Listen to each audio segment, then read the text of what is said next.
everything will be okay.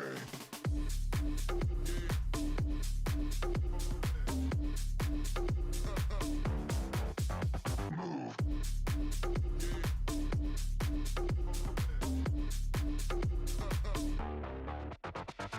Okay.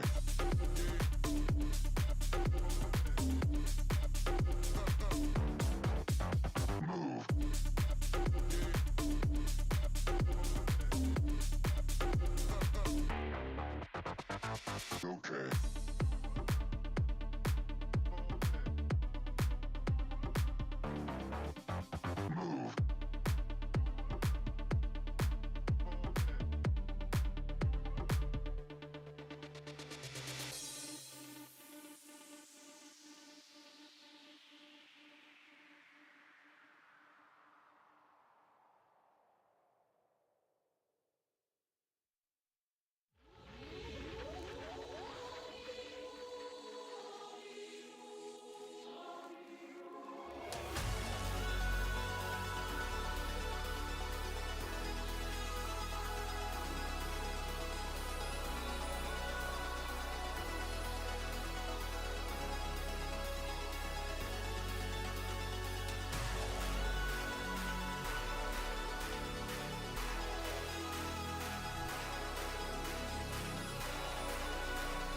Your heart and something that don't feel right.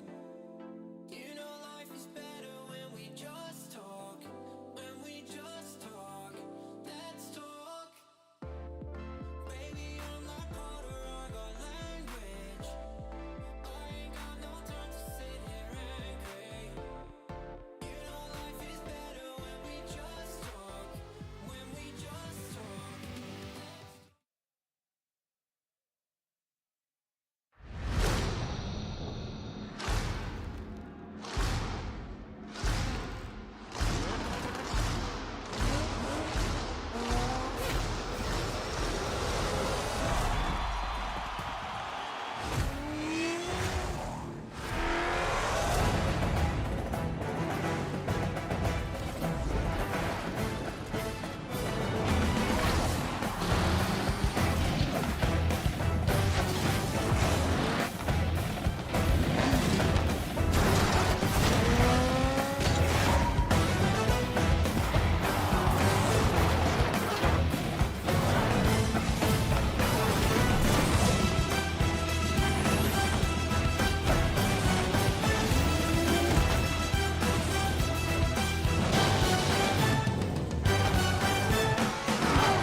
Twelve teams are entering into the Swiss Abyss today with 5 top 8 spots on the line. It is coming down to the wire as we start to work our way towards an audience. You guys joining us in just a little bit, but for now, I have been promising that I'll be talking to some players. And it looks like Drufinho right now is preparing for his match. You got a cheeky little smile on you right now. You warming up, you prepared, you happy?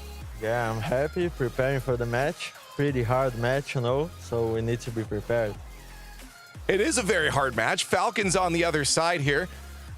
Is the game plan just to go faster and faster and faster to them? Because that's all I would be able to try. I don't know, I can't tell you, you know? That's fair. Well, how are you mentally in the team, I guess, going into this? Are you guys excited? Because, excuse me, in my opinion, it's really fun to play against a team like Falcons. Frustrating, but very fun. Yeah, it's a pretty fun game, you know? They are pretty fast, so it's fun to play against them. All right, can you give me a score prediction? How badly are you going to beat them? I think 3-1, you know? To be... Okay. Yeah, 3-1. Just to be nice? Yeah, 3-1. Thank you very much, Drufinho. Again, we're going to let the players get into the matches, but we do have day 3 here of the Rocket League World Championship 2024 starting now.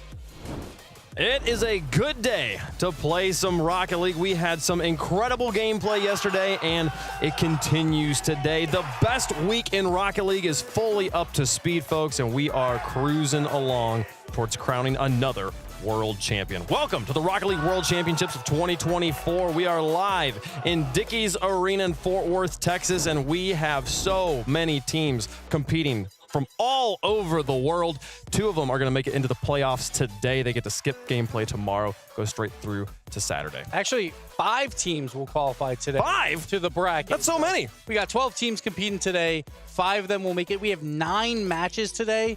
So this is moving day. It's time to get into the bracket stage very, very soon. Herc, I mean, what's been the most exciting thing about the event for you so far? Ooh, okay. I'm a minor region girly. I'm turning into the people that are like, oh, I like power and all this craziness is going down. But also seeing everybody's old original Dickies Arena stories coming back is really exciting. Seeing them have another chance to kind of, you know, I don't know, like redeem redemption themselves. arcs. Yeah, A little redemption bit. arcs. The redemption Like arcs are G2. coming back. That's been really exciting for me. Yeah, or continue on with the story. There's so many stories started here as the first open era world championship was held in this building. So many important stories began here. They're getting a second chapter as we're back in Dickies. Folks, it's been a crazy season so far. I hope you guys are keeping up. Here's what's going on this week. We got 3 days of Swiss competition. September 12th, that's today. So tomorrow, we welcome fans into the building with the First Touch pre-show kicking off at 10:10 a.m. Central.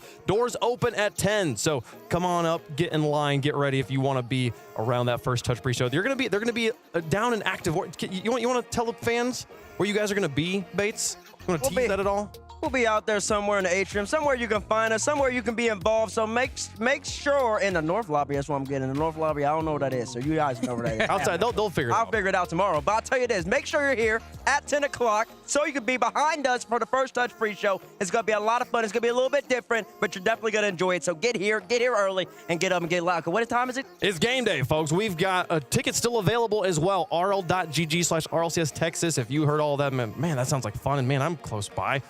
And get your ticket. Come on down. There's only a few left, though, so make sure you get them quickly before they are all gone. 16 teams are here. 12 will be playing today from all over the world, and a different 5 from Europe here. The crazy story of Oxygen down there at the bottom. I mean, Bates, is there one story so far other than G2 that has been the most interesting to you through the first 2 days of competition? I mean, it's a story of OCE. I mean, they just been playing so well. Power went up against G2. I mean, they lost that series, but it's a competition. They ended up beating Gen.G, and then Pioneers, a team that nobody in the world besides Tyler Bates and OC fans thought that they could compete against Secret, pushed them all the way to 5.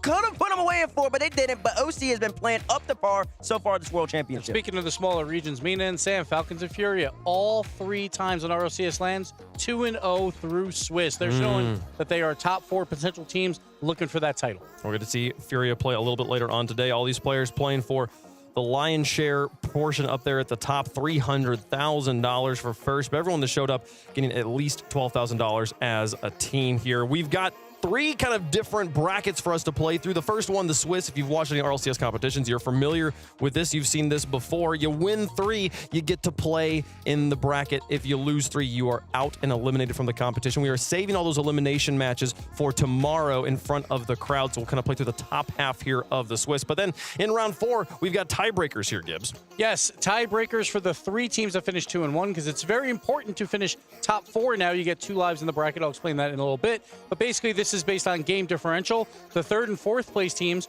will basically have 2 lives to make it to the top 4. They will play a match. The loser will play against the 5th seed. The 2 winners will be your 3 and 4 seed. So top 4, very important, because as we look at the bracket as well, you get 2 lives until the top 4 part of the bracket. Okay. So we can see this in the top and the bottom. Swiss 1 and 2, they will have 2 lives as well. If they lose, they go into these middle 2 matches that are in row or column 2. They will play against one of those lower teams, seeds 5 through 8. So seeds 5 through 8 basically have to win 2 matches in a row to make it to top 4, while seeds 1 through 4 have 2 chances to win 1 match to make it to the top 4. And so if you win in that tiebreaker bracket, that little bracket we saw in Yes. between, you get to play against seeds 1 and 2 and have 2 lives. Exactly. You'll have 2 lives and not 1. And then once we hit top 4, going back, everyone has 1 life, and we're just playing a pure Final 4. If any of that was confusing, you just want your team to win. If your team wins, they'll be okay. They'll probably win the world championship, folks. We've had a lot of craziness go down. This is what went down yesterday in the second round, the 1-0 and the 0-1 rounds. We finally got to game 5 here, Herc. We saw a few matches go to Champions Field. But yeah, a lot of other most of them went to sweep still, though. Yeah, this is we're still getting a little bit more matches. It's not just 3-0s across the board anymore, but my gosh, the General Mates Vitality match, I think that was just the screamer. I remember being in the green room with Cole. We were genuinely jumping up and down, screaming, watching that entire match. It was so much fun.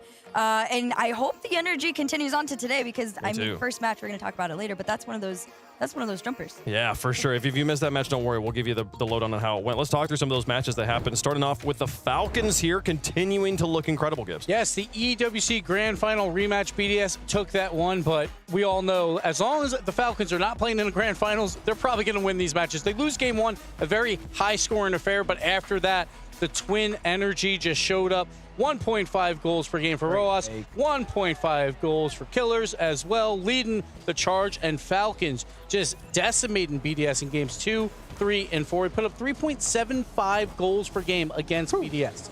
It's just too easy. Some of these goals are too easy that BDS conceded, but Falcons, that's what they do. You take their boost, they make you uncomfortable, and they put you in awkward positions where you have to make a mistake. And then right there, they hit you with a 1-2 to the loo, and your net is not much you can do. Well, let's get this through. I mean, I feel like I want to talk about Furia here, Herc, because I mean, they're starting to almost become like the G2 of South America or something like that. Like one of the best teams ever play the game that doesn't actually have any sort of big win. Yeah, they're incredible right now. I think, honestly, it's kind of valid to say that they've been slept on a little bit throughout this beginning stages of the week here. I think the Carmine Corp win definitely solidified themselves as a threat here at the World Championship. They've been kind of going under the radar, just sneaking in a lot of these 3-1 wins, 3-0 wins. But my gosh, the speed at which Furia has been playing feels impossible right now. They've been very strong, but on the other side of things, G2 going up against Power here. I mean, how'd you feel about G2 and Power, Bates? Man, G2 and Power, it was calm. It was calm if you're a G2 fan, but if you're an OC fan, you're a Power fan, you were feeling excited because all 3 players were playing phenomenal. Gibbs, Torsaz was averaging 1 goal per game for day number 1, and he almost averaged 1 goal per game day number 2. He's been hot the whole entire time. The OG and just the vibes for Power. That's what I was talking about. It's just how much they can contend against arguably, I believe, the best team in the world right now in G2 Strike. I look at them go down 2-0 in the series. They're not giving up. They know they can pick up the pace. Look at the legend off the wall into your net. Give me some space. Two-time fever on a dom. In your net right here, Tommy, you got to put a hand up. It's simply too late. You got to own goal. Forced own goal. Power, they lost that series, but they proved to everybody they can compete against the best.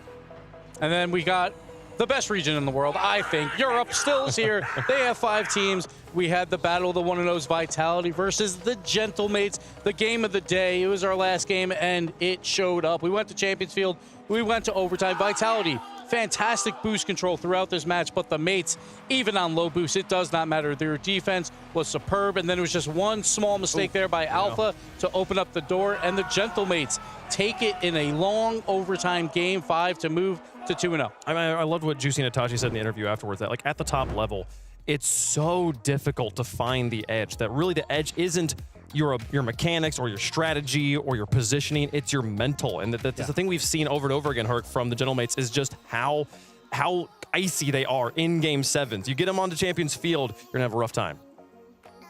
So folks, we had a lot of crazy matches, but we had some crazy goals too. You're gonna wanna see them. Gibbs, walk us through the top 5 of yesterday. Let's do it. Let's get through the top 5. Let's look at a little bit of some OCE action. Here it is, Fever. We just saw this for the redirect. Technically, it's an own goal, so I put it number 5, but it's still, it's a forced own goal here by Fever. Look at that redirect. Atomic doesn't know what to do. Fantastic shot there. And then, let's keep it with OC. We got Fiber coming out, getting bumped to the ceiling with low boost. It does not matter. Drives perfectly off that ceiling to then get the next touch. You can see his meter right there, basically 0. He had like 12 left. Used it just enough to get the goal. Moving on, here we go. Let's see another one. It's, of course, Bates. It's G2. The free jump. This is what Beast Mode and Daniel do all the time. Daniel, look at that pass. It is just beautiful. Beast Mode makes it look pretty, but that's all Daniel in my mind. And let's just keep it going. Here we go. The air dribble. It's 0 seconds. Brad, the bump on Ampus, and then Mata the shot by 2 defenders as well in the middle of the net. Fantastic play to tie this game, send it to overtime. Unfortunately, they lost on kickoff right after, but that's on the top play, so don't worry about it. And here we go. Number 1, it is the freestyle garbage goal. Oxygen, yes, this goal really didn't matter. It was a blowout game, but that's when you bring out the best. That's when you're like, guys, we want to make the top 5. So Oski with the musty pass. Joy open the air, and Archie's already in the air. He's flying, just waiting. Putting it home versus Gladiators. Oxygen dominated that match. Put that one in the after movie. I want to see the camera like catching all the players as they're going through the air. That is some Air Force stuff right there. That was amazing. Love seeing that one. Hopefully we'll get to see some more plays like that. You saw one play in there from Fiber in that KCP Team Secret matchup. It was an exciting matchup with lots of things to think about from new angles. So we got our biggest brain and nose standing by. Johnny, what'd you see there in that KCP Secret match?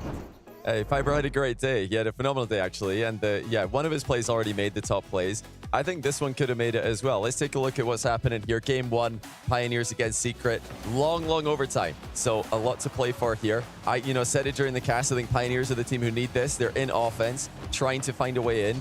Demo lands at the far post, and now here comes the chance for Fiber. But we're going to pause it right here because there's actually a lot to talk about. You'll notice KV1 has already jumped in defense. He knows he's getting beaten to the ball here, but he wants to cover the potential for a direct shot on target. Now, Fiber sees this, and he doesn't decide to go for a shot on target. He goes to the backboard. Big open space on the backboard up here. He decides to go for that. Let's take a look at what happens as he does so. So there is the reset rebound, but not the traditional reset rebound towards that top corner, which is exactly what Brad expected. You'll notice Brad there. He's positioning his car towards that near post. He's expecting the shot.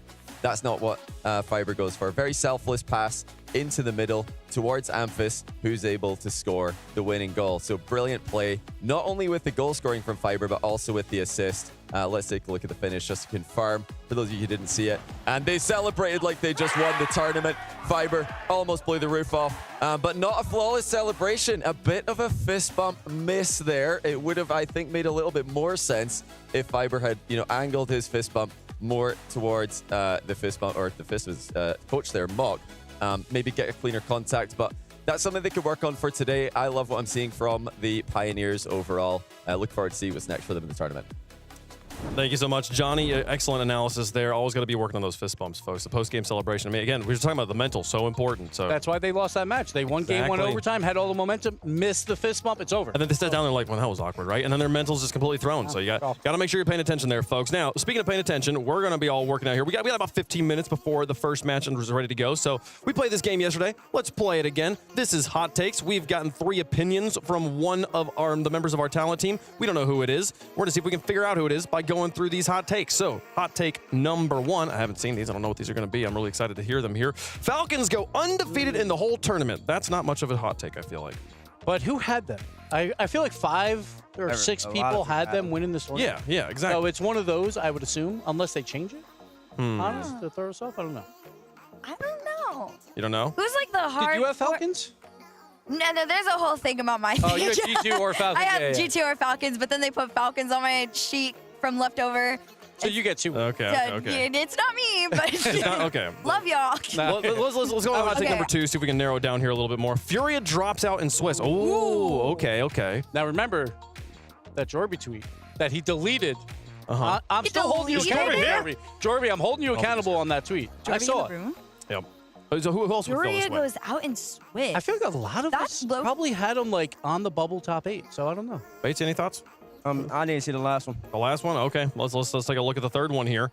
This is the least narrowed down. Whoa! Win the prediction contest. Wow, who likes wave punk? Wow. Is this you, Gibbs? No. You like me. We're friends. I kind of like you, but Who? He's like, not that much. Man. but I want to win the prediction. Well, now I'm excited to see whoever this person is. That was my fan. I don't know. Help anything. Give me Stacks. Stacks? Give me Stacks. I don't know if he's here though, so I'm guessing. Okay. He could be on the I know. line. I'm trying to cheat and be like. Give me who do Stumpy. they- I don't know. Who? Oh wait, are they coming? Here- Anybody, bro. Bring them on out. Who is it? Is it? This is a well-crafted list of 3 here. We seem to be genuinely stumped on this one. It's a mysterious. Oh my goodness! I was wait, right. look, you were right. You were right. I got it. Oh, you got me. An You got imposter is Oh, okay. among us. So You don't think really Furia's quick, making it out?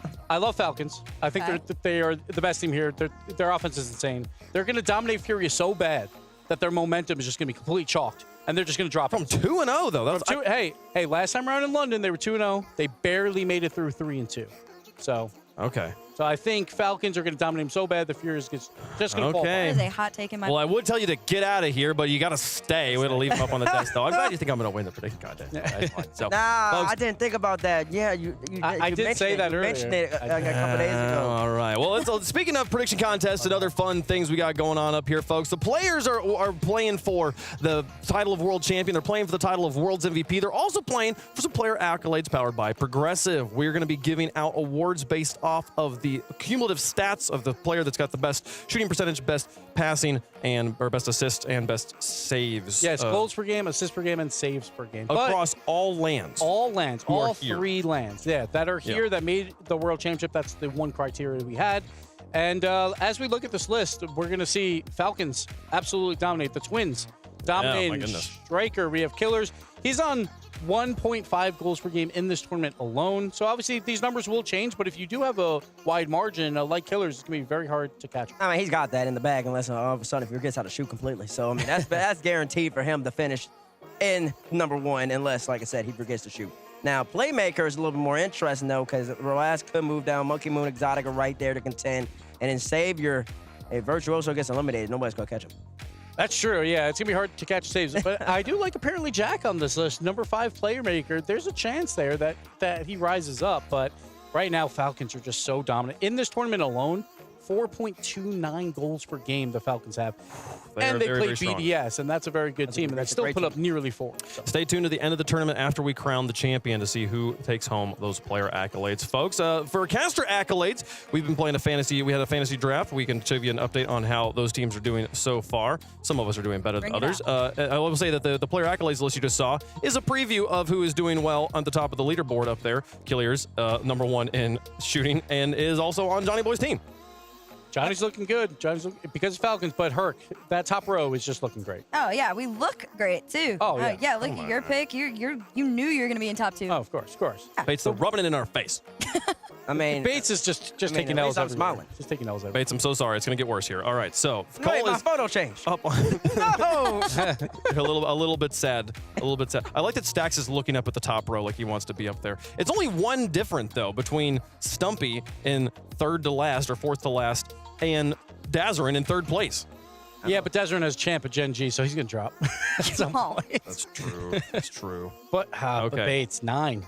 I'm in a comfortable position right now. Comfortable. Yeah, because you're all alone. Right now. Listen, nobody, the predictions, I went for a couple upsets. I wanted to spice up everybody's life yesterday. Unfortunately, it didn't happen. In this game, the favorite team always wins. It only happens. I'm not picking them. Yeah, let's like some favorites. So, folks, we're going to take a quick look at what's going to be going on today. 6 matches to play through round 3, and then 3 more after. Again, 9 total matches will be played. This is the Swiss bracket we've got. We will play those 2-0s. We'll play the 1-1s, and then we'll play the 2-1s as well in round 4. So, those are the matches that are coming up today. Here is the order in which they will be happening. We will see the 2-0s start off the day. So Falcons versus Furia will be our first match of the day. It's going to be an absolute barn burner. Cannot wait for it. But before that, we're going to, again, be playing kind of matches back-to-back. So to get a quick thought on the G2 matchup here, we've got Leaf standing by with Sathu.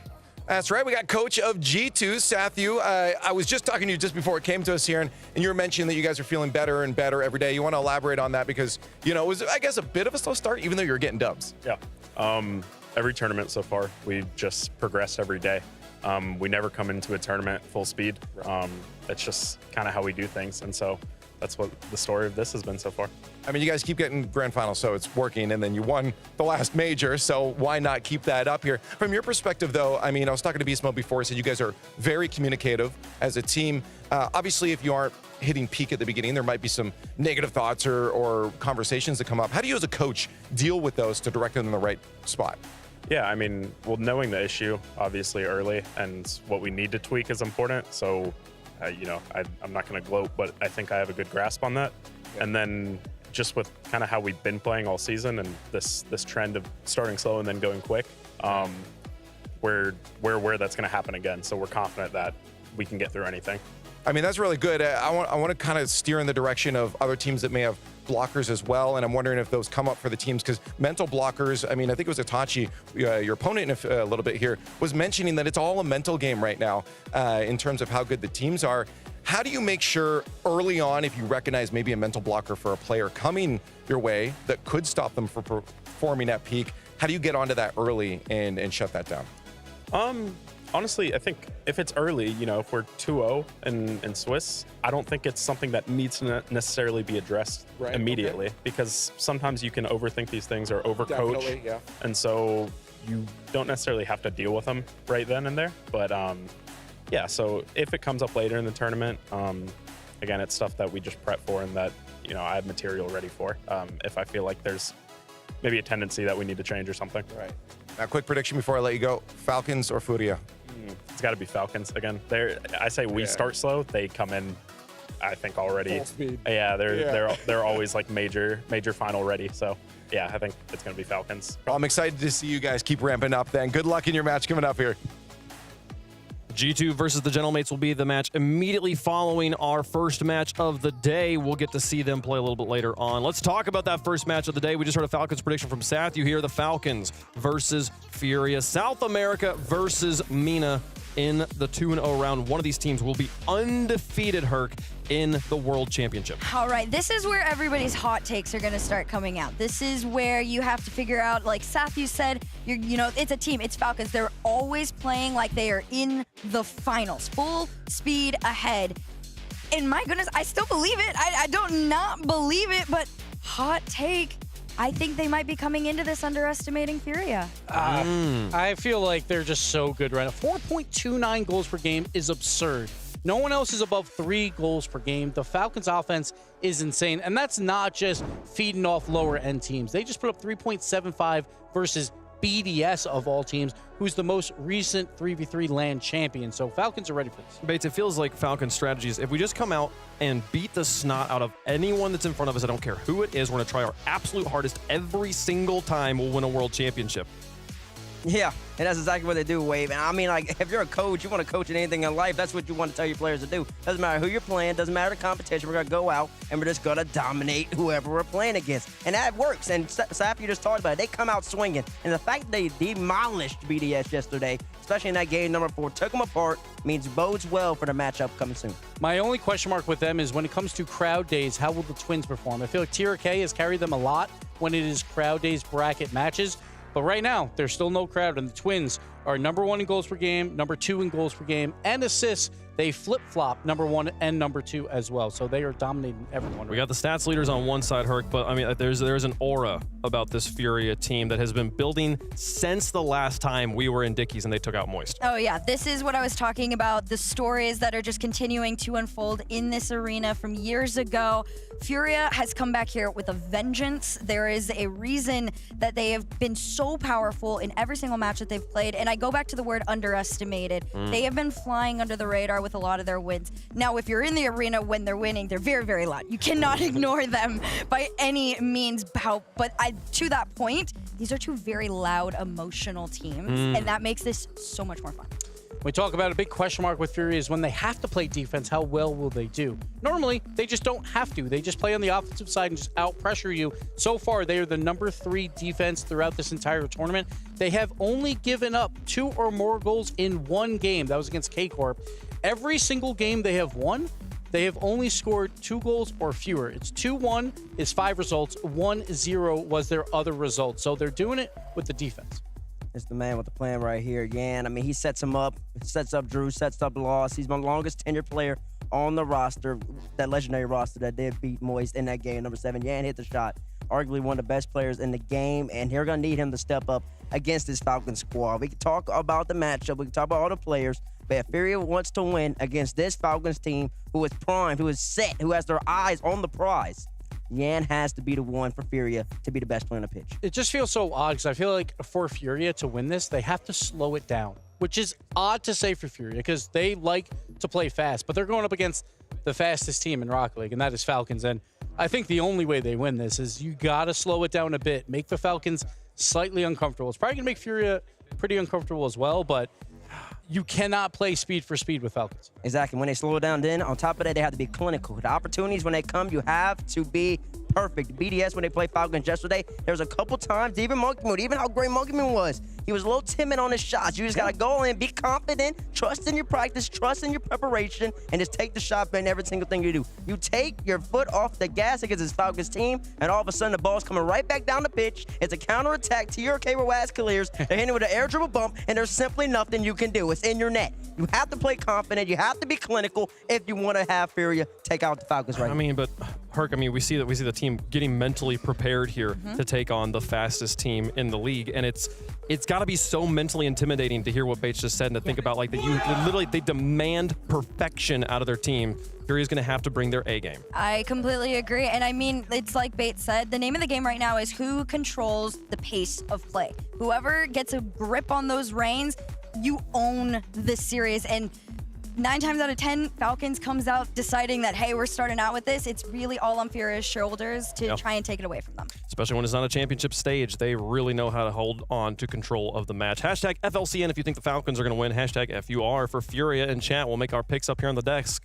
Herc, you've been saying they're the most underestimated team here. People have been underestimating Furia the whole time. You going with them? Oh, yeah. I'm not going with Furia. I honestly, I've had the honor to cast them each time this week, and each time I just get more and more solidified that they could do it.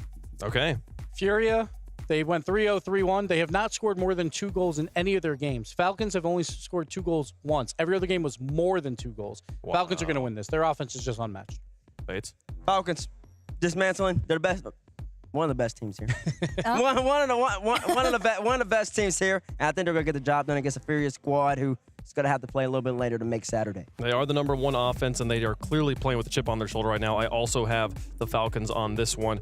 The coin, does it join Herc? Does it join the rest of the desk here? We'll see how it goes. Into the air, and it's going to come up Furia. The coin goes Furia on this one. So, coin a believer in the underestimated team. This is very important. Obviously, going 3-0 in Swiss is huge, but it's even bigger now because, again, those 2 lives in that first part of the bracket, that is a new thing for us. Normally, a 3-0 team, about a 50% win rate when it comes to the bracket, to those quarterfinals. But now with those 2 lives, it is so much more important to finish 3-0. Bates, you got one player matchup head-to-head you're focusing on for this game?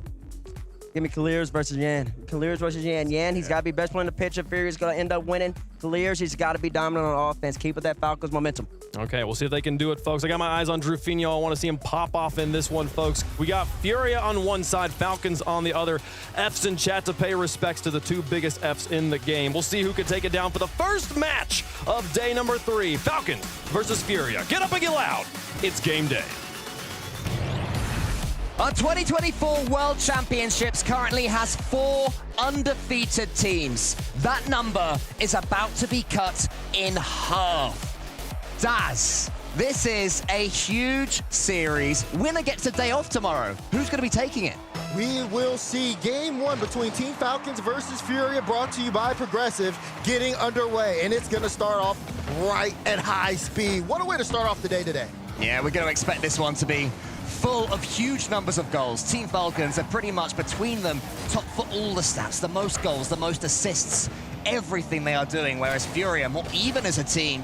And they're starting to get in each other's way a little bit there. There was an awkward miss there from one of the Furia players, and let's jump for that one. So early signs of nerves for Furia. Yeah, I think it's big for Furia to get things under control early, obviously making sure you play well. Drufinho had a little bit of an error there as he backflipped in front of net, but Falcons unable to really capitalize on it. This one's going to be a speed test, but also watch those off-ball plays. I say that, Roas got a demo on Yan, but Drufinho had a little bit of room, so it forces Roas and Falcons back. Watch Furia in this 50-50 game, and just keep eyes on who's getting to the ball first. It's going to be a big difference maker as, again, the off-ball plays are happening as well. Falcons will have to hope that it's not Yan that is getting most of the ball. He is the star man for Furia, the star man for South America, time and time again. Look at the power on that strike. Drufinho ain't bad either. He got the redirect just about over, but it's more good looks for Furia, improving certainly as game 1 goes on. A little bit of space here. Let's see Yan against TRK. Immediately cut out Roas. Good on being able to bail him out, get him some time. Doesn't want to let Yan just get too much time to think. And Falcons, though, need to see just a little bit more offense from them. They've been taking their time. They're waiting for the right moment to strike. Their defense has always been impeccable, and Furia are going to look to break that down. Big bump there, gives Yan a clean touch. He goes to the ceiling, gets his flip back. He was on for that one. Killers had to get the block. Now it's Drufinho up against Ruas. Ruas can take this one away. He's not so bad himself, over the top almost of loss. Falcons starting to get back into this one, so despite no goals so far, the momentum has been swinging from team to team. Yeah, both teams are just trying to fight for that ounce of ball control. That's the biggest thing. How much space can I get to really use my mechanics and break down the defense? You've seen Falcons also be able to really level up on the passing game. Furia have as well, but not as often. And we'll see when we get those opportunities. But so far, it's just been a battle of possession back and forth. No real threatening opportunities. TRK got the dunk there, and he wins this one nearly against Yan. He is the player that has been stepping up recently for Team Falcons. Played so well at Esports World Cup as they came yet again incredibly close to claiming victory on their home soil. He was their star man. Killers and Ruas, those are the 2 that combine, the twins. Ruas almost gets it to his twin. Killers is able to come back and get some boost and wants to come in here, though. Furia so far, I'd say they're showing slightly more pace, and outpacing Team Falcons is never easy. Right. I mean, look at this here, too. I mean, the big B from Jafino sets up a lane. Lost got the shot, and Furia got the goal. You talked about it, and it happened, Cole, just that quickly. Great challenge win. Killers just wasn't in the right spot for Jafino. Great read to be able to pre-jump Killer's touch to set it up for Lost. And that is a smart finish as well from Lost, going behind the two goalkeepers that were charging across the goal, trying to get the block. So first blood goes to the South Americans, and knowing then they will want to double up. Yan just peppers it towards the Falcons goal. Ruas sends it out wide. This is dangerous now for Falcons. Furia have their tails up. Yan's in again. Another clean hit towards Ruas. Ruas saves his boost, gets the 50-50 against Rafinha, but it's won by Lost. Lost to the ceiling. Could have done a little bit more from that, maybe, and a chance goes begging. Yeah, now Yan, he has to kind of dive back there a little bit. You could see the play kind of develop. Even though Rafinha was out of the way, he was trying to see if he could get a bump on, and Lost was playing for that. Didn't get it, and they almost got counterattacked. Ruas with a chance, gets it low, but Lost just rotates back in time before getting demoed, giving this to Rafinha, who's now trying to move it into the midfield. Falcons are charging Furia down the second they get a chance to go solo in the air. They know how dangerous these players can be. And gets one flip reset, not quite the second. So Killers will take a touch into the center. He's got the boost. He tees up Ruas to the backboard. He's got his flip with him. He gets it just wide. Opportunity goes begging. And we saw a little bit of that yesterday where, you know, you have someone like Ruas going up for it, but he might end up getting a fake. It's a really hard play to defend. Furia get away with that one, but they have to be privy not to let those opportunities happen again, because, again, such a hard shot. It would be really easy for Falcons to equalize this game, but they are starting to work hard here. Final minute, Falcons getting ramped up. A minute remaining, and Furia still on the front foot. This is how they love to play their Rocket League, but TRK sends them back once more. Wants to get this dunk and does. Ruas, can you wait for this ball? Yan gets half a touch into the center. It's awkward, it's not great, and Ruas scores. You talk about that awkwardness. You can see Yan in this position here. He can't get a good read off the bounce off the corner. Tries to flip to recorrect it, but it threw off Lost, who then tried to turn his car around, and Ruas was just there. He picked up the pieces. He equalized the game, and now Furia have to be careful not to let this game slip out of their hands. We knew this matchup would be even. We knew it would be close. How close, perhaps, we underestimated.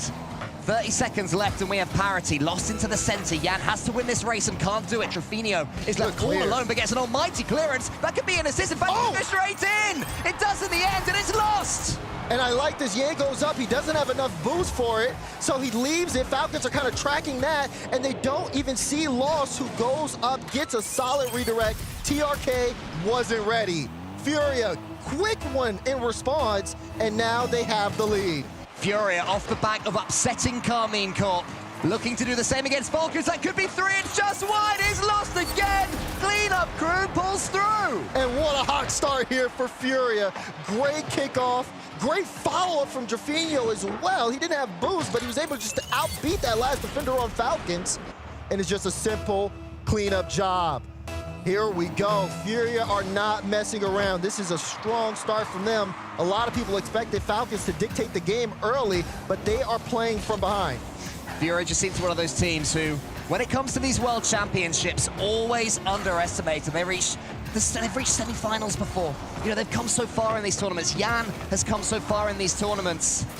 And they've been consistently getting quarterfinals, semi-finals so far this season as well. So really, is it a shock to see them take game one? We'll have to find out as the series continues. Right, series is gonna, of course, continue best of 5 here between Furia and Falcons. But I mean, it's just the way Furia were playing. You could tell Falcons, they weren't used to that. They look a little uncomfortable. They were getting beat out a lot. And again, that constant demo pressure just made them feel kind of suffocated in the back end. Only 2 saves on the side of Team Falcons that entire game. And Furia did do their best to pepper the net. So take a look at the Mobile 1 High Performance replay. It was really tough, I'd say, for Falcons once this one really went in, Cole. Especially with that stalemate kind of in the middle of the game. Yeah, for sure. I mean, that was a key goal. Team Falcons did manage to get it back. It was this tough hit here from Yan. I think he had to have a call from Lost, who didn't do it. TRK was on hand to just slot the easy one away. But that clearance from Jafino, the touch of class, and then Yan having the composure to fake it. Yeah, and when you're at the World Championship, the pressure is always on, and you have to make sure to rise to the top of the competition. If you don't, sometimes you'll just fall short. But that being said, Cole, tell me more about that game one. I mean, it was a game one that Furia just continued to battle through. There were a couple of times where Falcons, you're so tall, man. There were a couple of times where Falcons looked like they were going to be able to spring the trap, but Furia have been showing against these highly favored teams. They're capable of outpacing them, capable of outrunning them, and they never shy away. Furia will never try and defend their way to a victory. They will go toe-to-toe as this series continues against Falcons. We're going to see more of that in game two. Let's see it. So far, Furia, I mean, we saw something similar in the series against Karmine Corp. That speed, that pressure, and of course, just them being able to not only play for each other, but really break down a set rotation with just being so strong on taking boosts in the back end and even getting some demo plays. Falcons, they've got their work cut out for them in this series, but we also know, I mean, everyone knows not to count Falcons out just yet. More good pace from Yan there. For a second, it seemed like Killers was about to spring the trap. Yan got half a touch, and he's kept Furia alive so far in game two. There was a demo there. It was Ruas. Here comes Loslo forwards. TRK have managed to get back up against Yan again. More early challenges. It's rare to see a player get a clean touch in the air. It's always 50-50s. They always have to contend with an opponent, but now we have a 2v1. Lost. What can you do? Get taken out the game, it would seem. There's TRK, and it's 1-0. What an attack here from Falcons. They get an opportunity. They know Furia's on the retreat. You see Ruas looking for the bump, and TRK, what placement there on the shot. Recognizing Furia more towards the right side of the net, aiming for that lower corner. You need that level of precision at this stage of the game. Yeah, always unsurprising to see a Middle Eastern team playing from the floor. They love those ground plays. And to keep it low, they don't want this to be an aerial battle between the two of them. And there's the second, quick doors. Yeah, back-to-back here for TRK here especially. I mean, he gets that initial touch, then he gets so much room. Drafinio just barely late to the challenge. Shot goes through. Back-to-back here for Falcons. This is a great start for them to shake off that game one loss. Team Falcons, their individual players have never lost to a South American team. Between them, they are 6-0 against the region. So they'll certainly be feeling that history is on their side. There'll be no surprises in the Team Falcons camp, but they find themselves 2 goals to the good. The perennial grand finalists, always the bridesmaid. Perhaps this is the event they finally are the bride, but they have to win series like this one. Here's Yan, the danger man, up against TRK. TRK gets it long, and it's been a series of huge clearances, putting the opposition back under pressure. I mean, a couple of counterattack plays from Falcons, and we're starting to see Furia play a little bit more back here. They want Falcons to play the ball into them to see if they can beat them at their own game. Falcons have been doing a great job of at least mitigating the pressure from Furia, not allowing them to take too much room. You saw that demo from TRK on loss. Just again, slowing Furia down, as Furia, they want to be able to move upfield to set up some type of play to kind of disrupt that back end. They're just not even getting that opportunity because the ball's constantly being boomed back to their side. Yan gets an early touch. Lost can shoot! And it's all about the pace of Yan! What pace there as well. Lost initial challenge. Yan picks up the boost, and then that extra touch, so big, Cole. Yeah, I'm not sure Ruas predicted that boost grab. It spawned just before him, and there was Yan on hand to tee up his teammate. And we are certainly getting some finishes from Lost. I think he's the top scorer so far in this series. And there's another one to add to the tally. Drafinio puts it to the side. Will they keep on going, Furia? Can they build on this momentum? Lovely touch again, Killers. He had the read. Now he keeps on going. Yan just waits. Waiting to strike up against Killers, and how he comes away with full boost, able to get something on this ball, but the attack continues for Falcons. So awkward. This is that one. Killers shoots it to the side. That is precision. Beautiful precision, but the execution. Ruas just goes straight for a demo. Now Yan and Drafinio are both in the corner trying to recorrect themselves, and then Killers just get such a great shot chance. And again, the placement from Falcons has been phenomenal. Great goal, 3-1 lead, and we're only halfway through game two. You can see on the Furia side that Drafinio saying some words to his team. He is the player they will look to rally them, to get the energy back, because Team Falcons certainly seem to be suppressing it at this point here in the second. Try some chain dashes, but can't really get a clean touch on the ball. He does get it past Killers, but Ruas won't mind too much. He can go solo until in comes Drafinio, yet again, not showing any respect in the air of Furia.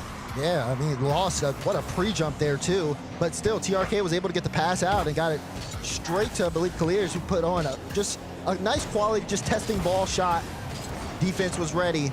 Now Furia back again, fighting in the corner, but it just doesn't allow them to really do too much. This corner play is kind of slowing them down as they try to pull Falcons out one person at a time. There might be a chance here, but look, there goes the double commit. Falcons were quick to shut that down. Killers up against Yan. Yan slots it, of course he does, and it's 2. And it's just, once you think that everything's kind of set, they can get out, Lost, he got that corner turned around, and then immediately got the pass to Yan, the placement, Drafinio and Net trying to disrupt everything, working well for Furia in that play. And it was the aggressive rotations there from Furia as well. Lost was perceived to be out the game, but he just nips in ahead of one, and here he comes again. Lost showing incredible pace. He seems to be a permanent thorn in the Team Falcons side, and now they are the ones who have to stem the flow. Killers up against Yan. Killers gets it into the center, but Drafinio was expecting it. Yeah, I thought he'd go for a doink for a second. Oh, the passing. Starts the 3-man passing play. Killers intercepts. Still trying to look for each other. And Yan, good pre-jump there, trying to slow down Rawaz. I like the passing for Fury. They're trying to ramp up late. Minute 20 left in regulation. Falcons still looking to regain that 2-goal lead. Yan gets it into the middle. It's another awkward touch from him again. He needs to be careful. The pass. The danger Good zone, shot. but it does work out in the end. What am I talking about? Wow. The attack here was phenomenal. Look at that recovery from Lost. Gets it, and then gets it straight to Yan, who's able to just get the perfect redirect on Net. Furia fighting here in game 2. We have 1 minute and 11 seconds to go. All tied up here. We'll have to see. Maybe a chance here for more. Yan plays that one off to the side. Oh, not able to get the touch, but Drafinio's there. TRK sets it up for Rawaz. Rawaz going up, look for the flip reset. And Yan will try to just play this low here and look for the 50 in midfield. Once pull out one, both teams have to be very careful how many resources they're sending forward. As Lost uses everything to try to get that ball out before Falcons can get a play off that backboard. And in the context of this series, such a key goal. If Furia can claim the next one and go 2-0 up, it's a long way back for Falcons. Falcons get it, and Furia maybe begin to lose their nerve. But here's Yan into the center. Killers. He was waiting for that touch mid. Drafinio keeps the attack going, wants to get this redirect, and does. They have been consistent with those. Furia Lost. Thought for a second he could strike, but TRK just swats him aside. TRK loses the ball to Lost. Lost is forward. Yan thought about going for Killers. This gets a 50-50, and that is a challenge from the center, and it's missed by a Furia player. Yan has to try and sweep up. Does. Just each team losing the ball, winning the ball back, fighting for every scrap that they can get as we descend into overtime in game 2. Overtime in game 2. Furia are stepping up as Falcons started things off kind of commanding the space as usual, but they were not ready for that resurgence Furia had late. And now it's anybody's game in OT. Demo on the play. Yan's been taken out, so it's going to be Lost and Drafinio for the stop for a few seconds. It's Falcons trying to take their time, but they don't get too much time together. That one, a testing one towards Net, but Yan sends it across. There's been some loose touches from Furia players into their own goal, towards it at least. Ooh. Yan gets it back down the other end and shoots. It's a simple save so far from Rawaz. Drafinio pumps it forward. Lost wants to take out the defender. TRK had to attack that ball quickly, or Lost would have taken him out. Oh, Yan wanted to get that 50 just towards middle. Crazy pinch there from Lost, but TRK able to get there in time. He's got no boost, so the chain dashes are coming out. The Killers wants to correct this, but he gets a free ball for Yan. This could be dangerous. He can take this one all the way through. Does get a 50 on the play, and Rawaz is able to get another follow-up there, so it's going to send Furia back, and they got to play some defense. Falcons continue to deal with the Yan solo plays well. Now they have a chance for one or two of their own. Where's this ball going to land? Only as far as Yan. Oh, Drafinio's almost missed so it. Aggressive. Had to get the half flip perfect. Incredibly so, even in overtime. Shows the bravery Furia have. Falcons have to contend with that. TRK wins a touch. Drafinio from his own goal line gets that one wide. And even though Furia are being more aggressive, they have to be careful because that could have been a game-ending goal that could have been scored from Falcons. They are looking for the counterattacks. It's been the most successful thing for them, but Furia getting back in time. That's still just so close, so scary if you're Furia right there. Yeah, it's going to lead to this attack, though. Taking out your own teammate is never ideal, especially against the Falcons. Here comes Rawaz, but it's saved. Now the ball goes back towards the blue goal. Lost Get has a downfield. chance to get a clean touch. Yan gets the 100. Can he get the catch? Not this time. Instead, leaves it to Drafinio. Furia thought they've got away with one. They can double up as well, but Rawaz sends it wide. Now Rawaz, he wants to carry it, but he got bumped out of the play. Infield pass. Rawaz taking it slow. Look at Yan, though. Great cut there to be able to mitigate the pressure. If it was a 1v1 chance, Rawaz could have got the flick. It would have been game-ending. Drafinio shows patience, gets the ball as far as Rawaz, who goes to the ceiling. Here comes Killers. It's not as far again. Once more, Falcons can't pull the trigger. They're trying. They're getting it so close to the goal line. Oh, Ruas, he's up early. Does he have a flip? No. And Yan able to cut away the danger. The challenges from Furia have been great because if Falcons just get a second or two more of time, they get it past that last defender. Furia have been so quick to the ball in this OT. If Falcons don't win this game, it will be agonizing for them. Yan gets the 50-50 towards Lost. Lost goes solo. 100% goal involvement so far. Could be one more. Saved on the goal line. Yan's turn. He messes it up somewhat, though. Ruas might have a chance. Drafinio's touch isn't perfect, and it's not. TRK loses the ball to Yan.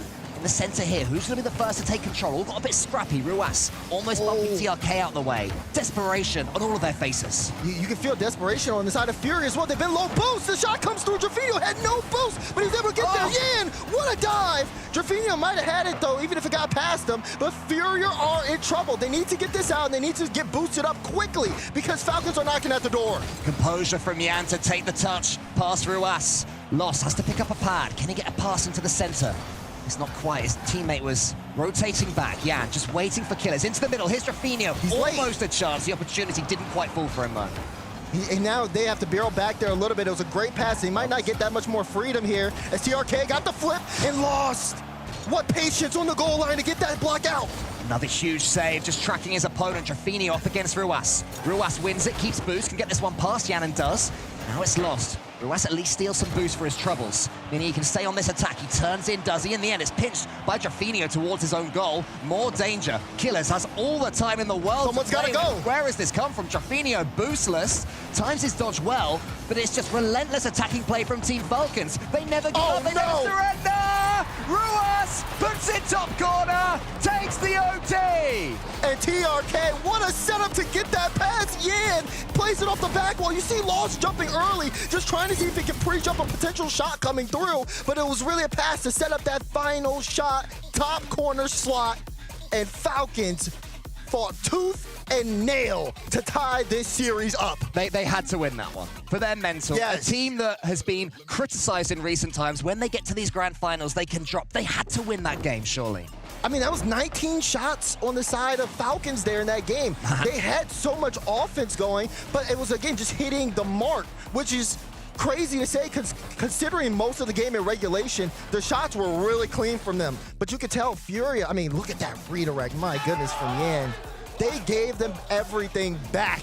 It was punch for punch, but it started getting a little bit desperate once Furia got low on boost and Falcons had everything they needed. There's the final play where Wash just has to put a top corner and big time goal for Falcons. I mean, you say just has to put it top corner, but when you're 4 minutes into an overtime, when you've missed 5 or 6 clear-cut chances, when you're thinking, oh man, if we lose this game, we're in serious trouble, it's not easy. We've seen some famous open net misses, but Ruas, he is as safe a pair of hands as you can possibly hope for, picked his spot, put it in there perfectly, and now the onus goes towards Furia. What did they change, if anything, about their game? Because in that overtime, they barely landed a punch. Yeah, it was tough there in the OT, I would say. The way they showed up in regulation was great, but did start feeling like they sent the house a little bit too much. They probably were just playing a little too fast, and then they just got put into some awkward spots. So a couple of times this series, they have been giving up goals just because the placement has been a little off, and it kind of throws off the team cohesion. Now this is anybody's series here in Game 3, already underway, but we're starting to see the signs of the double commit. It's Yan and Lost again. We've seen that from them. The first goal that Falcons scored in Game 1 was because Yan took a touch into the center that Lost was expecting. I don't know who is to blame. Another double commit somebody there. is. These two need to stop.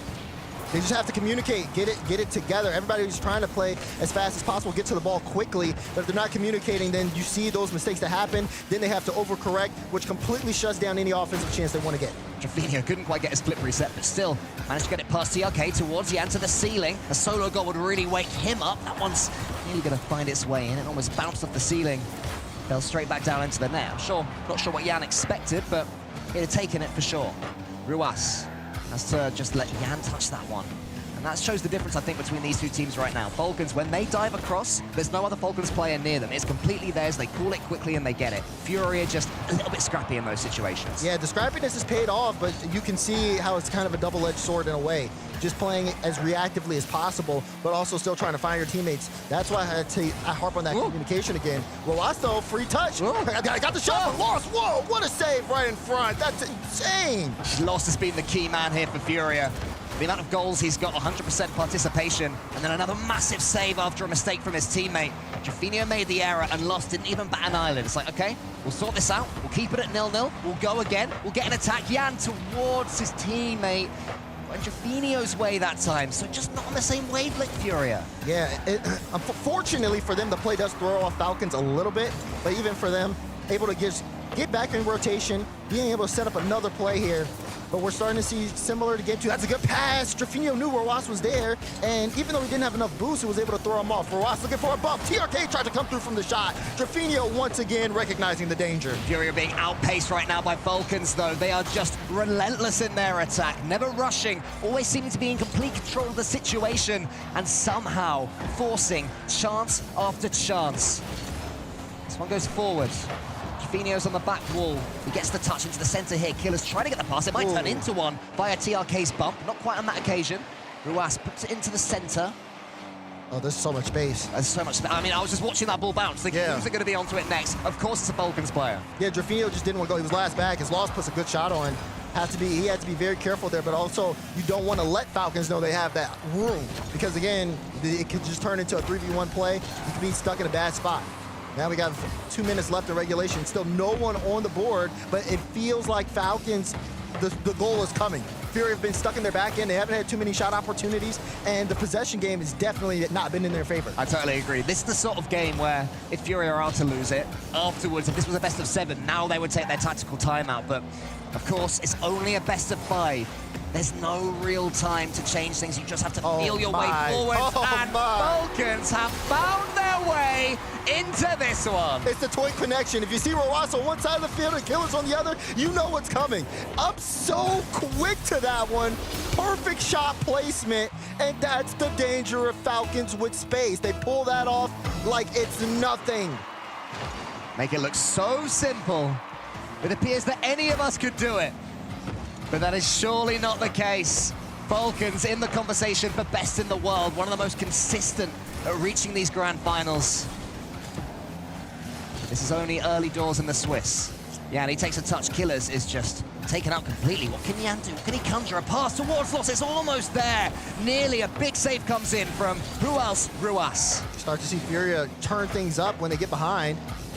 But this time, a little too late to get things going. They still have time on the clock here as we hit that final minute. But now Falcons can shut the door. That one going all the way downfield, and Ruas wanted to get a piece of it, but Jan will collect. Yeah, I thought for a second Ruas would have been in there, but he had no boost, and then he was taking out the game for good measure. Lost catches, 50 seconds. Furia have to up the pace. They have to get things going. Jan up against TRK, can't win that one cleanly either. Jofinio thought about going for some boost, instead leaves it for a seam, and it was a good decision. Jan tries to force things. It's not happening for Furia. They don't have the resources to play, but that one, that's so awkward. The bar. They get away with one again. Jofinio gets the initial save and then gets the follow-up. It was a tough read. I think that was lost there. But not a good spot for Furia at all. Time ticking down. Ruas got the fake and almost went through. Lost was needed again. He's on cool the whole time. Faked out Jofinio. Lost was there waiting. 10 seconds. Furia into the middle. They've got nothing to play with. Where is the boost for Furia? Jofinio has some at least. But Team Falcons, they can have their goal on lock. Lost, one more chance. He gets it down. There's 3 Falcons defenders just waiting to say no. And now, Falcons turn this around and put Furia on match point.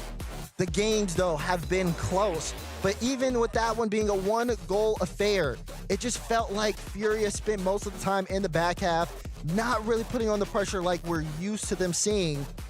And they got to shake it off because it just wasn't anywhere near what we expect from them. You see Jan with 192. And we're used to so much more from him and the rest of the team. I mean, credit to Loss. This guy had to chuck in a couple of goal line clearances of his life, but He couldn't do anything about that one when the finish is that good, and finishing has been one of the key differences, but it has been pressure. Falcons just made Furia look like they were second best throughout that game. Yeah, and I mean, big shout out to Rawas, of course, as well. He's been playing phenomenally individually. But of course, also, I believe he tweeted out, he's like #1 in 1v1s, 2v2s, and 3v3s. Is he really? Yes. Yeah, I think that was yesterday where he tweeted that And out, this series as well. Yeah, I mean, phenomenal performance. You can clearly tell when you watch him play. He's been in form and just everywhere on the field for Falcons. What can Furia do? Will they change anything? It's rare for them to have to be bullied into changing their playstyle. I can't see them going into this one with a different plan. Hey, let's be more defensive. Let's be more solid. No. More attack. Strike first again, say Furia. Falcons, though, they seem to be dealing with it as the series wears on. Ruas clears this one. Yan, they need their star. They need something from him. Some sort of solo play to wake him up. If Furia get that, they've certainly got a chance in this series. Game 4 underway, and Falcons starting to do business as usual. We're seeing, again, Furia kind of get a little coddled up together. And big whiff there on the side of Drafinio, but it's fine because Lost and Yan are back, so they can take this from their own half. But both of them on that back wall, just interesting positioning. As, again, Falcons just more field possession on the orange half. Another miss there from Drafinio. I'm not sure what's going on there. Yan gets it above. Furia need to wake themselves up immediately because Team Falcons, they never show mercy. If they go 1 up, they want to be 2 up. We've seen them score 7, 8 goals so far in this tournament. Ruas is faking out Drafinio. Oh man, adding insult to injury right now. But it's still 0-0. That's what matters. That's what Furia have to remind themselves. Falcons, we're getting pretty comfortable now, but not on the ball going towards their own goal. This is the worst quality game of this series so far. It's an awkward one. This is so, it's uncharacteristic from everyone. You're absolutely right. It's not the best. It's not the best advert for this match. Yeah. If someone said, man, please tune into Falcons Furia, it's a banger. This is the first thing they see. Like, hey, I'll tune into the next one. Oh, man, but still picked up, like you said, still 0-0, and both teams kind of just trading the ball around at this point. You wonder, once Furia, really start ramping up, will they be able to catch Falcons kind of slowing down? I mean, really player to watch out for, I think, is like Rawas right now. It's Loss, he's on top of this one. Looks for the 50, and Drafinio can play that off the sidewall. Kind of rushed it a little bit, and will still be able to wrap around it. Yeah, it's worked out from Drafinio. Not what he intended, but got half a touch, and that was enough to get it past the Falcons player. Hard reset now from all these players. They're almost halfway through this game. Hasn't quite worked out for anyone, but Ruas, all he needed was 1 clean touch, and he gives Falcons another lead. This one, you see, I mean, that early challenge, though, from Drafinio. There's a demo in the back end. And Ruas just has that all day long. Easily sailed through. I don't think Ruas could quite believe that the goal was empty and he was going to win it that easily. Furia just... the momentum has completely disappeared. They are in desperate need of a key moment, but credit to the Falcons. I mean, this is what they do to teams. This is what they do to the loudest, to the most confident, to the teams with the most bravado. They turn them into this. Yan just gets clean beat. Lost, though, waiting on the back wall. Good positioning. Ruas also got that corner boost, so Furia may be low here for the time being. Look, easily turned, but good touch there from Lost. That's going to give a lot of room. Yan, though, uses a lot of boost and just doesn't even make contact with the ball there. That's not what you need from Furia here as we approach the bottom half of Game 4. And Killers, meanwhile, was clean. Drafinio can't quite get hold of that one. He gets the second touch yet again, so these tough touches are working for him. The Team Falcons aren't expecting them. Ruas gets the clear up against Lost. That one's going to fall down neutrally into the center. TRK can get it into the middle. Drafinio, the clean touch. He tries to put it above them. Killers and Ruas, how rarely do you see that? They double commit on the goal line. And that might let Furia in. Trying to force that spot. Pass to the middle. Lost shoots. He was sinking those earlier. Couldn't quite on that time. Ruas, he's got a chance to score this one. Yan read it well.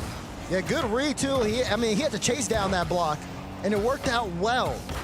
But still, not out of danger yet. We still haven't seen that pressure that we saw earlier on in the series from Furia. They're trying to ramp up. They always do when it gets to this point in game. Is it too little, too late? Last game was 1-goal game. Falcons were able to maintain this lead. Furia have to break through if they want to see Game 5. TRK pre-jump there. I don't think he had to. It meant the ball ended up a little bit behind him. The pass was good enough that he could have waited and just dodged into it in the air. Doesn't matter now, though. It's still 1-0 Falcons. Furia trying to just squeeze their way into the blue goal. Not quite working out for them here on Utopia. Killers loses track of that one. Trevino goes long, follows it up as well. Using all of his boost and can't quite get the block. TRK now forwards. This is good game management from Falcons, not overextending, not forcing anything. Happy to see time tick away. And the rotation is not bad here from Furia either. Playing a little bit more controlled, and they are slowly starting to win those challenges. But when they get their opportunity, they need to make the most of it. And he got that double off the back wall, but it wasn't enough. Trevino clean beat from Rawas. 2v1 situation. Rawas playing it high, but Lost used all of his boost to get there in time. This is bad, though. He clears it out towards Killers, and now TRK can pick this one up. He's got 36 when he goes into the air, and he's just trying to play the 50, kill more time on the clock, buy time for his team to get boosted. The fat lady ain't quite singing yet, but she's certainly warming up. Rawas almost leaves it for Killers. Furia have to get hold of this ball, but they can't even do that.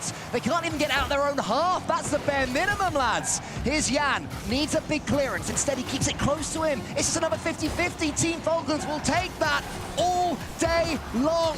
4 seconds left to Furia stand a chance. Falcons keep ball. It's just so easy for them right now. It could have been 2. It's not 2. It doesn't matter. Falcons go through 3-0, and Furia will have to look deep within themselves after that performance. Yeah, they went in 3 games back-to-back. Of course, they ended up dropping that first one. And then afterwards, Falcons changed up the style of play a little bit. Furia pushed them in game 2, but still Falcons managed to get the job done. I think that game 2 was really big in terms of the shift of momentum, because Furia had things going well for them, but when it came down to that OT, even you talked about it, Falcons needed to win that, gave them a big boost, and Furia kind of fell flat. We didn't see offense from them for the rest of the series afterwards. Yeah, you're dead on. That game 2 overtime, it just seemed to suck the life out of Furia. But again, you have to credit the Falcons for that. It's not Furia bad, necessarily. It's Falcons that good. When you try everything and nothing is happening, because there's always a player there. It's always working out for them perfectly. Yeah. It's not difficult to lose your heart somewhat. Right. And of course, you want to still like play fast, and you want to still try to break things down. Obviously, some frustration sets in a bit because you're just not scoring.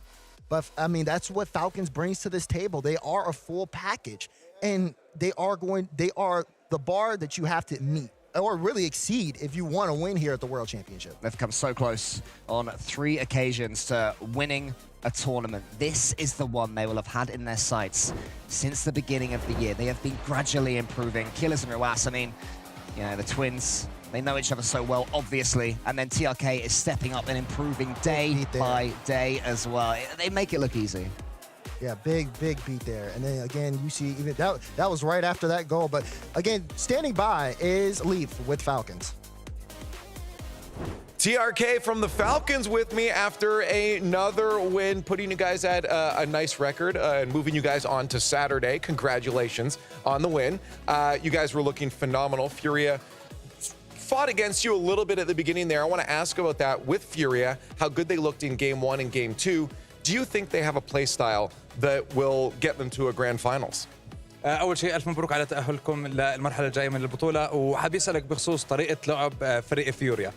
شفناها بالجيم الأول وبالجيم الثاني، يعني كان في شوية معاناة من ناحيتكم، لكن طريقة لعبهم هل فكرك هي حتقدر توصلهم هم كفريق فيوريا للنهائيات؟ أول شيء الحمد لله، الله يبارك فيك. ثاني شيء طريقة لعب فيوريا صراحة مستعدين لهم مرة، تابعنا لهم ونعرف لهم زين ومرة كويسين، وأتوقع يوصلون النهائيات. First of all, thank you very much. It's great to qualify for the next stage. And when it comes to Furia, we were ready for them. We were prepared for them. But considering their play style, I think they can definitely make it to the top 8. Now, I want to talk about your play style because I was talking to Sathu from G2 before, and he says they ramp up as they go. You guys start full blast at the beginning. That's got to be exhausting. How do you guys handle that? حابب اسالك بخصوص طريقه لعبكم، وهو كان بيحكي مع ساثيو كوتش فريق جي 2، وساثيو بيحكي له انه هم بتاخذهم فتره قبل ما يحموا ويفوتوا باجواء المباراه. انتم على طول يعني بتدمروا الدنيا من اول ما بتبدوا المباراه من اول جيم، فهل بتتعبوا من هيك بدايات؟ بصراحه اكيد نتعب، بس يعني ما نحط اعذر، فعادي من كثر اللعب خلاص. I mean, I would say maybe a little bit, but we're not using it as an excuse. We get used to it day by day, game by game, and we kind of just keep on going. And keep on going. You guys do a lot of grand finals. Again, for you guys, hopefully this will end up being a winning grand final for you. I do want to ask about this matchup here. When you do have a close matchup like that, game 2, you guys were so close to scoring so many times and not getting the ball in the back of the net. Does that frustrate you guys at all, and how do you stay locked in? كنا ملاحظين في المباراة هاي امامكم او بينكم وبين فيوريا انه كان في كتير فرص وكتير مرات انه بتسددوا، لكن في الدفاع تاع فيوريا موجود، انه بتقربوا على خط الجول لسه ما بتدخل. فانه هل المحاولات الزياده هاي هل بتاثر عليكم؟ هل بترفع ضغطكم ولا يعني عادي متعودين عليها؟ لا بصراحة مع كثر الحشر هذا ادفانتج لك، وعادي حشر ورا حشر ورا حشر والهدف بيجي إن شاء الله. Not really. It's kind of just like keeping the pressure on the opposing team. Right. The more opportunities, the more chances. At some point, they're going to break and we're going to get a goal. And they eventually broke and you got a goal. You stayed locked in. Congratulations again on that top 8. That's a wonderful thing to do this early on here. But we do have so many more matches to get to as other teams are vying for those other top 8 spots. I believe G2 and Gentlemates will be taking the field next. That is an exciting match you definitely should not miss.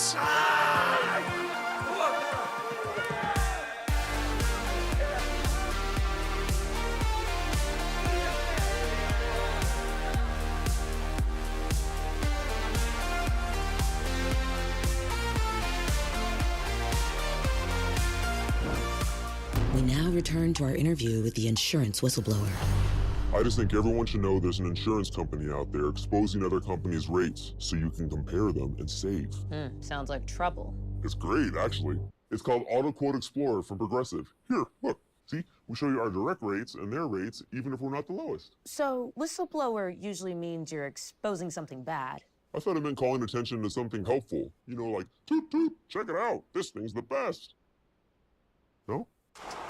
This is the opportunity, the dream that you set upon yourself.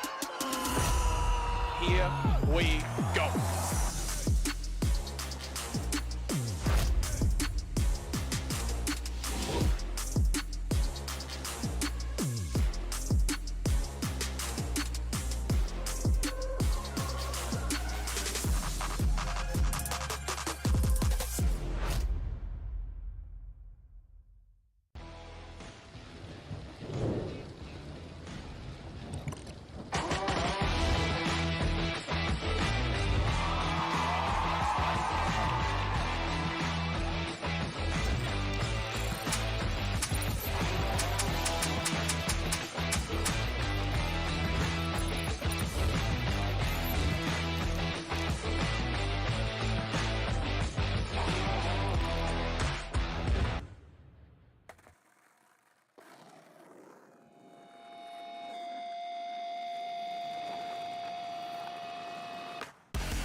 Middle East #1 moves on to the playoffs. Who will join them? Will it be NA's G2, the team defending the major win recently in London, or will it be the other major winner from this year, Gentlemates, who, Herc, you, I think, are going with in this matchup? I'm going to spoil for the... she's very nervous about it. I can see a lot of casters having a difficult time picking this one, myself included. It is left blank in the prediction sheet for an extended period of time, and for a good reason. G2 are looking good early in a tournament, and you know how they finish. Oh, yeah. Wrong every time. Every single time. No, it is very difficult whenever you want to try and call an upset on G2. However, historically, this on paper is in Gentlemate's favor, but we saw the interview with Sathu earlier this morning in the pre-show, and he talked about, you know, there is definitely a game plan coming into this one. There is a lot of motivation as well behind all of this for them. And of course, we haven't gotten to see Beast Mode in a little bit. He skipped out on the last international event. Yep. So now he's back here, and I think this is kind of going to set the tone for the rest of the week. Interesting. Daniel modeled his playstyle after Sypical, so if you're not a fan of G2, you've got Sypical to blame for your favorite team's difficulty playing against Daniel, but they've got Gentlemates facing up against him, the defending champions from Copenhagen. Well, obviously they didn't defend their title in London, but these guys are coming off a hiccup at the Esports World Cup, and I think they may have already put that aside with the win against Vitality yesterday in Game 5. What are your thoughts on that one, Herc? Do you think that you are now okay? They're regained. They got the revenge in OCE, beat Vitality. Are they back, or do we need to see more? I definitely feel like they're back enough to be able to continue the win streak here. I don't know about everything. However, I like this. Game 1 will be Seiko's 200th RLCS LAN game. He's been here forever. This is like one of the few friends I've had that I've known over the last like 6 years. That's a long time. Yeah, they've been quite a lot of players hitting that 200 game milestone. It's cool to see Seiko joining them. Not a surprise. It was always going to happen eventually. Itachi, another long-time LAN veteran, and Juicy, the most recent addition to Greats from France, but he's already got a LAN win under his belt. Of course, we're going to keep talking about it. Copenhagen major winners against the London major winners, but this is more than that for G2. This is revenge. They want to take down Gentlemates, who beat them when they matched up in the final earlier this year.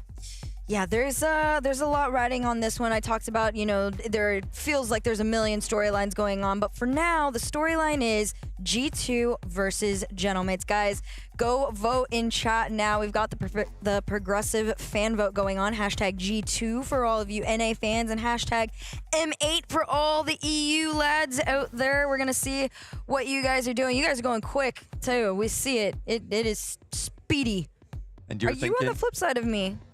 Well, yeah, I'm thinking personally I have to lean towards the Mates because of their their confident win yesterday. I'm leaning Mates on this one, but G2 the favorite in chat by a landslide. Can they get this one done? Will it be Gentlemates continuing their run 3-0 through Swiss? Will it be North America? This is the age-old rivalry, the latest chapter in it. This is going to tell us a lot about the trajectory of the two teams in the tournament. G2 versus Gentlemates starts now.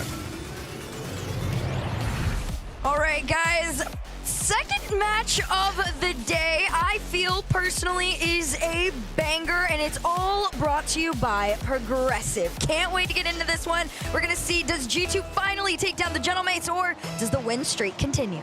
You know, G2 had a tough time in a couple of the games yesterday against Power, and we're still trying to figure out, is that because Power are playing at a completely different level? They do seem to be. Or are G2 still picking it up, still building it up? We even heard their coach Sathu say it at the start of the show. They know that they're going to finish the tournament strong. They know that they start slow, and they're not bothered by that. That's a big miss by Beast Mode, but luckily the rest of the team is here to help him out. Beast Mode, in particular for me, has been a bit of a slow start to this tournament.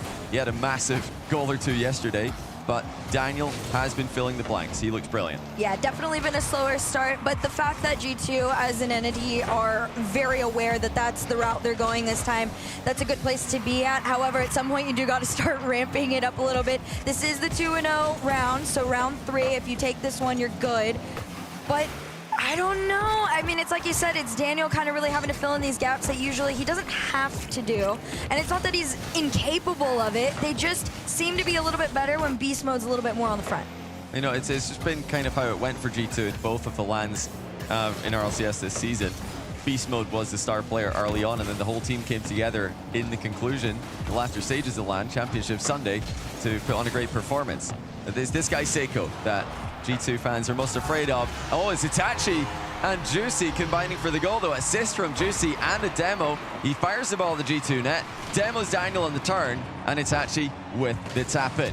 Oh man, you saw it in the back end too. I didn't even know who it was. It might have been Juicy. Went for that bump on it, and then it just left everybody defenseless once the last demo came through. So unfortunate for them. Great opener for the Gentlemates, but G2 looking to respond right here. Atomic takes a shot on in. Juicy carries this one out very peacefully into the mid, and it could be shot opportunity here from Itachi. Doesn't find it in. This one's just gonna go down to the ground, bounce back up with Atomic here. Very low boost, tried to get power on it with a musty, but Itachi took it away. Yeah, it's looking good for Gentlemates so far. They have stopped most of G2's offensive presses, and going the other way, they look a little bit more dangerous in the start of game one. I did barely have a chance to mention that Seiko seems to be the guy, well, at least that G2's biggest fan T-Base is most afraid of. He doesn't want to see Seiko at any point in this tournament. Well, he has to right now, and that is a pre-jump going into another pitch, it would seem, from G2. Will it get them scored on? No, it won't. They've got rotations coming through. They're going to keep it to 1 goal for now. Maybe something for Beast Mode on the counter-attack. Flip reset, denied by Seiko. I like what I'm seeing right now from G2 and also back on the attack. Quick little attempt to cut them off there, but it's not going to be that easy. Beast Mode, no connect on that ball means Seiko's going to be able to take it away through mid. Atomic makes the cut. The bump on him, though, allows Gentlemates to stay in this blue half, 50 in their favor. You see Juicy lurking, and I think G2 know you got to play a little bit of a slower, closer game against Gentlemates. They are pretty consistent as far as once they have that ball, it's going to be a big challenge to take it away from them. Beast Mode off the backboard, try to make a center, no connect. Yeah, Juicy wanted to go up and over his own goal there, maybe just out into the midfield with an air dribble. Beast Mode's not having it. Early pre-jumps have been a big factor for G2. There's another one. It's Beast Mode again, trying to get the pre-jump started early in the series against the mates. No, not really on the same page as his teammates when he drives for these right now, but I do expect that to change as they will connect with these more often than not. Couple demos coming out in the back end too. Not too bad to take note of, but I want to see those demos be a little bit more intentional from G2. Minute 38 on the clock right here. Gentlemates still just leading by 1. Trying to turn this one into 2 as this one goes in the corner. Juicy got this one taken away from him. Seiko back to himself. And it's not a bad shout to waste time at this point, honestly. Yeah. It's what Gentlemates do. They're known for winning by 1 goal. They're quite happy to play out patiently against any team in the world with a 1-goal advantage. It's always dangerous to play that game, but it's a game they've been playing all year long. Testing shot. Beast Mode passes with flying colors, but you would expect him to. Now that we're well past warm-up time in game 1. It's an early morning. G2 said they don't like early mornings to start off with the tournament. And I don't think Gentlemates will be too happy with it either. I mean, this is the same situation for both teams. All about a chance for G2, but it's saved by Gentlemates. Oh man, just keeping that defense very, very strong. Gentlemates, they've allowed G2 to take a couple of those quality shots at their net. However, again, the composure really is what is a big difference maker right here.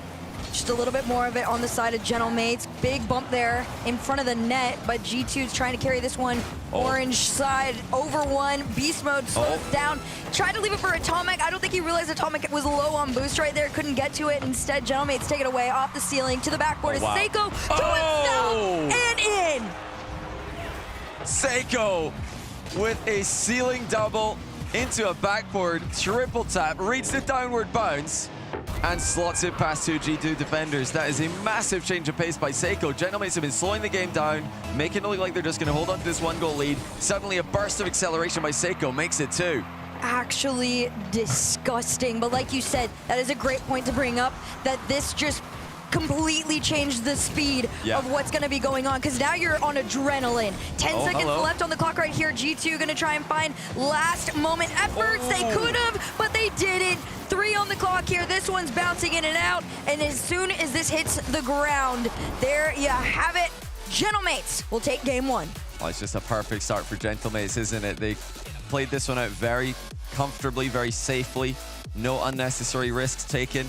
They controlled the pace of the game, and then out of nowhere, Seiko completely annihilates G2 single-handedly. I mean, G2 are gonna need to respond quickly here. This was it was very much a gentleman style of game. G2 didn't get their pre-jumps to connect really at any point in this match, despite multiple attempts.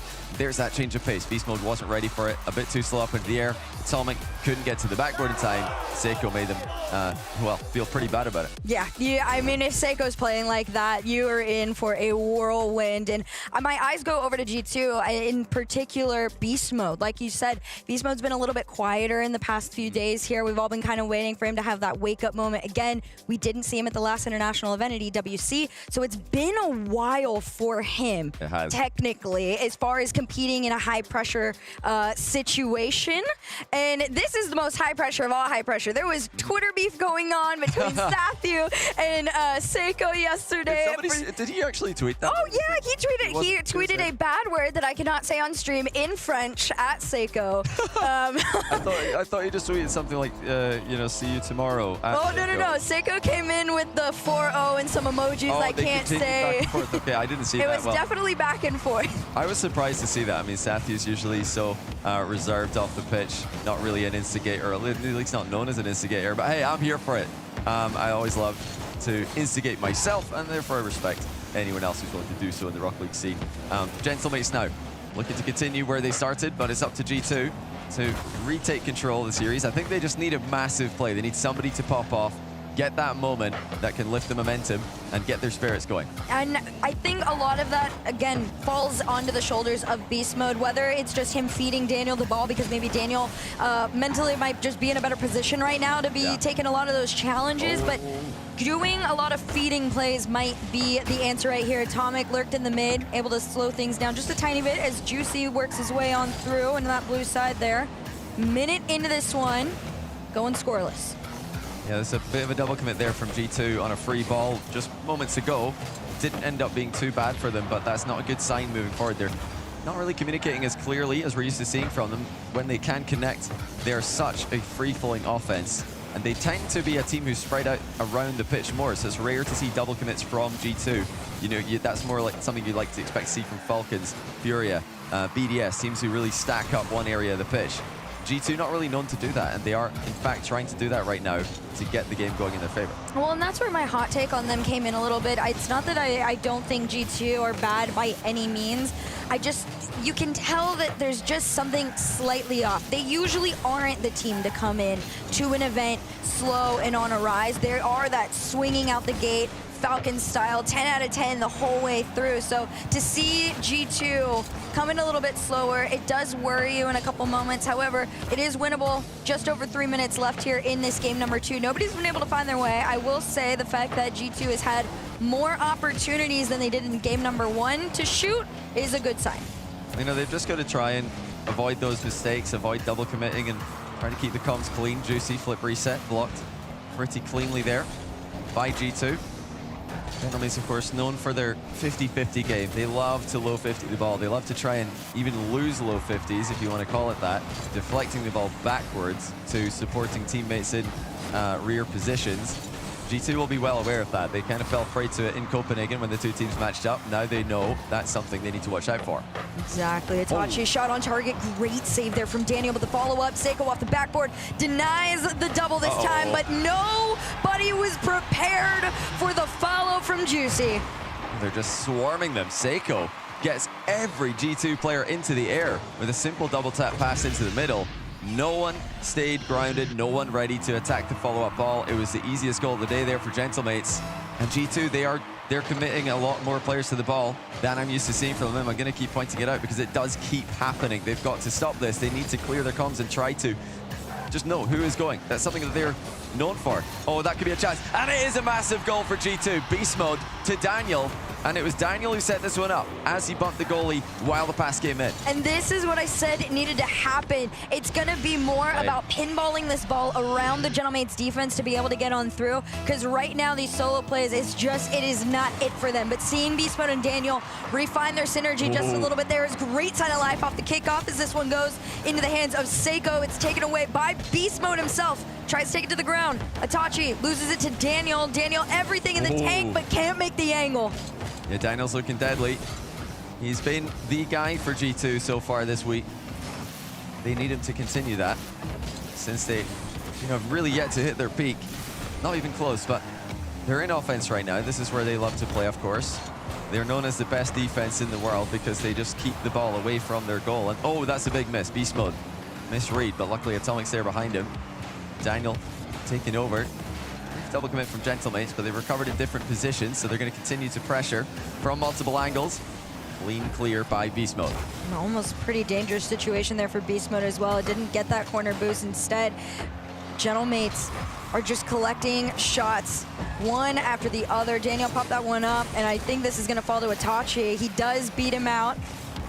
And pass down over to Juicy, takes it up, actually leaves it for Seiko. And I saw the plan, I saw the idea. This time though, G2 had it red. That was a heavy commit by Gentlemates, but they've saved a little bit of boost in the tank to get back quickly. Still, Demo's landing for G2. Free ball in the middle. Juicy's boostless, but he makes his good save and a good clear as well. Juicy really, with very little boost available, making a perfect play. Gentlemates now the other way. It's counter-attack central on Forbidden Temple. Lots of quick challenges too from Beast Mode. I like what I'm seeing. Getting more involved. This one just skims across the goal line and around the corner, but they're sending it straight on back. He's trying to beat out the spawn in, but 30 seconds left on the clock right here. It's tied game. Beast Mode, low boost, around one. It's a dead ball on Itachi, and Daniel's gonna try and sneak through, but he can't.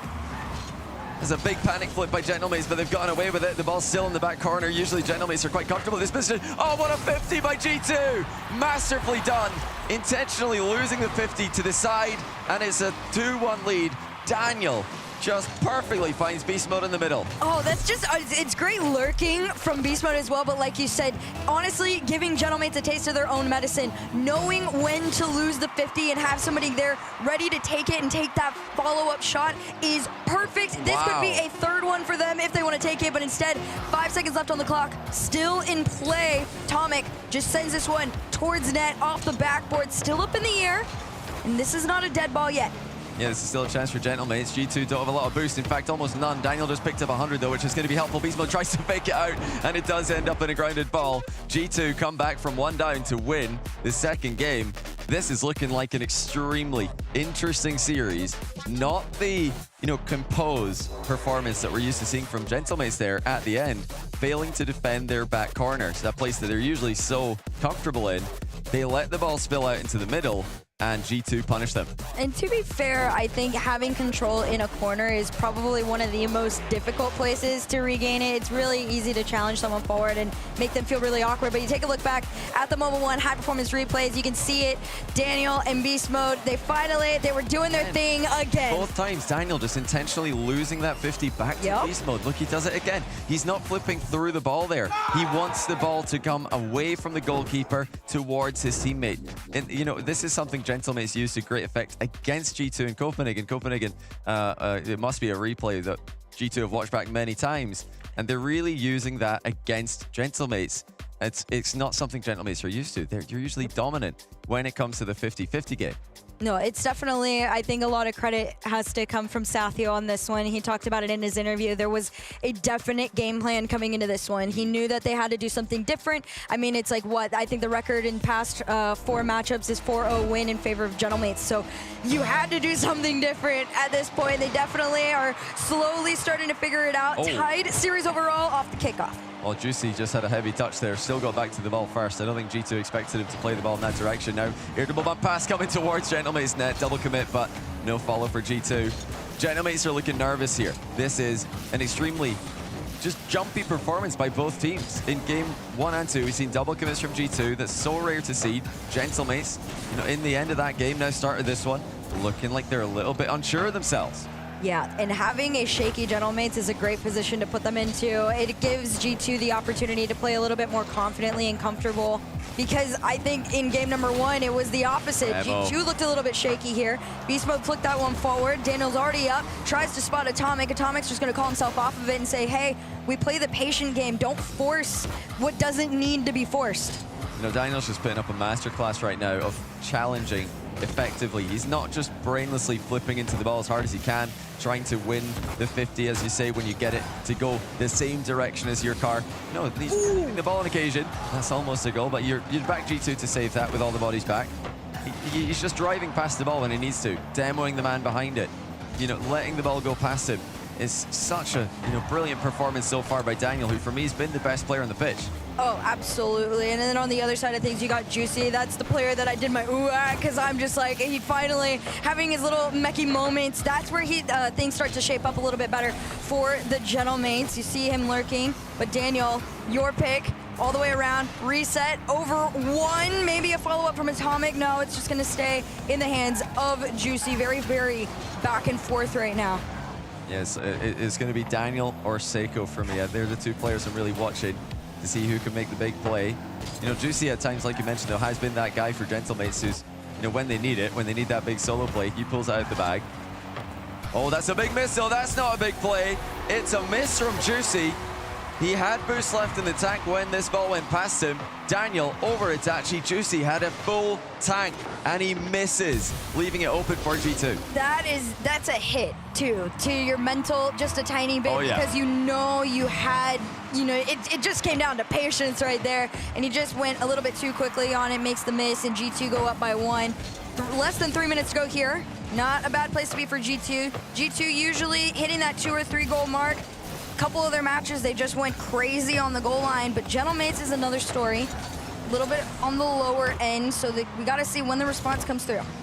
Yeah, so interesting to see, Gentlemates being, first of all, caught out by their own tricks in Game 2, and now massive miss at the start of Game 3 by Juicy.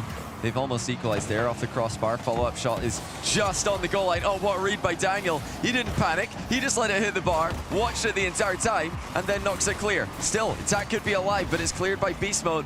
That was close, but not close enough for Gentlemates. Oh, man, this is just pure composure from G2. This is the G2 I wanted to see coming out the gates in the series right here. Just over 2 minutes left.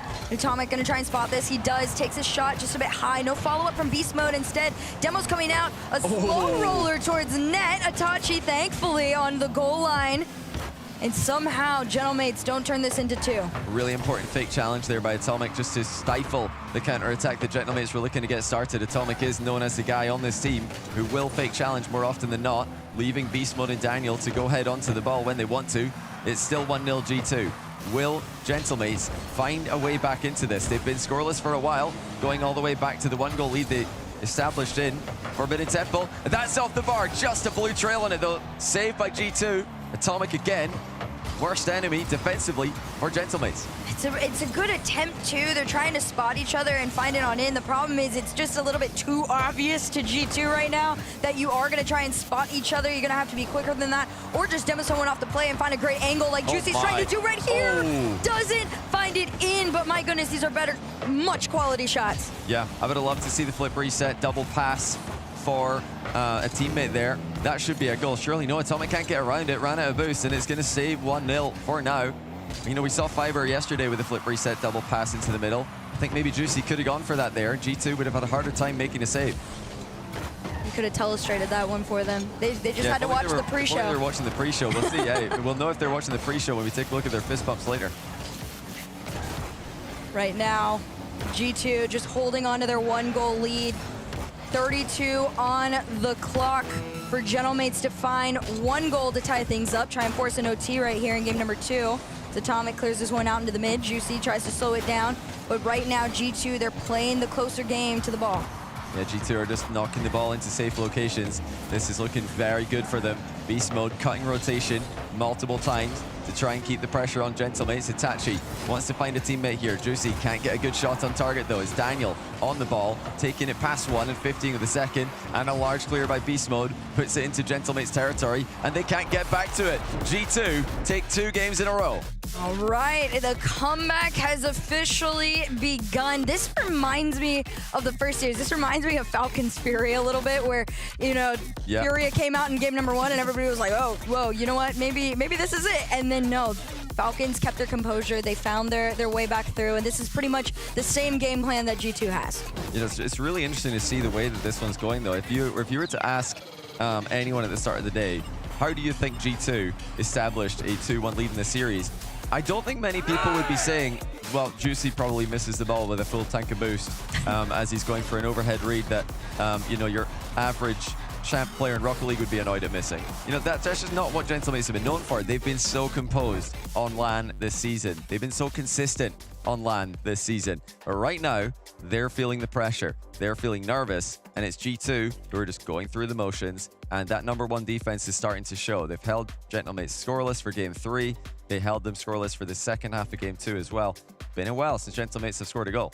Yeah, and I think a lot of that nervousness on the end of Gentlemates comes due to the hands of G2 came in with a new game plan. They weren't doing what they've done before. You talked about it, and I talked about it. You know, Daniel losing a lot of those 50s to beast mode, and I don't know if Gentlemates were prepared for a lot of these little tricks up their sleeves that they haven't experienced them, because this is usually stuff that Gentlemates does to G2. So to have it handed at them makes things a little bit different. Good save by Daniel. That's the Gentlemates special, just winning the kickoff to the side with that close cheek overlapping the play. Daniel getting back in time to make the save. That's, you know, been a direct goal for Gentlemates many times this season, but Daniel has just been a different level today. Man of the match for me so far by a fair margin. I mean, Game 2 is a true masterclass in challenging the ball from Daniel. I absolutely agree right here. Seiko, though, trying to set Itachi up. Fortunately, no spot on it, and there it is. Daniel, the bump off the play allows Beast Mode and Atomic to work together to try and take this one to the backboard. It's left for somebody to read. Daniel not in there in time. Beast Mode still keeping it going. He spots Daniel, tries to go for the angle. He wanted it to bounce up and back into the net. Unfortunately, angle just not found. You know, if those plays start happening for G2, it's bad news for Gentlemates. But going the other way is Seiko. G2 trying to get those highlight reel plays started in offense, leave themselves open on the counter. Daniel turning to the backboard, and Seiko snipes top bins. Oh man, I mean, it's kind of valid for Daniel. I mean, Seiko's taken this to the backboard so many times that it's not impossible to think that, oh, he's gonna try and do it again, but no, it's just too open at that point to not just take the free shot. And there's not one here for G2. Instead, Gentlemate's gonna try and find another one to build on. Seiko out to no man's land, falls to the hands of Daniel. But Gentlemates getting back into it, now G2 falling behind. Yeah, it's up to G2 to respond. They have done so already this series, coming from behind in Game 2 to win. They've got a long, long time to figure out a way to do it. Gentlemates will be looking out for Daniel in particular in his ground game. He's been sneaky with his challenges. Demos from Daniel, bumps from Daniel, 50s from Daniel have just really plagued Gentlemates at times. And we know that there's probably going to be a pre-jump goal, Daniel passing the beast mode at some point. They can just pull that out in at least one of the games remaining. Right now, though, it's midfield back and forth. Yeah, very back and forth game right now. Just over 3 minutes. A little bit of a quieter game, too, as well. Couple bumps coming out, low boost. And Daniel, the only one with anything to work with here. He's going to take that corner and try and just immediately cut and swing back. But Gentlemates' other plans slowly, like menaces, flick over one, trying to find their way into the G2 defense. Unfortunately, they just can't find anything, at least to make a second goal. 1-goal lead isn't a bad place to be. And G2 just haven't been given any opportunity other than to defend. Gentlemates are trying to do what they did yesterday, coming back from 2-1 down against Vitality to win games 4 and 5. You know, you'd think that those would be the true games where the nerves are exposed. Games 4 and 5, the most high pressure. I mean, Gentlemates admitted to the interview afterwards their hands were shaking. They were, you know, heartbeat going fast. In those high-pressure moments, those high-pressure games. But right now, they're putting up a more composed game than they did last time. So this is a step in the right direction for Gentlemates. They might have just done some controlled breathing between Game 3 and 4. Couple meditation moments in between matches right here, or I guess in real time, really. You got to teach yourself to just kind of chill out a little bit, and I think that's what's going on. Great composure, like I said. Keep going back to that word for them. However, G2 trying to disrupt that one here as they're forcing Gentlemates back just a tiny bit. And Daniel throws himself, means Atomic's up next. Great clear there from Juicy. And I do gotta say, Beast Mode has been getting a little bit more involved off the ball, but a lot of back-ended demos and bumps, so you can see the wheels starting to turn for G2. Oh, that's a chance. And it's a goal for G2. Out of nowhere, 50 goes towards Daniel, and he gets there first. Juicy dunked on by Atomic. Itachi jumped thinking he could get there. Daniel completely dusts him to the ball, and G2 are just 1 goal away from winning and advancing to the playoffs. Just a solid beat out. Less than 90 seconds and a goal from a lead. That's what stands between G2 and going 3-0 in the Swiss right now. Gentlemates gonna try and stop that though from happening. Juicy off the ceiling and down, tries to spot Itachi.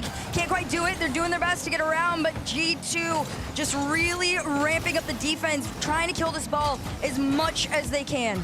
Well, that's a good 50 for G2. It's going to be hard for Gentlemates to do too much with this one. Itachi trying to double it using the underside of his car. Actually, it was the roof of his car flipped upside down. Very technical stuff. And G2 are looking dangerous coming the other way. Double commit from them, though. Chance for Gentlemates to counter-attack. There's the pass into the middle. It's well covered by Beast Mode. He spotted that one a mile away.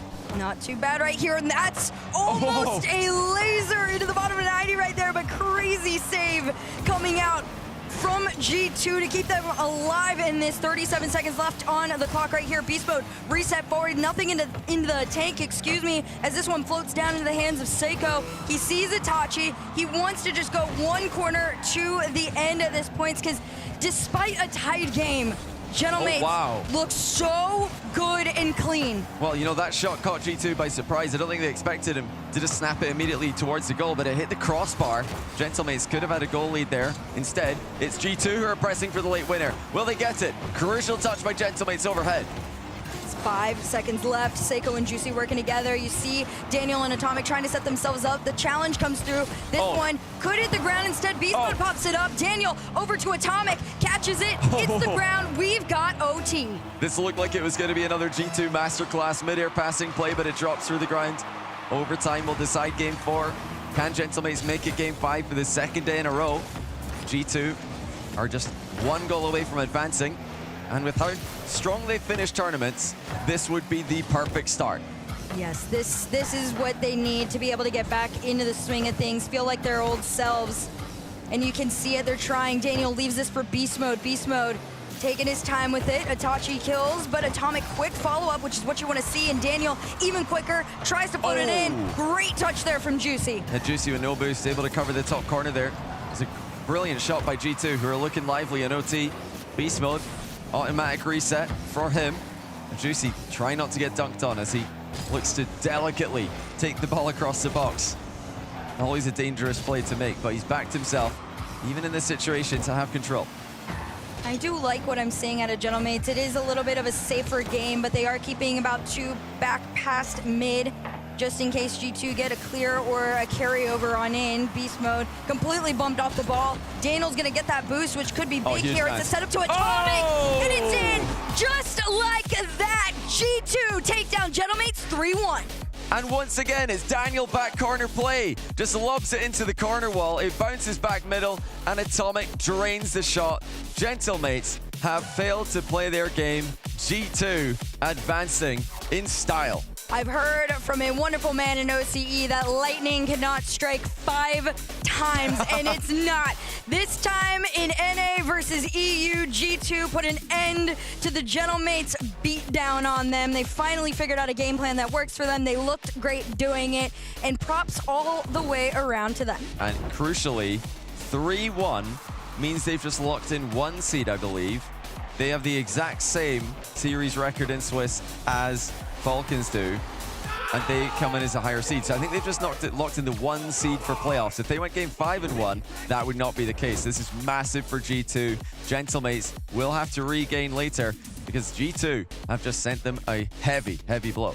Yeah, this is, it's a big one. You can see the smiles all the way around. And of course, one player is missing from that group, but he hasn't disappeared. He's just over there with our friend Leaf. But before we get into that one, we've got the Mobile One High Performance replay. You take a look back at it. G2, really, it was just about them trying to find their stride. Gentlemates had a couple moments where they were just completely shining stars. But at the end of the day, the plan from the man, Sathu, it worked, they executed it, and, well, they take their win. Well, perfect start for G2, and I think the best start we've seen all year from Daniel and Atomic, who's standing by right now with Leafex.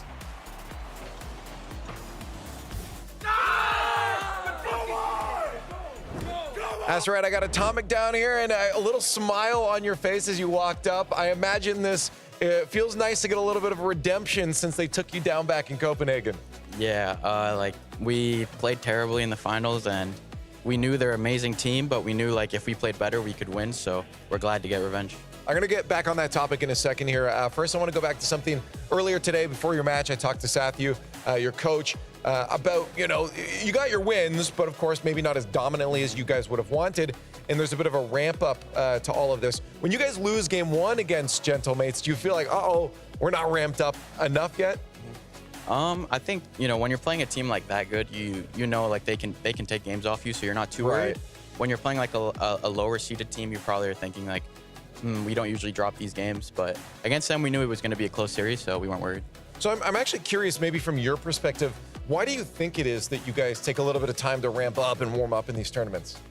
I think, I don't know, I think the later the tournament goes, it feels more, real and stuff. Like at the start, you're kind of warming into it, but like as a series, you see like the benefits of your wins. Like now we know, like, we progress and it gets more real, and then the harder the opponent, the more locked in your comms are, the more locked in you are, and it's just gets easier to, focus. Right. Now, I think I overheard Johnny, if he's correct, saying that you guys were going to lock in the #1 seed going into this, which has got to feel good, yeah? Yeah, it does. I don't know what it means like fully for the bracket. Right. But, being the 1 seed out of Swiss with like all these good teams feels really good. Now, when it comes to redemption, so it could be any team, but we'll use Gentlemates as an example. Does it feel better, or is it good at any time, or does it feel better maybe to be able to do that in front of an audience as well, or is it just as sweet any place? I mean, I think any win's better in front of a crowd, to be honest. Of course, yeah. But, to do it in Swiss, like where we usually aren't as strong, I think also is nice for us, because we know we can be, just as good in Swiss. It's just we take a little while to lock into it, but yeah. I'm gonna let you go, but quickly tell me, do you guys make that grand finals again? Because you seem to be good at that. Who do you want to be on the other side, since you already just took down Gentlemates? Honestly, I don't know. Maybe BDS for revenge, but that'd be cool. honestly, any of these teams are like playing insane. So yeah, I mean, any of them, like Falcons, a Falcons rematch would be sick too. So yeah, any of them. You just won a good game, right? Yeah, yeah. All right, cool. Well, you guys have locked it in. Congratulations. That's a big dub. So many more to go. I keep saying that because it's very, very true. Rocket League is all week. 6 days of action. Coming up next, the Blue Wall is facing off against Team Secret. We'll see you on the other side.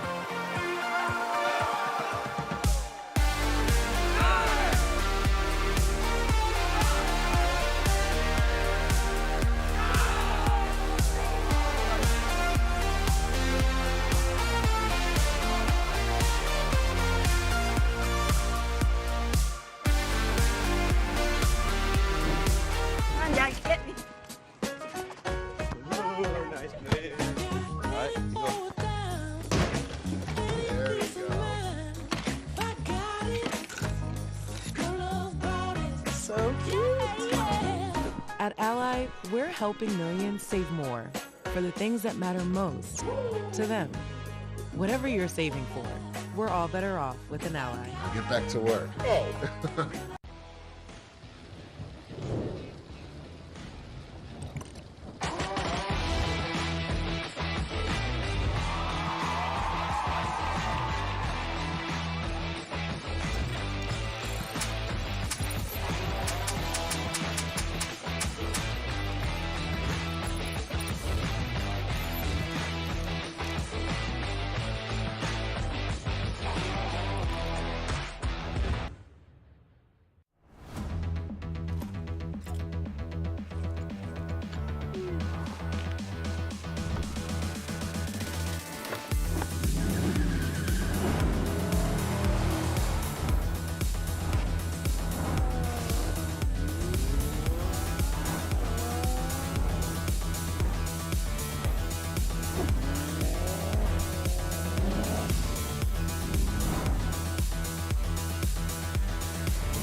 You have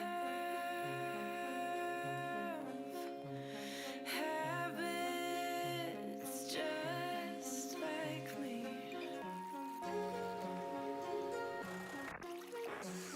Talk too much with strangers. Get way too serious around family. And I don't have any wishes, but when I kiss you, our lips fit well. And I don't have expectations, but when I daydream, I fall asleep, and our hands melt.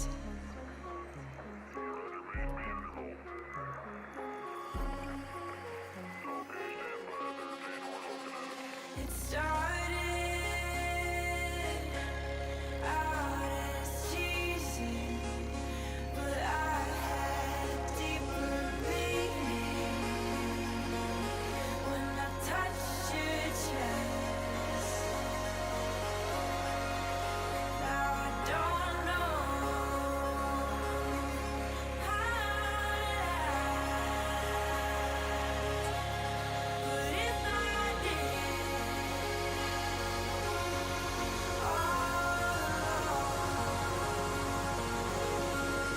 and I don't have any wishes, but when I kiss you, our lips fit well. And I don't have expectations, but when I daydream, I fall asleep, and our hands melt. But if I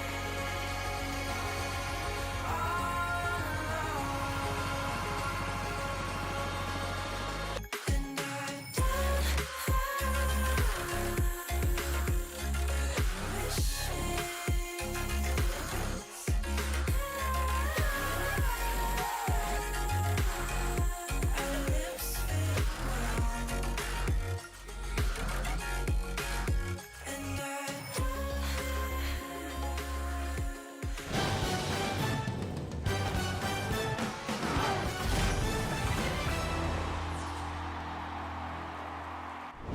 Well, there you have it. The two strongest teams of the tournament have punched their tickets to the playoffs.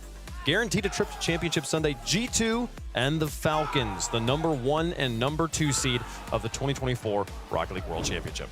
And they get the job done, going 9-2. Both of them. G2 will be the #1 seed in that bracket. Falcons, the 2 seed. I don't think either cares. They just care that they avoided each other. Yeah, an expected top 2, I'd say, out of the Swiss team. You're pretty happy with yourself over there? I mean, I'm not happy with myself. It's just the 2 best teams in the tournament doing exactly what you want them to do. Coming in 3-0, #1 seed, #2 seed, already in the bracket now.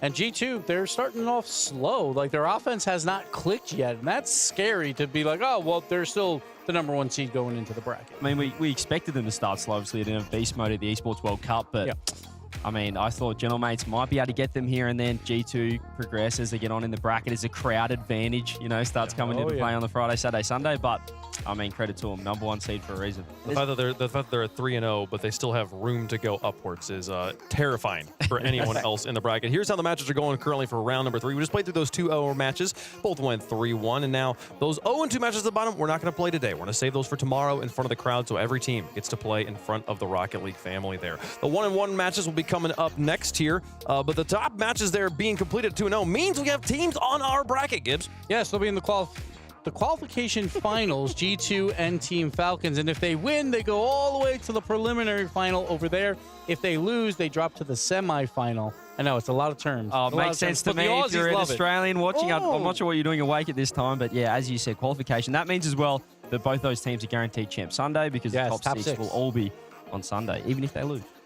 So with that, we got 4 more matches. We know what they're going to be left to play today, and then we will have 3 matches after that when we will play the 2-1 matches of round 4. So coming up next, got some exciting ones. Going to see Oxygen versus Power. That'll be coming up right after the matchup we'll have here next. And Oxygen versus Power, I mean, I want to quickly touch on this one. This is the one we are all most coin flippy about in the green room. People are literally sitting there like, I don't know what to choose, and I'm even sitting here second guessing myself. Yeah, that was a round 1 match last time around. Like Oxygen began slow, but they picked it up later in the Swiss to just falter in round 5. But it's a new day. I mean, it's a new, 83 days ago. So who knows what's going to happen between Oxygen and Power. We'll see what will happen over there. I mean, you think Power's got it? Oh, I don't know. If you look at their form lines, they've only lost to G2, and they looked pretty good in that 3-1 loss. So I think they're the favourites, Power. Did you pick them? I don't know. I've had this thing. Listen, if I don't pick them, they've been winning, so I don't know if I should. I'm not blaming them on this one. Half the talent are wavering on that one. No one knows who they want to pick. Everyone wants to get it right. But let's talk about the next match we have on the table. The Blue Wall back in the house. They've looked up and down. We've had things to celebrate and things that have given us more question marks about Carmine Core here so far. Gibbs, kind of where do you put them right now? Yeah, the offense isn't clicking just yet. We'll see how they do. Again, it's going to be tough. Like, scrims are one thing. Players are saying they are probably a top 2 team here. It's Falcons and K-Corp. But it hasn't shown on the field just yet. We've seen some spots of brilliance from them, but at the same time, the offense needs to pick it up a little bit more. They play very close to one another on the offensive side of the field, and that can be a blessing or a curse because if things go wrong, that third man is in trouble, usually in a 2v1 spot, so they got to be careful of that. I mean, the positive is they've done it in scrims. You talk to any team around here that has scrim K-Corp, they feel like they're the best team, at least in the scrims, and you know, we spoke about the tournament rust coming into this, obviously not being there in London. So if you go along with that narrative, if they're doing it in scrims, at some point it's going to click for them on game day. It should click for them on game day eventually. I mean, they lost to Furia yesterday. It was a close series. Atto had an uncharacteristic whiff at the end of the game. Gave the loss to Freenet. Batsy, you need to wake up. You don't want to lose this matchup, otherwise you're in trouble. He's locked in, though. He's ready to go. He's in his domain expansion. Oh, that was what? Domain expansion?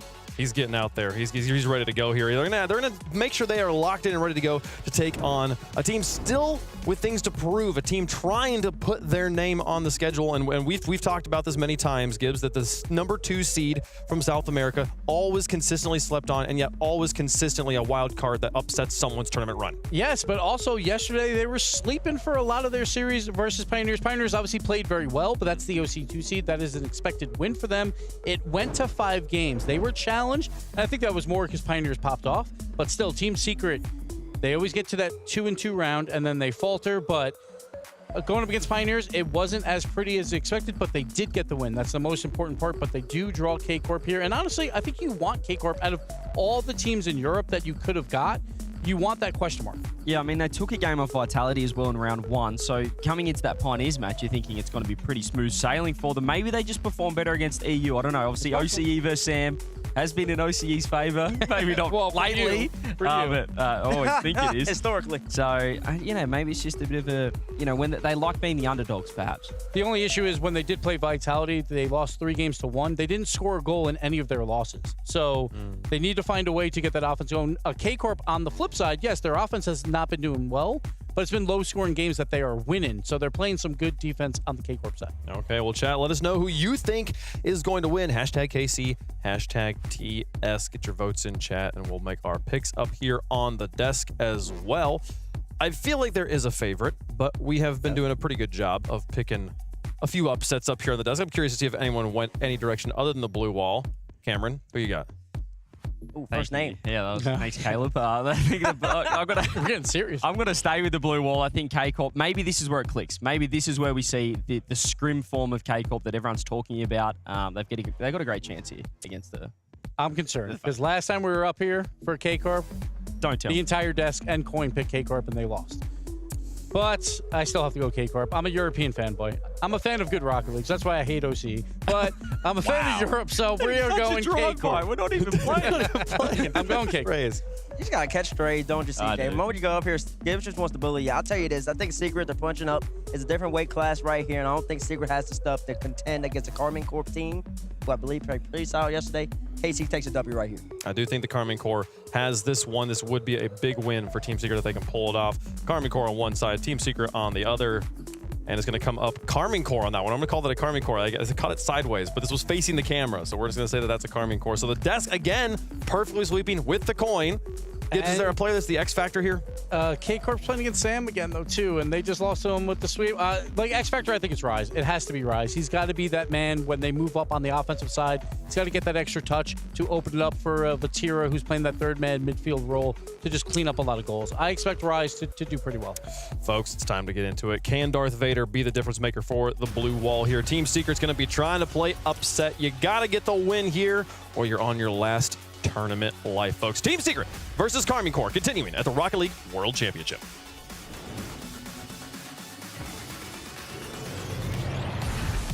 We started the day off with the upper round matches. Now we're moving into the 1-1 mid matches here in round 3. Karmine Corp versus Team Secret, presented by Progressive Cole. Let's get into it. I'm excited, man. Incredibly so. Karmine Corp yesterday tasting defeat to Furia. Now they're up against Team Secret, a team who, this season have certainly given Furia some bruises along the way to finding themselves as Sam's second seed. Of course, Team Secret have made the semi-finals here in these, it was in a major at the start of last season, and KV1 was part of that team, so he is Mr. Secret. On the other side, I'd say that Vatira is Mr. Karmine Corp, so I'm curious how these two foes are going to face against each other. We had a couple of danger men identified for Karmine Corp, and you were saying that Atto is the one you've got your eye on, Baz. Yeah, I think I wanted to see more from Atto yesterday against Furia offensively, and I didn't feel like, he was as comfortable as he normally is. And I think if Atto can really get things going, it could be a huge difference maker from KC. But of course, it is a full team effort, and especially at this stage in the World Championship. So we'll see how things are going. Right now, a little bit of defense being played though from Karmine Corp.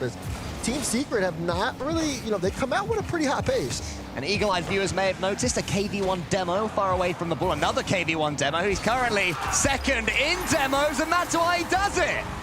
And we saw something like this against Furia versus Karmine Corp. Those demos in the back end, Atto trying to get the fake challenge out, but Mata just all on top of the ball, recognize he has an open net, and he nails the shot. First goal to Team Secret. Love a player that just heat seeker missiles his opponents. And KV1 is certainly one of those in that conversation. Players like Rettles, players like Com, players like Rise as well, that are certainly up for the fight. Mata goes up against Rise. That was going to come to the side for KV1. Karmine Corp are quickly realizing they're not going to have this series all their own way. As Atto forces the 50-50 into the center, Mata clears it long, and Vatira can get a clean touch. Yeah, could definitely be a chance for Team Secret to get things going here, turn around their Swiss stage, and really put the pressure on to a team like Karmine Corp.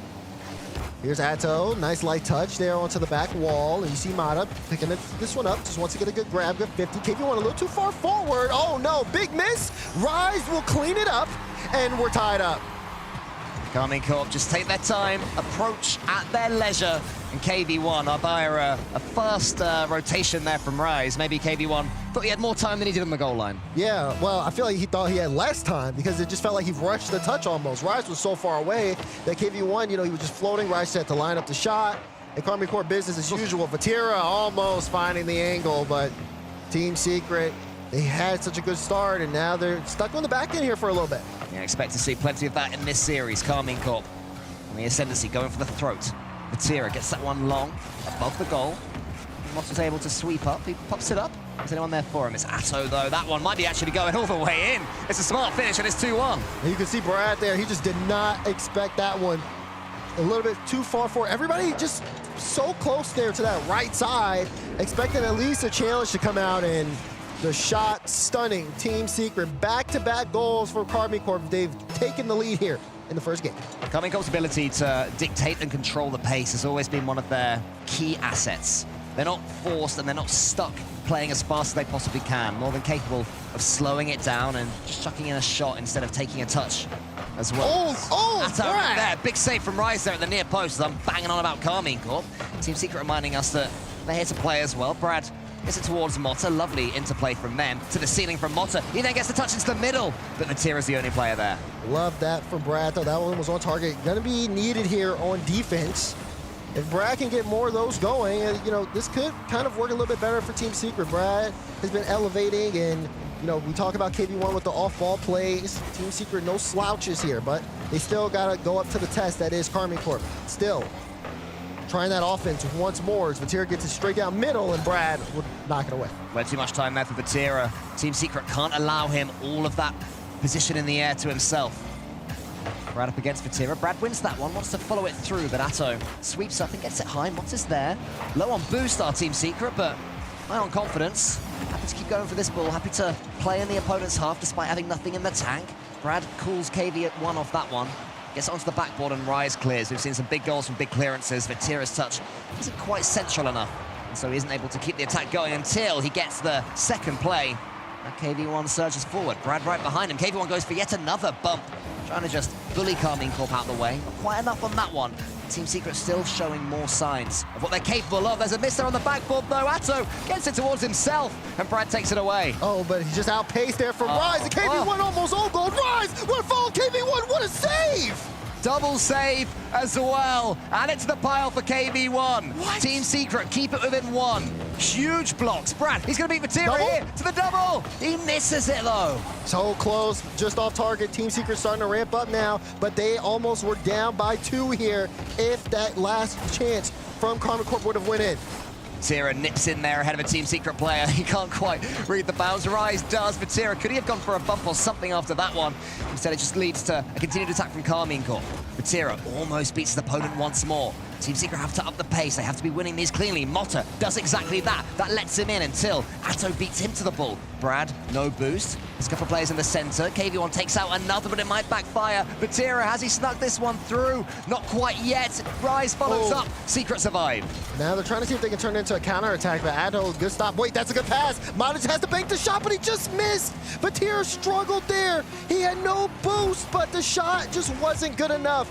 Final few seconds. Team Secret trying to make a last-second play to equalize. Rise with the clearance and no one backfield, and it'll be the blue wall ticking game 1.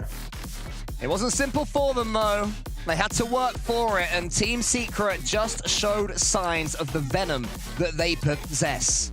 These bumps and these demos seem to be the key. KV1 certainly seems to be the key. A couple of massive saves from him there. You can see there on the scoreboard. Motta was their top performer overall, though. Yeah, Motta did really well defensively and, of course, knocking away the danger. Again, this was a good recognition of, hey, I got an open look on the net. I can just sail this over Atto's head. Did a good job there. This Team Secret still put on some fight. Carmine Corp, though, still kind of looking a little bit flat offensively. Had some good shots, as you see, like that one, but it was more so catching Team Secret a little too far forward. As we see, again, that save is just so insane out of KV1, but it's these goal line saves. Team Secret, they want to push up, they want to be aggressive and take it to Carmine Corp, but they have to be careful because everybody on the blue wall, I mean, they have such good field awareness that they will catch you off guard if you're too far forward. Carmine Corp, one of the stranger stories this season. They were the super team. They had everything behind them, massively followed, you know, hundreds of thousands of views and viewing parties, and they didn't make that second major. They missed an open qualifier entirely. They find themselves here after a huge break, and they have to prove to us that that break has served them well, rather than coming here with no momentum. So far, I'd say they've been doing okay. Double fake on the kickoff. It's exciting. Eventually, these two go for the ball. The ball pops out towards Motta, has an early chance in game number 2. So has to be alert, isn't quite there. Rise was behind him, and they clear the ball long. But yeah, Carmine Corp, I still think they have more in the tank. I think so as well. This is something where, you know, over the course of the series, maybe they start to really kind of fall into their play style, just execute a lot better.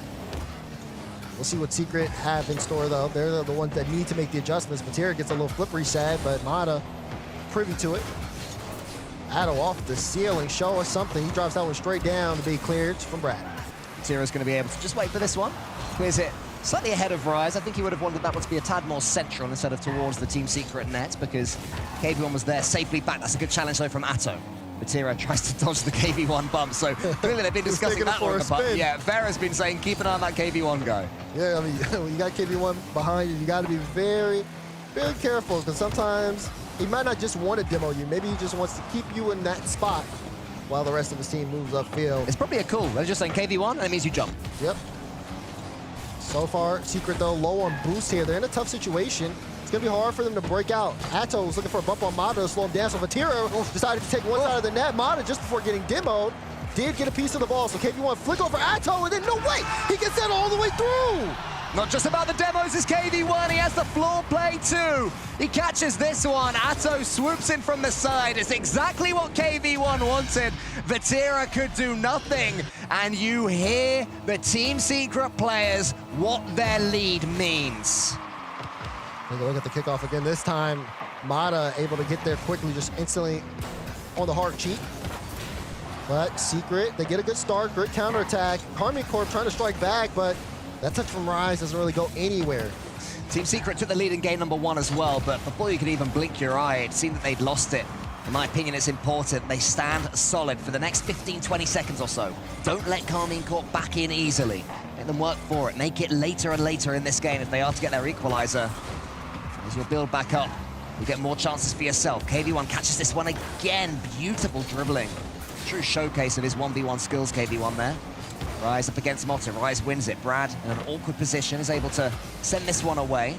Tira coming in. He's got 50 boost still to play with. Gets a second touch, but there's no one there, There's no one there at all. It's almost a counter. Brad couldn't quite connect with the doink. But where were the rest of Karmine Corp? Yeah, they seem a little bit more spread out. Seems like they want to kind of stay more in line with the counterattack, not send too many resources forward, especially considering what had happened in that last play where, you know, just 1v1 situation, all Mata had to do was just, I think KV1, I'm sorry, had to do was just get a flick. So just playing a little bit more spaced out, taking their chances and banking the shot. Atto with an equalizer. Snuck its way home. Who was this on the goal line? I think it was KV1, but couldn't quite get there. He was almost nudged to the side. Desperately tried to come back. Oh no, it was Motta coming in there. Got half a touch on it. It wasn't enough. The power of the strike was enough to take it forwards, and Karmine Corp do have that relatively early equalizer. Oh, they might even get the lead here. Double cheat, or yeah, aggressive cheat on the kickoff, I'm sorry. And Brad was left alone. There was like no boost on the play from anyone from Secret. But the defense held on for the time being, and we're still tied up here on Forbidden Temple. Brad gets it to the backboard, but Tira clears it long. He's just doing his job. Sweeping up right now for Karmine Corp, but it does allow Team Secret in. Motta, he's got someone in his sights. It's Rise. Rise had to dodge the bump and hit the ball towards Vatira. Did a lot there with one touch, did Rise. Made it look relatively easy. Vatira's second touch is nice. That's happening too often for Karmine Corp as far as I'm concerned for Team Secret fans, where they're hitting these second touches here. Again, it's clean from Rise. It leads to a shot. Creative from Vatira. I mean, he starts this one off with that initial backflip. Good double there from Rise, though, to get it mid. And Vatira with the pre-flip into the ball. Defense scrambled, and no one had a read on that play. Karmine Corp in front as they are out-pressuring Team Secret in Game 2. Out-pressuring and outpacing up to now. Not quite outplaying just yet in general. Right. There's still more in the tank you feel from Karmine Corp, but do Team Secret have the extra gears to play with? Vatira goes long. Atto's going to just leave this one to Vatira. KV1 can clear it to the side. So Rise back into the middle for Vatira. Karmine Corp, what I would say, their passes are certainly finding one another now. You see Rise going up early. Just trying to see if he can set up someone else too. You talk about that passing, and it does feel like they are getting to the ball a little bit faster. It doesn't still seem as dangerous as I think we would have expected initially from Karmine Corp coming into this World Championship. You're expecting a lot of speed, a lot of physicality out of them, and just, again, showing off their mechanical prowess. It feels like this game should be more dominant from them, but it's not. And that is a little bit due to Secret as well, also just kind of showing up and cutting out a lot of space. For sure, they're rotating okay, Team Secret. They're showing they are capable. They really have the ability to hurt Karmine Corp. Nearly there for Motta with the reset. Bringing the ball down. Rise into the side. This is the chance. This is where Team Secret have to keep control of the ball. They have to be brave in the attack. It's just not quite creative enough from them. There's not enough avenues of attack that they're showing. And Karmine Corp will defend almost to the end, it seems. Now Karmine Corp on defense. There's a chance there. Top corner. Brad down off the demo from KV1 as well to set it up. KV1 is just ridiculous. Look at him. He had an opponent in his sights. Brad still had a lot to do with that finish. There wasn't much of the goal to aim for. And Secret, whose fight it seemed was slipping away in game 2, suddenly have equalized. Everything had to work on that play. Wait, hold on. KV1 off the kickoff there. Tried to turn it around. Good over Tira to read it. Still, final 10 seconds. And you see Karmine Corp trying to get something here in the final seconds. KC gets straight back into their flow. They're the ones doing the attacking. It's an early strike there from Atto. Wants a second one. Another demo comes in from Motta. This ball is going to land on plain grass. So Rise has to just get it towards Brad. Motta's up for this one as he know he leaves Double commit it. to Rise! Vatira get each other's way. Rise, double tap, not quite there. And the clearance is going to fall. Surely Vatira lets it. He does. And it's overtime. A little tension here in Forbidden Temple. Team Secret starting to ramp up. Rise to the ceiling, Atto's to his left, Atto's in there, Atto shoots, as simple as you like. Karmine Corp take it, and they're giving them hell. Right off the kickoff, Rise off the ceiling, straight to Atto, and my goodness, to the top corner, bar down and in. And K-Corp roar as they have this series on match point. They've had to fight. They've had to fight, but when it comes down to it, they've got the job done. What a performance from Rise, especially this game. Assisting every goal, 5 saves from him, as well as a couple of shots. He was all over the field. You can almost hear the guttural scream from hundreds of thousands of Frenchmen all the way here in Texas as that one went in. The blue wall in their hundreds of thousands will have enjoyed that one, and they certainly will have enjoyed Karmine Corp's response as well. Seeing Rise play like that, getting under his opponent's skin, is exactly what Karmine Corp and their fans demand. But it was a good comeback from Team Secret. KV1 involved as ever. Brad King, the finish was beautiful, slotting that one. And then straight over from the kickoff, this ain't bad either. Rise, his decision-making, always impeccable. Atto knew precisely what he was offering, and that was there right there. Look at Rise, he says sit down. There it is. Giving him some as well. When Rise gets them going, the others follow. There it is. But that's what you expect from Karmine Corp. That's what you want, especially in a LAN environment. That's where Rise really starts to step up. I mean, he has a banger of a game like that, and it just gets loud in your face, trying to make it hard for you to lock in. But now just a surge here on the side of Karmine Corp. Can they close it out here? Game 3, here we go.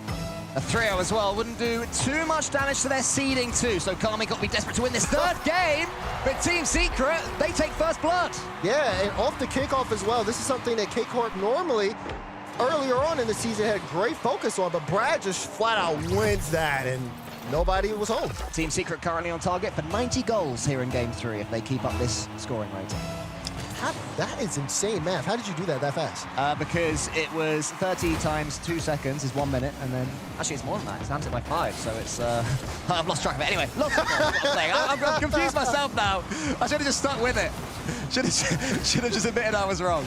Anyway, what I'm saying, 1-0 Team Secret in 2 seconds. Oh, Atto trying to get the equalizer. Great double. Mata there, followed from Vatira, will be blocked away, but he's still keeping this one in midfield. A Rise! My God! Banger of a shot. Great on Vatira, though, to keep that play alive. Third game in a row. Karmine Corp have a quick equalizer after going behind. They are not being thrown off by what Team Secret are offering. And when they get the passes going, they are looking unstoppable, appearing as if they are the Karmine Corp of old.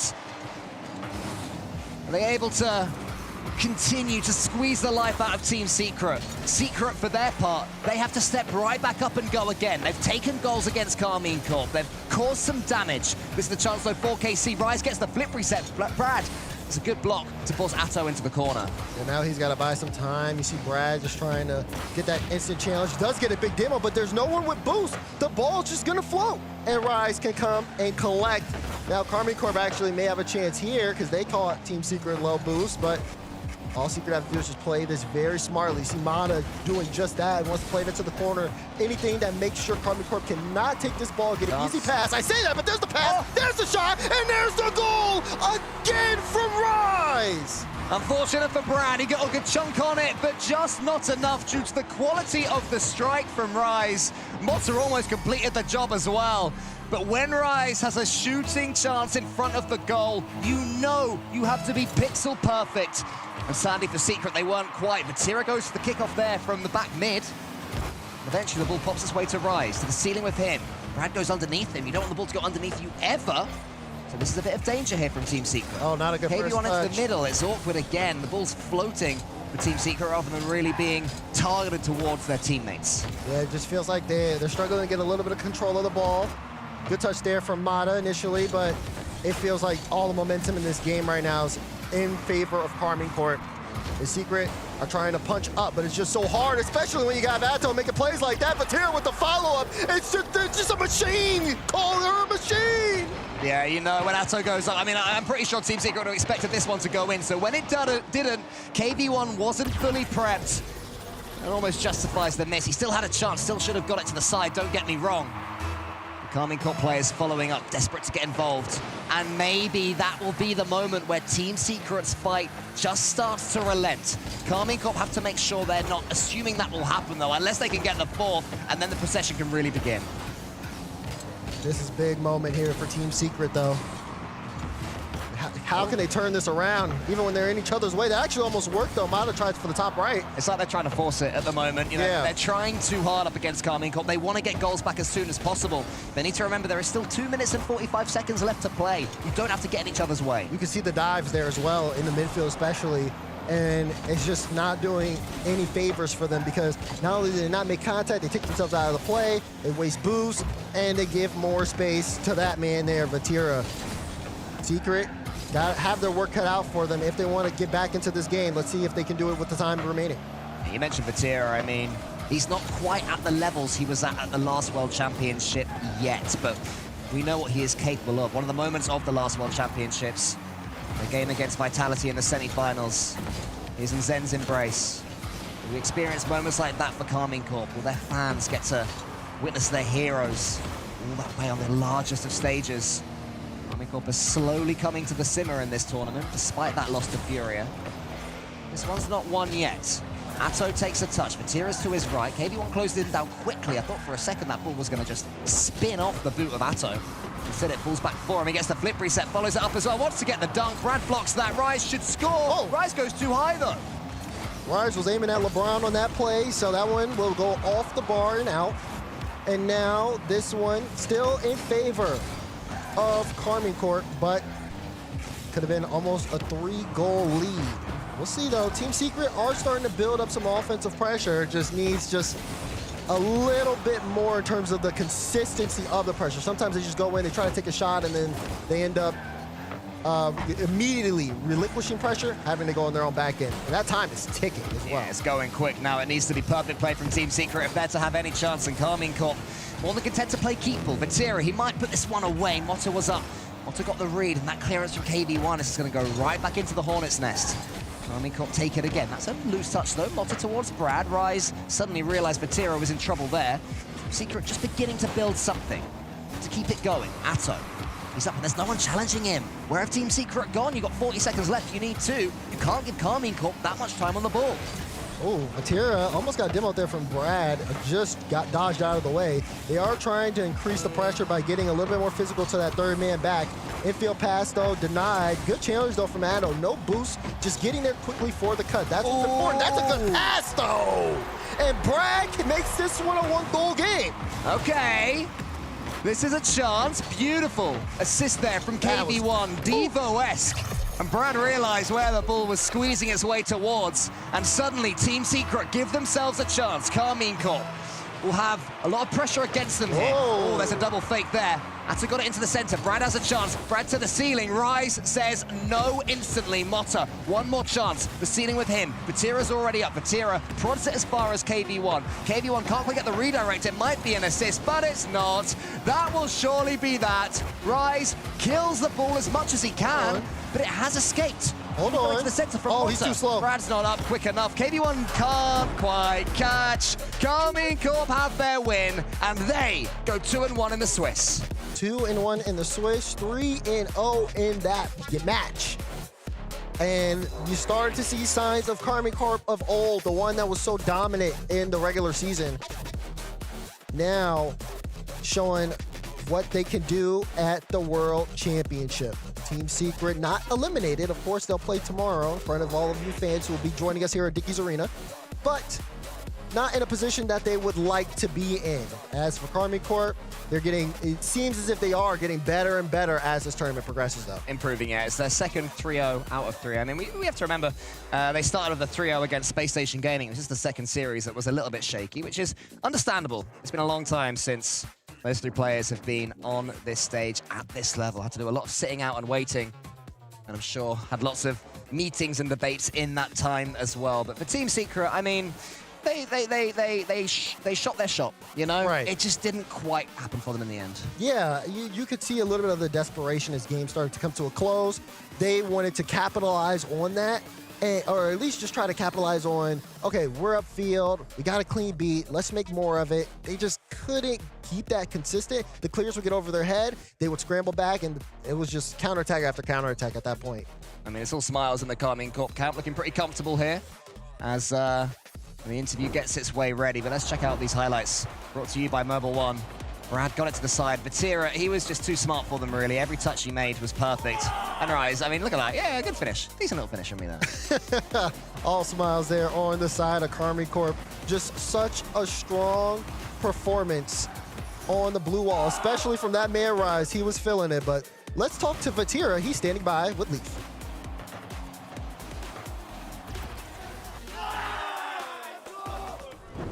We got Vatira from the blue wall, the GOAT himself. I gotta ask right off the bat, how good does it feel to be back playing on LAN? To be fair, it feels so good because like we didn't play the past 2 LANs, and yeah, I'm so happy because I have such a good team with me, and we wanted to prove that we are back, you know, and it feels really good to play on LAN.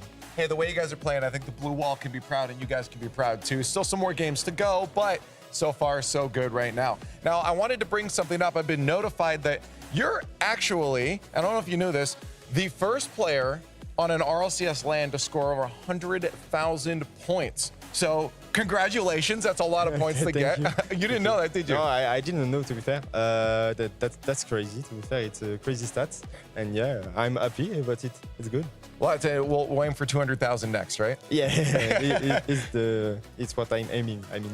So for just looking back to, again, the bit of the break that you had there, you know, we were talking to Oxygen before. They didn't even know if they'd be here. And they said motivation kind of dropped a little bit. How was it for you after you guys, of course, missed that last major? We were sad about it because, like, obviously not making a LAN, like not even qualifying to a regional was tough to handle with. But I mean, my team is the best I could have because like we didn't care about it. Like we didn't care about like not making a LAN. Right. As soon as we know we were qualified for Worlds, the only goal we wanted to win is it was Worlds. So like even if we miss a major, people will not care about it if we win Worlds. Right. No, it's good. It's good it's good to have a team that can keep you motivated because it's so easy to just fall apart in a moment like that. Now, obviously, competition has continued to get better and better. Yesterday, you guys had a bit of a falter, I believe, to Furia. Going forward, are there any other teams that you've been scoping out and watching that might cause you guys some trouble? If I can be honest, I think there is like 5 teams like that could like make us like a struggle, right? Because like I think this LAN is like really good in terms of skills, like from any region. Yeah, honestly, everyone's saying it, and I'm glad that everyone is saying it because it is so true. Vatira, I'm going to let you go now, celebrate with the team, and say congratulations. Thank you. Welcome back, and congrats on that stat as well. Thank you. And there it is, Vatira from the blue wall, Karmine Corp. As we carry on, a great stat for him. We'll see if we can break some more records as we continue on in the Rocket League World Championship 2024 here in Fort Worth, Texas.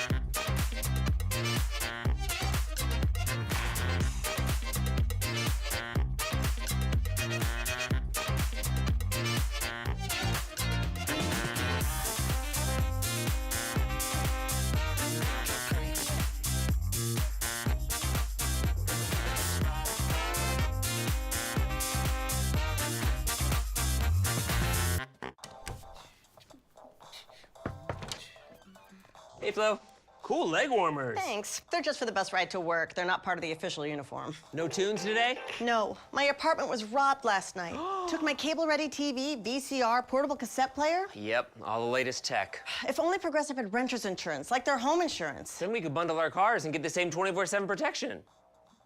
I think we just invented that. This is the best day ever. Well, I still got robbed. It's still a pretty good day. This is the opportunity, the dream that you set upon yourself. Here we go.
Well, we are back, and this is a very interesting one. The team that found and snuck their way through to Worlds versus someone who's been making quite a number of upsets. We've got Oxygen Esports versus Power about to go down. Yeah, they've had a decent result at every LAN, Power have. Now they're looking to add yet another to their tally, and it's against a team they've already beaten, Oxygen. They're just happy to be here, but now that they are here, they're looking to make a run. They will be, I think, in their own heads, the favorites in this matchup. They will consider themselves the team with something to prove, though, given that they lost in London in the opening round of Swiss. I do think it's better for Oxygen that they're already 2 series into the tournament. Coming off a win yesterday, though, now that they have to play Power a bit later on into the event. Yeah, this is definitely not the worst place you can be. However, I do like the player quote. I've never lost to Oski. Is that true? We're going to fact check that. What is this I can't one? believe I've never beaten Archie. I actually can't believe that either. If that's true, that's ridiculous. I would never have guessed that Archie's undefeated against his teammate Oski, and now they're teams, so he can't beat him anymore. But they have, still got to beat these guys. Banana Head, Fever, Torsos, the grandfather of the OCE region. who is still putting up numbers to this day. Coach Jimma behind them, looking spectacular in the cowboy hat. I mean, these guys look more composed and more calm. They look like they're having a better time this LAN than any other time I've seen them. They come in sometimes with a lot of pressure on themselves. I'm liking the silly vibes I'm getting from them this time around. Oh yeah, very, very OCE vibes. And I do gotta give the credit and the flowers to them. Every time I've had the opportunity to talk about them, I mean, you can't not mention it. They are closing a gap that has been so far and wide for so many years that it is finally, there is a time where you can say, all right, they're gonna go up against Oxygen. This isn't just a sweep. This is not a 3-0 beatdown. Oh, this is just a random side match. This is a proper series. People have to watch out for them now. I'm so excited, especially for Banana Head. He really is the player that kind of put this map pin on them recently. And they've all looked great being themselves. Yeah, I'm really looking forward to it. I think if they've been paying attention to the other matches that we've seen today, they're probably going to be filled with even more confidence because they put up just as much of a fight against G2 that Gentlemates did. And Gentlemates are obviously one of the tournament favorites, one of the teams expected to be making minimum top 4 in this event. They went 1-3 against G2. That's exactly what Power did yesterday. So, you know, I talked to Banana Head in the bus to the venue today. He was, you know, actually thinking based off the fact that they took a game off G2, that Gentlemates were going to beat G2. So maybe he's changed his mind about that, thinking, oh, hold on a second, maybe I underrated myself, maybe I underrated us. And we're actually a whole lot higher up in the standings than even they think they are. Well, in the meantime, you guys, we've got the progressive fan vote going on in chat. I can see you guys going on, but if you want to get involved, hashtag OXG if you're an Oxygen fan. And for the boys in yellow, hashtag PWR for power. We're going to see where you guys land on the scale. I know I was going very back and forth. I think I chose it last second. Who did you go with? I went with Oxygen, but it is by a fraction. And I locked that in at the start of the day before I saw the other matches. Haven't changed it. I've done that in the past. You know, we are allowed to change our predictions right up until the start of the match. But I don't like doing that because I've suffered in the past, you know, second guessing a prediction, so I've left it. If I'd known that, you know, G2 took down Gentlemates and Power by the same score, that probably would have swung it in Power, honestly. And Power are the favorites according to the fans. It's not a bad guess. This really is a coin flip match between Power and Oxygen. Yep, this is very, very back and forth. The boys, again, who snuck on in and gave themselves a chance at Worlds versus the boys who's been frustrating everybody's opportunities at Worlds. They're about to go head-to-head right here, right now. Game 1 so important for the OCE boys. Generally speaking, they were able to take it last time the two teams met, but last time is in the past. Let's get into it now. Brought to you by Progressive. It's Game 1 of Oxygen against Power. Let's see what we get off the kickoff here. See if anything special goes down. Pretty standard. This one bounces back center. I am curious how intense Power are going to try and be, or if they're going to try and just learn a little bit about Oxygen in game number 1. I expect to see all guns blazing. It's what they do. Banana Head is actually the player who puts up the single fastest game in the season on LAN. We don't want to talk about the result there. They got slapped by Gen.G in that game. But yeah, they've kind of reined it in a little bit, found the right pace that they can play at while remaining accurate, while remaining precise, because obviously when you go faster in Rocket League, you're going to lose a little bit of precision, lose a little bit of accuracy. Power are playing at a perfect pace this weekend, and that is something our Oxygen have to be aware of. And a lot of these teams, again, I talked about it before, have underestimated Power. And I talked to Jimma, I was like, you know, I've asked pretty much everybody in every interview, is there a new level of respect on Power that you guys are going into your series with? And pretty much everybody has said yes, and he felt so good about that. He was like, this is something that we've wanted to try and earn for a long, long time. They have that under their belts and their names now, but it's moments like this, series like these, where you're really going to solidify if you're making this big change. And, you know, from Oxygen's POV, this is an absolute must-win. They're probably thinking, you know, we can't lose twice to Power in one season in 2 events in a row. That would completely shatter their confidence. You know, this is a team who are coming in last minute to the event. But if they're going to make any kind of run in this event, they have to play with confidence, and that will just be out the window if they lose twice to Power. Oh, that's a chance. Oh, what a save. Fever in and out save against the bump as well. Huge defensive play. I saw the double commit before that, and I was like, my goodness, I really hope somebody pulls through. So shout out to Fever on that one, but Oski's not letting the pressure let up on this. Still, Oxygen taking a couple of attacks at them. Fever using everything left to try and get out. Archie dead balls it. Banana Head to follow.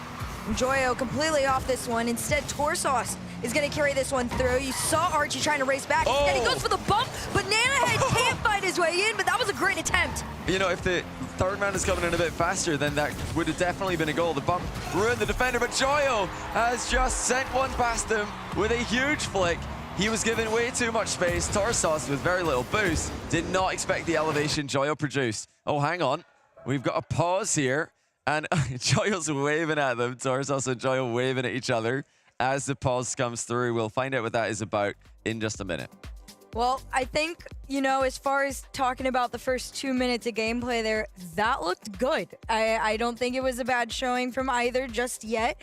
But like you made mention, that last goal, really due in fact to getting a lot of space that was kind of unnecessary there. However, for Joy to recognize he had it, that's a really great position to be in. And of course, I think anytime you have that situation, I mean, he's going to come out successfully on it. I mean, it's very chill vibes. Well, you know, we're wondering, like, if Torsos was that isolated in the back, I imagine that it's Power who have called for a pause here. They've been ahead is leaning underneath his PC. You know, if Torsos was on an island in defense, which he appeared to be, then maybe it could be Banana Head, who is just slow back because of a tech issue. I mean, he's fiddling about with something here. So if I had to guess, that's probably what it is. I don't have any confirmation on that, though. I probably shouldn't be guessing, but I am. So that would be my best guess at what's happening, given the situation on your screen right now. But we'll have confirmation for you guys as soon as we do hear it ourselves. But yeah, love the little interaction there. Joyo and Torsos waving at each other, as I'm sure Oxygen looked across to see, well, what's going on here. We'd like to have that goal, please. But yeah, the pause has come through. All smiles between both teams. We'll see if it does stand. Torsos rolling back the years this event. He just keeps on surprising us with his longevity. One of the real, I think, the longest standing players in the scene, up there with the likes of Gen.G, JNaps from NA, players who have been around since pretty much the very beginning. But he's still making lands, just like JNaps is. And Torsos debuted in LAN a season before JNaps did. Dang, that is a long time for starters. I do want to say, like, for somebody to be able to stay in it that long, but also as time goes on, somehow get more competitive. That's a level of respect that you really got to put onto their name. Yeah, I love to see it. I'm obviously biased for the KBM players, with Torsos is one of the keyboard mouse players in Rocket League, still playing at the highest level. And like you said, they're peaking at the right time. This is really the best we've seen from them all season. But Oxygen, still, we're not sure what kind of level they're at. I'm biased for both teams here. I'm biased for Torsos, KBM, and I've said it before, I've got Archie and Joyo in my fantasy team, so wouldn't mind seeing them pop off as well. Yeah, I wouldn't mind either. I think, the story of Oxygen and everything that had gone down for them to be able to get here to Worlds was very interesting. There was a number of things that had to go completely in their favor. Very, very lucky moments. But a lot of it doing credit to, their performance back in London. That's really what got them here. So I think they see the opportunity. They're very lucky and proud to have a chance to compete. And they're not taking these moments or these series very lightly at all. No, I've just heard word that the goal will stand. So it looks like Power have fixed their tech issue that they did have. We're going to resume at 1-0.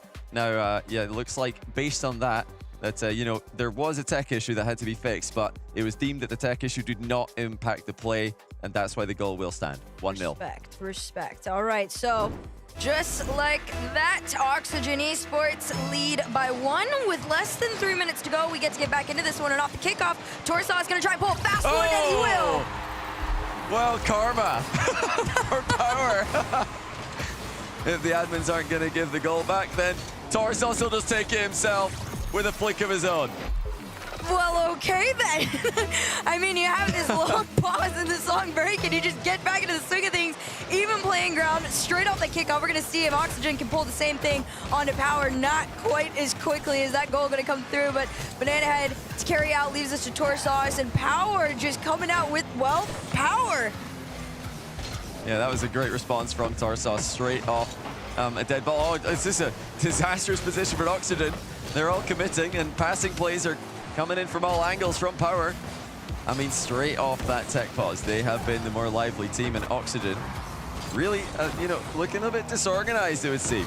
Well, I mean, if you get, you know, you have this long pause, you were in the lead, your goal stands, and you get taken off 3 seconds into kickoff, I'd be discombobulated in every which way right now. So Oxygen's trying to refine their footing and get things back in order as Oski carries this one, tries to attempt to carry it past mid. Great challenge there as this one falls over to Joyo, but Power so much quicker with the challenges. Yeah, 100 boost to 0, no contact. Archie jumping with way too much forward momentum there, and it really did look like he was struggling to get back to the ball.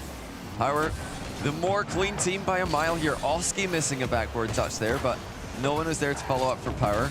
These mistakes are going unpunished at the moment. Slow ball. Right now it's dead, up in the air. This one's taken away by Torsos, and I mean, I see the attempts off the backboard. I will say Oxygen does a great job of recognizing if they're gonna try and use that. I think Power did a much better job trying to just spot each other just like this. This one over to Torsos, taken away by Oski, but just over a minute to go. Oxygen Esports kind of losing the flow. Yeah, they're definitely losing the midfield battle right now. Their touches have been inconsistent, and Power putting the pressure on them here. They're swarming them, but now Oxygen have a chance to break free. What's Torsos got in mind with the backboard play? Not slowing it down. In fact, he loses control of the ball. They're maybe trying to go a bit too quick here, Power. But the teams are backing up. They're given space in the midfield to be played with, and that's dangerous to do against players like Joyo, players like Oski, who can make those massive aerial plays count. Here comes Archie. Takes a reset, very, very slow and readable there, but Joyo up next. Low boost for the likes of Oxygen right now, but no connection from Power. And they're just gonna opt for the back pass there. A little bit of a bump, try and push their way forward inch by inch, playing a little bit more of a patient game now. You see the lurk from Joyo. Maybe if this one goes back, instead Oski reset forward, and that's our player of the day yesterday after his shot that he had in one of his series. I'm curious if we can get something insane from him again. Yeah, this game's really, it's devolved into a pretty messy game, but still tied up. Oski, not enough boost to get back to the drop-down pass, and now Power with a counter-attacking chance. Fever into the ceiling. Can Banana get there? No, he gets demoed at a critical moment. Huge recovery by Oski. Insane demo right there. That is exactly what they needed. They got it, and back into the kickoff they go. Archie's touch leaves this one to the hands of Power. Back pass over to Torsos. And another one to clear up field towards backboard, completely read by Archie. Archie over to Oski, taking his time. Enough boost to work with. Can he get the double? No. This is a bit better now from Power, getting these knock-on touches in the midfield. Archie booms it right back to them. Torsos looking for a teammate in defense. It's been passing that's the focus for Power in this game, and now they're in a bit of trouble. It's going to be on the goal line and in for Joyo. In and out save attempted by Torsos. I think the game actually credited him with a save. Bad-mannered from the game there, just giving him the epic save, and then right after, it actually went in off his own car. So, 4-stone goal, certainly. Oxygen, 1-0. I like what I saw at the end there. I will say, not the cleanest game from both of these two teams. I do know that there is the capability for this to be a lot better than what we might have seen. However, I gotta hand it to Oxygen Esports. I mean, you get scored on after this long pause on the kickoff, and you're kind of just in your head like, whoa, what just happened? That was just a lot to process, and then they start to get back into it. Yeah, it's been a very, very nervy day in the past few series. Lots of misses, lots of mishits, and lots of double commits as well in all the games that we're watching. But I think that just shows the difference that a World Championship brings. You know, such a high pressure situation, even this early in the tournament, probably comparable to late stage tournament in majors. So it makes sense. I'm not all that surprised to see some nerves, some jitters from these teams early on in the series, especially. It's all going to be about who can handle that, who can level out the play, try and find the pace that works for them so that you don't make so many mistakes. Oh yeah, and you talk about pressure on both ends of the field for different reasons. There's a ton of it. I mean, again, of course, you look at Power, they've been doing what is been deemed the impossible for so long, which is putting up true, genuine fights against these teams, sometimes even taking them down. And then on Oxygen, I mean, you just got to talk about this crazy storyline where you get this last-second opportunity to come into Worlds and try and make it your own. But Archie's going to try and make this one his own, tried to air dribble it through, got stopped. Yeah, Oski was pre-jumping from the far side there as well, but Power deflected the ball to safety brilliantly. Now double commit on the goal line from Power. Lots of extremely aggressive plays by both teams.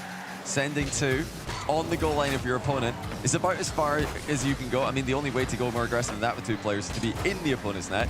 Not really much reason to be doing that. So maximum aggression by both teams.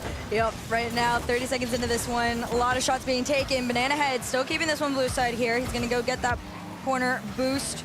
Try and keep the play going. Fever up next, shot taken off. Torsos try to do the slow follow-up here. Fever might be a little bit faster. It goes to the backboard. Maybe Banana Head could sneak it in, but Oxygen Esports have used everything in everyone's tanks to keep Power at bay. Yeah, Oski's the only player with a lot of boost right now for Oxygen, and he's made a good touch there. Catches the ball after 50ing it to safety. Oh, wow, how have Power managed to create something there? They don't follow up on it. Overhead save successful by Fever.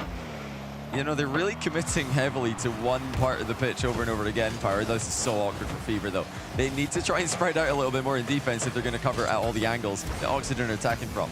Yeah, and that's definitely, I mean, correct me if I'm wrong, but why they lost the OT goal. There was just a big bunch up, and it was really difficult to cover and predict the space on it. Joyo off the backboard, double, finds the angle in, and well, you do it in style. Just perfect technique with the reset double. That little lean back as he lands the reset to kick the ball forward and keep the car in the same position. You know, it might look insanely difficult to do, but you can try that at home if you copy Joyo's perfect technique there. Just a little bit of an air roll back. And what a kickoff to follow up. Oxygen are completely dominating mechanically and strategically. What went on off of the kickoff here? Rough decision making on Banana Head on that one. I don't know. Unfortunate, I guess. Just got caught out. I mean, Oxygen, they know that Power like to strat kickoffs, and they're doing the same right now as well. Just trying to create some volatility with quick follow-ups. A lot of practice in the EU ranked server with close cheat kickoffs when you're playing a lot of 2s like all these players are. And, you know, if you get half a chance at it, you're going to have an open net on occasion. Power did not get back quickly enough. So right now, Oxygen have built up a pretty decent lead that Power are gonna have to slowly start chopping away at as time goes on. 3 minutes, more than doable. However, you don't wanna let anything else go through. Archie is using everything he can in the ceiling, try and get past this defense and towards that net, but Power not letting them have those chances. And Joyo, I mean, really, you're just kind of, they're waving this ball across the field until they see an opportunity come to them. They're not quite forcing too much right now. Instead, Power just really running circles around themselves. You see Fever cheating up. This one works itself out. Unfortunately for them, Oxygen's defense a little bit predictive. Yeah, this is not the performance Power we're hoping for. They're really in a bit of a hole right now. Now, they've been able to go Game 5 with top teams from EU for many years now, but usually back and forth series, not series where they have to come back from this margin. That's a good save by Power just minutes ago, just seconds ago, I should say. But when it comes to offensive production, there really isn't much to talk about. That's been something that I think has been a strength for them over this week so far. The chances that they've been able to generate have not been, you know, few and far between. They've been often. Now Oxygen have really just taken the wind out of their sails, starting to control them. Power just trying to, again, just get a grip on the reins here. Banana Head and Fever trying to work together, but it's such low boost for everybody all the way around. And I think Oxygen is starting to recognize that. It's just these little pinballs back and forth around the mid. Triple commit towards this ball. Everybody on Oxygen just throwing themselves at it, and they're like, all right, just get the ball back. Reset a tiny little bit. You can breathe, get your boost, and take a shot on into an open net. Well, clinical by Archie.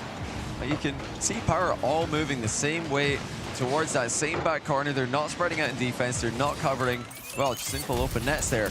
Archie makes it look easy.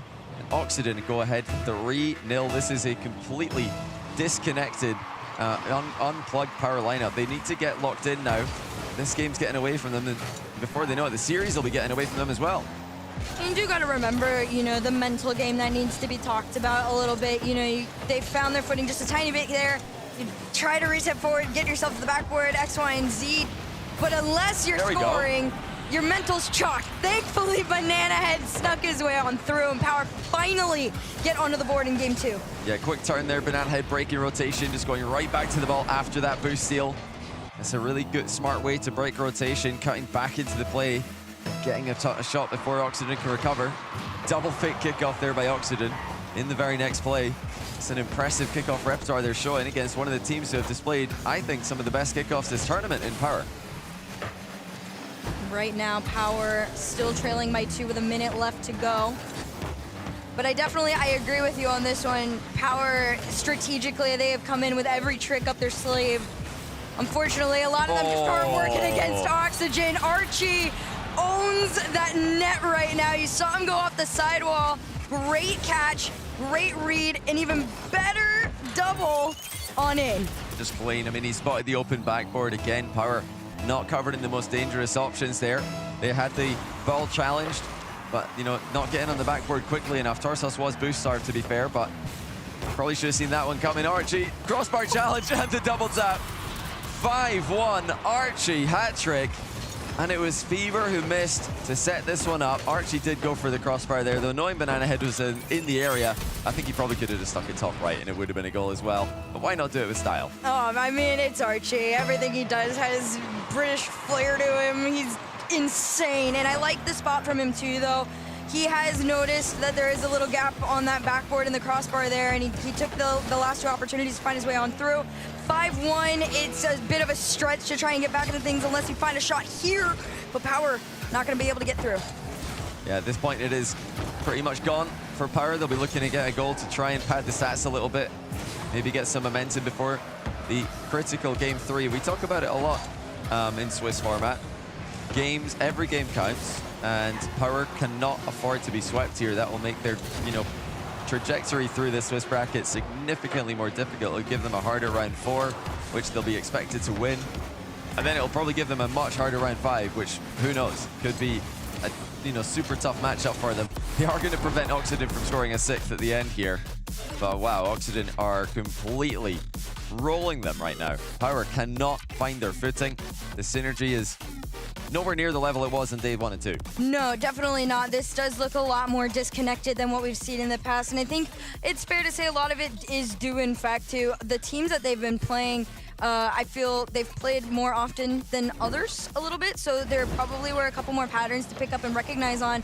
Unfortunately, for Power, you know, preparing for an Archie that is this involved, preparing for a Joyo that his solo plays are this on par at times, that's a very difficult and intense and scary thing to have to defend against. Yeah, and you know, Power coming into this matchup, you know, did they just give themselves a little bit too much to do? You know, in both the matches they've played in this tournament so far, Gen.G and G2 were considered heavy favorites against them, and I think being the underdog is something that works well for Power. But now in the Oxygen match, like we said, this is more like a coin flip, if not even Power favored based on what we've seen so far this weekend. Definitely the best win that either of these teams has collected so far would be Power's win over Gen.G. So is that maybe putting a little bit too much pressure on them? The fact that they, you know, come into this one as equals or even favorites instead of the usual underdog story that they're more used to. No, I agree that there is a chance that, you know, once you take down teams like Gen.G, there is a huge, not only target on your back, but an immense amount of pressure to recreate what you did before. And Banana Head, well, he is well on the way to trying to show us the same performance that we got yesterday. It's a great pass by Tarsos. Managing his boost to perfection in the approach. Power boys have, you know, done well there to counter a kickoff that Oxygen have tried to utilize a few times, just point-blank range fake. But Oxygen not going to stop mixing it up. Double kickoff there, just going to keep them guessing. Loving the variety from them today. Still going. Here comes Archie, though. Hat trick in the last game here. And Oxygen Esports does sit on match point. Banana Head, not past anyone. Instead, it's a slower ball here. Tries to take a deep angle. Tarsos, I like this cheat up from him to try and catch it in case he didn't find his way through, and he recognized it and took the opportunity for himself. Oh yes, where is everybody is probably what Oxygen are thinking. Archie made one touch to the back corner, but no help came in time. Joyo was in the area, but not before Power could score. 2 very easy goals for Power to start this off, and that is exactly what they need at this point. They just need any goals at this point, so they'll take what they can get. But a 2-goal lead this early leaves a lot of time for Oxygen to come back. And you cannot count out Power, and I really hope Oxygen aren't. I don't think they are by any means, but Power do have the capability to start getting back into the swing of things here. I mean, we're watching it unfold from us now. 2 goals in the first minute of gameplay. That's a really big deal in terms of helping fix your mental, trying to do 1 foot at a time in this reverse sweep now. And this one to the backboard. Any coverage? Yes! Yeah, good recovery there by Banana Head. It looked like he team bumped his, I think it was Fever, in the back before. Now Fever, speaking of the devil, in he comes with a double tap. And Oxygen again have got nobody back. Look at Archie and Oski in the back of your screen there. Joyo just limping back into defense. No one anywhere near Fever as he doubles it into the open net. I mean, Oxygen, you can't cheat up too far. You're going to have to play a little bit of a safer game, especially when you're down by 2, but now 3. The moment to play high risk, high reward is not now. You do that when you're down 2 to 3 or something like that, but 3:36 on the clock. Pass over to Joya, doesn't find his way in. Instead, it's going to bounce back forward. All of Power cheated up off the backboard, finds the double, and Tarsos continues to build. Did Falcons pick up the controllers? What's going on? Power are just scoring with every single attack. It's another double tap. Tarsos just adding to the already insane score line. Where was this Power offense for the past 10 minutes? Who knows? I mean, you just gotta be happy it's here at this point. And the crazier part, honestly, is how calm they are. After these, they are not jumping, they're not screaming their heads off. They're very calm, and they're just ready to lock in. This is a locked-in Power trying to get back into it. They are back into it, but 3 minutes is a long time. Well, if they needed any convincing that they are better than the scoreline of this series would suggest, then that'll help them believe it. 2 double taps, Fever and Tarsos. Banana Head's also been in the score sheet after an easy open net presented itself. Can that be 5? No, not this time. Oxygen, for a change, do get a defender back to clear the lines. Not too bad of a showing right now. Oxygen just kind of all over the place, scrambling to even get to take a shot on target, but continue to just be denied every single time. Fever, great challenge on this one. You already saw Tarsos lurking. However, I do get weary of a couple of these challenges are being headed upfield on very low boost, and same can't be said for Oxygen. Open. Demo's coming out. This one was a miss. What? And surely, I mean, I was in the same boat as you. There's no way that wasn't going in. But Wait. Oxygen, you know what? Take what you can get, boys. I mean, you survive the probably should have been goal, only then to do absolutely nothing. I mean, but I'm not sure what Banana Head's doing there. I mean, did he think there wasn't an Oxygen player there? I don't know why. Maybe he might just have had like bad field of view on it. He might have been blocked. I mean, the ball sometimes eclipses the attacker that's coming behind it, but I really don't see any reason when you're up 4 to just pull up next to the ball and say, hey, what's up? You know, can I park beside you? You could have just knocked that to the back corner and they would still be winning 4-0. Oh, the cringe bump plays are starting to come through now. That's a mental mind game at that point. No, not the cringe bump plays, the exciting bump plays. The I personally am exciting. extremely excited by bump plays, definitely a bump main at times. I probably would call it exciting if I could do it, but I can do this, There and you they go. can do it better. Pass and play down to Banana Head to take Power to 5-1. Oh, you got me there. I don't think I could do this. Open nets are impossible. Tarsos to Banana Head. 4-goal lead reinstated. I mean, this has been one of the weirdest series that I've seen in a while. Power were nowhere near their previous level, and now suddenly they're just scoring with every attack that they make. And Oxygen, who were previously in this series just minutes ago, super organized, locked in. I mean, what's happened to them? Their defense has been non-existent. I mean, they're just gone. They are not here right now, but that is a great place to be if you're a Power fan, if you're a Power player even. Joyo down, over, crossbar, and out. Demo, and no connect to find an angle. That was an opportunity missed for sure. And a minute, 10 seconds, Power just straight back into blue. Yeah, opportunity missed, and also just a ball missed by Oxygen. Another clean whiff. I mean, they're really racking up clean whiffs. Oh, what a flick though by Oski. I mean, they're making goals happen every now and then this game. And that is a monster flick by Oski with very little boost at his disposal. In fact, no boost available at his disposal. Fever had no chance. Yeah, no chance at all. Great powerful flick on that one. I like it.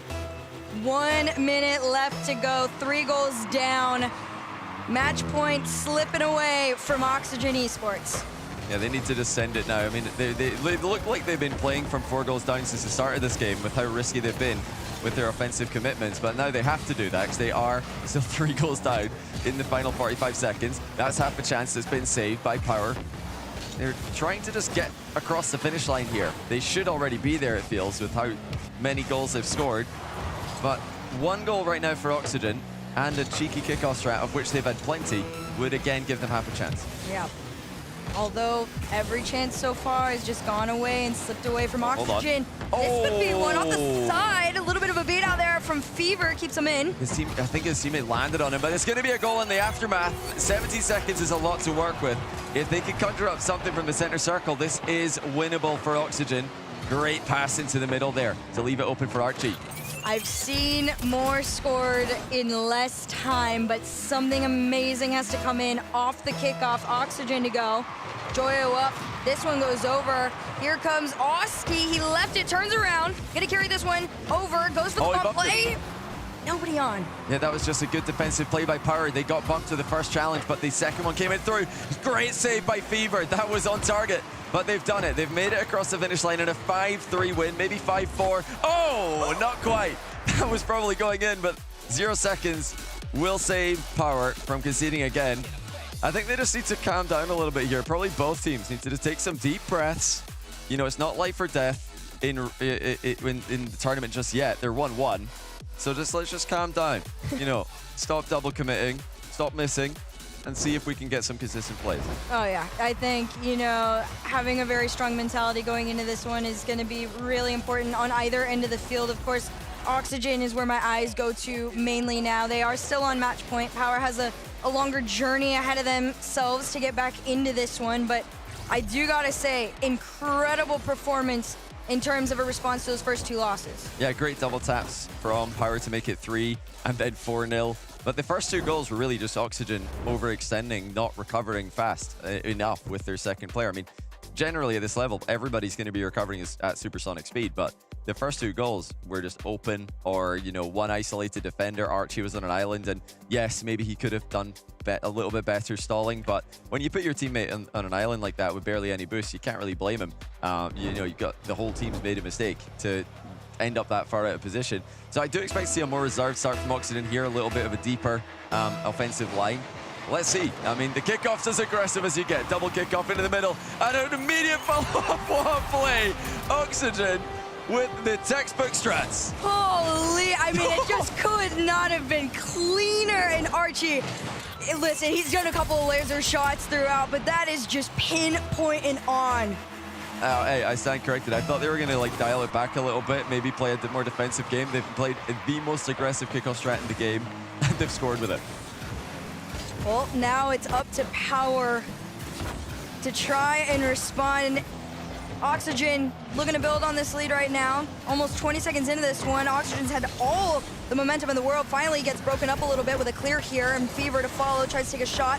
Torsos with the follow. Great save from Archie. It's unreal. Archie even got that into a safe location as well. Power continuing to look dangerous. They're going to move that on from last game, but have they left the net open? Yes, they have. Saved by the post, saved by the other post, and now saved by their third. Power on the ropes, but still only trailing by 1. That is just one of those, like, breathe and be grateful. You got a little bit lucky there, but you got to keep going. Pinch around the corner here. Joyo's trying to follow it. Instead, Banana Head and Fever are going to work together to try and get around. They do slightly. It is dead ball. To bump on Oski means Torsos is up next in lineup. Successful on his 50. Less than 4 minutes to go. Power can't even get a shot. It doesn't look like that loss has affected Oxygen at all. They're looking way better in this game, and that's open. A miss by Joyo, though. You know, he went for the bottom corner, thinking that he had to be more accurate than he did. I think he could have just hit that anywhere middle of the goal with pace, and that's 2-0 Oxygen, but it remains at 1 for now. They're weirdly overthinking a couple of these shots. I mean, like you said, you can just place it anywhere some of the times, but where they are placing it, it's odd. It feels just outpacing themselves at these moments. But Power, not even, again, having the opportunity to take an on-target shot. Fever's gonna try and find one here. This one pinches all the way back mid. Everyone's gonna have to be sent racing for control of this ball. They do get a small beat on it before Archie and Oski can sneak on in. I love that little look back from Torsos moments ago as he's approaching the back corner, saw that there's an Oxygen player coming in behind him, played the read quickly, knowing that if he doesn't, he's going to get taken out of the game. Very important to do that, just a little look back, see where the opponents are. You see anyone on your screen pretty much, you can assume they're going to be right behind you by the time you're hitting the ball. Approaching second half of this game, number 4 here. Oh. Ooh, And Oxygen, they want to end it. They're trying their darndest. They've had so many opportunities to do so, or to at least build on that 1-goal lead, give themselves some insurance into the rest of this game. But Power, as far as them taking attacks, Oxygen have definitely had the beat on them defensively. Banana Head, free hit, slot, no, it's off the post. The post has been MVP for both teams. It was the right idea by Banana Head, away from all defenders, surely this time. No, it's a heroic save by Joyo, unscorable, and now a diving save by Archie. What is going on? I don't know. This is just a mix of so many things gone wrong. And Oxygen up next. Oski's shot completely not finding its way through. It was a great save from Fever there. And even on low boost, they still just continue to send this ball upfield. You saw Archie trying to be cheeky a little bit, maybe open up something with a bump or a demo there, but nothing to connect. Instead, Joyo over to Archie. He still finds his way downfield. And Power, they are struggling to just hold on to this ball and get some control. Instead, this one pass. Joyo on in, Oxygen up by 2. Oh, that is such a terrible goal to concede for Power. Banana Head just chipped it into the wall, got bumped before he could get back to it, and it's wide open for Oxygen. And after failing to score so many near chances, that is a heartbreaker for Power. Only a minute and 30 to go. Can they come back? We're gonna find out right here. 90 seconds are left between Oxygen Esports and going 2-1 in the Swiss. Now Archie, really been a big difference maker for his team. That was Oski yesterday. That was his kind of decided role, but Joyo wants in on the action here. So this one's gonna go down. Archie pops it up. No boost means he's gotta let himself off of it, and Power have an opportunity to cross that line. Banana Head takes it low, pass over to Fever. Shot on target, just slow enough for Oski to make the save. Yeah, I'm loving the passing plays by Power, but they're just not finding that last shot this game. They've been creating so many chances, but they've not been able to find that important final touch. I mean, both teams have struggled at times with consistency, but Oxygen, down the stretch, have been the more consistent team. This has been a cleaner game from them, and honestly, a heroic game defensively. Some of the goal line saves they've made, we need to take another look at and see just how they did it. 33 to go. Power have to get their way into that net somehow with some time to get back into this one here. And Oxygen, they know you just got to play a defensive game. One last shot to say absolutely not to any opportunity of getting back into this. There's no nonsense from Archie there. Straight to the ball, puts it on target, and Oxygen lead by 3. It's looking like they're going to be advancing to the 2-1 round, and they'll play later today if they do. This is great for their win record. This is brilliant for their tournament, and it's terrible for Power, who will get nothing else in this game by the looks of things. Yeah, unfortunate. It just continues to build and build, and 10 seconds left on the clock. Just, it is not enough time. Too little, too late, as the old saying goes, but props to Power. They put up a very decent fight against Oxygen. Unfortunately for them, Oxygen, even on a rough day, still a little bit better. Well, you know, early on, both teams looked a bit messy in this series, but Oxygen cleaned it up a lot more than Power did. And even after losing convincingly in Game 3, well, I say convincingly, they nearly came back in a way, but they were losing convincingly in Game 3, unfazed. I mean, Oxygen really did regain immediately for this 4th game. Yeah. Unbothered, just no big deal. A loss, a win's a win. Let's just go again. And that's exactly what they did. And that's, I think, what sets them apart in so many situations is when, you know, they might not be in a situation that they expected themselves to be in. Their mental game is fairly strong. It's a really good set of people to be putting themselves with. You don't have one person's mental breaking, you know, the rest of the team. Unfortunately, for Power, the journey just became a little bit longer to try and get through the rest of the weekend. But I mean, it is still just smiles for Oxygen. Like I said, they have, I guess, a Cinderella story in a way. They had the opportunity to come here last minute, and, you know, making the most of it is a really big deal. And speaking of making the most of it, we've got Archie down over with Leafex. But before all that, you got to take a look back at some of the insane goals that he was putting up throughout the series. I mean, that was beautiful. Just double kick off, Archie up immediately. And that was after the game that they got destroyed in. So immediately saying, hey, we're still locked in, we're focused, and we're going to be the team scoring. But it really was saves for me, the defensive stand. I mean, this save by Archie is ridiculous to not get dunked on while keeping that out. But enough from us. Let's hear from the man himself, Oxygen. 2-1 round. Let's go over to Leafex.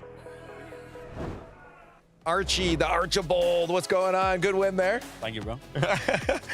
You know, some ups and downs we'll talk about in a minute, but I want to go back to something I've been talking to a lot of the players that we haven't seen for a while, you know, like K-Corp, yourselves. You guys didn't know if you guys would end up being back here very last minute. How was that kind of like weird limbo kind of moment for you? I mean, I was just chilling at home. Yeah? I wasn't playing the game. Oh, really? Not at all? Did you have less hours in Joyo? I had 3.9 hours when we got told. Okay, that's, you know, that's all right. Yeah, that's okay, but I mean, I guess everyone will say I don't play anyway, so it's what it is. But yeah, I just had to grind the last 2 weeks because I had no hours on the game. What do you do to like step back into the grind? Because like there's so many things. You just hit training packs, you hit rank. Like what's obviously you're playing with the team, but like what's kind of the regimen? Well, scrims is like the best thing to get back into like top level Rocket League because threes is different to twos a little bit. Yeah. So I mean, the first couple of days I played a lot of twos because we didn't have scrims and free play as well. And then as soon as scrims start coming, it gets easier to grind again. Right. Yeah. Let's talk about this matchup here specifically because coming into it, Power was looking pretty good. So probably the best they've ever looked, to be honest. Did that worry you at all, seeing how well this squad was doing? Nah. I mean, not at all. I mean, I always believe in my team. And That's true. You have can to beat anyone. Like, I doesn't matter if it's G2 or the SSA team. You know, like I think we always think we're gonna win. So. To me, it didn't matter, but they're a good team. Yeah, they're actually really solid for an OC team. Yeah, no, honestly, I mean, some people were saying potentially even a top 8 talks for them. Whereabouts kind of would you position them now? Yeah, they're like top 12 team. Top 12? Yeah, okay, for sure. That makes sense. I mean, if they played at EU, they could be like top 8 for sure. So if you guys are the best, what happened in Game 3 then? Game 3, I mean, they like full ball chase Game 3. Like, right. They kind of caught us guard a little bit. I mean, we know like they ball chase, but like Game 3 was crazy. Like second man was dying for every ball. Like, and we kind of like, we had one key off that like if it worked, then I think we were fine, but it didn't. It got away from us and then they scored and scored and scored. But we kind of came back into it. We got like 2 goals at the end and then that was confidence for the next game. Hey, well, you got on through it. You brought yourselves back. It looked good and you got the dub. Congratulations on the win and keep that going forward. Archie here with the dub, with Oxygen. We continue on the Rocket League never stops. Let's keep that momentum going forward at the Rocket League World Championship 2024.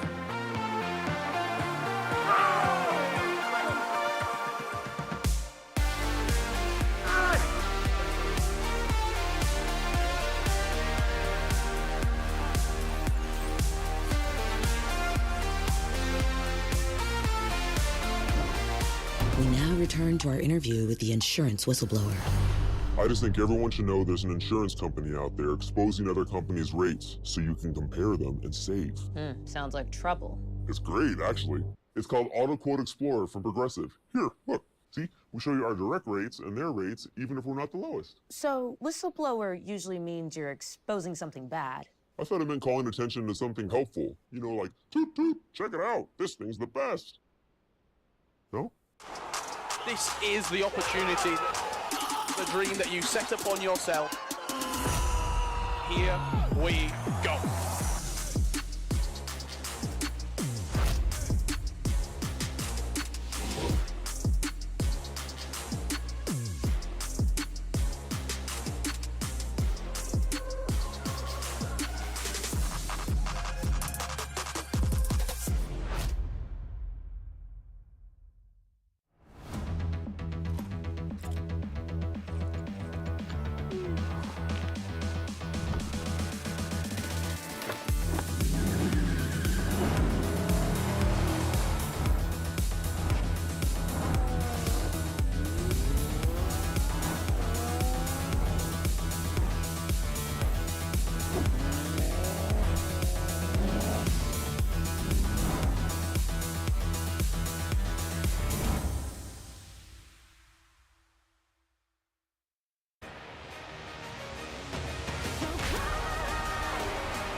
Okay. Today is the day, big man. You've got this. It's showtime. Talent manager to Shogun, could you please let Shogun know that he's needed over at the casting booth right now? Yeah, I'll send him over to the casting booth now. Shogun. Yeah. Oh, Shogun, isn't it? Yeah.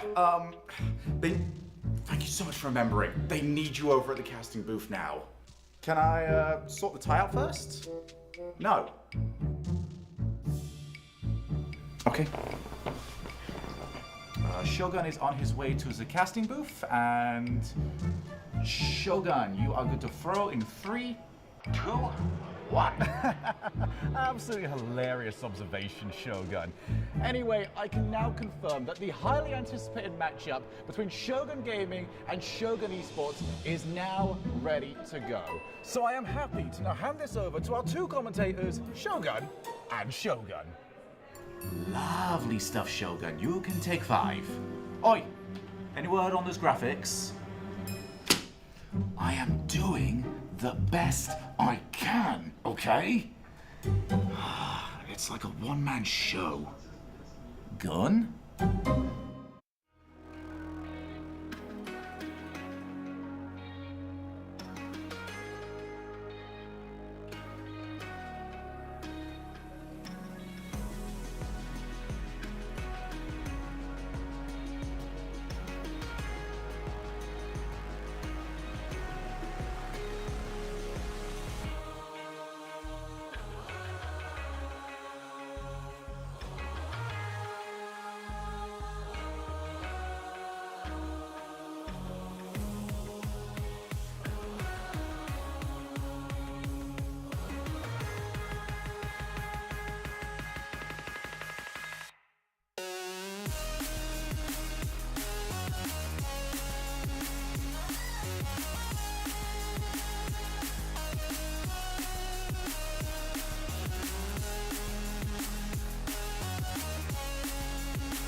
There are 4 teams from Europe in the 1-1 round. So far, they're undefeated.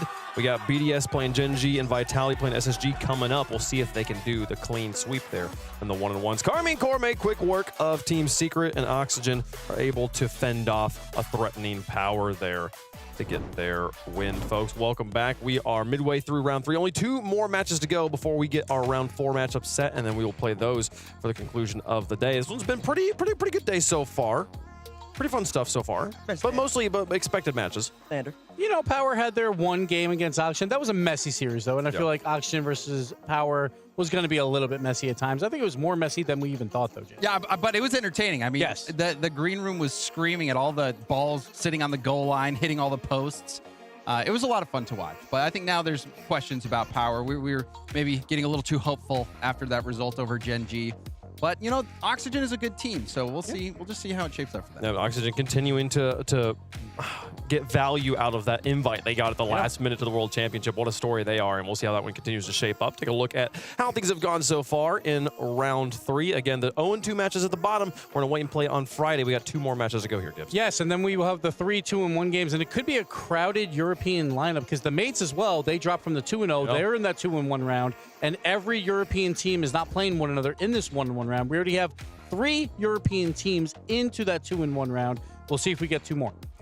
We might see them play later on today here. Vitality playing Space Station. They are getting set up on the other side, getting ready to go. But before that, folks, it's time for us to take on a former World Championship roster and the number 2 seed from North America. Gen.G, Mobile One Racing, going to be taking on Team BDS, who won their World Championship in these hallowed halls 2 years ago. Looking to see if they can get another one. Ooh-wee, Gen.G back on the stage yet again. And this BDS squad, we saw them go up against Falcons. They're coming up a land victory.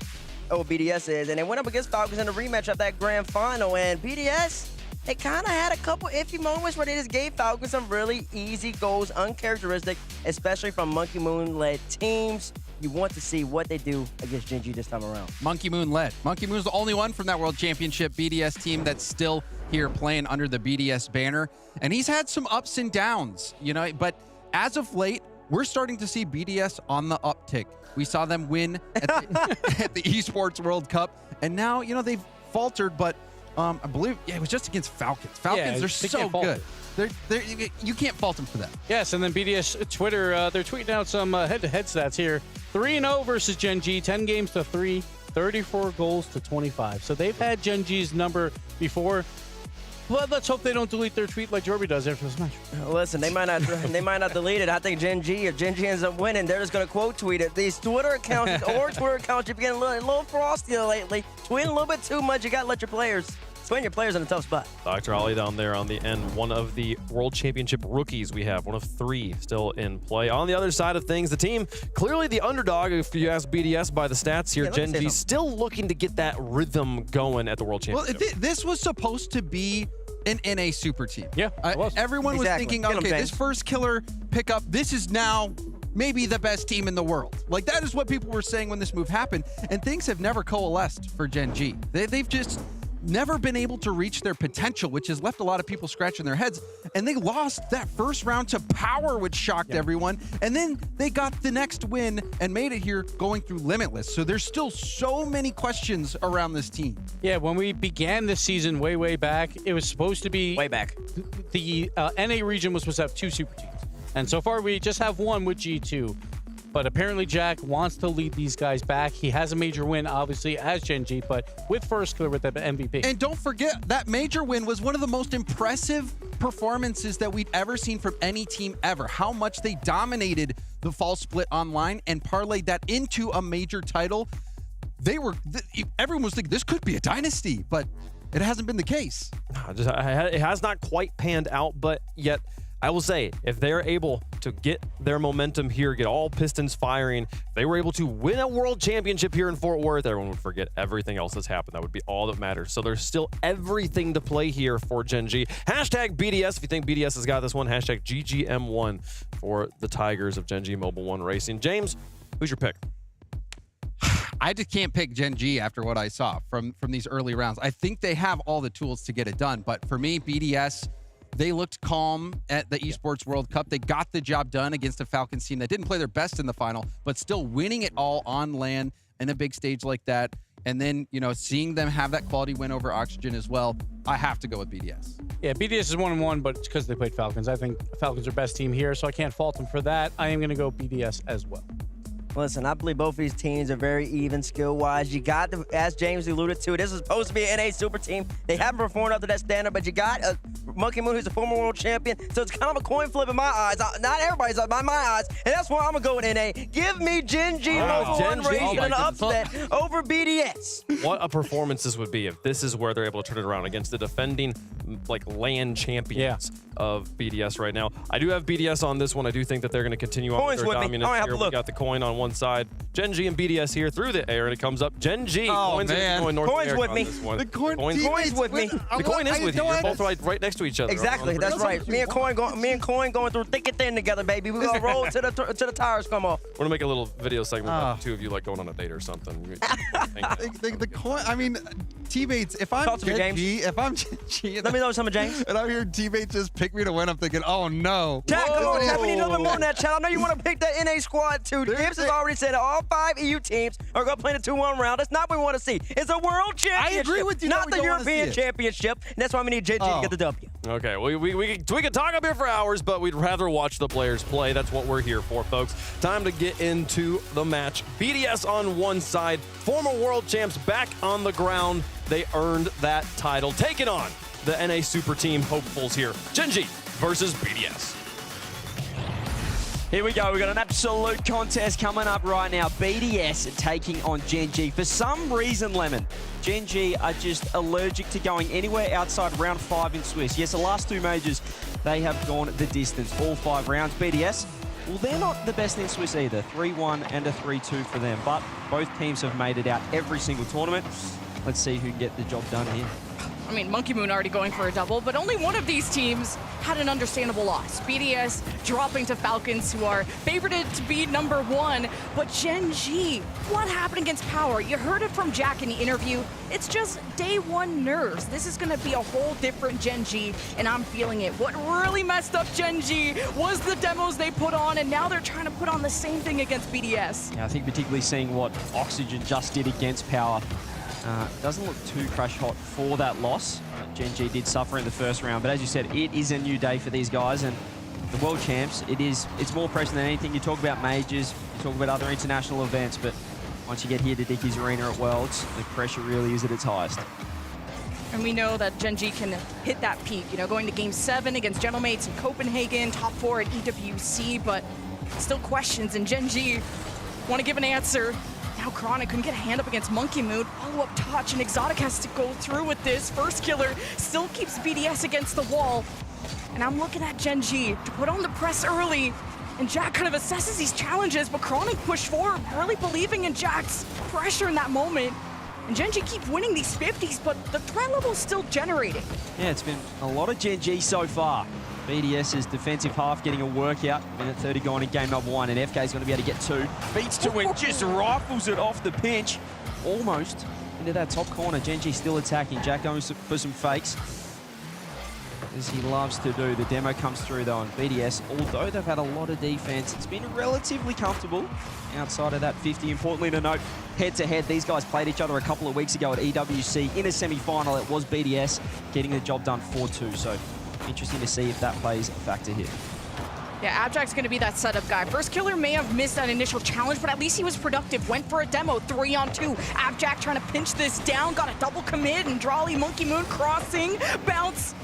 That Gen.G get almost back. Get back. I thought Jack was getting back. No, he's not. BDS up first. Just felt like the ball kept moving faster and faster in the air. At the start, you thought Jack's going to be able to get that one. No, he can't. Exotic with 0 boost. Still gets a pop over the top. And BDS, even though they've been defending for 2 minutes straight, get the first goal on the board. And even if Gen.G find themselves out of positions, they're still trying to do something when playing downfield like that, whether it's that physicality, which really was the crux. A huge part of Power's success to dismantling Gen.G. I think they put up 7 demos in one of the games.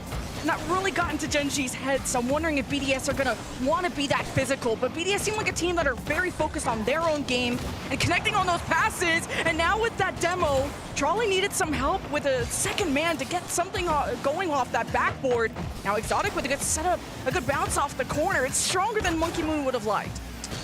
And these French teams seem to just love defense. We saw yesterday Vitality Gentlemates, an absolute cracking match, Game 5 OT. And that was all about who can withstand the pressure the longest.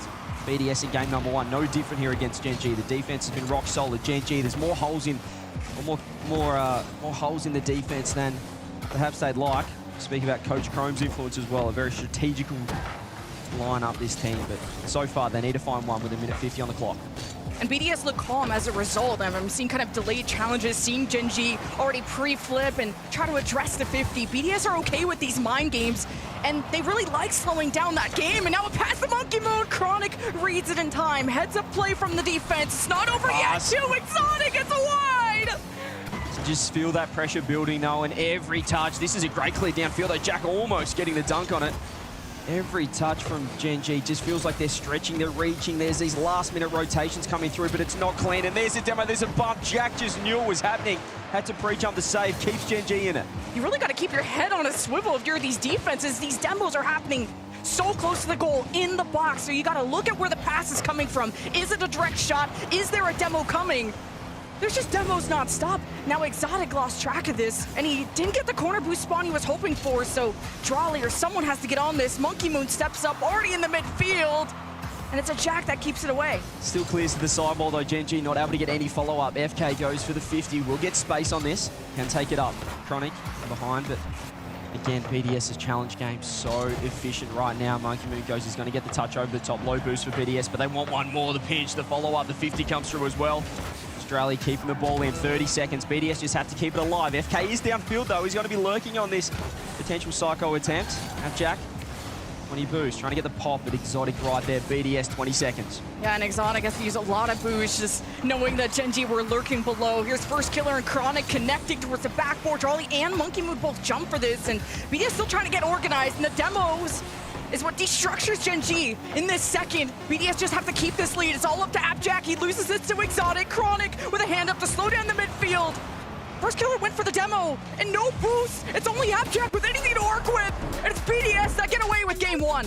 Strong start from BDS. They played a lot of defense early, but in the end, they just look like the more solid team. And to be honest, that offense that we did see from Gen.G, even though there was so much time in that blue half, to be honest, they weren't really doing anything. There wasn't much damage in terms of pressure, in terms of boost control. They weren't putting any fantastic shots on net. I mean, you see that there. They do have 6 shots. They had less shots in the end. But if you look at the stats for time in forward half, they dominated. So really not finding much connection up front. I think the demos and the timing of the chaos that close to the net is really what can tilt the scales. I saw Gen.G really go for those, and Abjack, I mean, he already had a good day one. He was not the problem on Gen.G when it came to that loss to power. It's really Gen.G staying in their own heads. And I think now that day one is over with, this is going to be a Gen.G that looks more comfortable. I mean, no one's questioning the individual ability of Gen.G. It's just them as a team. How do they sort of, you know, unify and create some, I guess, the synergy that we do see online? I mean, we know how impressive they are. We know that when they do come up against the best in NA, when they do play G2, when you get those El Clasicos in the NA online qualifiers, they're right there. They're able to play some of the best Rocket League you can possibly see. But on land right now, they're just a touch off the pace. EWC was a step up for them, but they still look a little bit rattled off that round one loss to power. BDS have had a lot of use of the backboard from Gen.G's half, but sometimes it's just, the ball has so much power that it takes an extra second for BDS to adjust, and if they could strike just a bit quicker, be in that perfect position, you will catch an open net. And this was only a 1-0 game in game one, so we'll see how Gen.G will respond. The shots were pretty even. Midfield for Gen.G, and Jack threatens the double, fakes it to Chronic, and it's too low. I think Jack just had to take the shot. I think he overthought it. He went for the fake. He pulled off the shot. And in the end, it was so weak from Chronic with the follow-up. That was a perfect opportunity. Monkey Moon had 0 boost in net. If you're going to score, it has to be right there. They'll be ruining that chance gone awry, should I say. And again, it's just BDS down the other end. Nice infield pass. Exotic was 0. He doesn't really want to be here, but he does get a 50 on it. Jack downfield. Chronic wants to get there. It's actually just right in because Monkey still cannot find any boost. Team BDS just didn't have any boost. First, Exotic takes the corner from the opponent's half, and Drawley and Monkey Moon had nothing. Just thinking if they had control of the midfield, then they wouldn't have to worry about a ball sailing over their heads like that. So Gen.G will get their first one of the series. Great step up there. Gen.G. Perhaps they just need to find one, and this is going to be awkward as well. Drawley should be able to get the touch, but he didn't read it at all. And once again, sometimes it just takes a little bit of luck, a misplay from the other side to open up the gates, and you can see Exotic pulling off, but Drawley not there in time. Easy as you like for FK. Yeah, Exotic had an awkward jump, and it was a good decision that came too late. This Gen.G, when it rains and pours, and they've caught BDS in a weaker moment. And now with a kickoff that resets everything, it's Monkey Moon missing, and now Exotic 2. Jolly's all by himself, so it's an easy ball to take away from him. And that gives a moment for Gen.G to collect boost. Whoa! Where are you going? Monkey Moon has to go backwards, caught underneath it. It's Chronic. Let's get the touch. First kill, just throws one on net.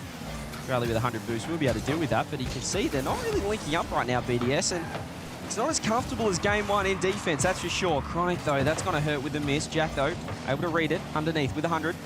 Makes it up. Exotic 0 boost, still gets the touch. First killer wanting to keep this one. He's going to back off instead. Monkey Moon throws it downfield, but they are getting dusted in the midfield. This has been a huge change now. Gen.G winning that battle. It's a pre-jump play and almost in. Should have maybe been in. They stay alive. A couple of close calls from Gen.G, and maybe also realizing they could go for more direct shots. That's how the first 2 goals happened, as Drolly makes the space in the net, and Exotic will execute. Yeah, you just see Drolly cooking down here. Chronic wanted to get the past the first killer. They both had 200 boost total in the tank. But Drolly still too good, reading the pass back and finding the dish across to Exotic. Really got to protect that post, but that means BDS stay in the shadow of Gen.G. Now a kickoff that stalls out, forces Monkey Moon to make the save. As BDS assess the field, and first killer will be shoved out of the way, especially with no boost. Chronic's already off the ceiling, trying to deal with Drolly. Now BDS can start to advance, but Gen.G have a lot of firepower to them when it comes to these challenges. No. And there's no one back for Gen.G. They were so confident on that push. It's just a massive positional mistake. You can see it here. Who's third man right now for Gen.G? They've got to sort it out. Jack's pushing up thinking he's second, but Chronic, he's pushing down the line. He's looking for the wide pass. He's grabbing that mid boost across. No one lasts. It's just simple stuff right now for Gen.G. It's so costly against one of the best teams in the world. You had a sense that Team BDS were low on boost, and maybe Gen.G felt like when they could full send it.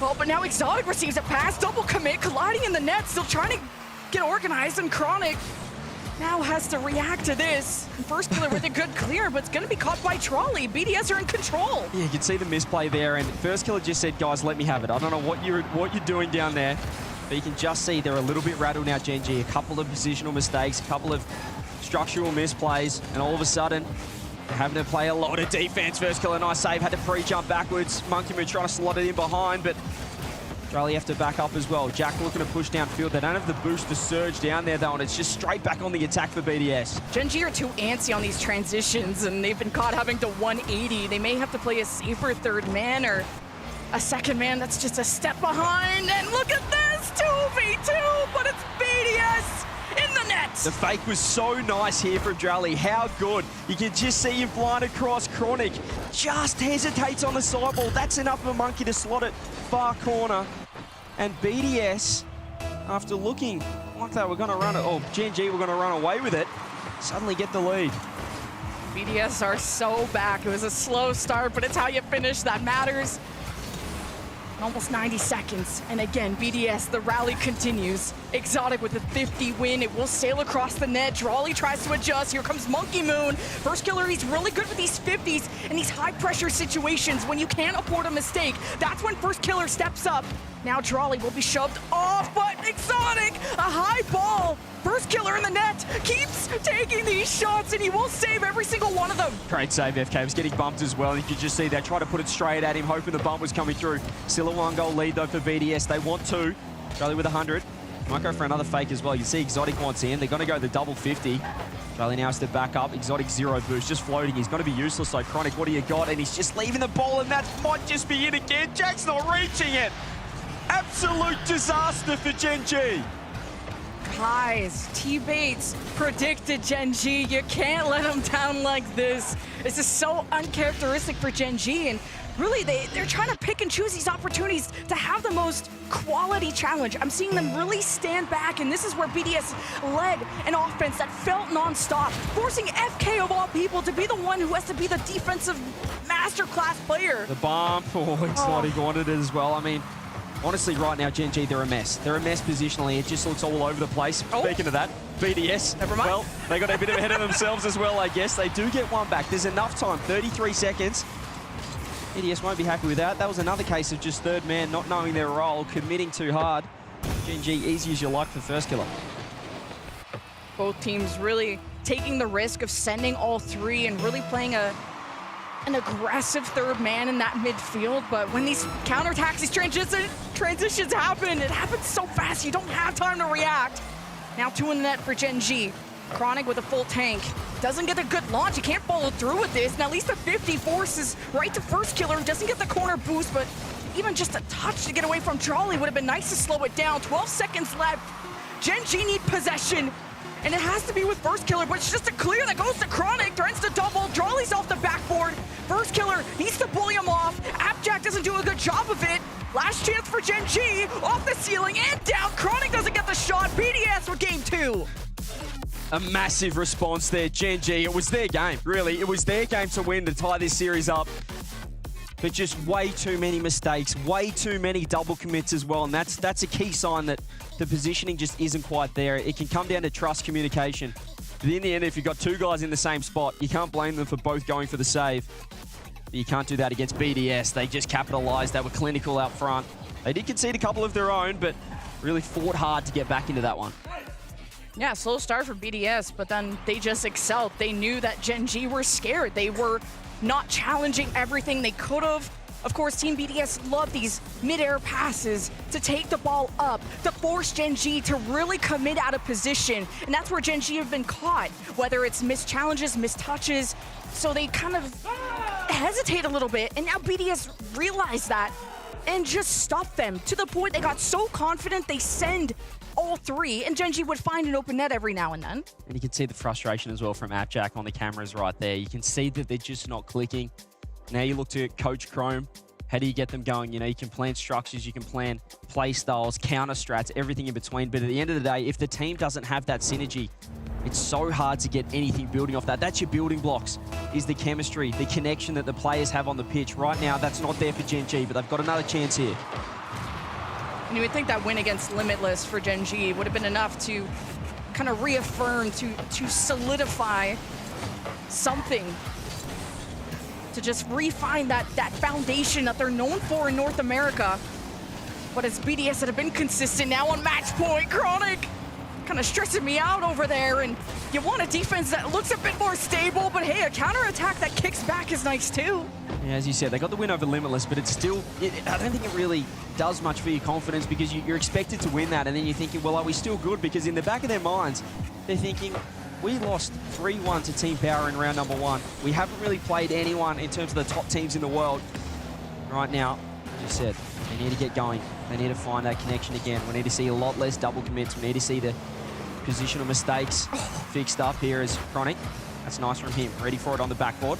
Able to catch. He's going to go the 50 off the side. Exotic there, though, and gets a nice dunk. First killer's in big trouble. If the shot comes through, he does get the save. Has to sit himself in front. They're not in trouble just yet. Chronic 0 boost. Same with Appjack. BDS looking to strike. Yeah, you got to be careful. BDS, these aerials, these mid-air passes right in front of the net. Gen.G are starting to figure that out. Now, how can Chronic set his team up with 2 in the net? It's can't go for the direct shot. That seemed like the answer earlier on in the series.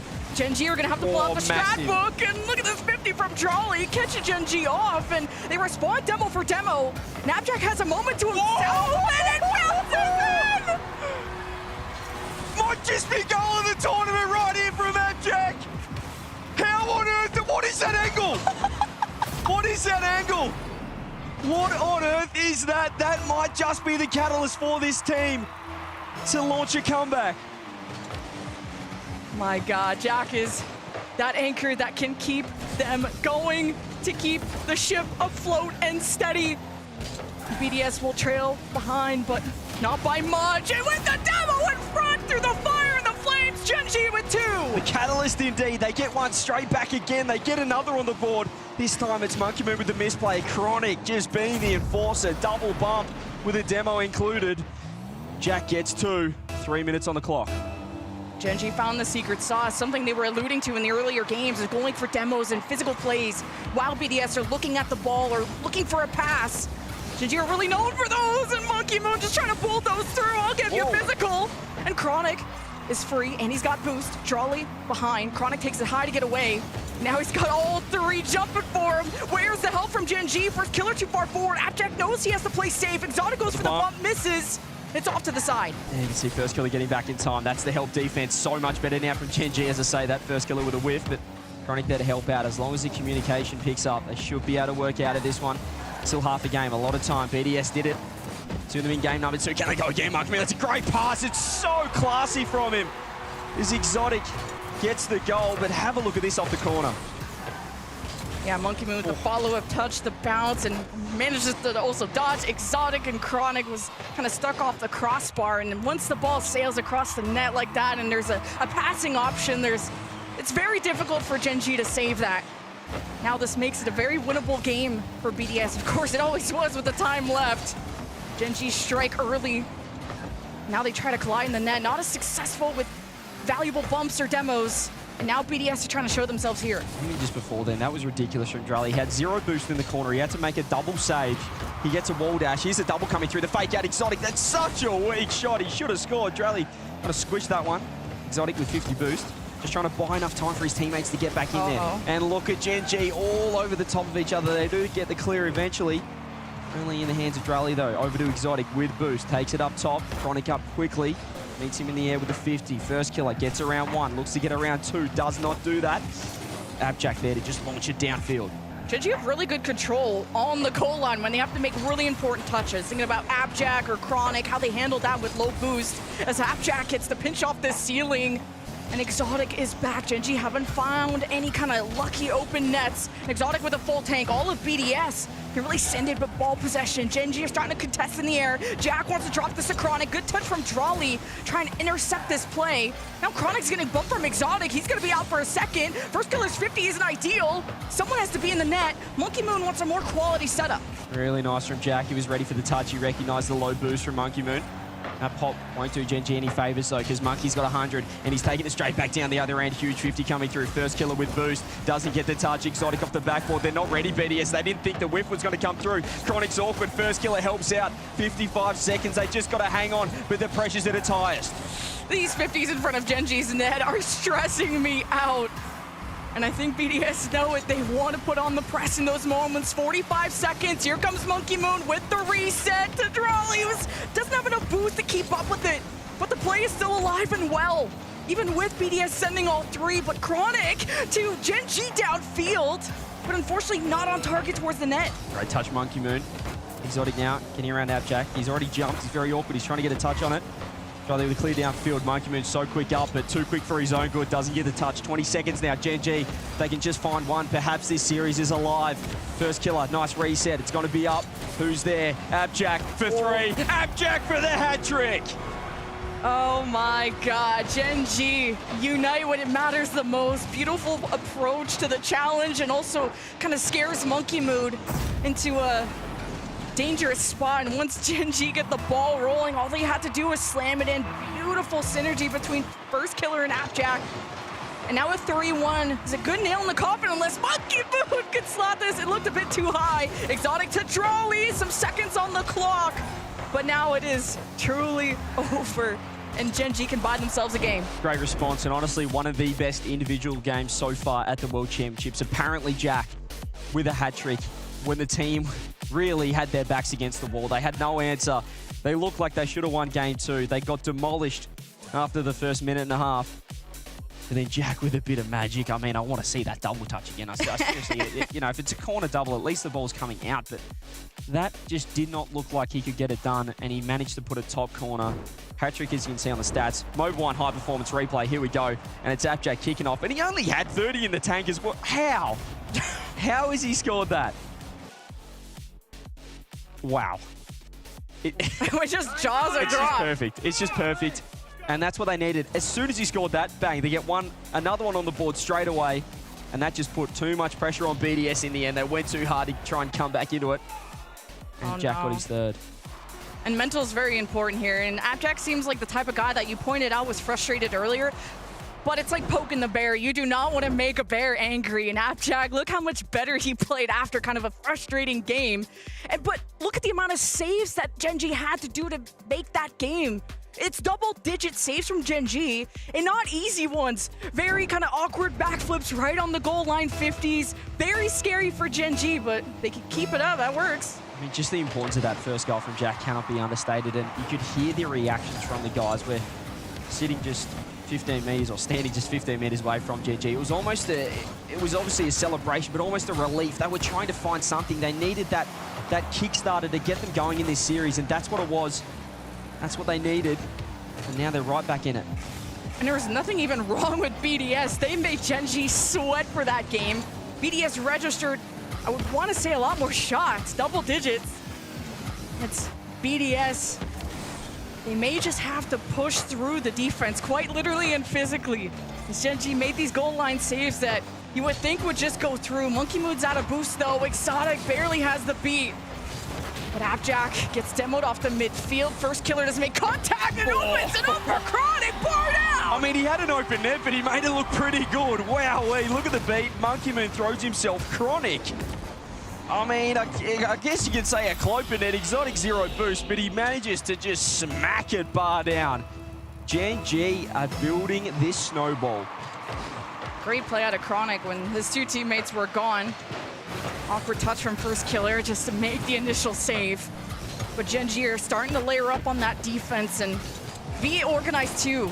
You don't want to double commit, you don't want to run into each other, and Gen.G are okay so far. First killer doesn't have enough boost to really just dribble this all the way across, and no one from BDS is kind of taking advantage of that moment.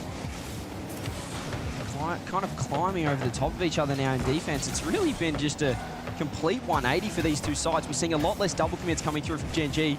Here's a chance now though for BDS. It's very awkward for first killer. 0 boost, still pre-flips a touch to the side. Just trying to get it to safety. Monkey went for the ceiling double, missed the second touch. Charlie with no boost, won't be able to get anything on that. And Exotic's got 0, just throws it down to FK. Clean enough Monkey Moon. And even then it's still awkward for him. More 50s. Gen.G really back into this. They're controlling the midfield now. And their spacing is much better. You've still got to get out of trouble here. Yeah, first killer had to buy time. Now Gen.G's defense is there. It's been difficult for BDS to carve through. Gen.G had to put up double digits to keep BDS only out 1 goal as Drawley's now bumping. Exotic gets an open net, and there it is, the tie. You just got to go with brute force sometimes, and that's exactly what they did here. You can see Drawley just floating downfield, and just the bump comes through, the team bump. Drawley goes, I'll try and put that one in. Exotic gets credited with the goal.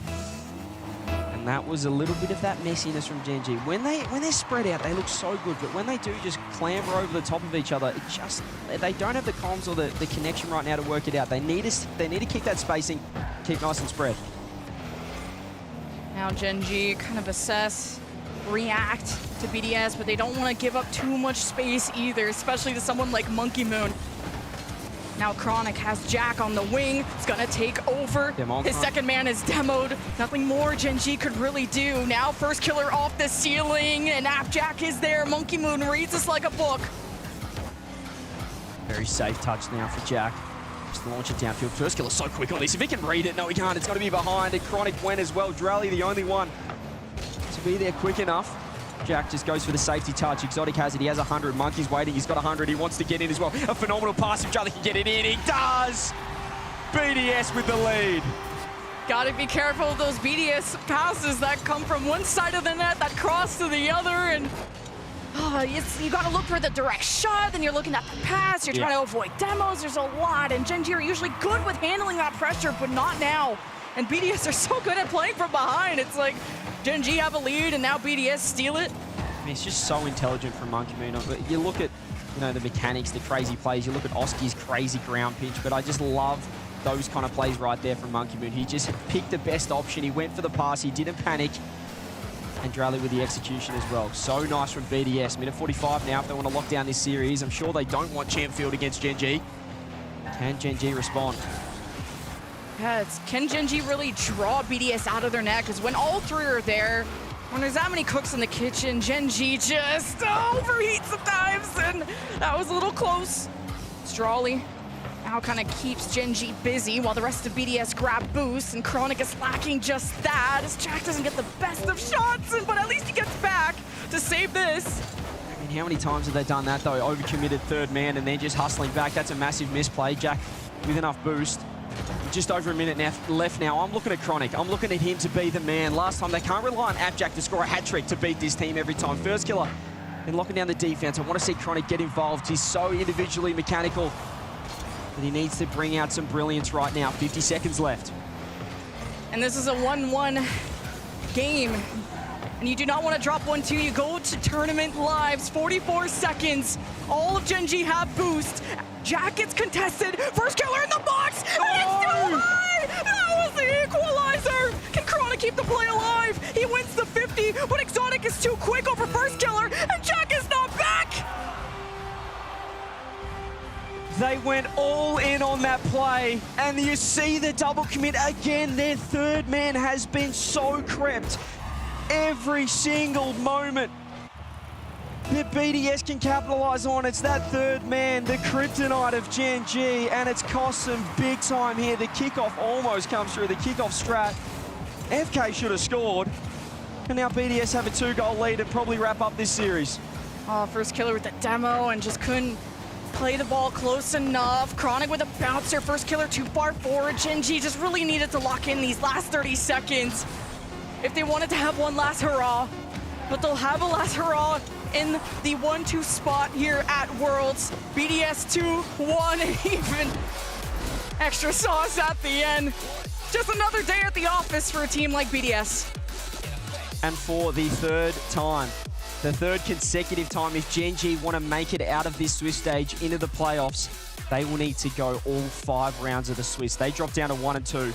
BDS handle business, move on to the 2-1 stage. Still have a chance for that second chance. Remember, it's top 8 going through, top 4 with 2 lives in the finals. So important there. A massive win for BDS. As we said, Gen.G, they looked, I mean, a generational performance from Appjack in that third game, but Flashy goals, hey, you'll be on a montage. he will be in a montage, but man, just way too inconsistent from mine for Gen.G. Way too many misplays positionally. That's not what we expect from them. The BDS, classy. Yeah, very classy team. You just can't go quiet when things get hectic, when you start falling behind. And Gen.G, that's where those issues can arise of who is going down, who's playing back, who's going back for boost. And it's like even boost was an issue at times. And BDS, this could have easily been a sweep. Yes, they lost one game 3-1, but you know how many saves Gen.G had to put up to even win that game? Like, it was stressful. That Gen.G's defense was pushed to the edge, and BDS looked good. It just felt like they were reaching for everything, Gen.G. Everything looked hard. It looks like they were just exerting so much energy to get anywhere in defense, to transition it downfield. There were some great chances, some great touches, and there were moments we saw Jack stepping up, but BDS, they just were too good in the end. Yeah, this is another win for BDS. They'll have one more to go to qualify for playoffs. And standing by with Monkey Moon is Leaf. Let's go check in.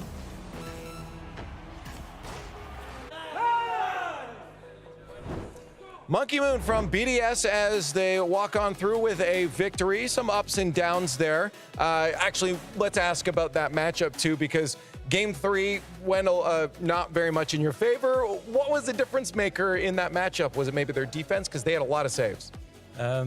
Si on revient un peu sur votre match, plus particulièrement la Game 3, qu'est-ce qui s'est passé un peu différemment? Pourquoi est-ce que ça a fini par perdre? Est-ce qu'il y a un changement de jeu de leur côté, quelque chose en plus? Non, c'est pas vraiment un changement de jeu. Je pense que c'est plus, je vais pas dire la peur de gagner, mais on manque un peu de confiance encore. Mais plus on avance dans le tournoi, plus on va avoir de confiance. We were maybe missing a bit of confidence just there, you know. We were still, you know, entering the tournament, so we're still just, you know, warming up. So yeah, we're maybe missing a little bit of confidence, but that pretty much it. That's fair enough, but it didn't matter at the end of the day. It came back, you got the victory. Looking back at kind of the year as a whole for you, you know, the first few majors, couple quarterfinal dropouts, not the best, but then you win EWC. Obviously something drastic changed. Can you pinpoint what that was for the team that shifted, or maybe something that you guys clued into? Alors c'est vrai que si on revient un peu plus sur votre année en général, si on revient sur les deux majors, vous avez les deux fois été éliminé au quart de finale et ensuite vous avez fini par gagner l'EWC. Est-ce qu'il s'est passé quelque chose de différent sur votre préparation? Qu'est-ce qui s'est passé pour que finalement vous arriviez à gagner un tournoi juste avant les Worlds? Je pense que le WC c'était plus un tournoi de préparation pour les Worlds, parce que les Worlds c'est le tournoi le plus important. Les Majors, je pense que la préparation elle n'était pas assez, je sais pas comment dire, mais elle n'était pas assez claire, quoi. On le prenait pas assez au sérieux, je pense. Et du coup pour le WC on a tout donné pour dire que pour les Worlds il faut qu'on soit prêt, quoi. So, maybe the AWC is like, to prepare for the Worlds. It's like the all warming ups, So maybe we were not just prepared enough during majors. We're maybe not the optimal preparation. But now I think we took AWC more seriously. And we knew we gave it our all because we knew it was right before the Worlds. And since the Worlds is like the most important tournament of the year, we had to be ready at AWC. Well, I just want to tag on that then, because a lot of other teams were saying that for them, realizing that they need to have more fun seemed to be the thing, but it sounds like for you guys taking it more seriously was the key factor. Alors c'est vrai qu'il y a peut-être pas mal d'équipes qui ont pris ces derniers tournois de manière un peu plus tranquille, un peu plus chill, besoin d'avoir un peu plus de fun. Et à l'inverse, il semblerait que vous avez été justement plus sérieux.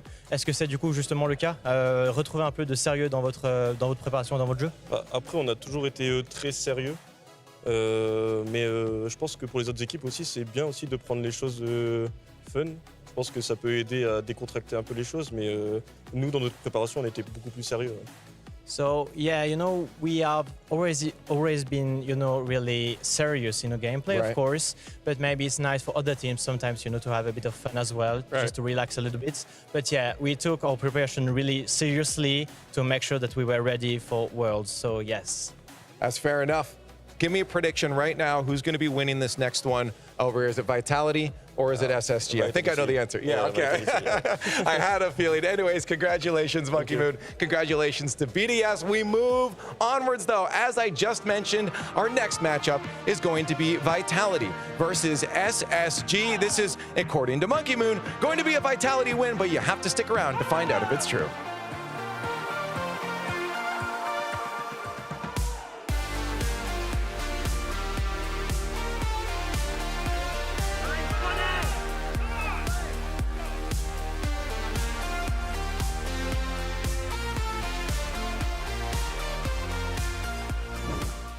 Get me. Nice play. All right, go. There we go. So cute. At Ally, we're helping millions save more for the things that matter most to them. Whatever you're saving for, we're all better off with an Ally. I'll get back to work. Oh.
We now return to our interview with the insurance whistleblower. I just think everyone should know there's an insurance company out there exposing other companies' rates so you can compare them and save. Sounds like trouble. It's great, actually. It's called Auto Quote Explorer from Progressive. Here, look. See, we show you our direct rates and their rates, even if we're not the lowest. So, whistleblower usually means you're exposing something bad. I thought it meant calling attention to something helpful. Like, toot toot, check it out. This thing's the best. No?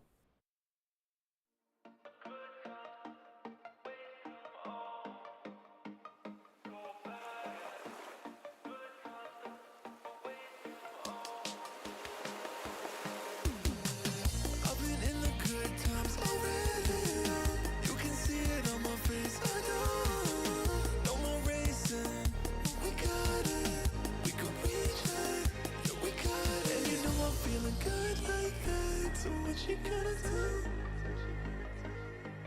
And I can't stop thinking about you, but what you gonna do? And you know I'm feeling good like that, so what you gonna do? And I can't stop thinking about you, but what you gonna do? What you gonna do?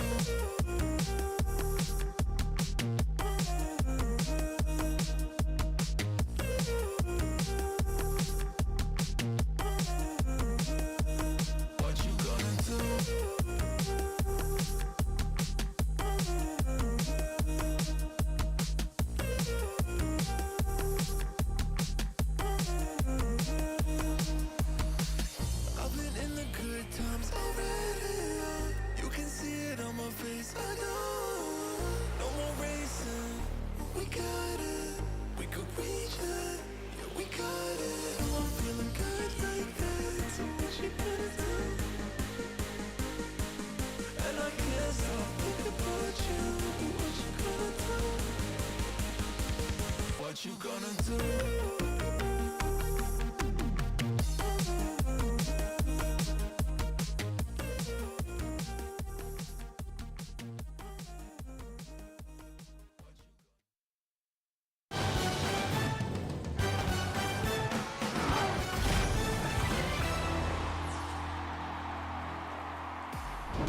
Welcome back, everybody, to the RLCS World Championship. And on your screens are your defending World Champions. But if you ask them, they're not defending this one at all. They are there to attack this World Championship, to go and grab it for themselves. But it's not going to be an easy task. Vitality, they are coming in off a loss.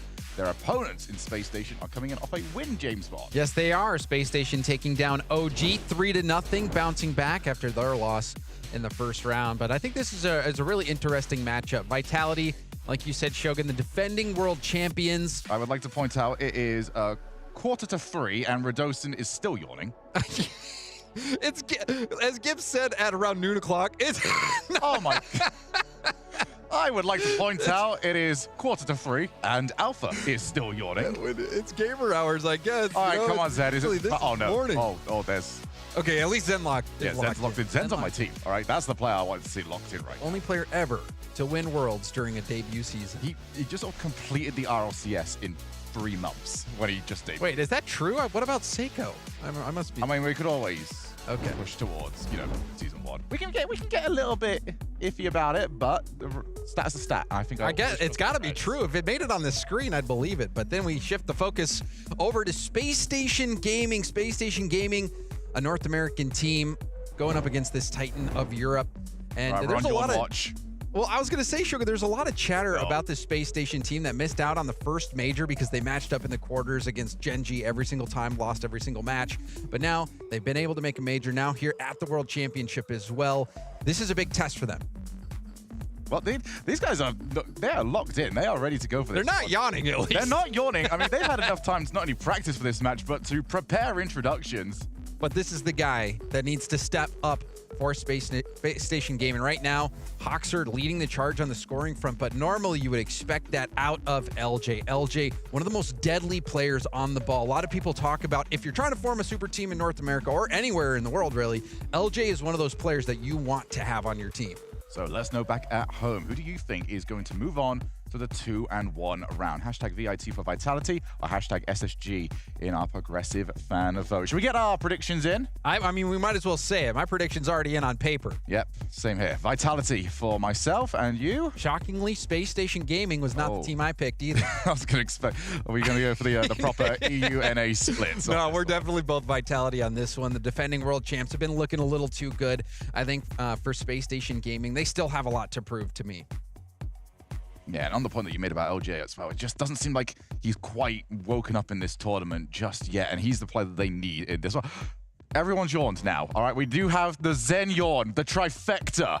All on Vitality. They are sleeping on them. That's what I was going to say. Does that mean that they're actually sleeping on the competition? Very, I think you need to up your voice here, mate. You need to get these boys awake because we are almost there.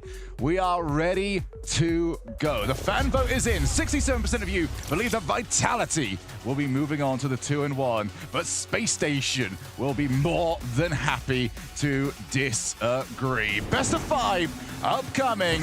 One of these teams can be happy. One of these teams gets to go back to the hotel and go to sleep. Well, I think both teams might go back and go to sleep. We'll see, but can't forget, Game 1 brought to us by Progressive.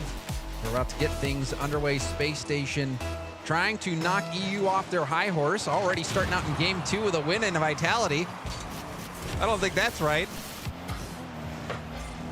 We'll see. There we go. Quick reminder as well that this is Game 1. Whoever does win this one will be playing later on today in the 2-1 round. So we'll have quite a few of our qualifiers already through. And then we get to tomorrow, where it is elimination the whole way. Crowd in the building, and oh boy, can I not wait. But both these teams, as much as I'm sure that they love playing in front of a crowd, they would rather wait 1 day extra. Well, certainly. That pressure being eliminated through the Swiss stage, and already things getting out to a good start for Vitality. Rosen, you could hear him yelling from across the stage. Wonderful interference play by Alpha, and then Radosin there to bully that one through. Just always the case. You don't quite know what you're expecting from them on the outplays. You know they are capable of just floating with grace, but sometimes they just bully it. Go for the shoulder first strategy, and you weren't ready for it. Oh, that's a nice pass to Zen. Oh, Zen's missed the open net. He gets a second chance. No, not quite. And Zen will have to retreat low on boost here, but Alpha's so quick. LJ had tons of boost to work with. You saw Hoxer try to path over the corner boost. LJ will have another attempt here, but again, quickly challenged off the ball. Perhaps Vitality knowing that LJ is that star player, not wanting to give him looks, but it's too much. They can't get in front of LJ. Wonderful pass from Chicago. I really thought they were going to have it on this pass here, but instead it was the light touch that started it that baited in the goalkeeper, allowed the second to be floated to the left, and you've got no one left to stop the follow-up shot. 1-1, Vitality ruining the earlier miss. Lovely card control there, like you said, from Chicago. That first flick, maintaining possession, catching it again, and getting that pass over. And also for Space Station fans, probably happy that it was LJ getting that goal, taking that shot. That is the player that Space Station wants to activate. Oh, that's off the backboard. Radosin leaps forward. Zen holding the midfield. He's beat to it by Chicago. Alpha loses his car for his troubles. Low boost overall here for Vitality. Alpha's picked up 100. Gonna have to be as relevant as possible here, but now it's Radosin and Zen. Very low, good bumps though from Alpha, prevents Chicago from following up.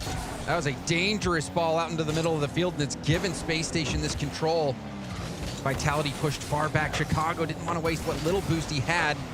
Wasn't able to get a bump either. Now another chance for Zen to kickstart this counterattack, and it will result in a goal for Vitality.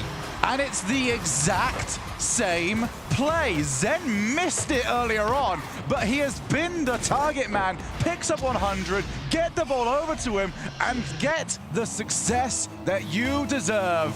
Vitality 2, Space Station 1, and importantly, James, Space Station need to start looking for that. They do. They need to lock down those corners much better. Both of those goals for Vitality going from the corner in. Someone needs to be there on that near post, ready to punch it out. We see Chicago there this time.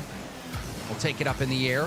Flip reset pass attempt, but it was too far away from LJ. That's an absolutely lovely drift back down.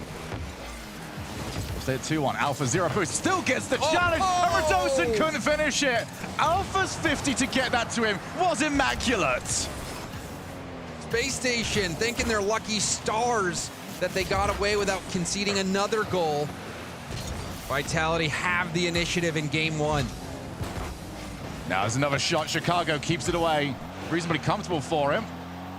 Needs a bit of help. Again, the 50 out to Zen. Radosin. It's going to leave it because Alpha hits the post. If Vitality could hit their shots, this one would be over. And it hurts worse because Alpha's on my fantasy team. That one I thought surely was a goal. Alpha just off target. Vitality, multiple chances. They are dictating the tempo of this game, but that air touch, a good 50 from Hoxer, but you saw Alpha slow things down, just taking the no-flip 50s, buying so much time for Vitality. Yeah, Vitality have got full control when it comes to the 50s. And again, just find the pass to someone midfield. Zen waiting for it. They've actually used Mr. Fake Out option. Radosin chooses not to take the shot. As good as Vitality have had, they're only up by 1. They need to try and make at least one more of these opportunities stick.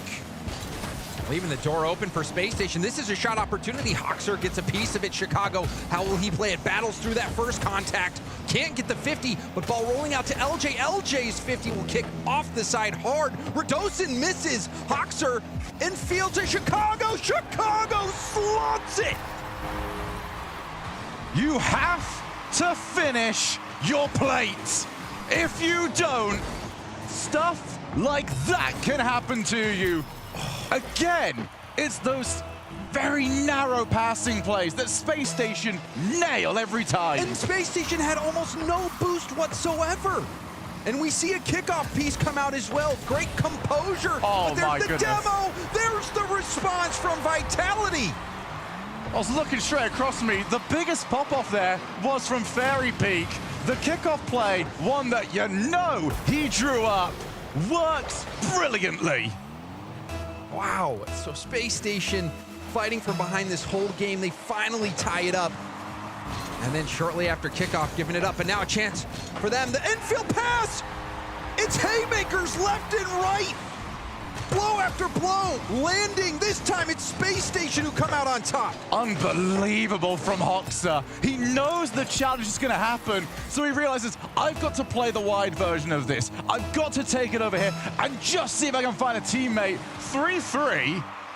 And for a match that Vitality in the opening half were very comfortable in, they are now really up against it. Good stop from Alpha, straight to the path of Radosin. And it looked like Radosin had missed the corner boost or chosen not to get it off kickoff, and that almost bit Vitality.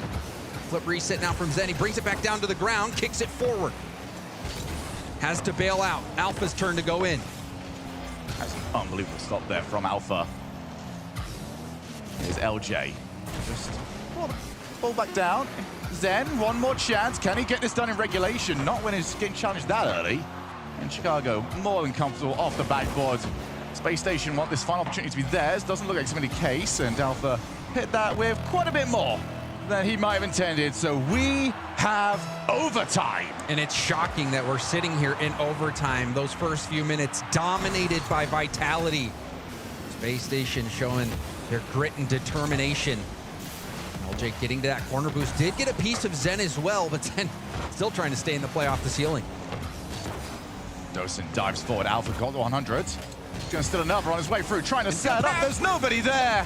Now Chicago on the breakaway. That's in a nice spot. Hoxer can at least try and chase up, put some pressure. Radosin's missed the ball. Vitality keep tripping up over their own shoelaces. But somehow Radosin landing in a spot that's decent for the attack and steals that corner boost. Big 50 here.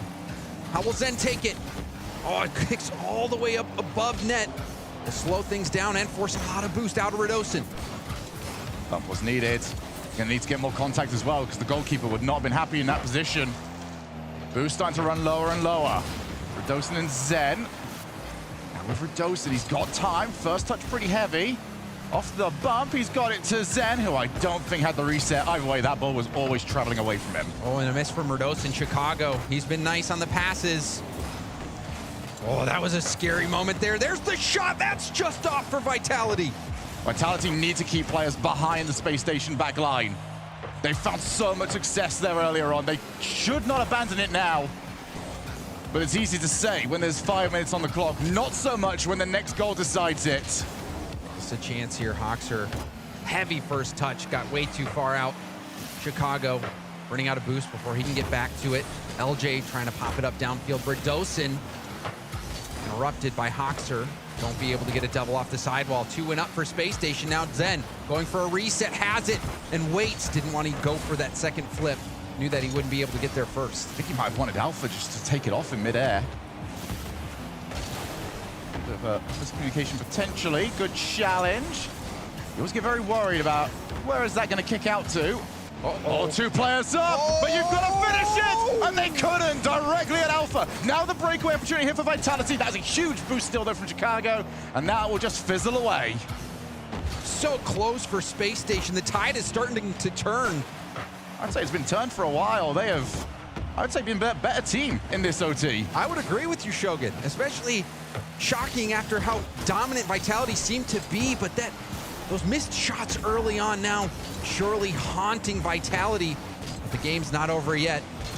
This game could turn on a dime. Zen airborne, keeps pushing, will position for a 50, but gets bumped off the ball. Yeah, that demo on Radosin, I think he was the one that he was trying to drop it down to. Zen sticks around with low boost, just trying to give Radosin a chance to rejoin the rotation. Leaves it. Might have preferred to grab the reset. Either way, ball's still in a good spot. See, everyone is just crowding up for Vitality. They want their chance. Chicago was so patient, though. Alpha tested a bit. Will pick up that corner also. Trying to get down to the ball, but a great challenge from Chicago. Zen a little awkward on his approach. This opens the door for a Space Station attack. There's a bump off the ball. Alpha, with a little bit of time, punts it high, but LJ still blocks it. Really frustrating. Oh, wait, they've got somebody back here. Chicago, couldn't quite get it. Would have had to slice straight across, so missing the ball can certainly be forgiven. Still a nice spot. Hoxer with Chicago, maybe the person to get that too. That first touch really let him down, but here's LJ to try and clean it all up. It's awkward, but it's not dangerous. Yeah, you called it. That first touch from Chicago maybe could have been a bit cleaner to set up a double tap that could have been threatening. Still, Space Station having quality attacks in the zone. Wonderful 50 from Radosin. He pops it up. LJ will use up all his boost to get behind this ball, trying to pinch it out, but he's stopped by Alpha. Booming clear. Zen, ceiling reset. Over the top! And that was what I was referring to, Shogun. The game turning on a dime. And Zen turning on a dime on the ceiling, getting back to that ball, finishing the game. A grueling battle for Vitality. They started off hot, cooled off, Space Station started getting into it, and then even in overtime, Space Station looked like the better team. But in overtime, golden goal, all it takes is that one moment, and Zen was able to provide it for Vitality. The stalemate was smashed by a superstar. You were not gonna keep that one away. I am so curious when we get to this final goal, though, because I think there might have been some bumps on the backfield. That certainly helped out. Yeah, have a look at this, though. The passing plays. Alpha's just got to try and cover everything. Good. I mean, you have to be perfect on that pass. Hoxer had no boost. Chicago was running on fumes to make that play happen. But yes, we'll see here. Chicago jumped up and just got beat. Chicago got beat to the ball there. Zen providing that moment. And that is what you are looking for from your star players. And there's no doubt about it. Zen is that star player for Vitality, giving that goal to him, getting him that win in game one. But Space Station, they didn't make it easy, Shogun. No, they certainly did not. And you've got to say Vitality at times didn't make it easy on themselves early on in that game, which does feel like quite a while ago. I will say that the chances were missed, but Space Station really grew into that. They looked for bits of time, but they were the better of the teams in that OT. And it just comes down to those few moments. You think about that Chicago double tap. If he would have had a better first touch, might have been able to put a double tap shot on target, force the rebound for LJ or Hoxer. Weren't able to make it happen. Vitality, they came up clutch in a few defensive situations, but now we see offensively, Space Station still going. Those infield passes setting up LJ continue to generate opportunities, but that time came up short. Space Station do a phenomenal job of just getting themselves in positions where you think as a defender, they have to be taking a shot here. And then they still don't. Oh, that's going to go the whole way. Well, Hoxer coast to coast. There's the opposite, so surely they're going to be going for a pass. LJ's right there, surely. Let it go in. Well, that was something special. Sometimes that little touch at the end is enough, especially when a defender jumps early. Perhaps Zen wanting to defend a flip reset pass or something, trying to shut that down early, but Hoxer being unpredictable, reading the defense as well, just poking that towards net, knowing that Vitality was vulnerable. Good early challenge there from Chicago, but they're going to need more of it. Dose it back to his own corner, or the other corner. Chicago not quite bumped. Chicago's doing so much work. 3 players had to be committed, but Alpha was left in a good spot. We did see Chicago do that in the first game on offense, having a flick catch, then a flick into a pass. Now we see the air dribble bump into a 50. LJ, like the juggernaut, cannot be stopped. And the question really becomes, where's the early challenges? Vitality, who built their name of always being there, seem a little bit hesitant right now. And you can't do that against a space station that are popping off in this game. And it seems like this is momentum carrying over from that overtime. It seemed like Space Station was the better team in that overtime, even though they conceded that goal and lost that game. We're seeing them comfortable. It looks like they have Vitality red. That's really good read there from LJ, because that's the sort of touch that you see and just go, oh, okay, I ain't got a shot at getting that. And somehow they get the touch.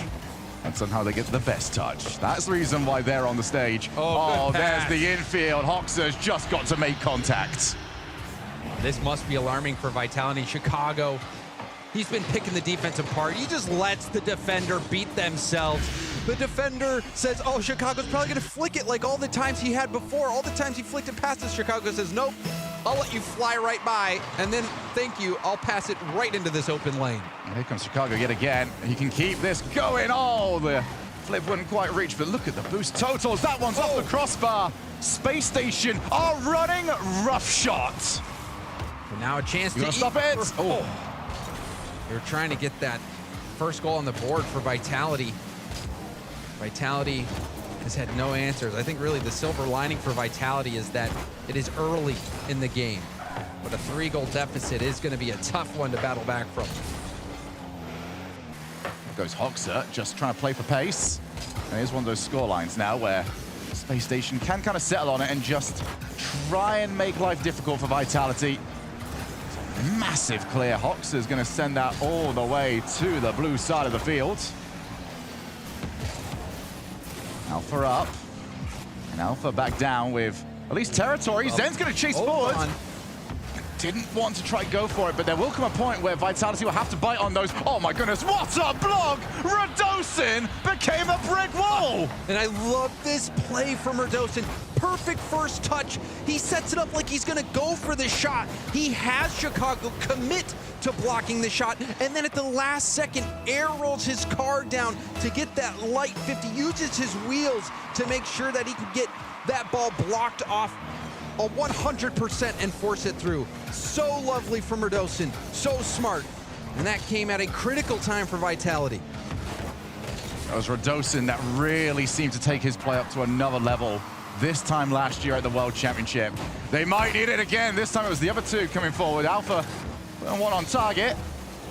Space Station would love to at least re-establish their 2-goal lead, but they've got Zen to contend with in that backside of the field.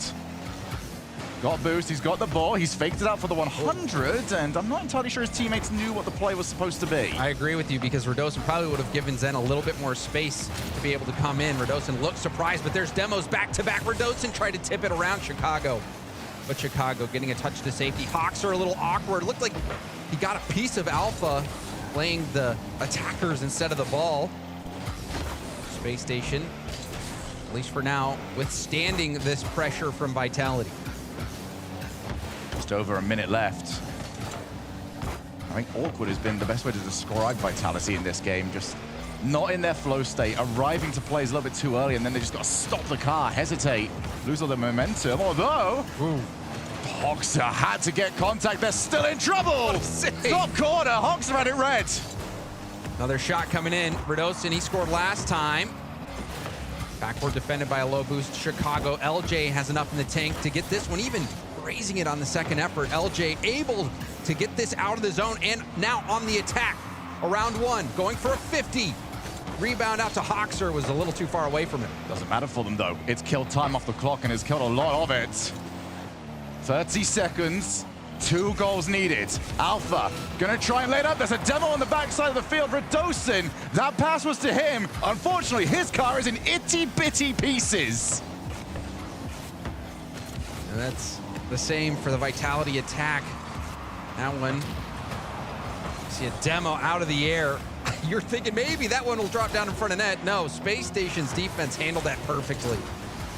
Alpha's got a score with some time on the clock. Zen and Radosin are available. They can't get to either of them. Zen's going to at least, he's going to try for the Psycho. Ah, not quite. He's not got the boost for it.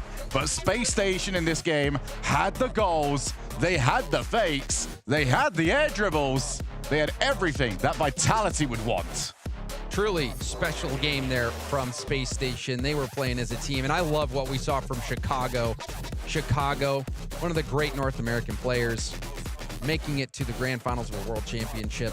Also winning a major. Chicago, a player you have to give respect. And you saw the mind game in the corner this game. He let the defender go right by him.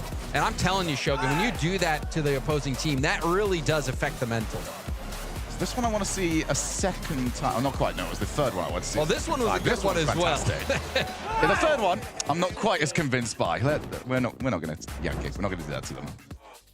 But Space Station, they are going to do that to Vitality. And this also puts into perspective how big of a play that was by Zen in that overtime game.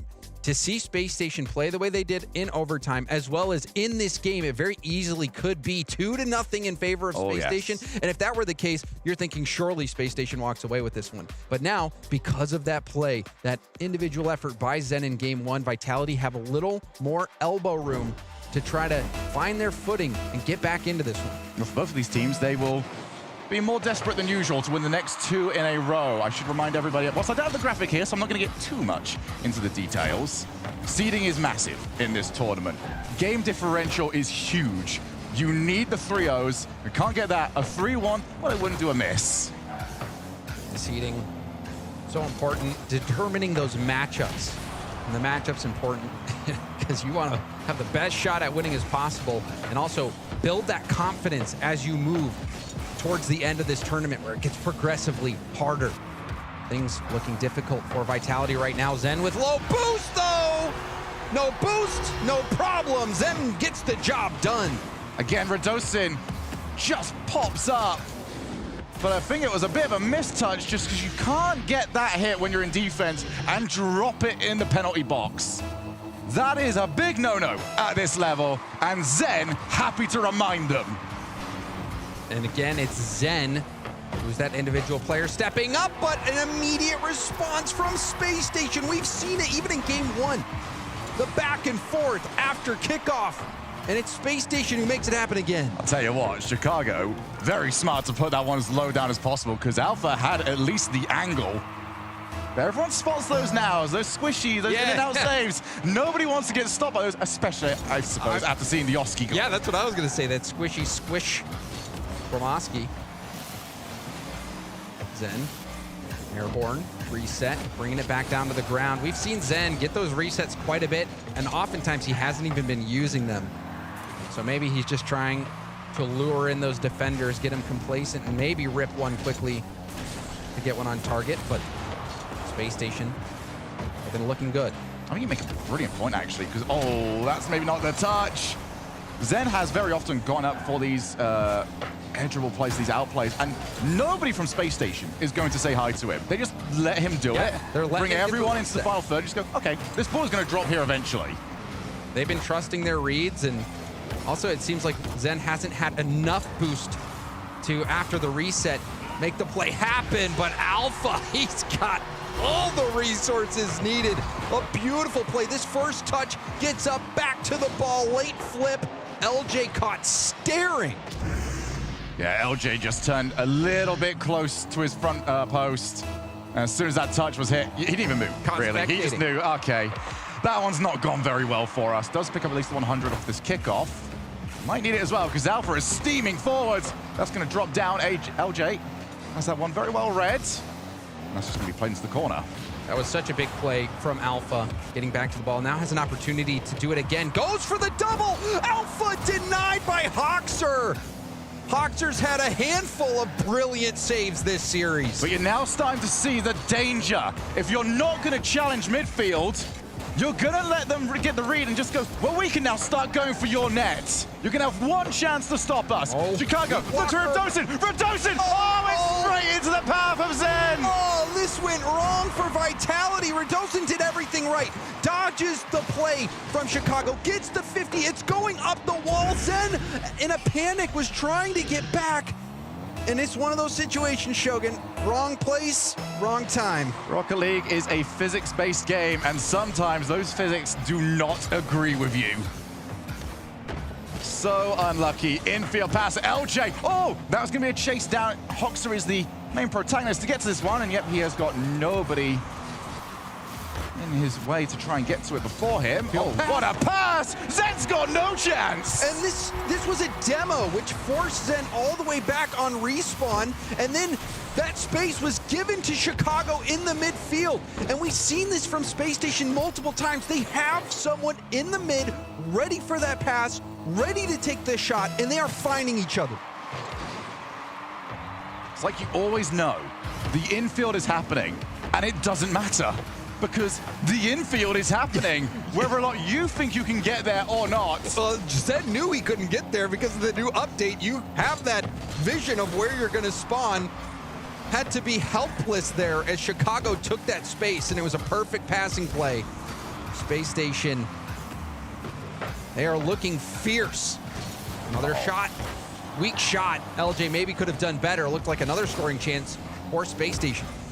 Yeah, that pass deserved a better shot. Zen just cuts straight across the face of the defender.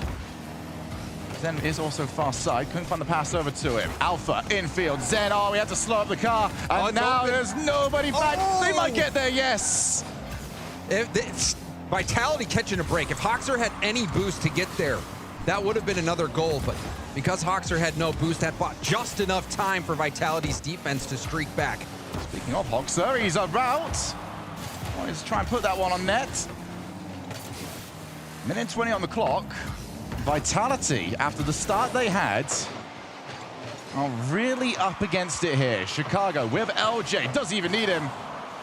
Well, Zen will clear long, and Hoxer leaving this now for LJ. Will they regret that, though? That is good territory for Vitality.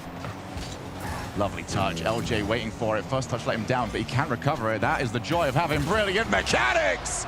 You can turn anything into magic. LJ is remarkable. Gets the touch over, gets the extra touch into a reset, into a demo. LJ, he did it all.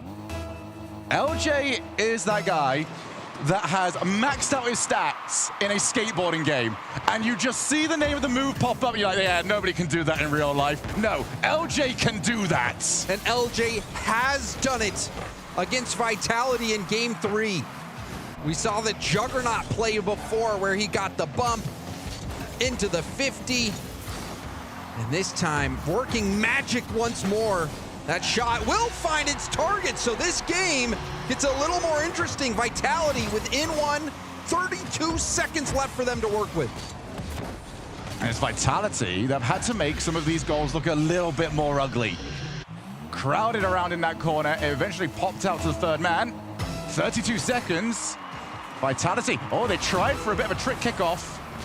Didn't work out entirely, but they do have good territory here. Oh, such a smart no-flip 50 from LJ, getting into a wave dash as well.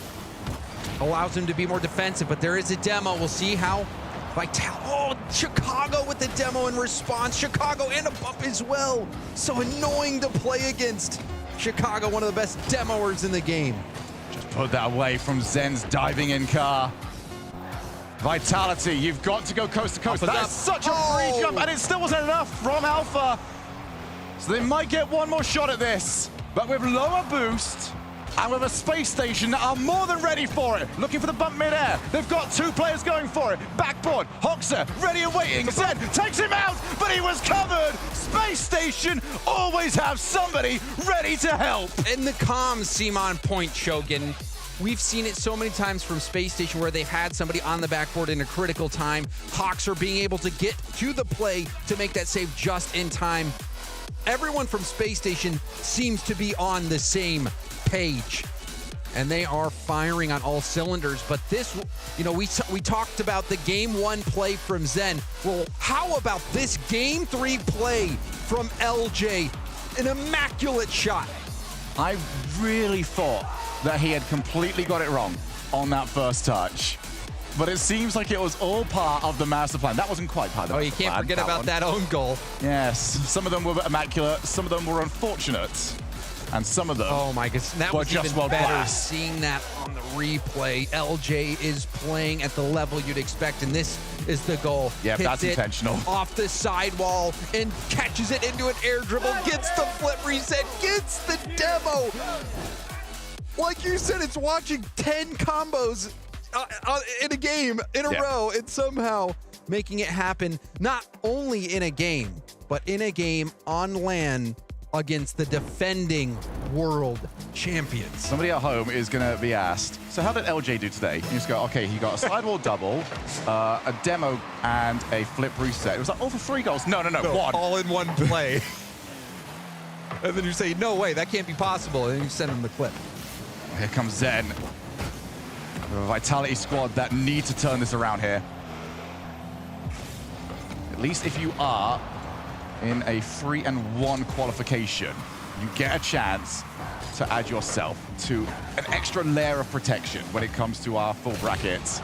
If you lose this, you are in, well, you have to win everything for the rest of the tournament. There's nothing else available for you. And there's not a spot that Vitality want to be in. Radosin, he has been the flair of times, gave them a couple of very crucial goals in the last game, almost provided another one here. But it seems like it's been taking those individual efforts from Vitality. Meanwhile, on the other side of the ball, you got Space Station working as a team, connecting on those infield passing plays, landing demos, creating space, giving each other room. Will Vitality be able to do the same, or will they just be able to have those individual effort plays? We'll find out. Space Station, though, can end this series here and now. Then with Alpha in support.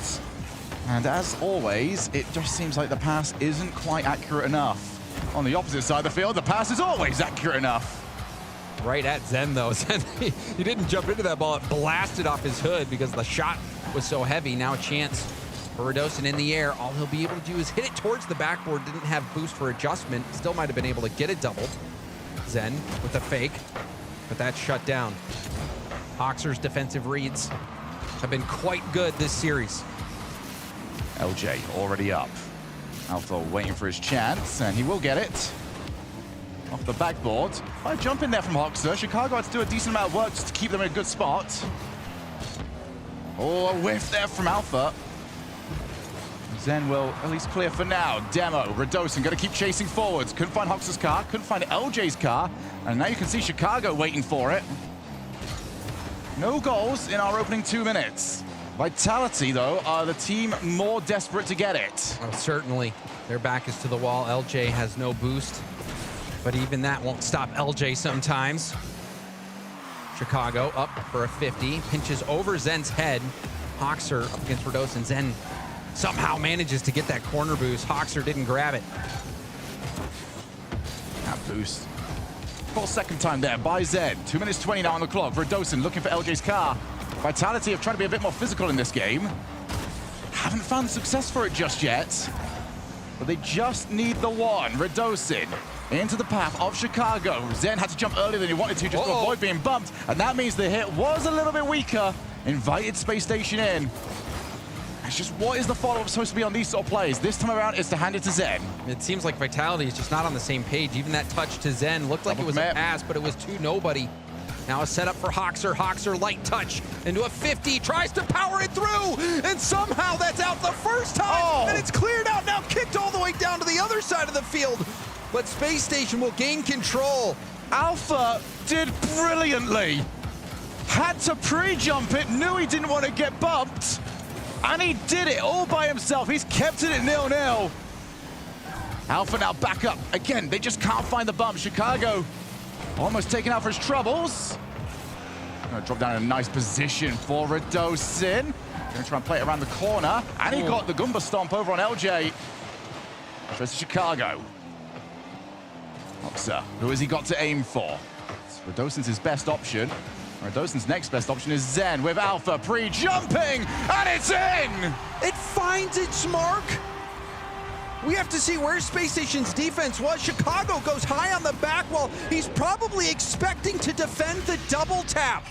but LJ was late to rotate back and was expecting Chicago to make that save because he was third man. I don't know if you can hear it back home, but Radosin is popping off at the moment. He really wants this win. Hoxer off the ceiling. No, he won't get the reset. Makes life a lot easier there for Alpha. And this would be a quality win for Vitality. This is not the same space station that we've seen on the international level. They have reached new speeds, a new gear they've found. Chance for Chicago to even this one up. And that point, Space Station have for the longest time been the also-rans. NA has been G2 and almost to a lesser extent Gen.G that have made those runs through the bracket.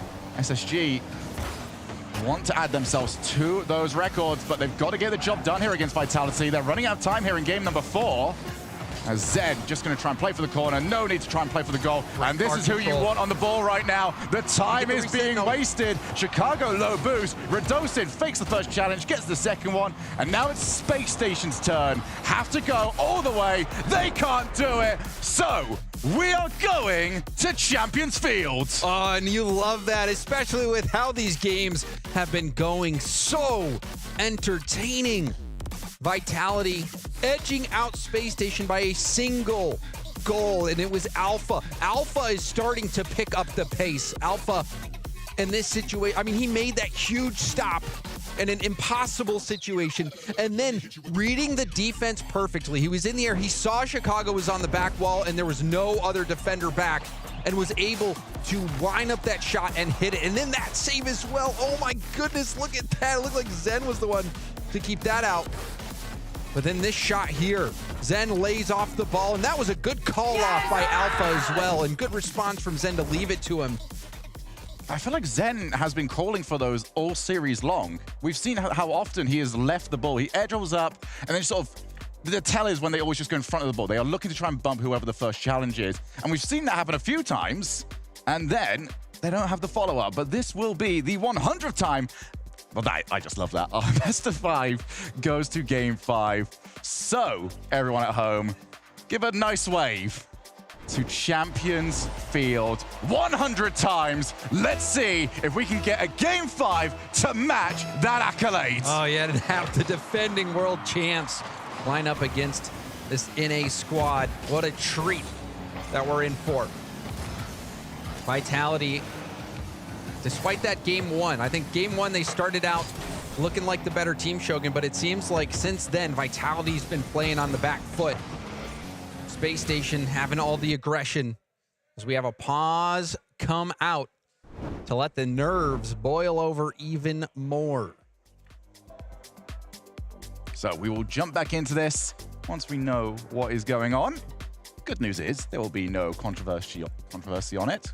I mean, No goals, that's a bold prediction. Well, it depends on how quickly the kickoff goal comes in for this one. Still think the power one was very funny. Yes, and it appears that they are just going to be remaking the lobby, and we'll get that game going as soon as possible. It'll take a couple minutes, but we'll get back into the game as soon as we can. And just to remind everybody, maybe you're just tuning in. You're thinking, okay, this one was, okay, looking on paper, oh, Europe's dominating the World Championship once again, or so it seems, with how many EU teams are sitting up there in the 2-1 round. You can't see me at home, but I'm just going to give James a thumbs up. But you're expecting, okay, Vitality going up against Space Station. Oh, Space Station's what, the 3rd best team in NA?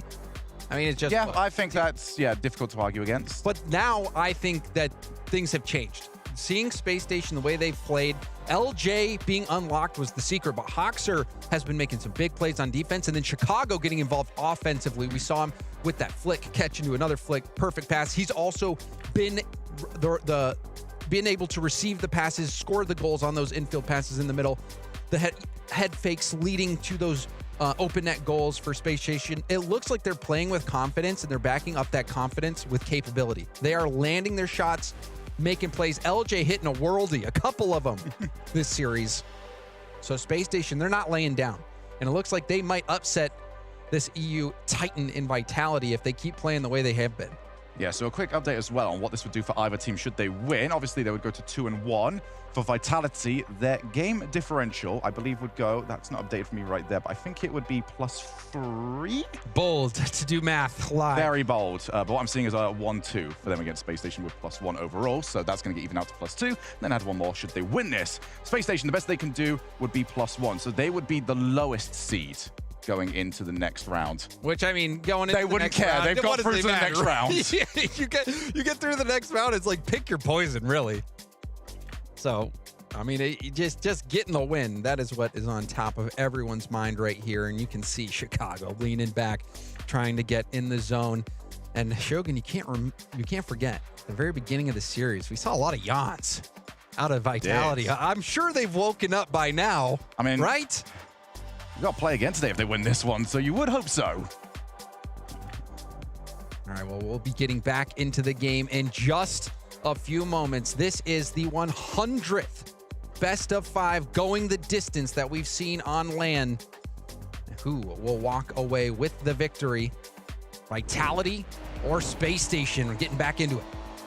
It wasn't hype enough the first time, so we are going to do it again. Vitality versus Space Station. One of these teams will move to 2-1. The other one will have to lick their wounds and come back in the 1-2 round and fight tomorrow for their spot in the playoffs. And it looks like there was a version of that bot kickoff 2 going.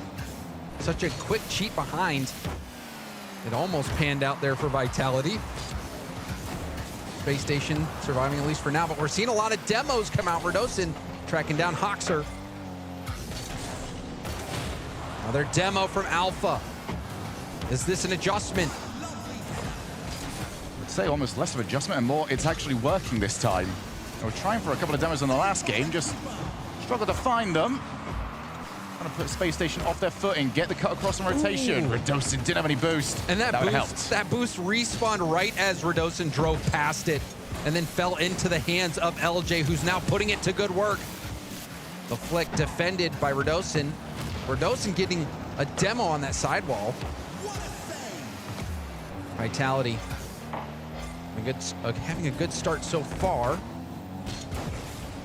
Space Station playing quite a bit of defense to kick off game 5. Zen realizes he's got no one in support, so he's going to have to go the whole way by himself. That drops down. It's very difficult to take the shot from there, though. A half-hearted attempt from Redosin. Knew that he was going to have to probably rotate back pretty quickly. Zen not going to be near that one, so Redosin tasked with taking over, avoids getting demoed, now tries to get it past Chicago. Chicago looks very awkward. The drop down. Redosin did well to get that transition from one side of the field to the other. Now what can the rest of his team do with it? There's a demo, LJ. Getting a demo in the midfield to go for Space Station, and they both go back down, wasting boost. This could be an opening for Vitality. I think quite importantly, though, 2 players went, and Zen thought, well, there's no way 2 of them are going to miss that. I'm not going.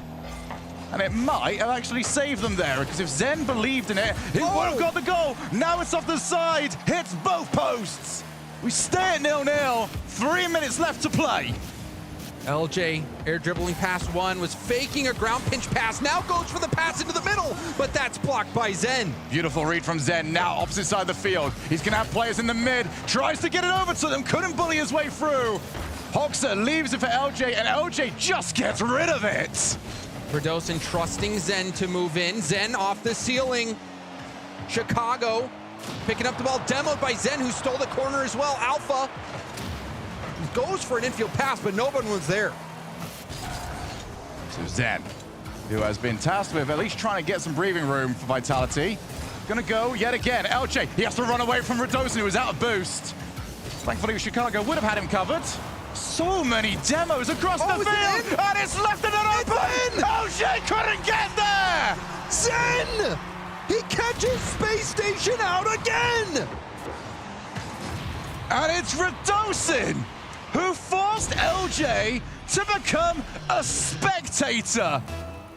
All of the new demo and ability to see where you're going to respawn, and LJ would have liked to have seen something different. And we saw that at the very beginning of the game, Shogun.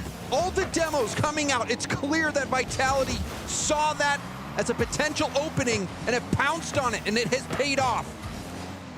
They have got tremendous experience behind them to talk them through strategies, to give them something to target in Fairy Peak as their coach. Has he put together a masterclass? Radosin fakes the first challenge, leaves it for Zen, who has been everywhere in Game 5. Reasonably quiet for long periods of this best of 5. When they've needed him, he has popped up. But for me right now, James, Space Station needs to make sure that this player right here does not get any more demos. Radosin has run roughshod. And also eyes on LJ. How will LJ respond? LJ been hitting highlight clips. They need him to answer the call just like Zen did. Good couple of bumps attempted there from LJ, but Zen able to shrug them off. Nash just a play to the corner. The Vitality seemed to have believed somebody was there, so now that leaves the infield in Chicago. Unable to find the contact that he was after, but this is going to drop very awkwardly. Well, okay, it's Zen. I will take that one back. Zen masterfully hitting that to the corner, but he's out of boost. Chicago trying to prevent the immediate clear out of the zone, stays on it, gets another touch, maybe a pinch pass to the middle. Off the bar and in! LJ scores it, all thanks to Chicago never giving up on the play. Oh, and Radosin ended up colliding into Zen on his way through. Wanted to try and challenge. They had no boost left on the goalkeeper. 1-1, 37 seconds. Who is going to the qualification rounds? A bump off the ball. Chicago can't follow it up. Pinch off of the defender, goes straight up off the ceiling. Chicago clearing it downfield, just trying to get some breathing room for Space Station. Hoxer off the backboard, look for the double. It's offside and Zen gets there. Chicago, back pass over to LJ, who picks up a full tank. LJ, ceiling reset. Radosin goes to me and goes sailing past. Hoxer with a chance. Alpha had to go earlier. He would have been demoed. Radosin went for the bump on Chicago, didn't land it. Zen's shot is on target. Rebound to Alpha. Alpha to Radosin, and it touches the ground. And we have overtime. 100 games on LAN at Champions Field. How else would we finish this? A blessing to the Rocket League fans. Chicago out. LJ didn't have the boost to take it. Up goes Radosin. Going to be difficult to find a pass infield, but Zen's not going to have that struggle. Chooses to just play it straight to the path of Hoxer. Again, those demos are being attempted. Not quite the same success, though. Oh, the bump on the corner as well. Hoxer and Chicago getting mixed up a little bit. Chicago goes for a pinch. It forces Zen up. Chicago has been brilliant this series. Oh, there's a demo. Radosin a bit slow. Hawks are able to 50 that back to the corner of Vitality. More and more demos. Who's got it first? Zen was beat to the ball. They're so low, boosting everyone else. Over the top at LJ. He's got plenty of boost. He's got the balls well and truly put into safety. But Zen moves in to take it away from him. Alpha waiting for a pass. Zen left the ball. There's a fake or a miss. Hoxer with a 50, LJ takes over, he cuts around one, Radosin on low boost, trying to get it to the corner, but he's flopping. Now Alpha goes for a 50, kicks off the corner, Alpha tipping it to safety. And Vitality have a little more room. Oh, but they've got two players so close together. Can they get Radosin into a good spot? Everyone crowded into the corner. Nice block. Who's next to it? Chicago! Chicago! With the Centennial Game 5 on LAN, comes through for Space Station Gaming. They are no longer here to make up the numbers. They are here to challenge for that team's World Championship. What a series. Oh man, that was a classic. Chicago hitting that. I mean, Chicago, MVP of that final game. Everyone's thinking it's gonna be LJ. Certainly it will be LJ based on the shots he was hitting. But Chicago, to tie the game, had a play where he refused to rotate out. He said, no, I can generate this chance. Just get in front of net, I will get it there. And he did. Well, this is the part of Fairy Peak's job that he wasn't told about. It's the losses. It's getting the team ready to go the day after, because Vitality will be playing tomorrow. Not once, but hopefully for their fans, twice. Oh man, that is going to be a tough challenge. Chicago, there's a couple times where Chicago had to go low, had to read the defense and go low, and he came through both times. Chicago is an elite player, and I think when you watch his streams, you listen to his talk, listen to him talk, I think a lot of people discount what Chicago's been able to do in his career and the level of player that he is. I don't think Space Station has gotten the proper respect that they deserve. Everyone talking about how Space Station, they're just not on the same level as everybody else internationally. It's all the top teams, and then just below them, it's Space Station. Well, with this series, I think Space Station showed, no, we are up there at the top with everyone else. You certainly won't get any argument from me. Space Station win the 100th LAN match at Champions Field, and they do it in style. Leaf, let's hear from the winners. Well, that matchup is going to go down in history, I think, because, again, everyone probably coming into this definitely had Vitality as the favorites. We talked to Monkey Moon before. He might be biased, but he said Vitality, and I think most of the casters did too. So congratulations on proving everyone wrong. Thank you. You're welcome, Chicago. Thank you. I got to talk about that. I mean, just emotionally right now, what are you guys feeling? I mean, Chicago, obviously, you have a lot of experience with these teams too. You're getting a lot more yourself. What are the emotions walking out of this? Because you look like you had a big sigh of relief by the end. Man, I feel like I've played so many tournaments now where I just walk away from series feeling like I could have done so much more. And finally, against a top EU team, I don't feel that way because we won. So it makes it feel a lot better when you don't have to walk away and have plays in your head overnight that you're just thinking about the whole time. Right. So, yeah, this is just every day for you, right? Well, it's not every day. The French have a good history versus me, but I guess maybe this land is changing. Right. I'm shaking because that game 5 still is, Right. still gets me going, all these years later, there's nothing like it. But I was just happy that we were able to manage to pull it out. And yeah, it feels really good. Who takes charge in moments? Because I imagine you guys were all probably getting a little nervous by the end of that. Does your experience come through? Is it sad at the back? Who's taking lead on that to make sure we're still in it? I would say we all chip in, definitely a little bit, but I would say 50 to 60% of it is read, probably, at least from the players. I mean, coach obviously chipping in like every game, in between goals, in between whatever. But in game, I'd say definitely read. Even LJ starting to step up as a bit of a leader, which you wouldn't expect, That's really I guess, cool. right? Because it's pretty quiet. But I mean, I'm just here, enjoying the ride. So. All right, I want you both to look at this. You can both get involved in this too. There was an incredible save that came out at one point. It was Alpha, I think, shooting, and then a quick jump up. It was more of a prediction of where this double tap was going to go. That was you. And what is going on in your mind like that? Are you reading? Are you predicting where the shots? And what percentage of your play is actually reacting to stuff as opposed to predicting where a shot's going to go like this? Yeah, well, you can kind of see that he's just right above the ball, so I was like jump straight underneath it. Right. And that's the only angle he could really score. But I know if he somehow scores some other way, then like well played. So. Right, yeah, that's fair enough. So what percent would you say is like trying to react to stuff as opposed to like actually just reading, okay, I think the shot's going to go here? Preferably zero reacting. Yeah, fair enough. Most of the time, you're going to be reacting to like at least half the plays, even if you're well positioned. Yeah. You still have to try to catch up to the other team when they have the ball. So. Right. But in that situation, okay. T-Bates. Bates, you got something to say? You got something to say, Bates? He's just Bates just yapping over there. That's really fun. That's awesome. But I'm curious then just how pressure-wise, because obviously in-game, not just like the matchup itself, but in-game you're feeling a lot of pressure from the offense from a team like Vitality. You guys seem to handle it really well, to be honest. Like, what's the communication like when you're on the defensive line being pummeled like that? I don't know if I would say pummeled. I mean, I actually thought like maybe KC, I'd let that slide. Okay. But I mean, there's times I could see what you're saying. But I think there comes like all the year of practice we've had this whole season. When you first start, you're probably not going to be super clinical in your defensive situations and reads.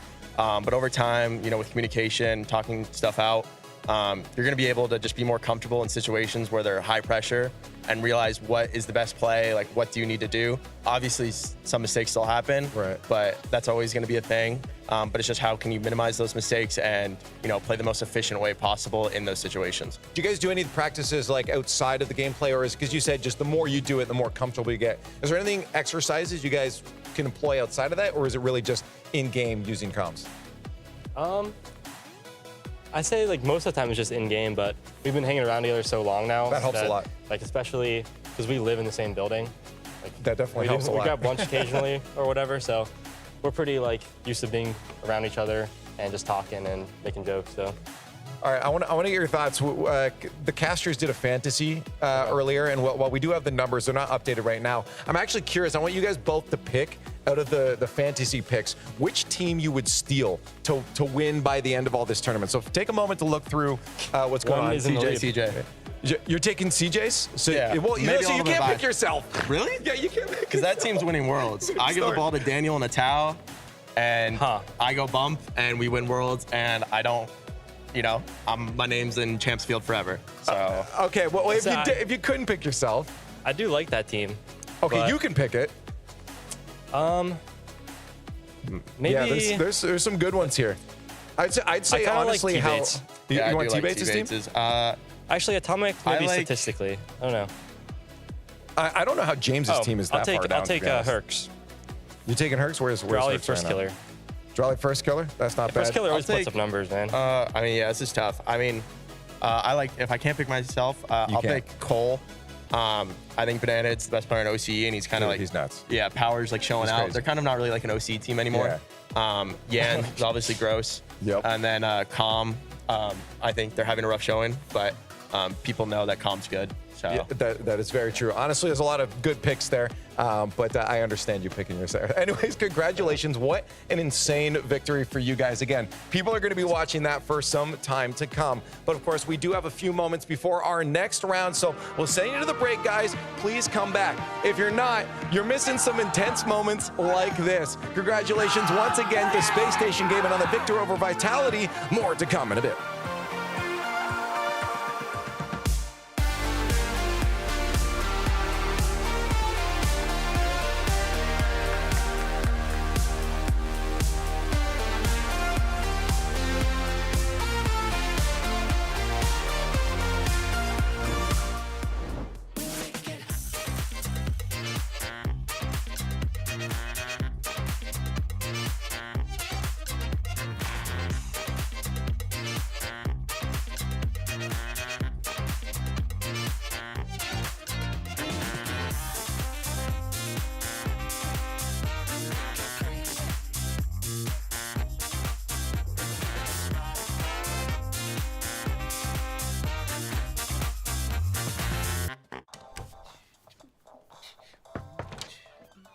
Hey, Flo.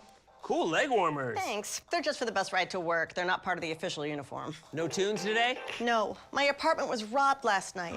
Took my cable-ready TV, VCR, portable cassette player. Yep, all the latest tech. If only Progressive had renter's insurance, like their home insurance. Then we could bundle our cars and get the same 24/7 protection. I think we just invented that. This is the best day ever. Well, I still got robbed. It's still a pretty good day. This is the opportunity, the dream that you set upon yourself. Here we go.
Welcome back, everyone, to the Caster Clash presented by Progressive. We have Team EU, Stumpy, Cole versus NA, Stacks, and Herc facing off in 3 segments. Okay, our first segment, trivia. Okay, but it has to do with stats, some numbers. All right, my boy D-Rex. I'm just here. Here is our first question. Gen.G and Justin hold the record for the longest lasting duo. How long did they play together? 6 years or something, right? Because it was like... So that's 300 times 6, which is like 1,800. 3,600. Yeah. Is it? 300 times 6 is 1,800. Oh, we'll go with that then. No, but then there's a 65 times 6 more. So about 2,100. My initial thought was 2,000-ish. Yeah. So should we say 2,107? 2,107 days. Nope. And 8. 2,108 days is what we're locking in. Okay, locked in 2,108. Yeah. What does Team NA have? 2,109. I like it. I love that answer. The correct answer was 2,056. The good guys win. Cole, Stumpy, take a point. You were so happy for them. You're so surprised. I'm just happy to be here. She's basically European anyways. I feel like I'm completely outnumbered here. EU is up by 1. We're here to win. Next question. Europe currently has the most best of 7 reverse sweeps recorded. It's not over. How many has the region seen? Crumbs on a crumpet. I have no idea. What? How many reverse sweeps has EU seen? 7 is probably a reasonable guess, and then they come in at 8 and they snipe it again, but whatever. So I think we go 7. Sure. Trust and Stacks, okay. She sounds so confident. I'm gonna go with 7. I was actually saying like 12, 13, so I will go 8 on this one. So we got 7 and we got 8. Congratulations on the point. The correct answer was 7.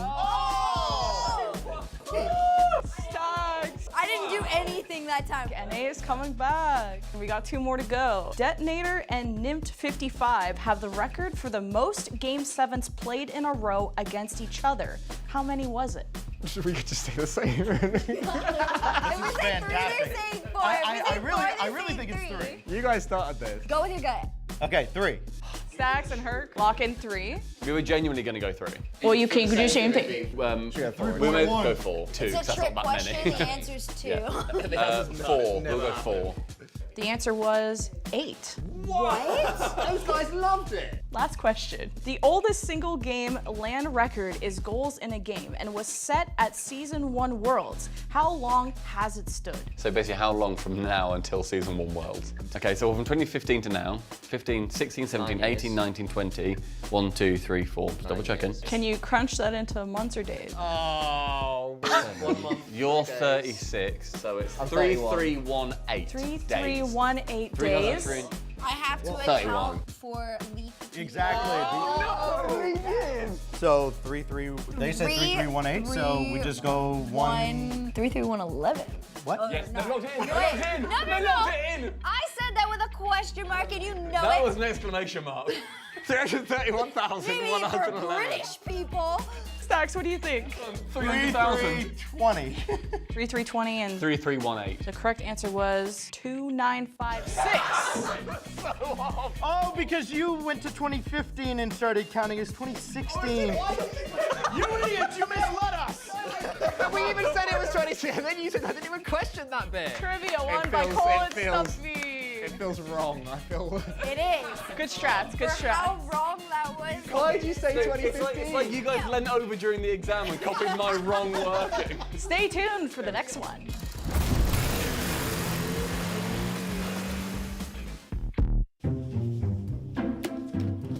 Come up with the best secret handshake with lemon kiwi in 90 seconds times now. Get on there.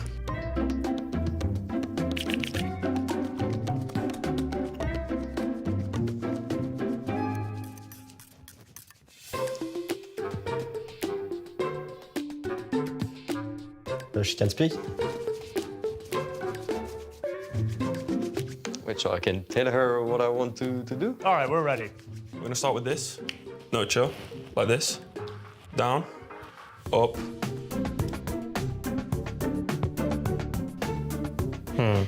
I don't know. We're just gonna do something here. We just do like that. That's fine.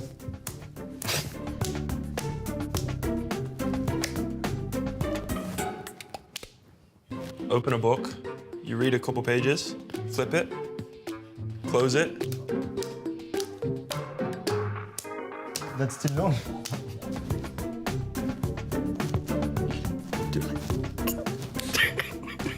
This, and this. More. Inflate that up. It's good. So it's good. Tell me.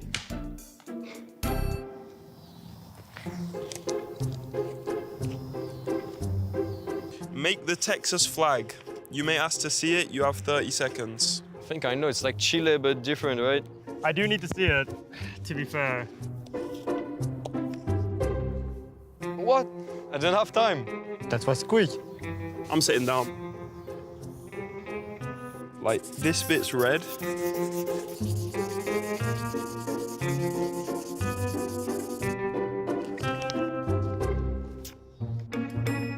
All right.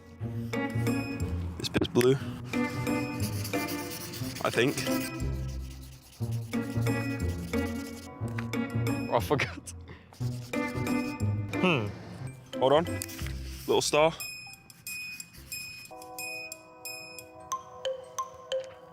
I think that was pretty good. Welcome to Texas. Oh, I don't remember. Right, what's that up there? It's pretty similar, to be fair. I got confused with Chile. Couldn't see it.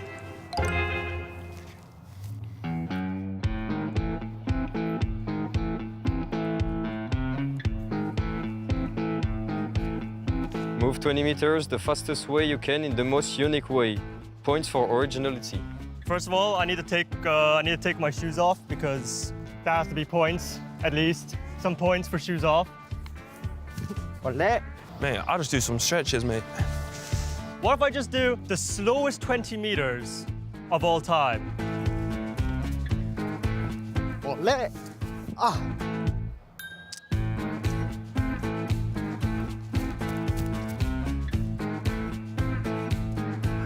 Maybe I'll sit down and then do it backwards. Hit one of these.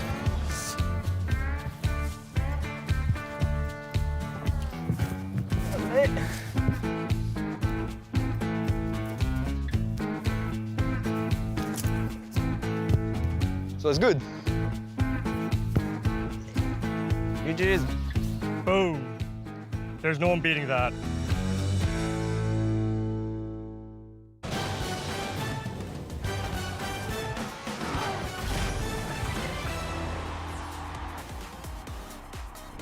Round 3 of the Swiss is finally concluded, except for the 0-2 matches we'll see tomorrow, which means we have our round 4 matchup set, and we will send some more teams through to the bracket. Welcome back to Fort Worth. The Rocket League Championship for 2024 continues to roll on, building steam as we head into Arena Days tomorrow. We've got 3 more matches on the day, 3 more teams to put through, and it's been exciting. Space Station, congratulations. Nobody predicted you to beat Vitality there, and yet in Game 5 you did.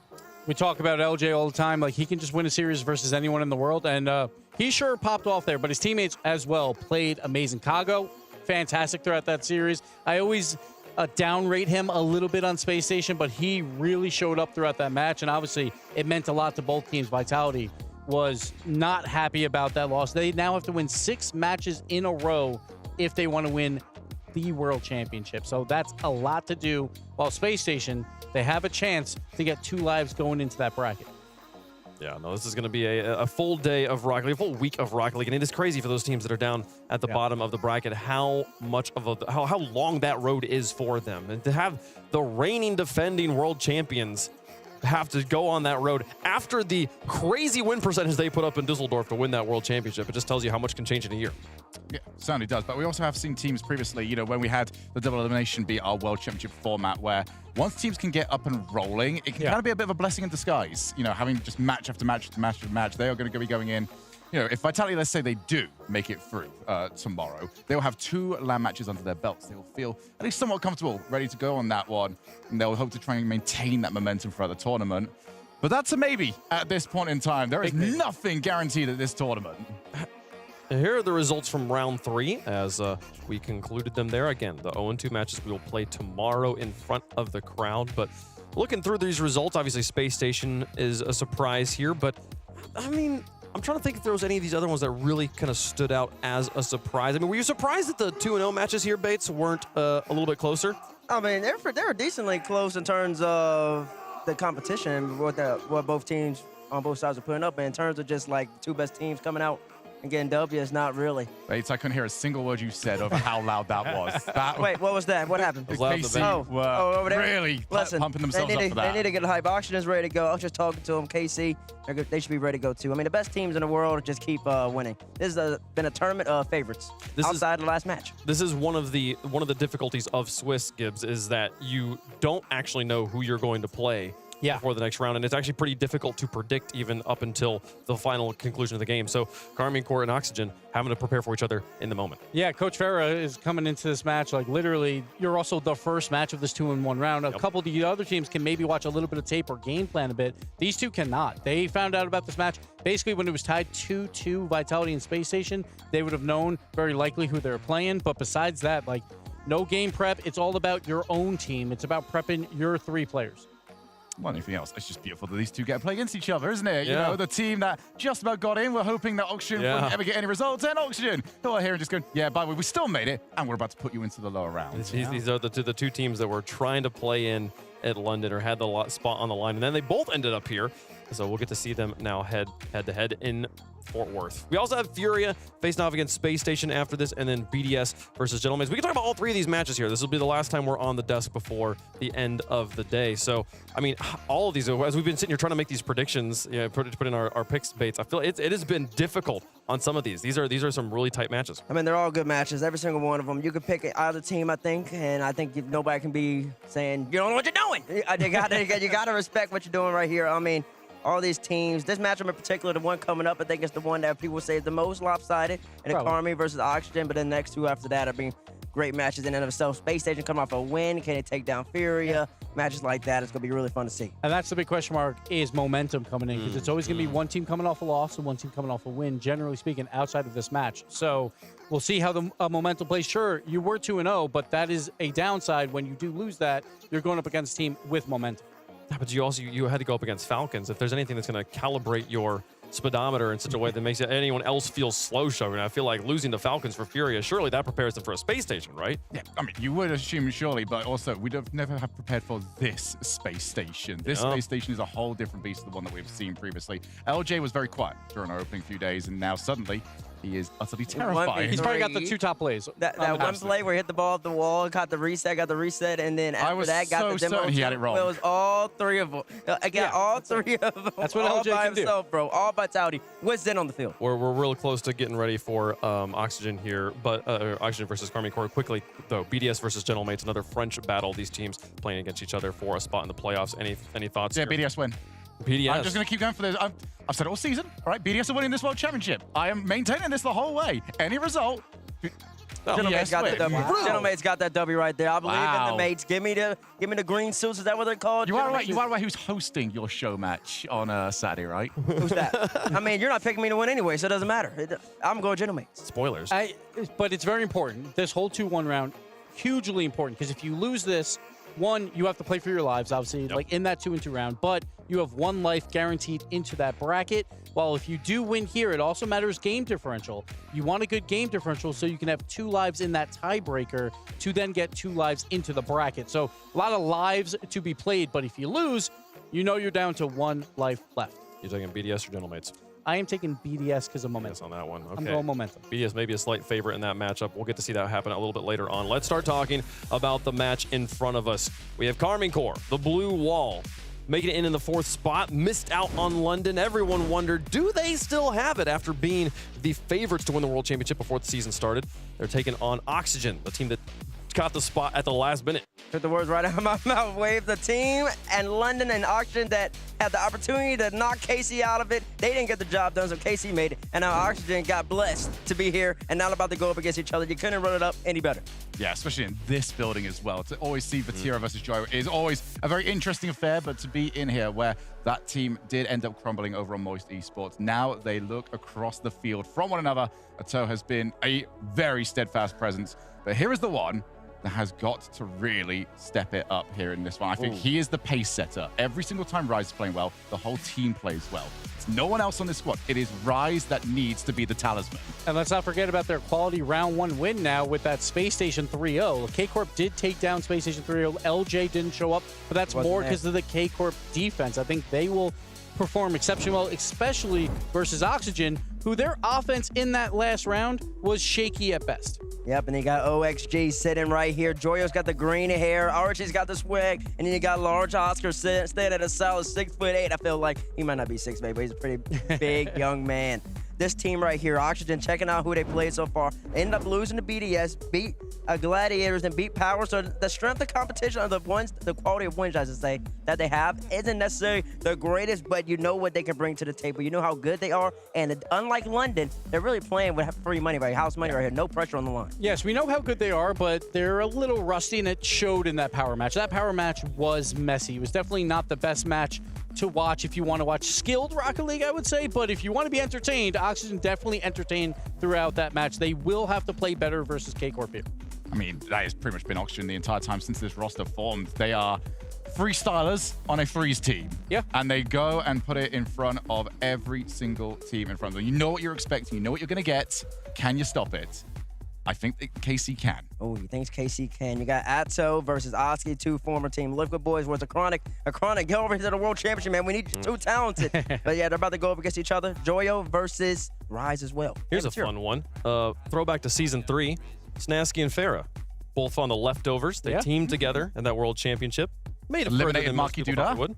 Made a top 4 run. I believe they finished 4th. In that they took out Flipside, the world champions, and it was, you know, the underdog story. And like, if you want an underdog here, you're going Oxygen. You could say K-Corp's an underdog in this entire tournament because they didn't go to London, but in this matchup, is absolutely Oxygen. Well, chat, let us know who you think is going to win. Hashtag KC for Karmine Corp. Hashtag OXG for the boys in the green there. We'll make our picks up here on the desk. Shogun, who you got? I've already kind of alluded to it at this point, but it is going to be KC for me. I think they are just too strong. Everyone sort of, I think, made a little bit too much about the London thing because it was a blip over a weekend. Sure. I still think that they are an incredible squad and certainly good enough to get the win here. I'm going K-Corp. Okay. It's that simple. We have to go K-Corp here. I feel like Oxygen is that 5th best European team. I feel like K-Corp, I would have rated them probably 3rd best European team here, and I think they can go even further than that, so I'm going to go K-Corp. Wave, where are you going? I'm going with the blue wall on this one. I think the ceiling is too high, and they are clearly climbing towards it. What's the coin going? You want to go last here? We'll go last. No, he's after something to give him a good prediction. Show you guys it's on both sides. Where's the coin going to go? We'll see if the coin goes with the blue wall. It does. It is a blue wall. It's been a sweep for the blue wall both times we've predicted them on the wall, both times, you say? Yep. But listen, I'll tell you this. Oxygen and KC, they're 2-1 so far in the series with Karmine Corp winning that so far. They're up 2. I think it's going to even out right here. Give me OXG. You need Oxygen to breathe. And I'm going to go with Oxygen right now. An upset potential. Upset alert. Champions Field. Joyo beats his boys, gets his revenge on him finally. On a major is there a player or like a particular part of the game that you think Oxygen needs to dominate to get this win here? Well, look at my concepts. My concept shows me that Joyo just needs the ball out to get his boys done. Okay, we'll see if the former freestyler can make it happen, folks. Joyo and the boys taking on the blue wall here. Karmine Corp in the house. Finally, we've been waiting to see them play at the World Championship. We've seen it a few times, and this time it matters so much. A regional battle. Karmine Corp versus Oxygen. The blue wall stands against Europe's last seed. Is it destiny for K-Corp to return to playoffs, or can Oxygen beat them to the punch? Welcome to Game 1, brought to you by Progressive. Who can progress to top 8? This is an absolute doozy in the previous series that we got to cast. Oh, yeah. Fantastic stuff. But we're back again.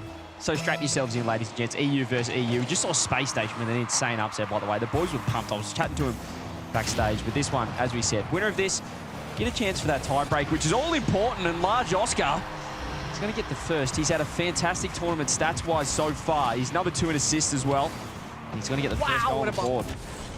First, it was like the fake and the reset, the delay. Really taking your time with this against a team as scary as K-Corp. Oxygen looked calm, and what a beautiful bump by Archie. And Oxygen, we want to see a well-rounded team.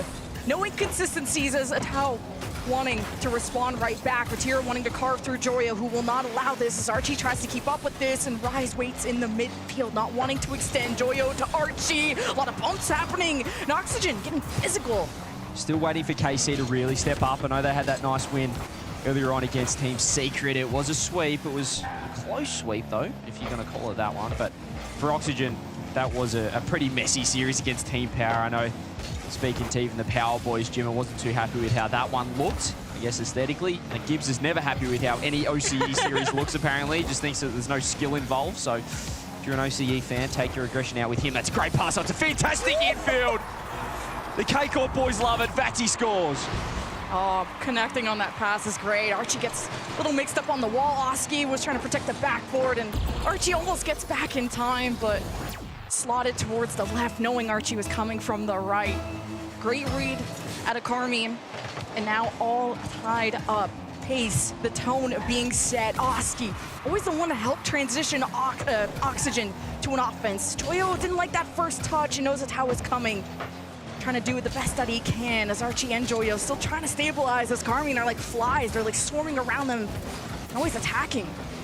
K-Corp showing that early aggression. They have a good reason to as well. 3-1 is their total record this season against Oxygen. So they've got a nice little buffer there, trying to make it 4-1.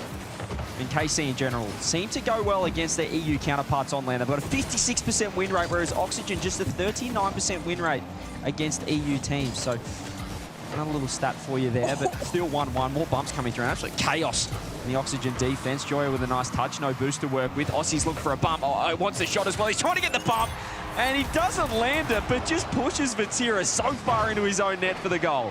I think both goals out of Oxygen have come from bumping Carmine as they're so focused on going for the save.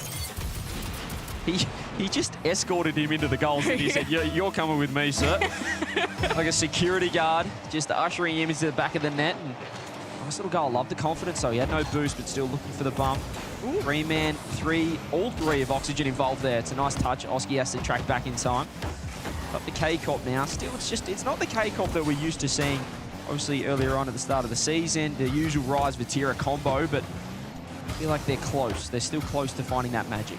I'm seeing K-Corp really watch how the first touch goes for Oxygen and then go attack. You don't want to just endlessly 50 and just not really have a plan. So K-Corp taking things slow in game one. I'm liking it. It's obviously not netting on any kind of huge negative result when they're only trailing by 1. Here's Atao, though, and leaving it to Rise, and Oxygen try to intercept every offensive option as Vatira knows that maybe the backboard is a bit weak for Oxygen. Likes to go above and beyond. That's how K-Corp struck early, but can they equalize? Yeah, the name of the game for this matchup, it's going to be off-ball plays. We know that K-Corp love the air dribble fakes, the dribbles, and that's a fantastic shot.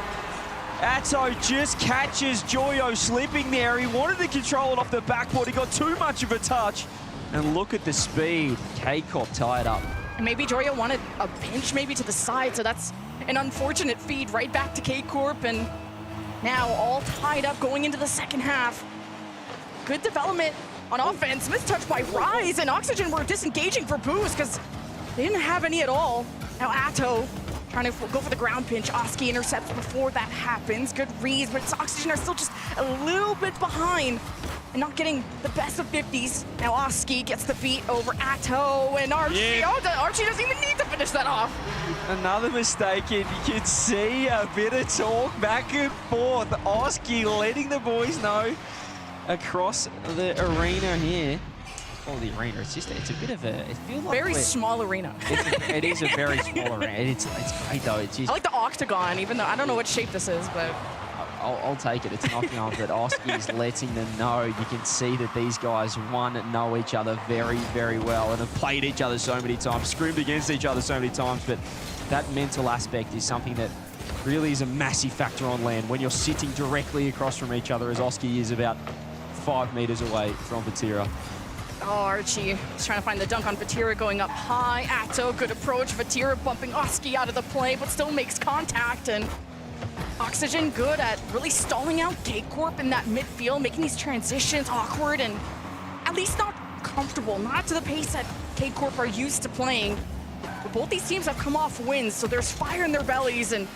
But game one is all about taking your time and not over-stressing.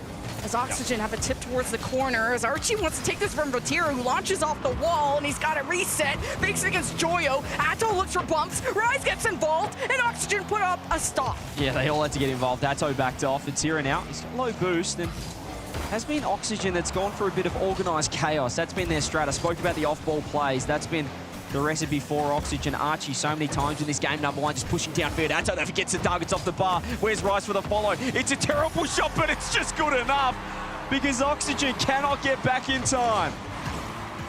Yeah, you say bad shot, but then I'm like looking at where the 50 could be coming from. Oh yeah, I thought the 50 was coming from higher, but yeah, it still somehow slips by. Tie game 3-3, 38 seconds left. I mean, I say it was a terrible shot as well, but what it did, it was so slow that it was so slow though. It meant that Oski could get the bump. Sorry, not Oski. It meant that the bump onto Oski, should I say, would come through. So it might have been Archie in there. So maybe some 200 IQ play caught me out there from Rise. Nonetheless, they get the 3-3, 20 seconds. So we're going to get OT in game number one. It's certainly been back and forth. Pop over the top, double commit. Atto, no boost. We count down now to 10 seconds left. Oski almost had a fantastic passing option in the box, and then the demo came through. Will OT happen in game one? Can Oxygen really make Europe's favorites sweat that much as Joyo kind of loses control in the air and lets it drop? OT, here we go. Here we go, game one OT. What a high scoring game number one. As I said, those off-ball plays just create chaos on both sides, and Archie's still downfield if he can find something. Donkey cross. Archie now downfield. Going to track back with 100. Rise last man. Should be able to deal with this one. He's just opting to smack that as hard as he can downfield. Archie with the infield as well to Oski. Gets dusted by Vatira. Joyo going to control this one. He's been probably the quietest member of Oxygen so far. Oh, Atto last man back. Great touch, slowing down the play after Carmine, and it comes right back! What K-Corp with game one? And Atto standing up. The K-Corp boys giving it right back. They remembered what Oski did to them previously in that game. And they strike first in overtime. What will that do to the confidence of either side? Just how quick a play can go 180 on you is incredible. When K-Corp are on the retreat, it just comes right back. You gotta keep your head on a swivel when it comes to that midfield. But hey, we had a pretty solid game one, considering this went into overtime with feeling like K-Corp are just the favorites based on the talent on paper, but it's really who shows up to Worlds that matters. Yeah, and it really feels like they're, I don't know, two brothers fighting, where it's less strategy and it's more just getting inside the head of the opponents. You can see the reactions there. You can see Vatira going off. It was Oski as well, serving it right back to them. But yeah, it feels like, I don't know, strategy, not strategies out the window, but they're certainly going for some unusual plays. The rotations aren't conventional. You're seeing the bumps come through, and that's a massive mistake from Oski in overtime. And just the tiniest of slip-ups. Like, he's right next to the ball, walking by him like that. That is just insane how quick that overtime just went by, and how we even had overtime in game one. I know a lot of people predicted towards Carmine, kind of discounting Oxygen, but they're both in the same situation. I mean, the thing is for Oski, if you talk the talk, you got to walk the walk. Unfortunately, well, he was all sunshine and rainbows when he scored, but the pressure built in that overtime. And, well, K-Corp, they're pretty happy with that game number one, and let's see if they can mount some confidence and momentum off it. Yeah, Oxygen used a lot of demos and bumps to kind of creep through Carmine's net, and that seemed to be less of the case. K-Corp are so quick to adapt. Archie with a good launch to just dodge the initial challenge. Wanted to bring it low below Atto when Oxygen have to layer this through to keep puncturing the double that Atto saves. Crazy save coming through. The shot was perfect as well. K-Corp back in time, but you don't want to give Joyo too many of those. He's going to be able to make the most of them. Very clinical. That's a great boost still though from Oski. He's just turning straight on the ball. Archie can track back. He's had a bit of a slower start, but it's particularly in that Power Series. Game one, Archie was like a fly cam for the ball. He just couldn't hit it at all, but he just keeps going. His hours past two's improving exponentially as each game goes on in this World Championships. Here he is again. He's got a reset. Vatira, easy as a luck on the backboard. He doesn't have as much boost as he'd love. As Rise now pops it up, it is messy. You can hear the panic comms even through my headset 4K Corp, so certainly trying to get something orchestrated here. There's the 50. It's going to release Oski. He's got to scoop up that 100 boost as well. He's got space. Atto with the pre-jump. Oski reads it. So does Atto. K-Corp with a pretty good defense so far off of a couple of a solo attempt plays from Oxygen. Speaking of that, here's Vatira, Oski.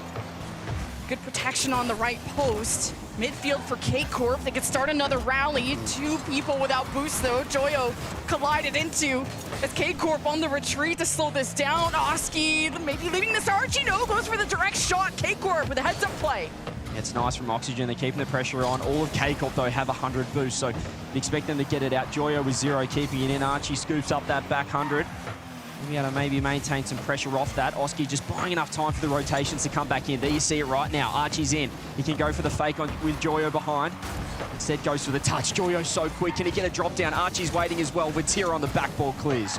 Oh, Oxygen really want to take their time on these offenses, and if they could find a rebound, maybe K-Corp get too comfortable on defense and you find a gap there. Now Archie was a pinch to the side. And Oxygen aren't too quick to send a second man to really challenge and contest that. They're playing as safe as they can. Now Oski with just a flick that gets Rise to save it. Zato wants to force us to Vatira with that. I think kind of landed on Oski. Now Archie off the ceiling isn't going to be really challenged to Joyo. The double threatened, and Oski with the follow-up. And now Tommy have been bumped, and it's Oxygen on the board. Yeah, Joyo just creates the mirage here. You can see he wanted the quick double. Vatira had to respect it. Atto jumping up too close to the ball. Wish the defensive touch. And Oski, the cleanup crew third man. Oxygen 1-0. Same lead that Oxygen had in game 1. You can never be confident about a lead like this against a team like that. As Atto with control, assessing the field. Oxygen laying back on their half. Joyo using all his boost to bump on Rise as Oski follows up, but it's easy for Vatira on defense to be that solid third man pillar, and now puts a shot on target. Joyo makes the save, and he wants more than that, and he gets the 100, but he's bumped off the ball by Atto. It's great help defense from Oxygen, though. Rise wants more. He's going sideball double block this time. Archie had to go. Vatira up as well. Oski just getting involved in the corner. He lands the pinch downfield. Joyo wants in as well. Rise can scoop up the 100. This has been the difference, though, for K-Corp in defense. They're able to get those 100 boosts. More demos, though. Rise wants 2. He tries to find 3. Archie this time. Atto too close to mount that counter. Keep the ball in, and you can see the defense arriving in time. Archie. Oh, and he's just dunked everyone. This is going to be open if he can get a middle. Can he do it? He's got a grab. No way. He's cleared it. He had to put it softer than that. Archie was right there in time. They're still on the attack. Atto still so awkward, but makes the read. You're not going to get chances like that again. And Archie's probably just lucky on defense. He didn't get demo too. That could have netted a pretty easy goal for K-Corp. Now a double commit, crossing wires there for Oxygen. What a touch there as well. Just the 50, the double off the sidewall coming through. Vatira. Let's get the pinch. Atto does have the infield if he wants it. He's going to go for the solo play, look for the dunk. He's going for the long game, but they've only got 50 seconds left there. Okay, what a bump, though. It's wide open. I said they only had 50 seconds, but look how quickly they can tie it up. Oh, it's the double commit in the corner, Big and bump it's open. well. Yeah, and the bomb. Great play there from K-Corp, and that's what we've seen. These off-ball plays have been influential for Oxygen. This time, K-Corp capitalizing on that, and almost off the kickoff. Straight in, nearly. It's not how you want to choke a lead whatsoever. Off of a team bump and then a kickoff, but still 1-1 with 40 seconds left. Archie reaching up high for this. Not the ideal touch because Atto gets a piece of it. Joyo sees Rise, sends it off, packing. Vatira almost gets bumped into to Rise, to Atto. Very soft touch though, hopes to 50 Oski. Manages to get into a safe position. Now Joyo, what can he solo play here? And just tried to dribble. He does not have time on the ball. And Archie just needs to help Oski finish it off, and he can. Where were K-Corp going? I've no idea. The low 50 comes through. Vatira underneath. Is it a late magic? The fake to Atto. It's off the post wide counter, maybe. 5 seconds left. Can Oxygen get something to work? Rise wants the clear, lands it, and just tries to hit the ground. Oski's happy to oblige. Yet again, we go to overtime. I can't believe it. No mistakes can be afforded. Oxygen slipped up in OT last time, but here comes Archie. Just to dump it through, but making Rise concede possession. Now Oski from the midfield against Atto and Vatira. Joyo confident enough as a second man to really press the advantage that they do have. Archie using all the boosts to make sure that Carmine cannot clear this. Oxygen want to trap them. Now some time afforded. Vatira just almost getting into Oski's face. Now Oski makes contact with the ball and gets demoed for his efforts. Just see how high Oxygen is sitting there, opting for that incredibly aggressive third man, which is working, but just means they've got to be so clinical. They've got to be so fast when they do attack. Rise with the clear, straight to Archie, 100 boost. Goes up, doesn't get the first touch that he wanted. Means Atto will have a pretty regulation clear. Vati perhaps a fake to Atto. You know, he's got the 100 boost. You know, he wants a reset now. Instead, he goes to fake, but this time everyone's seeing it coming. K-Corp have done that plenty of times. Joyo wants the touch. He does get the 50, almost with one more as well. Oh, just when Oxygen have these counterattacks and these 1v1 scenarios, they give time for K-Corp to get back in time. Oxygen just can't play that fast or fast enough to really make K-Corp sweat for it. Now Oxygen is going to dump this through two people, and Oxygen do not have boost. And Joyo can't even follow up with this ball. Oxygen have no room to breathe. Now Astro's going to take it up his own wall. Half tank to work with. Rise Vatira work downfield. Now Vatira takes over. Joyo good 50, and even allows Archie to get a piece of it. Oski with the fake, I guess, and Joyo worries. And Vatira demos him. You can see the 10 steps ahead that the players are having to go. It's like a chess match. And here goes Joyo, might get a one-on-one. He goes to the reset. Old teammate Rise says, I'll have it. Archie off the side. Vatira with the clear. Oski might be getting bumped. I mean, there's this little mini game that both third men from either side are playing. It's just dodging demos whilst trying to get involved, and it is on a knife's edge. Just great touch from Oski at low boost to get this out of their own half. And K-Corp can be so threatening once they get the ball rolling, once they gather momentum. More bumps coming through. I mean, again, you just have to be so worried about where that rotation, where that first man is moving through that back line. Oski now with a huge flick over the top. Rise with the clear. Vatira no boost. It's awkward for K-Corp. Oxygen could be able to set up an attack here, and they will. And K-Corp are starting to boost Starve Oxygen, and it doesn't matter. They bring a lot of power. As K-Corp get a hand up, and Archie, he's got full coverage on him. And he's gonna need some help. A second man from Oxygen has to play tighter. Oski almost with a double. A great save once again. Vatira has almost let nothing slip by him. But now he's getting attacked non-stop. Go to the side, Rise! Needed Vatira to just redirect this in. Double save as well. Straight down the other end. Rise has been huge. Third man. Even when K-Corp are on defense, they're still looking for the bump on third. They want the counter-attack. They're not worried about getting... Well, obviously they're worried about getting scored on, but they're looking at that next step ahead. They're looking at 30 seconds into the future. Off the ceiling now with the shot. Joyo getting the touch this time. We're 3 minutes in. They're just reading each other like a book. Atto off the ceiling. Drop down shot. And somehow Archie just puts himself in the road. These saves from Oxygen are insane. And the counterattack, if Oski made contact, that could have been it. And Joyo managed to grab boost and at least get a touch that gets it away from Atto. Rise, slowing down the play. K-Corp, head back. Oxygen don't have the greatest of dribbles going on to really send the house to get an offense that is speedy. K-Corp always have time to stabilize, to read, to react. And now with the demo on Archie, Oski and Joyo have to make a decision. They cannot be scared. Oski throws it up. It is around Vatira. He's got no boost. Joyo's ready. Great time from Atto. It's going to be a demo. It's going to be a demo on third man that'll decide this. It's just who can withstand it for longer. This feels like Gentlemate's vitality yesterday. It's who's going to just make the first mistake here. 4 minutes gone. Probably our longest OT we've had at World so far. Don't trust me on that. I have no idea. Rise on the corner now. 50 boost. Launches it down. Vatira, he might be able to pre-flip with a touch. Beautiful. That gives them possession. Now off to the... Oski's just flying at this ball. Joyo ahead, playing that offensive half. Can Oxygen really build up a threat, though? And Joyo is always the third man back. You just never know. If K-Corp can take a shot off the midfield, and Vatira almost with the redirect off to the side. What a great reaction from Oxygen. I have no idea how Archie keeps saving these. He just keeps putting himself in the road. Rise with no boost. Over to Vati. He wants the corner double. Lands the corner double. But Archie, again, a defensive masterclass. Blocked out this time. Vatira cuts rotation. This third man is so crucial for both sides. Rise up with 100 boost now. He wants to get to work. Vati with 0. Still hunting demos. He can track back now.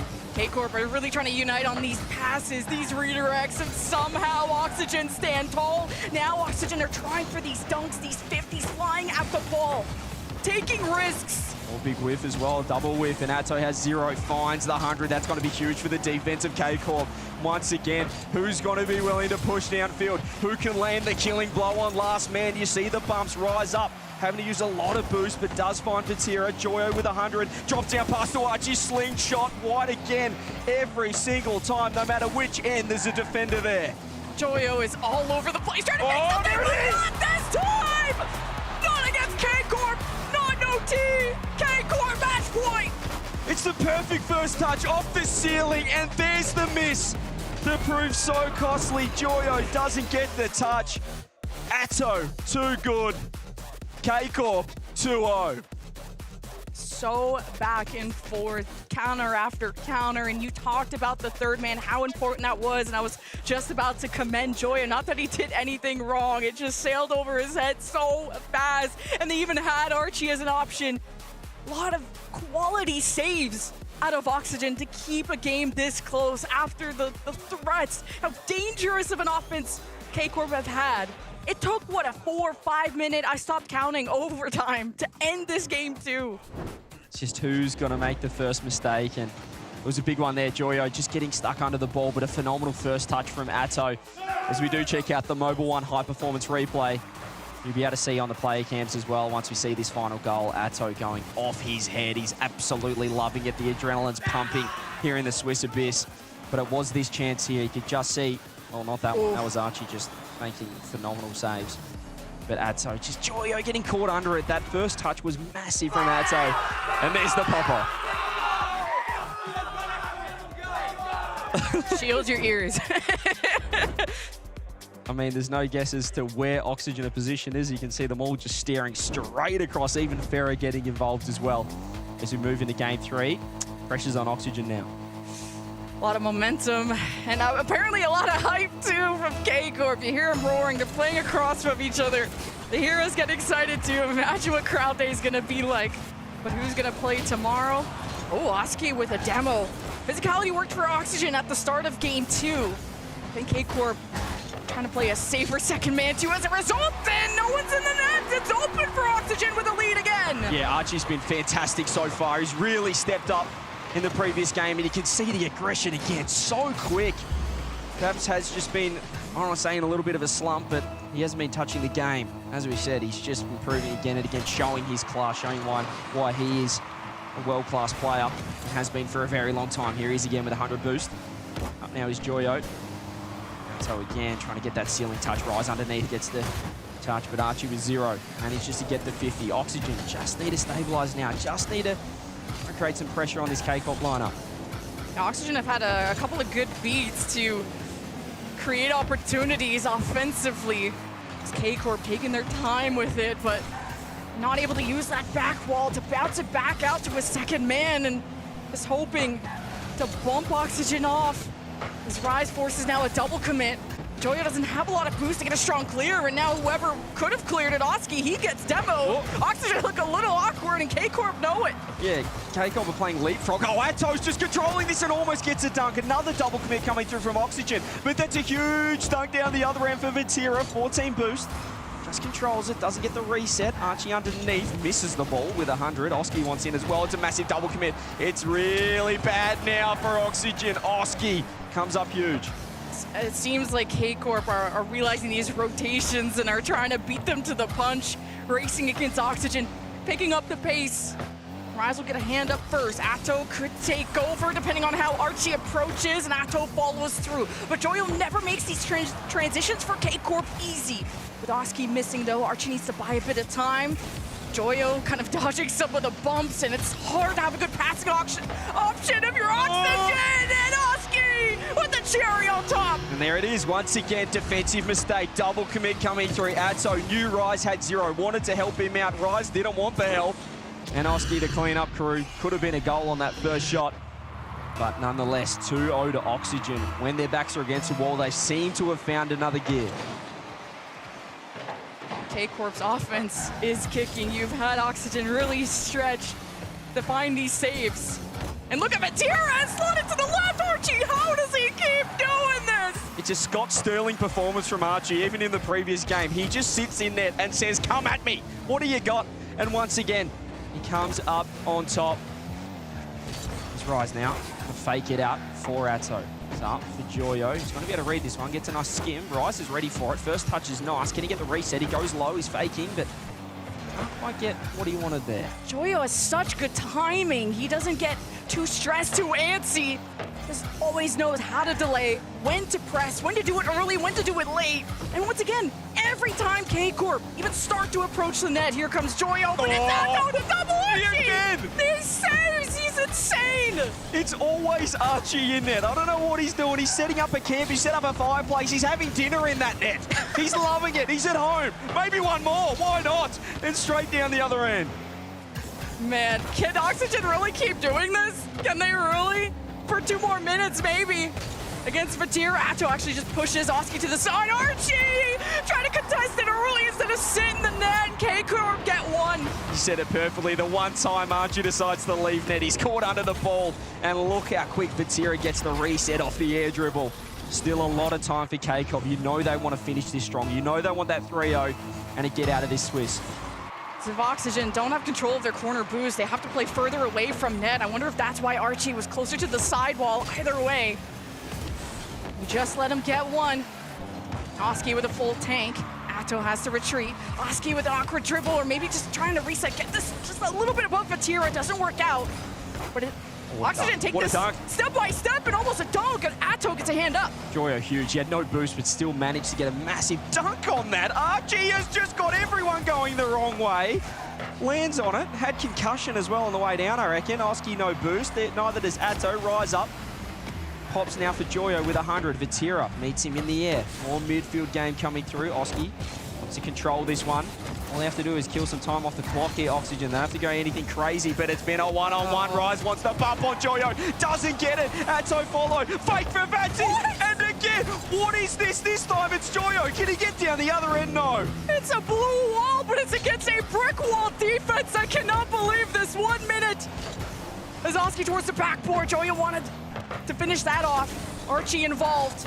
I'm surprised Oxygen let K-Corp have this much time on the ball to dribble with the boost that they have. Now Oski senses kind of K-Corp having to retreat. Now Joyo gets a good second touch, tries to adjust, and the reset gets past Rise. As Archie with the pop-up gets Atto off the wall.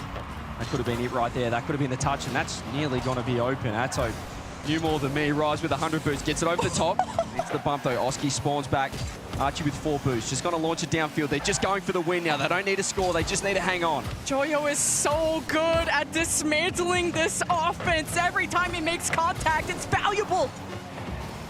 Now Atto with a bouncer. That Joyo, few more seconds. The ball is up. Archie, no one on Oxygen has boost. All they can do is sit and wait and take the game. Well, it was pretty nail-biting at the end there for Oxygen, but they do get their first game win on the board. They deny the sweep, give themselves at least one more crack to force a Game 5, which, well, we didn't have many Game 5s in day number 1 or day number 2, but once you hit Thursday, I don't like Hazard a Game 5. Look, again, like anytime I say something, it's probably not true. I honestly, sometimes I just say stuff for the sake of saying I should have just nodded, smiled. It sounds really good. Honestly, I just know that I've had one Game 5. This could be another Game 5. Should be great. Anyway, sit back, relax, and enjoy some beautiful Rocket League here. Fantastic. I mean, do you get Game 5 vibes from this match, though? I mean, if Archie can just keep planting himself in net, seriously, I don't know what he's done or if he's bound there. As Snasky said, you're not allowed to leave that box, but I'm liking it. In fact, I'm loving it when he is in net. 4 saves to Archie. We love Archie in the net. Probably 18 other saves that didn't get counted as well. He was absolutely everywhere. Only in the box. He actually wasn't everywhere. He was only in one spot on the map, but Oxygen do get that game win back. In K-Corp, well, they were pushing. They were trying to find that goal. They did get one late one, but they just gave up too much of a head start. Here we go to Utopia Coliseum. I know Joyo actually had the least amount of score from his team, but I thought he was one of the most valuable players when it meant to just making contact with the ball, but forcing it into a direction that wasn't right to K-Corp, that didn't make his team scramble. And that's what Oxygen have to do. Don't let Carmine really develop out of that cocoon. Joyo doesn't make... Okay, every time I hype up Joyo, I get a little scared, but... Yep, just a nice little save from Archie. 20 seconds into the game. Nothing unusual to see here. Adso ceiling goes 2, does get 2, doesn't get 3. And guess who? He's got 2 saves already. Let's start counting them from now on. Oski's up though. Archie downfield. Rise with 0. And the flip reset came through. Phenomenal save as well. Joyo, as you said, not exactly the stat man, but an impact player. Really has his moments in each game. You know he's going to create something special every time he's on the pitch. Now you got K-Corp sitting and waiting. Oxygen have time to get boost back pass. No, Archie knows Atto has him beat. And Oxygen are confident enough to concede possession. And know when to go for it, and it's now! And you can just see. Now, hang on. Oski scored this as well. He got reward. He got the bump. One for the good guys. Beautiful stuff. He's accidentally hit the ball with the backside of his car as he's tried to land the double demo. Oxygen. Here we go. Well, now off kickoff, Joyo kind of delays the touch against Vatira. Thought he would just sail by. You won't catch Vatira lacking. He's also been that impact player from Carmine and just Rise with a soft shot. Archie with his 3rd save as well. He's actually stole that one off his teammate, which was completely unnecessary, but he just feels like he needs to be that man in net. And I think it's working out for Oxygen so far. Still the 1-0 lead. Rise with space. Atto in behind with 100 as well. Archie up. This is the touch. Joyo has to go. Avoids the dunk. Huge touch from him. Oxygen are going for a lot of direct shots while K-Corp are going for kind of air dribble bumps that seem a little bit more dangerous, but hey, it's Oxygen that are up. Archie just got another save. Again, double committing with his teammate for no reason, just to get a save. That's what we like to see. Oski, low boost. He has to go. Oh, he's stuck on the crossbar. Okay. Still nice from him, though. He's able to go for 100 and get the ball out as well. More bumps. This time it's Vatira. K-Corp trying to take a leaf out of Oxygen's book with that first man aggression. Atto has support across. Doesn't quite land a touch, but he's over to Vatira. Yeah, then K-Corp are going for less redirect plays off of Vatira playing downfield, knowing that Oxygen have got them beat when it comes to their defense. Now Oski adjusts, slowing it down against Vatira. Good touch. Joyo helping push through that right side. As Archie advances off the midfield, the bouncer off the sidewall. Archie with maybe a double, and ball got too low. Yeah, get down the other end, Archie. That's where you really go to work. Atto, no boost. Gonna leave this one as Rise is looking for a bump. He's landed it, but Joyo is able to land on the wall and clear that one back. Archie with a 50. Vatira wants to turn, gets the touch. No boost for him. He's out of there. Joyo, 0 as well. Atto with boost. They've set this up perfectly, K-Corp, for Vatira to come in if he wants to, but Joyo, even though he's got 0, able to dust Vati. Small window of opportunity for K-Corp to strike, and late to the party. Oski needs to grab this corner from Rise, now has to rotate out, but Atto against Joyo gets the demo, but Joyo made contact, and it finds its way to Oski, who just wanted to slow it down and loses it. Possession is very shaky from both sides. The ball has been going so back and forth, and you need to get boost eventually.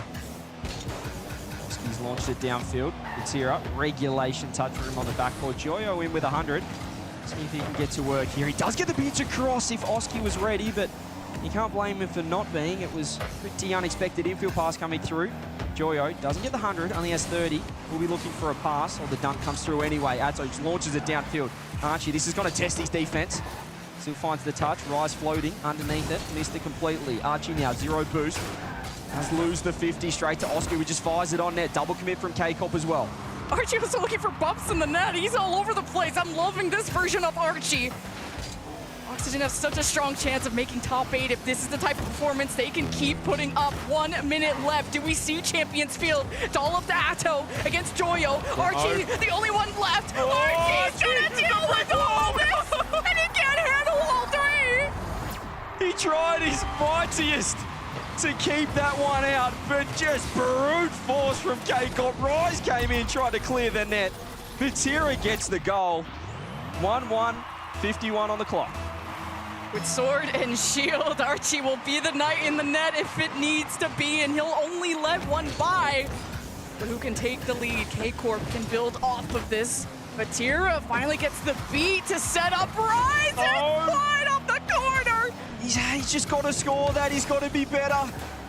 Could have got the lead, could have closed this series out. Nevertheless, still 1-1, 30 seconds. Rise launching it downfield. Archie trying to pad another save. He's got about 21, I think. I've been counting. Oski downfield. Butiro with the clear. Rise going to sit there, beaten by former teammate Atto. What can he do? Over to Rise now. They're linking up K-Corp. That's a huge clear downfield, but Oski can launch it right back. K-Corp want to end the series here and now, but Rise doesn't have the boost to keep up with this, and Joyo knows it. Tries to clear, stops Atto from the second touch. Oski doesn't get the greatest first touch either. Bantiro almost connects with Rise. Archie's all over him. Yet another overtime. I love the confidence from both teams. They both wanted a goal on 0 there. There's no putting the ball down. They want to end it right now as Oski launches the touch. Bantiro with the save. Rise goes again. 100 boost for him with the reset. Archie underneath, beats him out on the touch, but it's just to Butiro. It's a little bit of room to breathe in that back corner. Not for long. Joyo's on the case. And Oxygen have lost both overtimes, and how can they make that a different story? K-Corp want to go to top 8. Atto with the demo. Joyo steps up. Will not allow this to Oski's downfield. Wanted to drop it down. Now Archie with a low boost can just send this off. Needs to give Oxygen some time. As Joyo with the direct shot, double commit, team bump. Carmine still trying to get organized. Just Archie now, just Archie last, and guess what? He's got one more save. He just sits in net and he just cannot help himself but pad the saves. Oski over to Joyo now. He takes it up with the air dribble. Rise is committed last. So confident, and he just had to go. Just takes one mistake from Oxygen's defense for this whole structure to crumble. Sacho just flying at this. Rise, third man back. Archie on the retreat. Oski, Joyo have time to make this save, but it's how they make it into a counterattack. Atto with the read against Archie trying to get this pass, and he'll get another shot at it with a full tank. Oski heads to the net, and they just can't seem to get an approach on K-Corp to get any connection on bumps. Rise steals the 100 ceiling. Oski up low boost. More 50s come through the midfield game. These aerial challenges huge right now for K-Corp. One pop over the top to Rise. Archie there again. He's got to take it up as well. Still has boost. Has Joyo on the left if you can find him. Goes low with the fake. It's just Oski last, and he's picked up one pad. He cannot find 100 if his life depended on it. We are just not ready for this version of Oxygen, but Rise win on the 50. Atto just gonna leave this to Vatira, and Oski off the ceiling had him beat. A delay from K-Corp on the touch, a delay from Rise. He just can't seem to fake this against Oxygen. But Tyr just sees Joyo flying at him, who wins, and that causes a panic on the defensive line. 2 minutes into OT.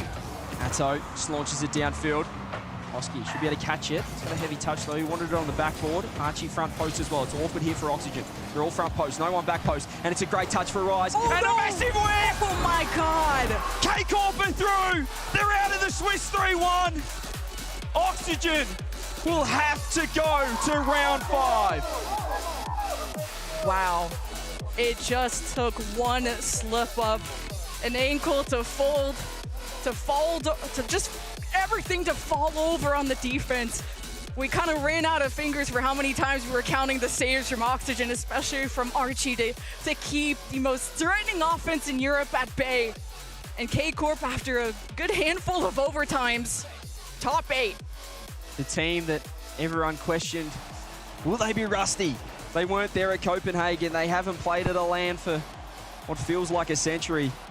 And they've made it through 3-1. They'll be through to the tiebreakers as well. What tiebreakers, you ask? Well, top 4, so important. Top 4 seeds get a second life in that top 8 playoff bracket. So they'll be through to Saturday.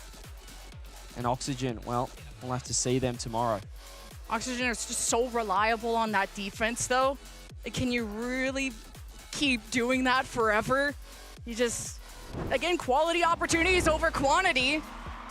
And Oxygen will go to round 5 to see if they can make top 8. Can they beat the allegations?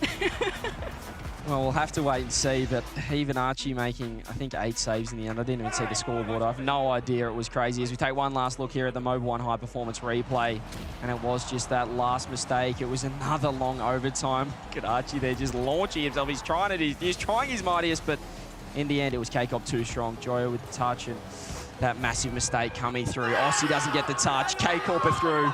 They're out of the Swiss, and we got an interview with Atto.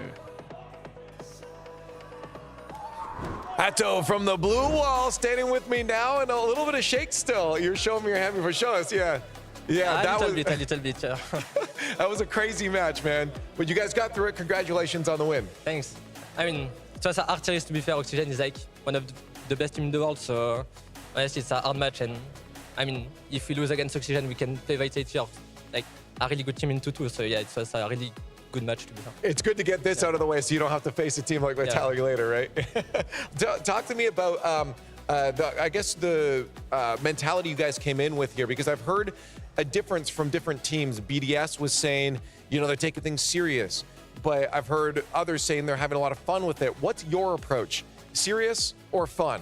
A bit of both, to be fair. It's like we trash talk, we take fun, but when we have to play, we are full focus and we are locked in. So it's a bit of both, to be fair. We take fun and we full focus at the same time. I think that's important. Who keeps you guys on track then? Is it Farah that makes sure if you have too much fun to pull you back, or if you're too serious to have fun? Farah is our dad, technically, like if we do something. Okay, boys, calm down.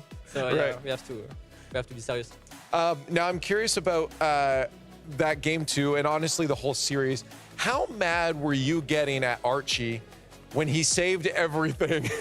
Honestly, even at Gen, when we win the last game, like he was doing crazy saves and he was unbumpable. Like I don't know, he had everything for him, and I mean he played it well. Honestly, he had crazy saves, but yeah, honestly, like he played it so well. I think he's like the best player in Oxygen in this series. Yeah, he was killing it. It took 3 of you at one point to get a goal in. Yeah, I mean, Vatira bumped him, then I took a big 50 with him, and then Vatira has to take a big 50 with him again. Like, he was actually picking. Yeah, no, it was actually, he's going to have his own montage too here, but you guys have your own because you got the win. I want to talk about just kickoffs here and there. I did see a fake kickoff, I believe, at one point. Who's calling that? Do you guys try to throw those in randomly or only when you're, you know, from behind? Just a feeling like if you want to do something, we can try, you know. It costs nothing. Okay, yeah, no, I tried to get a lot of, I knew you'd probably keep a little secret on that. And again, just talk to me about the team as a whole right now. Now that you've got that through to Saturday, you have the day off. What's the goal for the squad tomorrow in terms of preparing for the weekend? We can get up a bit later. That's a great call, yeah. That's a great start. And yeah, we will, I mean, of course, play ranks because, I mean, World Championship finished in 4 days, so we give everything.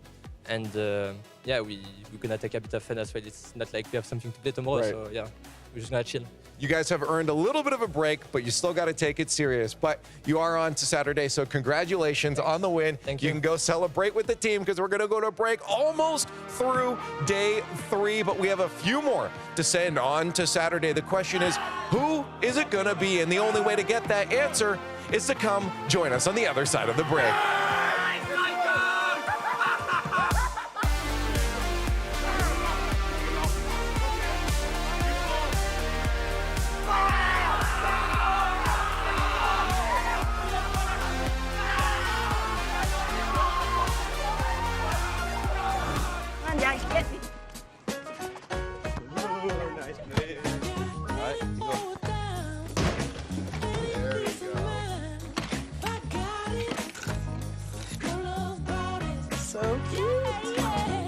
At Ally, we're helping millions save more for the things that matter most to them.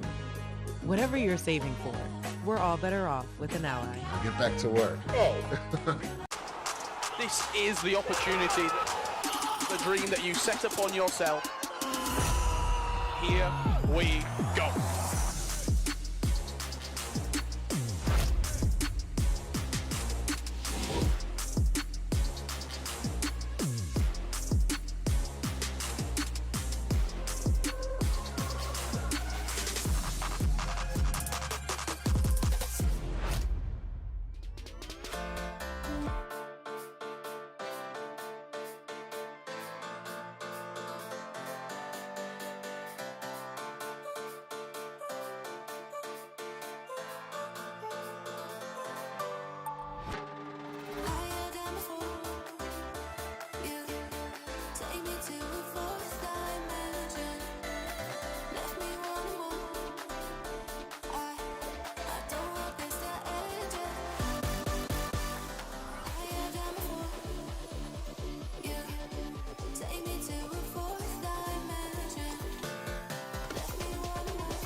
Well, we've qualified one team for the playoffs tomorrow, or at least into the tiebreakers. Let's send another team as well. Furia, getting ready to take on Space Station Gaming. Two teams at 2-1. No eliminations yet. All of that's going to happen in front of the crowd. But you'd love to take care of business here and not have to wait until the end of Friday for one shot on the stage. We've got that rematch as well coming through from London. SSG taking it 3-1 in that occasion. But Furia, when we saw them play up against Falcons earlier on, they were putting them to the sword. They couldn't get the job done, but they were a threat. And I think that Falcons underestimated them. If there's something that we think that SSG aren't going to do is underestimate them, considering the power that they've just had to fight through to get a win. They've gone through Vitality. Furia, another #1 seed from a region. It's going to be, I think, on a similar level. I got lost here. A lot of eyes on him. He's the leading scorer on this Furia squad. 8 goals so far in the Swiss stage. Would love to push well into double digits and lead his team past a very game Space Station Gaming squad with a dramatic victory earlier today. SSG, I think not many people were expecting them to take down Vitality, and yet here we are in a post-SSG taking down Vitality world. And you know what? It wasn't just a one-man show, which is what I think SSG can sometimes fall a little bit prey to, is saying, give the ball to LJ, see what he does, see how he wins. But this guy, Chicago, he didn't show his age whatsoever in that game earlier on, and we're about to see him take his 100th step towards the pitch at an RLCS Worlds. Yeah, Chicago with only the 1 goal in a previous matchup. I think that was against OG, and then all of a sudden goes off in the match earlier today. Hoxer has been great in the second half of the season, but you know who's been great since joining SSG? LJ. Since really he burst onto the scene, he has been kind of the guy that a lot of teams have looked at and like, we could probably build a team around him. Space Station Gaming has just about done that. And now we'll go to our progressive fan vote. Hashtag FUR if you believe in Furia. Hashtag SSG if you're going to back Space Station Gaming. And what may well be, Stumpy, a coin flip here. I mean, this one, you know, basically if you could find out whatever Bates has been picking throughout the day, just go the opposite one. Because the coin, I think, is about beating him now. Yeah, I mean, T-Bates, or as I've been calling him in the green room, the coin with a voice, has been going through today in an interesting fashion. I believe here he has got Space Station Gaming going through. I also, for the record, have Space Station Gaming going through. I think they're just going to pip it, especially considering the caliber of team that they've beaten. But here in game #1, we do see the Panthers take on the Astronauts. Are we going to see another gigantic battle through? Who is going to be qualifying without going the distance all the way to 5? Seeding is ever so important, and game #1 is where it all begins. Game #1 on Manfield Night is always brought to you by Progressive as our 2024 World Championship Swiss stage rolls on. Send a team directly to Saturday. Skip Friday entirely. Get that day off. Here we go. Take care of business early. It's Hoxer.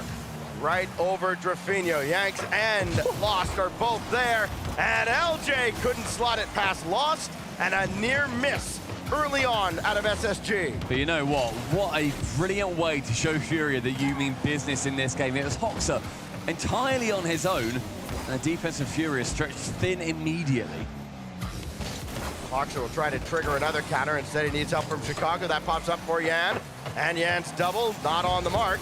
Now up high, and Hoxer just has to watch Chicago take charge. Nobody else was there for Furia. Infield pass, forced Lost to just stop for a moment. And had he been able to run onto that in stride, maybe he's able to blast one into the back of the net. LJ, though, trying to send it long, get rid of some of that pressure falling onto the orange half of the pitch. However, it's straight back with Furia, taking the ball immediately to face the Space Station Gaming. Lost challenging with 1 midfield. As ball falls flat, Drafinho challenging with Lost. Both end on 0 boost and 0 pressure on that ball from either of their teammates. It falls a little bit slower in the midfield as all of these 50s find themselves incredibly even across the board. Well, Chicago more or less token pressure there. He did grab the midfield boost with Lost trying to camp on the corner in SSG's half. They're trying to starve out Space Station. And with rather mixed results so far, Chicago hands that off to Hoxer. Oh, and then Hoxer got another piece of that. And who knows? I don't think that shot was going to get saved. I don't think it was either. I think that had enough beans on it to sneak its way through. Instead, Hoxer, I think, in fairness, try and give it a little bit more. There's no sense in harming. But that may well have done more harm than good. Space Station Gaming potentially doing themselves out of an early goal. Well, they have been the better of the two squads so far. A near opportunity that Lost barely got to. And then that one off of Hoxer and off target. Now Lost will have a go. Put the brakes on for a moment. LJ undeterred. And Drafinho will concede that midfield boost for anybody who wants it. Might end up being Yan, actually. Here goes Chicago. Only as far as Drafinho. So a couple opportunities out of SSG, but nothing has breached the goal line just yet. We're seeing a lot of these pre-jumps coming through from Furia. Drafinho in particular. You've read one play a little bit earlier on where he came from the backboard that didn't even bother about the first touch, knows where the ball is going after that. Those plays can be caught out, however. Lost a full court air dribble on target with the demo. A follow-up. It's going to take a few seconds to come through, and a bump from Drafinho is not going to be enough to give Furia the advantage. It's got to develop a lot faster than that on the rebound. Instead, SSG kind of let off the hook. Here goes Yan, back the other way. Flip reset doesn't yield anything else. LJ will have to patiently wait for that corner boost. Got to jump into action instead. And a good thing that boost wasn't there because LJ abandoned that, went back to the net, and it turns into that counterattack as Hoxer sends it wide. I think even if that was on target, wouldn't have snuck its way in. Pace wasn't there. I think Lost was in good position to save it as well. Yeah, and that Sam MVP sends it high across the Lost, a man that became a demon of himself in London. A player possessed. Chicago wants to make sure that he puts those ghosts to bed, however. Tends to go for a little play on the top corner. Hoxer with one onto Lost this time. Both him and Drafinho committing into the corner. And Lost with a miss and a bump on Yan. That is not what you want from your teammate. Well, Lost kind of had to stay home as Yan comes in to bail him out. And this is an open net that LJ is able to catch up and prevent the easy goal out of Furia. Would have been a disastrous way to concede the opening goal here late in game number one. Yan back the other way, and just a lot of volleyball between these two squads, just waiting for somebody to make a mistake. Back and forth they go, waiting for an opportunity, and none presenting itself since about the halfway mark. Oh, a little bit of a misflip there. Chicago not able to make any contact with the ball. Final minute, Drafinho clearly beating out Hoxer. Then gets returned to his spawn with 33 boost. Chicago in the air, only finds Yan. Yan with a little bit of time. Ceiling. Drafinho central on target. Not needed till Hoxer taps it away. Fifth shot in the game for Yan, but it's this one from Lost as he just snakes one right on by along the line. That's the man we saw in London. The 1-2, fake off the wall. LJ caught flat-footed and Lost. Through two, gets the first for Furia. Well, here we are, though, late in game one. This is where Space Station have been thriving so far today. Late game scenarios. It's Hoxer, gonna slow play with 30. Got the pass away towards Chicago, intercepted by Drafinho, but Yan got bumped on the goal line by Hoxer. He's finally able to jump back into the play, down to 20 seconds now. Lateral pass, dive in. LJ coming in as well, won the ball, but it's gone well wide out of the corner. Hoxer now, 13 seconds. Hoxer, infield pass, nobody on the other side. LJ with time running down, nothing doing there. Chicago can't center. Hoxer's got to take over with no time on the clock. LJ, Chicago, no! And Drafinho will kill it. LJ's positioning, I think, just a little bit too far away. Wanted to come in for that final chance. Had to go off the sidewall instead. Chicago then a chance. But the long ball, not quite sufficient. Furia, game at number one. Two more, and they're going to be going through into our tiebreaker match. And as you say, Sax, they skip all the way through to Saturday. Yeah, you skip that Friday, all the pressure, one and done in front of the crowd. Not that being in the tiebreaker is necessarily any better, but hey, you're past the lower bracket, at least automatically. As we look back at the Mobile One High Performance replay or the Lost High Performance replay. Yes, weaving his way through traffic. Beautifully done. And a well-deserved pop-off as Furia take game number one. One down, two to go to qualify for the top 8. And you know what? We're looking at Space Station Gaming too. It's only a 1-goal difference. It's not a nightmare by any means. Incredibly competitive the entire way through. I think with SSG, they have already gone through Vitality today. A monstrous win from them. They're going to be facing a different demon, though. With Furia, they themselves have taken down Vitality in recent memory. They have got the quality in order to make sure that they are not going to be the only team that aren't going to be able to do it. So, Space Station Gaming. No change in their game plan, I can't imagine. Keep going. You're only 1 goal down. Still going to be able to work your way through in the second. On to Forbidden Temple. See if Furia can run it back. Rapinoe beaten there, but Yan will have it from the back line. Hoxer going to need that corner boost. He's got it, but does not have the ball. Lost. Trying to kick it out to Rapinoe. Expertly done. Lost finding that form. 1, 2, 3, goal. Jaffinho is the man to sink it, but Lost is the person who did all the work. The previous goal took about 3.5, 4 minutes. This one, 16 seconds for Furia to find greatness. You hear the South American commentator crew even through our headsets. Go! Hopping off for that goal. The first for Furia after a late strike in game 1 as well. Will 1-0 be enough? Look at Space Station Gaming. Get on the board. Here goes Hoxer. Blocked by Lost, and Yan is right there for it. Chicago's been forward quite a bit and forced to retreat quite a bit as well. He thought about jumping there, realized Rapinoe had him beat. Now he's got to retreat, but Hoxer can dive in, and Yan just a little bit ahead of the play, and maybe just a little indecisiveness right now out of SSG. I think that's been the main thing we've seen so far as well. There has been these tackles in the air, and yeah, in game 1 we saw it in the first 2.5 minutes or so. It was very even. Since then, it has been Furia beating Space Station to the punch time and time again.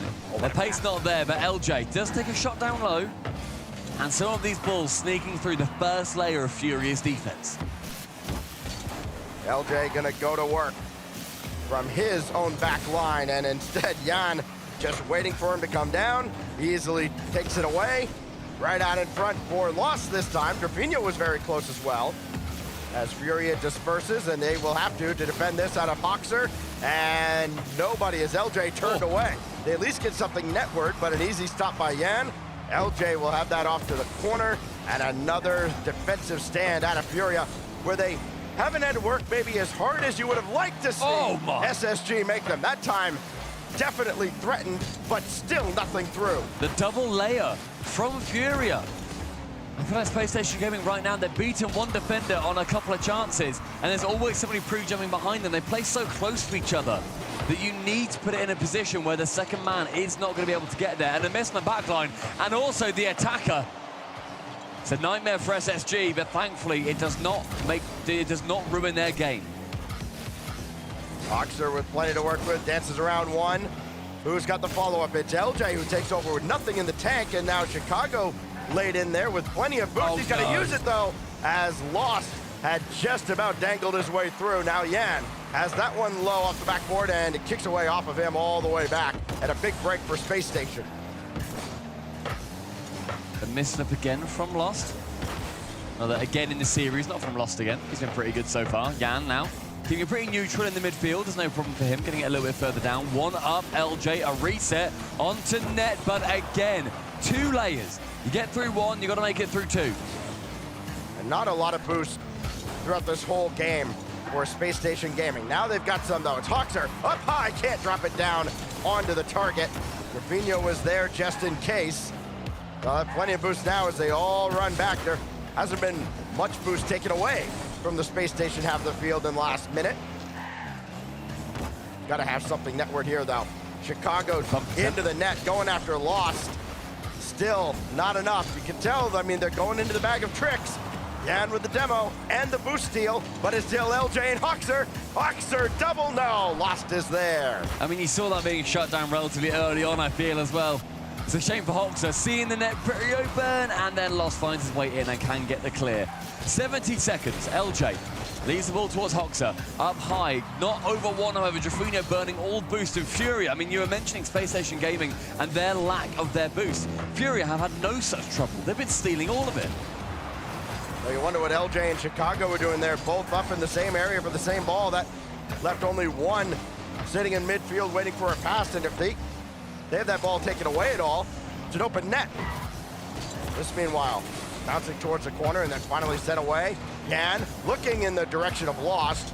He was kind of shaded away by LJ. Good speed. Chicago does get a little bit further down the pitch with 30 seconds left. It needs to go further, then a little bit further. On target, Lost near post save. Chicago central, Hoxer shoots, on target again.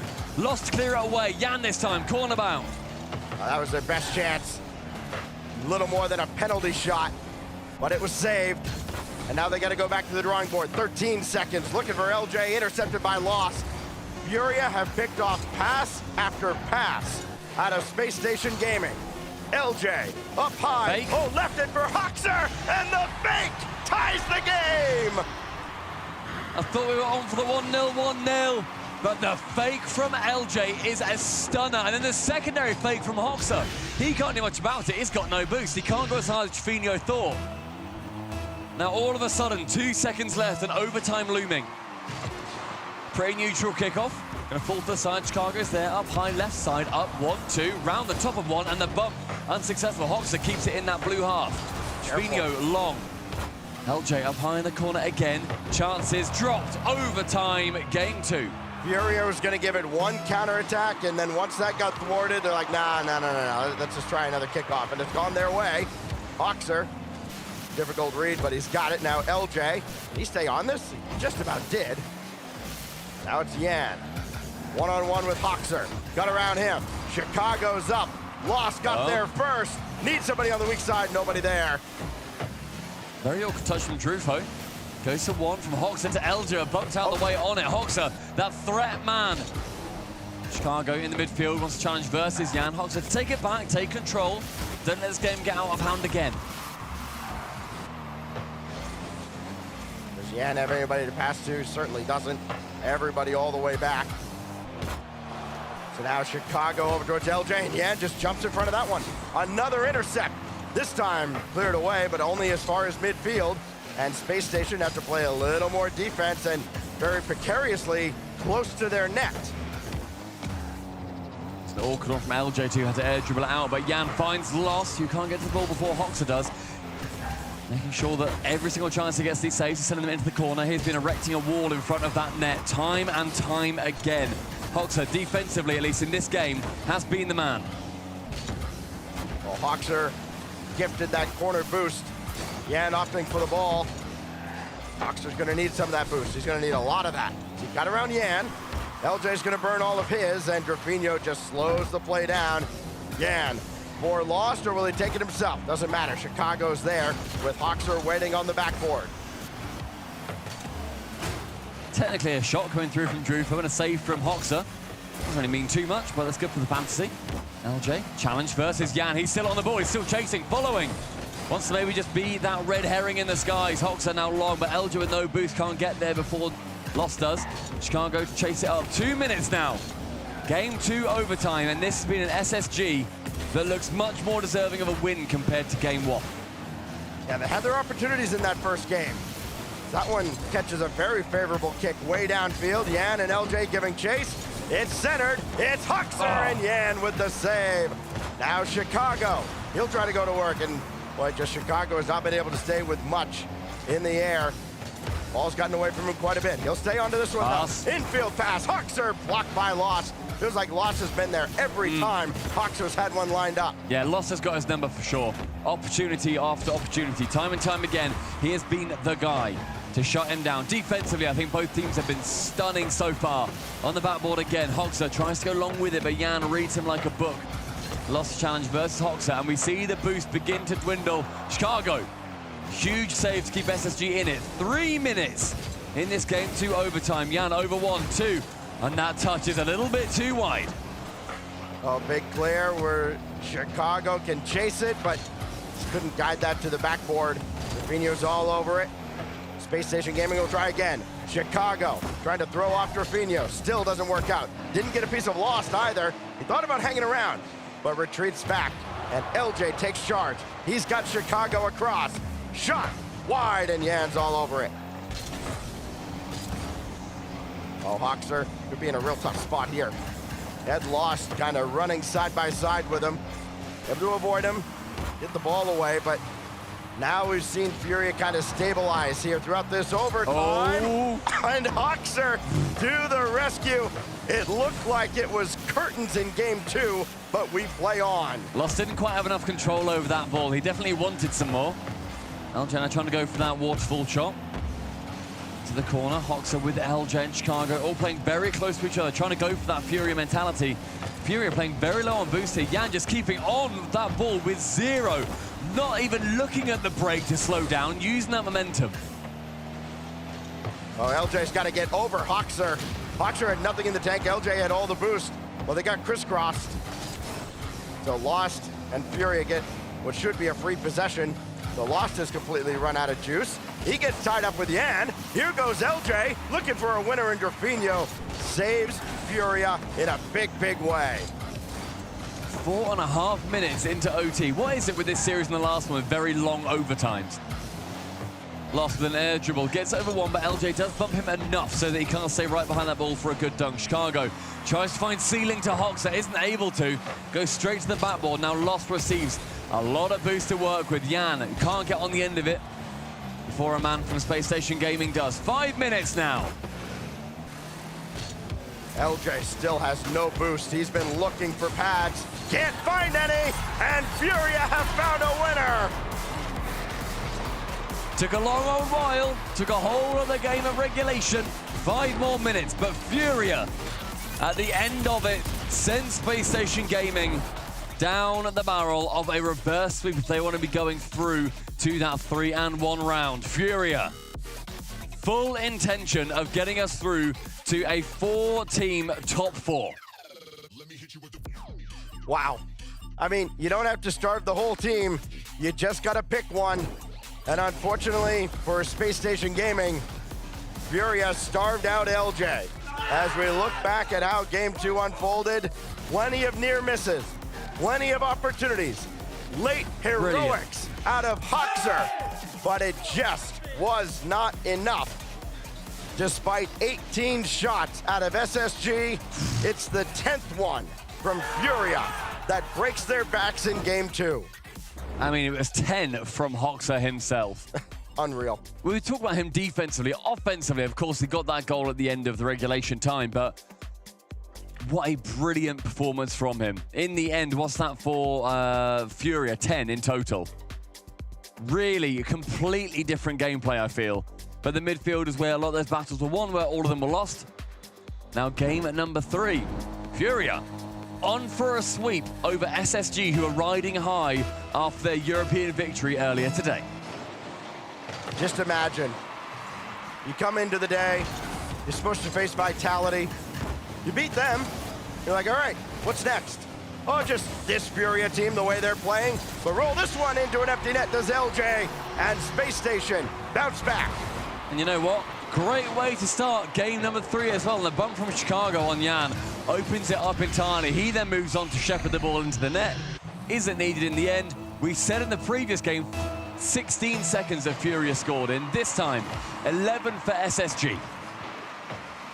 Well, it's got to be a huge confidence boost as well, because they tried everything in the first game plus overtime in game 2, and they barely had any success. But to get one early. Big load off their shoulders. LJ shot easily stopped by Drafinho. Lost giving chase as well. And Yan beat Chicago to that midfield boost. And now it's Chicago, who has nothing in the tank, but he and LJ combined to boom it away. Looked eerily similar, Stumpy, to how that overtime had ended. Yes. And I think, you know, talking about the overtime, the biggest difference maker in it and the regulation game beforehand was the boost advantage. Furia had a huge amount of boost. They're rotating and a lot more efficient, a lot more aggressively, and a miss there. It's going to leave it relatively open for Drafinho. Chicago tried to swipe across after his error. For LJ, a complete miss. It's going to be doing SSG no favors. Furia tie us up with 1 minute in. Sometimes you're the GOAT, then you become the scapegoat. In LJ's case, he could not help his team keep Furia off the board. We're all tied up now in game 3. Game that SSG must win to prolong this round for them. unless they will be relegated into the 5th round on Friday. Lost, got through cleanly. LJ couldn't get that one either, and Furia have 2 in a row. LJ ends it with 0 boost here as well. A wonderful shot. Realizing that there is that open net at the back. Can you squeeze it below the crossbar? Yes, you can if your name is Lost. LJ, 10 more boosts, a single pad, and he gets the save. But the story was very different. Another shot towards the net. Little old heat check for SSG. Well, LJ now, maybe the big thing you worry about is trying to press too much to make up for anything.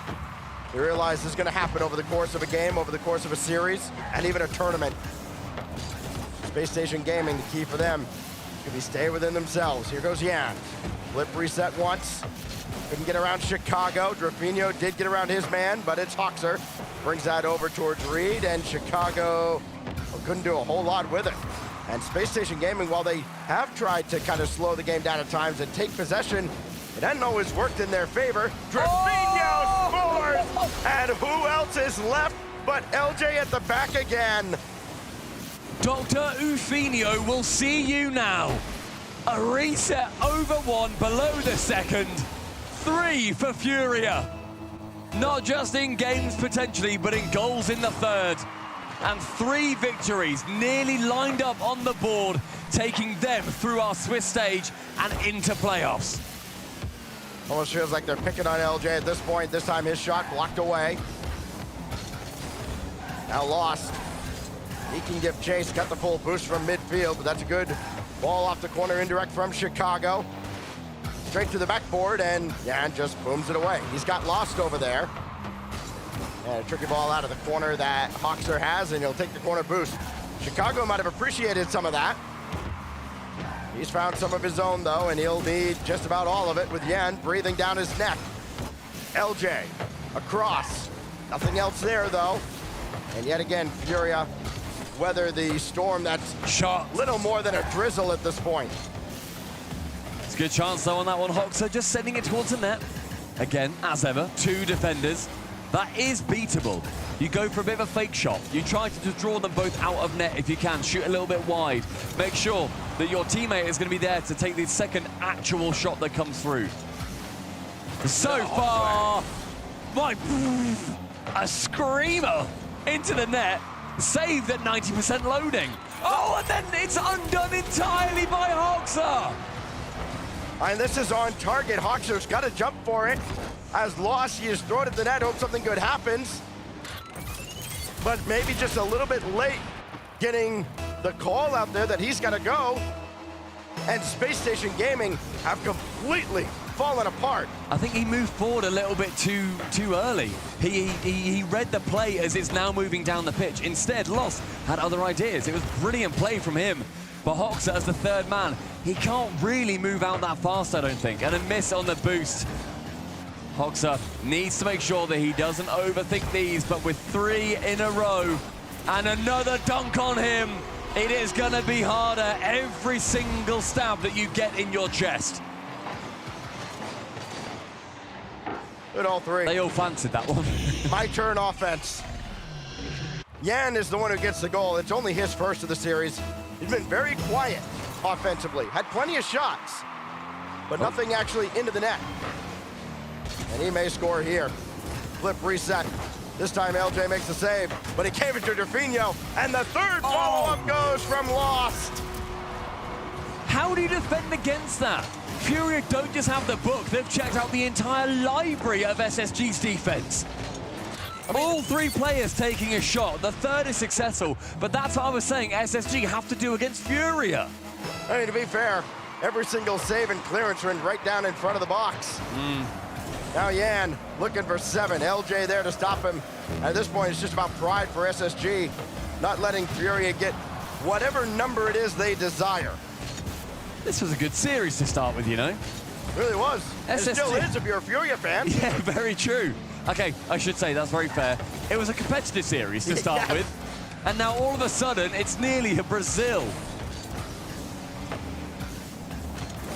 Well, Chicago will get one back. They don't even celebrate it. At that point, boys, just give it a fist bump. Right. Give it something. They got 36 seconds. You're going through into one goal round every 5. 9 seconds, right? Stacks, we're not doing this. I know, you and me doing math. That's the absolute worst thing. We barely have an education between us. Let's not force chat into that. But with these 30 seconds, it's going to be Furia taking game number 3. It's going to be them going 2-1 in the Swiss, or rather 3-1 in the Swiss. And it's going to leave Space Station Gaming forcing their way through into round number 5. They get to play in front of our crowd when everybody piles into Dickies Arena tomorrow. But this is not the scoreline they wanted as their previous series. And it's not when they wanted to be playing in front of the crowd either. As Furia pull away at the end, Hoxer will add one more for the road. Just a couple of fist bumps. Yeah, just one fist bump. A little consequence. Just one fist bump. At this point. Come on, boys. Nope. Ever so stoic. And even you can see Chicago's just like, oh, we gotta wait another 20 seconds. For Yeah, this is annoying. And, kickoff and. All right, so we're just going to roll it, right? Oh, no, that was pitched one. I actually love that this could end up kickoff, in you the know. net. Chicago will get that one away, but Furia, utter dominance. They dissect SSG in game 3, and it's Furia headed through into the tiebreaker rounds on Saturday. Brilliant place to be in that tiebreaker round as well. If you do well, you can then play through and get yourself another life. You join 1 and 2 up in the upper bracket. Otherwise, you're still doing well, you're still in the playoffs. You just don't get that life before the semi-finals. Space Station Gaming, there's still a lot of math to do before we get to the point of seeing who they're going to play. But in front of the crowd, it will be. And you know what, Stacks? I reckon they're going to be one of the most supported teams here in Dickies Arena in Fort Worth. Of course, and yeah, this Furia team, you remember what they did 2 years ago on that floor. Mm-hmm. I know you know very well what they did. My heart still breaks for that day. One of the great games you're ever going to see. Can they run it back again? What does Furia have for an encore? We may have plenty of opportunities to see just what they have for us. What a performance here, though. You know, again, with so much on the line, you avoid having your back against the wall. You avoid all the pressure that comes with having to play tomorrow. Mm-hmm. And more importantly, you take down one of the rising stars of North America as we look back at just how it unfolded in Game 3. A lot of despair from Space Station Gaming, a lot of elation out of Drafinho and Furia. Well, in the Mobile 1 High Performance replay, you're going to basically see just a highlight reel coming through from Furia. And we have got a lot more coming from Furia here. Leaf has got lost in the middle for a little old chat. That's right, I got lost from Furia down here. Tell me, Ray, how you're feeling. You're smiling right now. You must be feeling good. Entendeu, né? Sim, é como eu tô me sentindo. Sim. Estou me sentindo muito bem. É uma vitória que a gente sabia que se a gente fizesse o nosso, a gente ia ganhar, com certeza. Acho que a gente está na nossa melhor fase, né? E a gente veio aqui para vencer, a gente não para aqui não. It was like our best match. We had we knew that if we played our play style, we'd win. I think we are on our best shape right now, and we're here to win. Well, I was going to say, based off, because you guys had a bit of a break between your last match now today. Do you like that? Do you like having a break? Would you have preferred just to roll to the next match? It looks like it didn't matter anyways, but does that break help or hurt you guys? A gente tem uma pausa grande, sabe, entre os jogos aí. Você acha que, tipo, ter essa pausa grande é bom pra gente? Tanto faz, é logo depois? Como é que é pra você? Pra mim, não muda muito. Pra mim, quanto mais rápido acabar, é melhor. Eu acho que a pausa, às vezes, pode te deixar meio preocupado com o adversário, alguma coisa assim.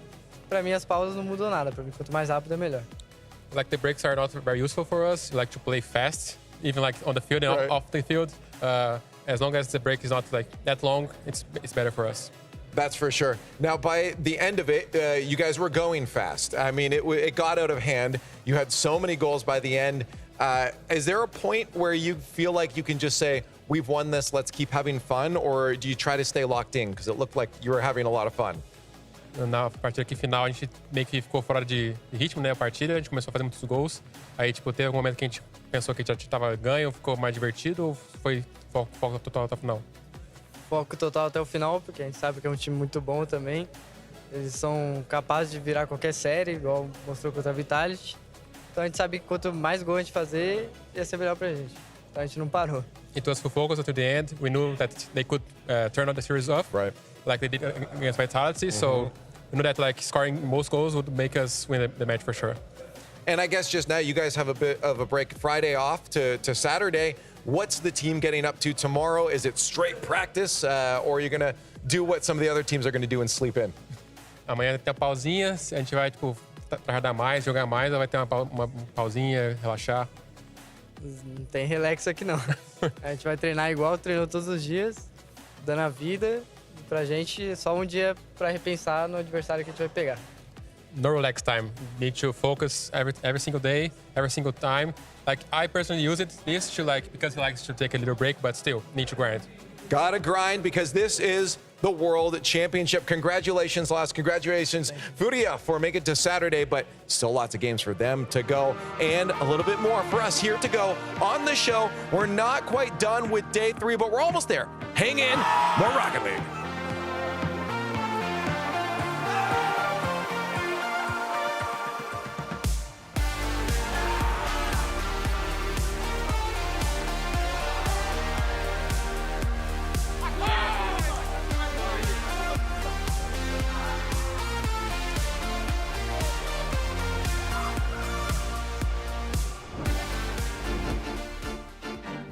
Hello, everybody. I'm your boy Tyler Bates, and I'm bringing you another edition of T-Bates Debates. And once again, good luck. Tweet numero uno from RezXM. Rexum, you got that right. Has G2 ever thanked you for advertising the team? Thinking emoji. That's an excellent question. I don't know if they ever have properly thanked me. Matter of fact, I need a tweet from G2 Esports saying thank you at T3 Bates for all the free promotion you give me. I'm not even a sign creator, yet I'm doing this for y'all because I love it. They do pay me a little bit on the side though, but we don't worry about that. Next tweet, please. Vino, exclamation mark. Vino was an energy. What up, Vino? If you had to create a French super team, who would you draft, including a coach and a sub? That's an excellent question, Vino. Let's see here. I'll tell you who I definitely won't put on a team. Radosin. He's a really good player. His mom's probably watching. I can't say he's bad. He's not making the squad, though. I am going to put Zen. I love Zen's family. I love what Zen brings to the game. He's also the best player in the game. You got to have Zen. No W. Next up after that, I'm gonna go Vatira. I like Vatira. I like what he brings to the table. He can play a little bit of defense, play a little bit of offense, you know, be real, has a lot of aura, like a person called Antony or something I just learned who plays for Manchester United. He's pretty good as well. And after that, I don't know. Give me Seiko.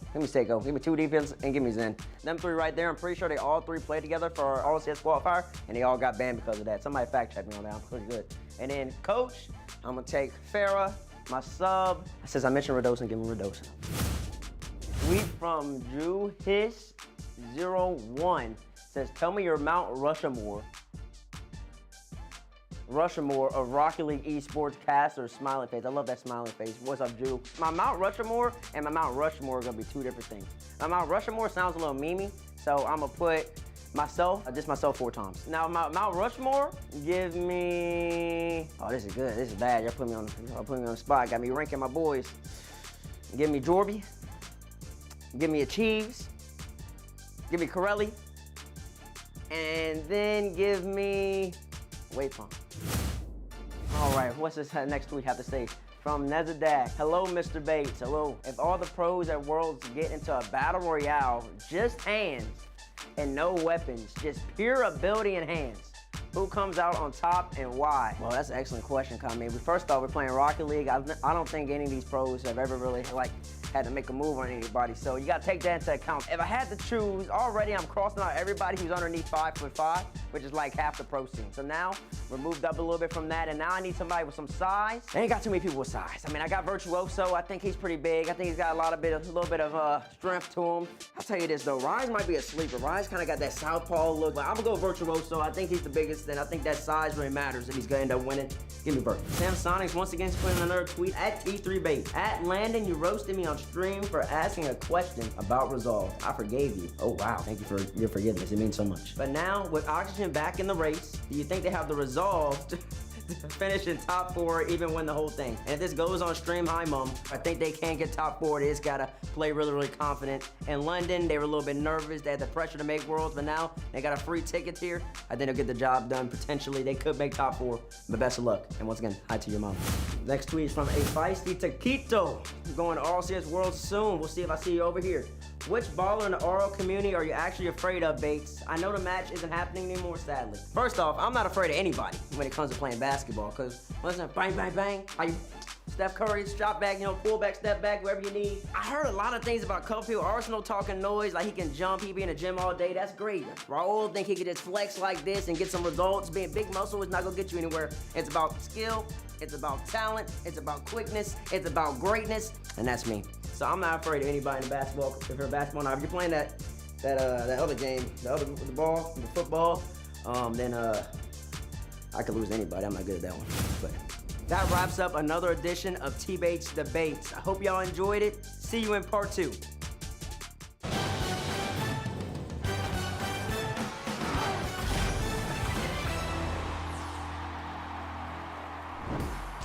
Welcome back, everybody, for our final match of the day. Team BDS taking on Gentle Maze Alpine as we look to see who can grab their spot in that. Well, it's almost a tiebreaker round. Well, really, you're at least guaranteed a spot in the playoffs. Whether you do well or poorly in the tiebreaker round, you're at least guaranteed that spot at 1 life. But we're also guaranteed one more thing from this. What is that? Which is whoever wins this will be going in is that 5th seed, which means that the other 2 teams that have just qualified, they'll play against each other. Whoever loses that will then play against the winner of this one to qualify. We really need graphics for that. Yeah, you know, but just trust me. You want to win this one, but you would have also preferred to have won a little bit more earlier on in the tournament. Yeah, you could have made it easier on yourself, but the important thing is... I don't think there is an easy version of that.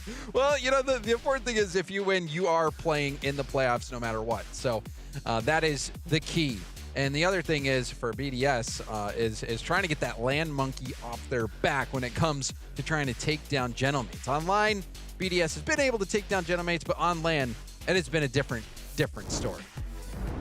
On the opposite side, though, it is the team that we thought could only do it on land. But ever since we got into the London Major, they have just been going from strength to strength and have put together quite the record behind them, only falling London due to a resurgent Falcons that beat them in overtime. But now they look to try and put BDS in the rear view mirror. This is a team, James. Coming into the season, no expectation. Oh, yeah. I mean, this was maybe the least watched or anticipated French team to come out. And I mean, they came in to the first major in Copenhagen as the EU4 seed. No one was thinking that they were going to make much of a splash, but you know what? That's what I love about teams with Itachi. Itachi's so humble. He doesn't really care about the flash and flare as much as he just cares about winning no matter what. Playing that team game and getting those results, especially when you had Juicy coming in, who Juicy was coming over from Moist, who really didn't have much success at all. No, Juicy was really, I don't want to say scapegoat, but I don't really have many other words for what was kind of happening. You know, people were expecting an awful lot, and he wasn't quite able to live up to those expectations. Finds a new team, finds new success, yes. And then you have got Exotic, who was, I feel like his success was downplayed by a lot of the community when he was over on Casey. Oh, he's being carried by Vatira. Of course, he's going to go and win on that. No, he's not. That was the same story. I mean, this is such an interesting matchup as well, because you have those players who are facing off against their former teammates. Seiko, you know, like Seiko and Monkey, I mean, what a world championship together. Exotic and Itachi, they won a major together. And now they've been fractured. All those teams fractured for the sole purpose of beating Vitality.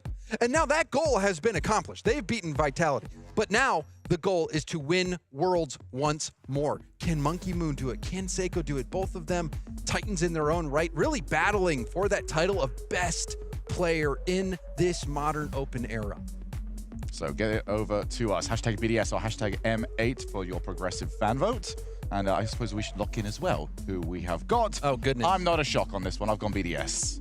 Oh, man. You know, as crazy as it is, I have also gone BDS. And I think it's crazy because they haven't beat them this year on land. We've seen Gentlemates and BDS match up before, and Gentlemates have come out on top. Yes. has kind of always been the thing for BDS, where it came across to me as like there was a mental block there. You'd see them play phenomenal Rocket League, and then one thing goes wrong, and it just all fell apart. Now that they've got a couple more wins onto their belt, especially at live events, has that got them across the line to go and get those wins? Or is the team that just seems to be mentally rock solid in Gen.G just gonna pick up another win over their EU rivals? Let's find out. Game 1 brought to you by Progressive. We're about to get into this one, the last match here before the crowd arrives tomorrow. And we cannot wait to see you. Let's get to it. One of these teams is about to be qualified for top 8. One of these teams will have to play again tomorrow with their tournament lives on the line. A spot in the playoffs sounds much better. I think for Team BDS, there'll be a lot of pressure on Monkey Moon. Monkey Moon, he's had ups and downs lately. Even these past 2 seasons, really. Monkey Moon really looking to regain his spot up at the top as an unquestioned great in terms of ability down on the field. There's no doubting his results. The result here against Gentlemate Alpine would be a big one. Now, early pressure from Seiko, that one's easily turned aside. Yeah, Monkey Moon, grand finalist at last season's World Championship, grand finalist over in Boston. He doesn't like either of those. He wants winner. Will not settle for anything else. Gonna go for the backboard. Seiko with a little bit of a reminder of what Monkey Moon left behind. Yeah, it's the rival in the making. Seiko, former teammate now, staring down against him in this round. The playoff berth on the line, huge play from Seiko. Seiko, yeah, I mean, he really came, oh, that's an early answer as well. Look who it is. Well, if Seiko had to try and remind him, Monkey Moon has just told him, I didn't forget. Top corner, that is the most Monkey Moon of shots you will ever get. Results. Monkey Moon getting them shortly after that goal by Seiko. You wonder if that's the kind of series it's going to be. Shootout between Seiko and Monkey Moon. Oh, I would take that. I would too. But the reality is all these players have that ability to take a series into their own hands. Rolly trying to do so. That's good. Corner defense by Itachi. Monkey Moon with the challenge, out to Juicy. Plays it around Monkey Moon, looks to try and now take this down the line. He's got a bump available. Exotic's having to try and chase away. And now Exotic's turn. Trying to open up the angle, fake pass, Juicy! And Seiko realized he had to go. I mean, that's a chair leaner. You know, Seiko's leaning as far back as he can to try to deny it. Now we see the double tap from Exotic. And he should have hit it. Its target. He absolutely should have hit it. At this level, up goes Exotic! Well, he's not gonna miss that one. Rarely do you get another opportunity so shortly after missing a shot. You can see Juicy didn't make contact. Seiko low boost, Juicy nothing really. Ball leaks out to Exotic, and he will not miss that opportunity. Well, that was very BDS. Your opponents have been stuck in their own final third for half a minute, and they've got about 16 boost all between them. Can they do it yet again? That drops nicely, but Exotic can't get there in time. And Itachi, what a great catch. Seiko now looking for Drali, but Drali, well positioned, didn't settle back, just went towards the danger. And sniffed out that situation right away.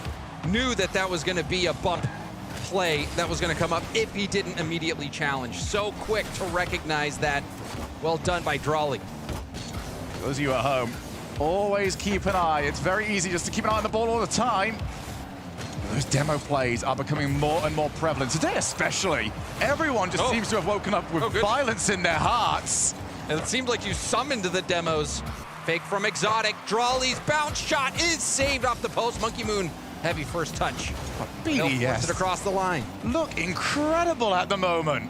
They've only got the 1-goal lead. That is the downside to this at the moment. And we saw how that played out with Vitality. They ended up having to win in overtime in game 1.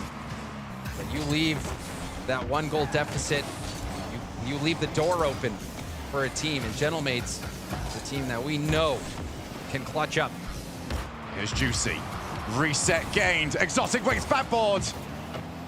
And he was well positioned to deal with that one. Now he's going to have his own attempt at this. Going to try and go the whole way. Oh, look for the block shot. And those can catch you out. Seiko did very well to spot that one. Juicy almost blocked that foot. So Exotic off the bump. Drawley got contact. Surgical from Team BDS. Drawley and Monkey Moon are both out of boost. Exotic is third man, but he does not hesitate to move up and take that shot. Someone else who's a little nervier might look at that situation and be like, my teammates are up with no boost. If I go and I miss, then it is going to our net on the other end. But it's the sort of play you go for. You have to know you're scoring. Anything else, you are done. Exotic made it happen. Monkey Moon opened up the score sheet, but Exotic put in these last two. Fantastic start for Exotic in this series. Monkey Moon out to challenge Seiko. Juicy looks for the infield, and now it's a race, and it's a race that attaches one pretty handily. Now we drop it down. Itachi can't get in front of Exotic. There's still low boost here, but it might not matter. Drawley now back in. Sidewall, double tap. Who's up next? It's Monkey Moon. Shut down at the source of the shot. But with 45 seconds, BDS well in control. I mean, they're just taking 50 after 50 in this corner, and eventually Monkey Moon wins it and pushes it across the net. You can see Itachi trying to preserve as much boost as possible. Juicy will pop it up to Seiko, but Seiko tries to take too much time. Juicy will pound it upfield, but Team BDS has been in control of this ball for a majority of this game. Itachi wants to try and get it past all the players he can, but BDS will happily fake challenge everything. Drawley now up against Seiko, who wins that race, but they need to score at least a second on the clock. And right now, it doesn't look like it's going to happen. Team BDS looking to beat the team that has had their number all season. Well, you could definitely have a worse start than that. You have to be pleased. If you're a BDS fan or watch from home rooting for BDS for one reason or another, you will be pleased with that game, especially because it started out in Gentlemate's favor. It was a great shot from Seiko. He comes out, sets the tone, but what happens immediately after? Monkey Moon, the captain of Team BDS, answers right back. And it's always good to see. The way to always tell if BDS are playing well is the power on their hits. The fact that we can see right now 16 shots, because every single time Gentlemates dropped the ball to the ground and it wasn't somewhat challenged, BDS were like, I'm just going to put this on your net. It's all good for you every time. We will work after that and be fine. And not only the power, the placement, as well as you see on the Mobile One high performance replay, the shot before that, Exotic blasting it underneath the bar. And then that last play, he was the third man back with both his teammates committing. They had no boost. He goes all in on that play. But what I took from BDS in that game was confidence. Confidence when they fell behind after that double tap from Seiko to bring it back. And then the confidence from Exotic to make those finishes. And it's confidence that has been the story of BDS's season. The moment it drops, it can all go away. And that's not the scary thing, is we've seen them start series like this and not end it that way. It'll be up to them to either, one, just keep that going and not worry about it, or two, if anything does go wrong, just put it behind them. Yeah, that winning mindset can be ethereal. It's just so hard to grasp. And once you have it, so hard to keep. But that is what makes world champions. And Team BDS, they won the Esports World Cup right now. They're beating Gentlemates, but oh man, Seiko, he shut me up. I mean, that is just so well struck. Under pressure from Drawley as well. Seiko's certainly not lacking for goal-scoring opportunities. They've just got to keep this going now. Gentlemates, one of the most difficult teams to try and wrestle a lead away from. And now we're in the exact same situation we were in game one. We see the early goal from Seiko, and now the answer from Monkey Moon. Well, Deja Vu hitting hard over at the Forbidden Temple. Monkey Moon, what on earth is that? Just go straight for it. And again, BDS are playing in front of the ball. Easy to do when you're playing defense, trying to launch a pass over. Harder to justify when you're in the midfield and say, go towards their back third, look for bumps, look for demos, look for a redirect. And I think that's what next level scorers do. They just have that sixth sense of where to be, and the ball seems to find them. And that's the case for Monkey Moon, also sweeping the back line. Looked for a moment like Gentlemates were gonna get that go-ahead goal, but nice play on defense for Monkey Moon, keeps it level. Play back to the corner. Monkey Moon still low boost, doesn't really care. Rally up. Good catch, but he's going to need some help. And it has arrived in the form of Exotic. And Exotic there is also very low boost, so somewhat of a recurring story here for Team BDS. Launch pass. Some teams are, oh my goodness, reset, and oh, Juicy couldn't get it! Needed the help! It's an own goal!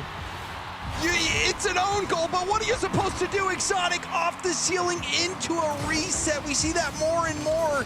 And then Itachi tried to get a light touch out, but couldn't find that angle. It's pure panic at that point when the ball is sitting on the goal line, because you have no idea. Most of the time, you're on ball cam. You have no idea where the rest of the attackers are coming from. So you immediately say, I have to hit this ball off the goal line as soon as possible. Sometimes it can result in a mistake like that. Team BDS bouncing back from a losing scoreline so quickly, twice in a row. And that is also very unlike Gentlemates. They're so good at just forcing your opponents to try and take that little risk extra.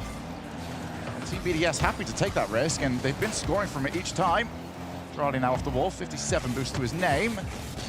Happy to use it, and gonna just test Itachi on his positioning. Ceiling, oh, Exotic couldn't quite get it, and now that's left the goal open. That was unnecessary. And that is a gift. Team BDS giving one over. Exotic straight off the ceiling. Maybe he was calming a pass, and that can be a good pass, but the problem was Drolly was nowhere near the play. You either have to take that as a solo play as Exotic, or get that ball hit over to where Drolly actually is. So a misstep from Team BDS, and lets Gentlemates Alpine back in it. Exotic now off the ceiling, looking to try and make amends. Shot from Drali, not quite at the pace that we're used to seeing. Monkey Moon from the ceiling, leaves it. It's looking awkward. Exotic backboard, redemption! What a game and series Exotic is having. After that slight misstep, takes advantage of this when you see a team bump from Juicy on Itachi as well, but Exotic, he was locked in from the very beginning. Perfect setup. And so now we see another wonderful goal from Exotic. Get the flip reset that caused panic on the goal line, and now that double tap. And maybe for the first time, I'm seeing Gentlemates in defense. They're getting each other's way. It's clogged up on the rotation. They've got to figure that out. The composure doesn't seem to be there for Gentlemates on defense, which is what you expect from them. Usually they're so good, they keep the games low scoring. The positioning is there. They don't overcommit or double commit too much, but in this game, they've been running into each other. We saw double commits as well on kickoffs, which caused goals to be scored on them. So this is just a struggle for Gentlemates defensively. There's one that they are running out of time to figure out. Seiko off the backboard. Oh, what a good bump on Monkey Moon. He's got no chance. The shining light for Gentlemates. Itachi, what a dish that was as well. Hits Seiko on the numbers, which allows him to go to the backboard. Surgical on the finish as well. Monkey Moon, again, trying to respond. It's been him and Seiko that seem to be getting all of the goals. Drali, ceiling, couldn't quite find it again, so up goes Juicy. Try to get over the top of Exotic, but Exotic's having absolutely none of it. Again, Juicy on the half rotation. He's doing great at just causing some panic. Yeah, you saw him get that bump on Monkey Moon, which prevented Monkey Moon from starting that counterattack. Monkey Moon trying to repay the favor, did snag the corner boost. Exotic trying to do some heavy lifting, has been the main star for Team BDS on offense this series thus far. Exotic again trying to work this out to the middle. Off the wall. 19 boost, what can you do? Infield pass. Very well scouted by Juicy, who is coming into his own here in the second half of this game. Trying to take that space, but Seiko shut it down nicely. This is a rebound out shot opportunity. Itachi goes for a double tap. Tried to get back to it, maybe to pass it out to Juicy. Didn't make the most of that ball. Now BDS try to march it down. Exotic chooses not to go, instead pre-jumps the attempted clear from Juicy. Monkey dives on it, has to win the challenge, does well enough. Seiko can play it from there. Well, certainly can't if he's going to be challenged that early. There has been a recurring theme here from BDS. They don't want to give Gentlemen any time to play. Good fake out, but they didn't know what to do with it next. So we just have to see the ball down to the ground. Uh-oh. Although there's one more chance. Long clear. Will they keep this alive? Nope. No, they won't. We have overtime. Happy to take it to overtime. Team BDS, Gentlemates, this has been a close one. Exotic has been the standout player, but Drawley looks to make a pass over to Monkey Moon. That shot off target. That one has been automatic up until now, but what a shot! Hat-trick hero, Exotic! Exotic taking matters into his own hands. And you know what they say, if you want a job done right, you gotta do it yourself. And that is what Exotic did in this game. That first touch was immaculate, because you see it on Itachi on the goal line. He's got both options he's got to cover, because Monkey Moon is right there for the infield. Those are the best touches you get, where every option is still available, and the defense has just got to guess. Wow. What a game. And I mean, Seiko, he was making some good plays as well, as we'll cover them all on the Mobile One high performance replay. You saw this one, the Monkey Moon 50 right down. Monkey Moon stays in the play, gets that redirect to finish the job. And then Exotic off the ceiling flip reset, causes panic. That was after a team bump, throwing the back line for Gentlemates into chaos. And then Seiko never giving up. Beautiful pass from Itachi to set up that double tap. But in the end, Exotic was just too good. Exotic was all over them in this match. And now Gentlemates require 3 in a row if they want to just qualify and be quite nicely slotted into that top 8.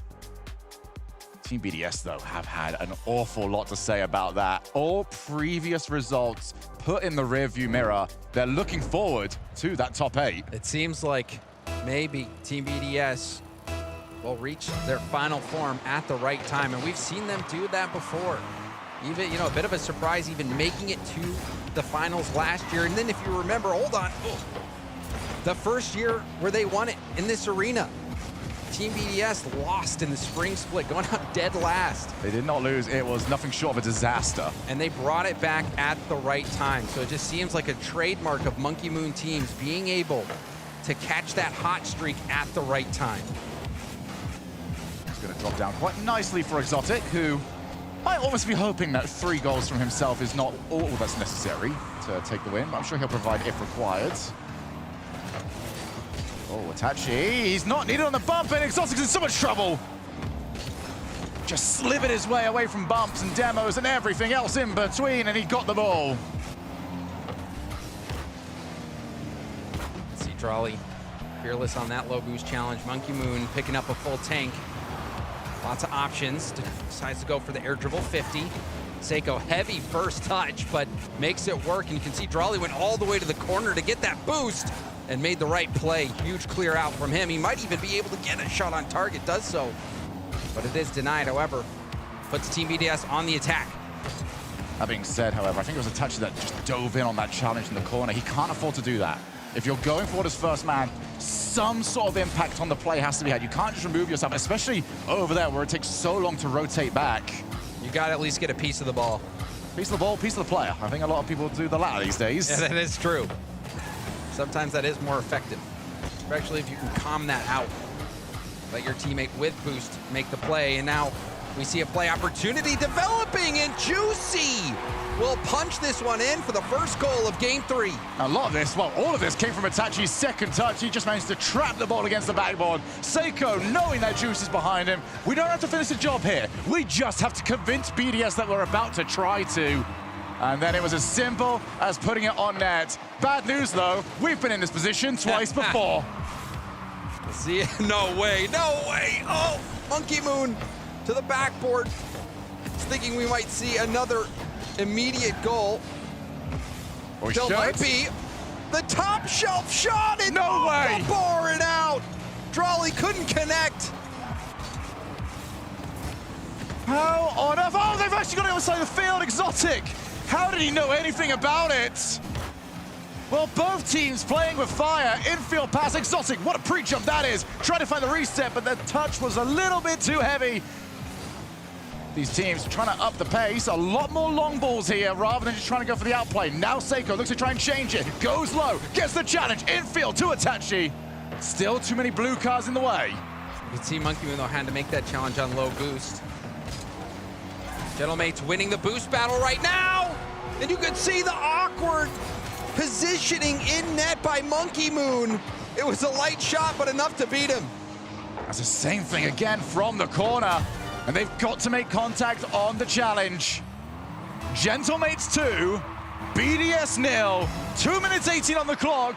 BDS have bounced back, but not from this deficit. It does seem a little different this time, Shogun. Games 1 and 2, when Gentlemates Alpine got out to an early start. We saw those responses right away from Team BDS, but so far, Gentlemates have had this game in a vice grip. Drawley for Exotic, and I'm sure an Exotic they wish had more boost, but still did well with it. Monkey Moon back up. Gentlemates have had a much better grip on the boost throughout this. Oh, there's another backboard whiff. That would have been a tough one to read, and when it hits the arc of the ceiling like that, so difficult, neither the defender or the attacker there making the right read. But still, all the pressure in favor of Gentlemates. To the corner, Juicy, very low boost, doesn't matter. Just get rid of it, see if you can chase. Oh, Andrade, he's unchallenged! Couldn't get it in top corner. Follow-up shot. Itachi stops. Juicy will be there. He had help, but they've sent too many players. Got away with it again. BDS don't want to drop this position. They've somewhat been forced to. Exotic, no reset. Leaves it for Drawley. Again, Itachi keeps it out. Gentlemates are posted up on the goal line. Stopping shot after shot. Can't tell that's a Fennec or a brick wall out there. A little pull shot back to Drawley. But TBDS have to be disheartened. Oh, huge clear there from Juicy, needed it. 45 seconds on the clock. Did BDS just see their best opportunity whistle away? Certainly seems like it. Time in game 3 ticking away. Everything that Team BDS has brought has been blocked by Gentlemates. That's gonna be, oh, Juicy can follow this off the backboard. Just prioritize getting that recovery. 20 seconds left now. Itachi to try and put this one away. Ends up hitting this crossbar. Drawley now. Has he got anything else? No, Juicy there just in time. Monkey Moon infield to Exotic. Off target. That one's wide, and that one will call it. And that play really representing the entire game for Team BDS, just off target. Couldn't make the play. It was a nice pass. Exotic was so good last game, but couldn't find the mark this time around. Gentlemates doing a wonderful job of boost starving Team BDS. I don't know if we'll see it on the Mobile One high performance replay, but that first goal, they kept Team BDS down to such little boost. Or if you see here, Drawley low boost, Exotic no boost, Monkey Moon trying to boost in. He went all the way to the corner because he had nothing. And then the stops, look at that. The recoveries. Seemed like nothing Team BDS was doing was working. That's what we discussed in the last game about how Gentlemates seemed to just be getting each other's way when it came to defending on their goal line. And the reason why it was brought up is because that's what Gentlemates usually look like on their goal line. Frustrating to play against. The composure returned. Before we were seeing team bumps, low boost for Gentlemates, but they turned that around. It seemed like they worked through those communication missteps and everyone was playing, you know, if one player was covering low, the other was covering high up on the side of the goal, making stops when they needed them. And so this was a big response here for Gentlemates. as they try to march ahead on the daunting journey of a reverse sweep. Well, one big step out of the way. Win this, and we add another chapter to Champions Field legacy. Nice little lost kickoff there from BDS, looking to try and start off strong. Across the face of goal, and nobody quite able to get enough boost to get there in time. Now here comes Juicy. Gentlemates have taken the first goal in every single game up to this point. Might be about to change. Juicy has got to get a good hit because he had blue cars loitering. Itachi getting a good stop. Also, Seiko moves in to assist. Monkey Moon trying to slow things down. Air dribble, flip reset, over one. There's the shot from Drawley going for a double. Actually goes for the pass off the backboard. It leaks through. You can see everyone getting a little bit mixed up in the rotation. Crucial demo. Gentlemates happy with the situation and the way that played out. Good bump as well. Exotic struggling to get control of his car yet again. Monkey Moon's the last one back. Has to try and place for some time. Has he got enough of it? Yes, he has. Seiko would have been in position nonetheless. Monkey Moon does have options to his left. Takes the challenge instead. Bounce awkwardly, and who wants to go for it? Exotic was expecting a challenge, I think, from Seiko, and well, Seiko was happy just to see the weaker touch. Wow, Monkey Moon collecting that ball with no boost is insane. You have to be perfect to catch that ball on the back wall. He's still on nothing. You can see so many boost issues for Team BDS, but finally working their way out. Drawley holds his flip, and now Monkey Moon with the cleanup. But Drawley did so much work on this play. Look at Exotic, he removes Juicy, who is supposed to be the challenge. BDS hold the game in pause, decide what the play is gonna be, press play, score the goal, 1-0. And that is how you utilize everyone on a play. One, clear the path, one, generate the scoring opportunity, one, to clean it up. And that's typically what is needed nowadays.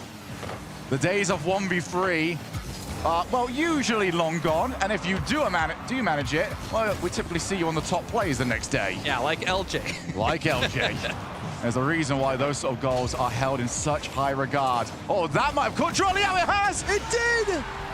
Wow, Drawley, and this is, the boost struggles have been so prevalent, and you see that side flip there, Drawley thinking that he had time to go over for boost, and must have been thinking that someone was going to get a 50 there as well. Now, something somewhere went horribly wrong. Gonna go for the side kickoff. Hoping maybe that was going to pinch elsewhere, but BDS will still, again, be happy the way this played out. BDS seem to have a little bit more in the tank when it comes to thinking of kickoff plays that they want to go for.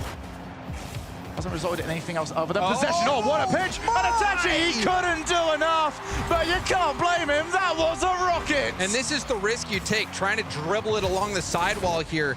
You're setting yourself up for that pinch. It was tough to see. That one looked like it was going to be going post in. Forcing the defense to try to make a play on it, but those pinches, those can be brutal, and that one was. I always just feel so bad as well, because you've seen those for years. You've always had those ones going against you. It never works any other way. It feels like it still anyway. catches you out. That's the danger sometimes of not flipping into a challenge. You risk that. Drawley, no boost, so he's going to call in the teammate. BDS, I love this sweep across the face of goal they do each time. Just from boost to boost. And if you're in the way of that, then your car is not going to be for all that much longer. Pinch will certainly help out Gentlemates here. What also would help them is a goal scoring chance after the fact. Monkey Moon, not all that much of a fan of that idea. Good backboard defense from Seiko. And support from Juicy. But you wonder when that panic will start to set in for Gentlemates. They need to win this game. If they don't, Team BDS will be the team that's guaranteeing their spot in the playoffs. They'll still have more work to do in the tiebreaker round, but they'll at least have some sense of comfort.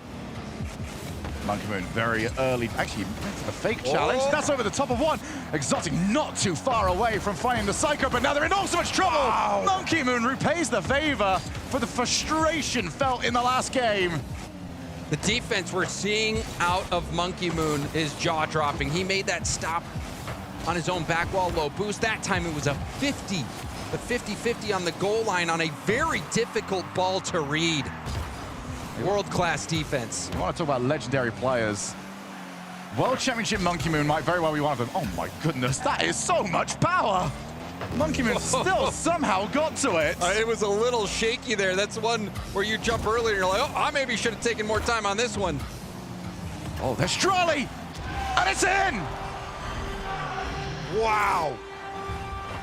Juicy tried to clear this out. You can see Seiko jump, but Exotic was so fast to cut that play out. Exotic read Gentlemates like a book. He was there 3 days earlier than that attacking player. But Juicy just couldn't quite pick up the ball. Slowed everything up, allowed BDS to get everyone back in defense. 42 seconds on the clock. This will certainly help out if they can find some positioning, but Drali's catch just ruined all of Gentlemate's plans. This is where Gentlemates need to find some magic.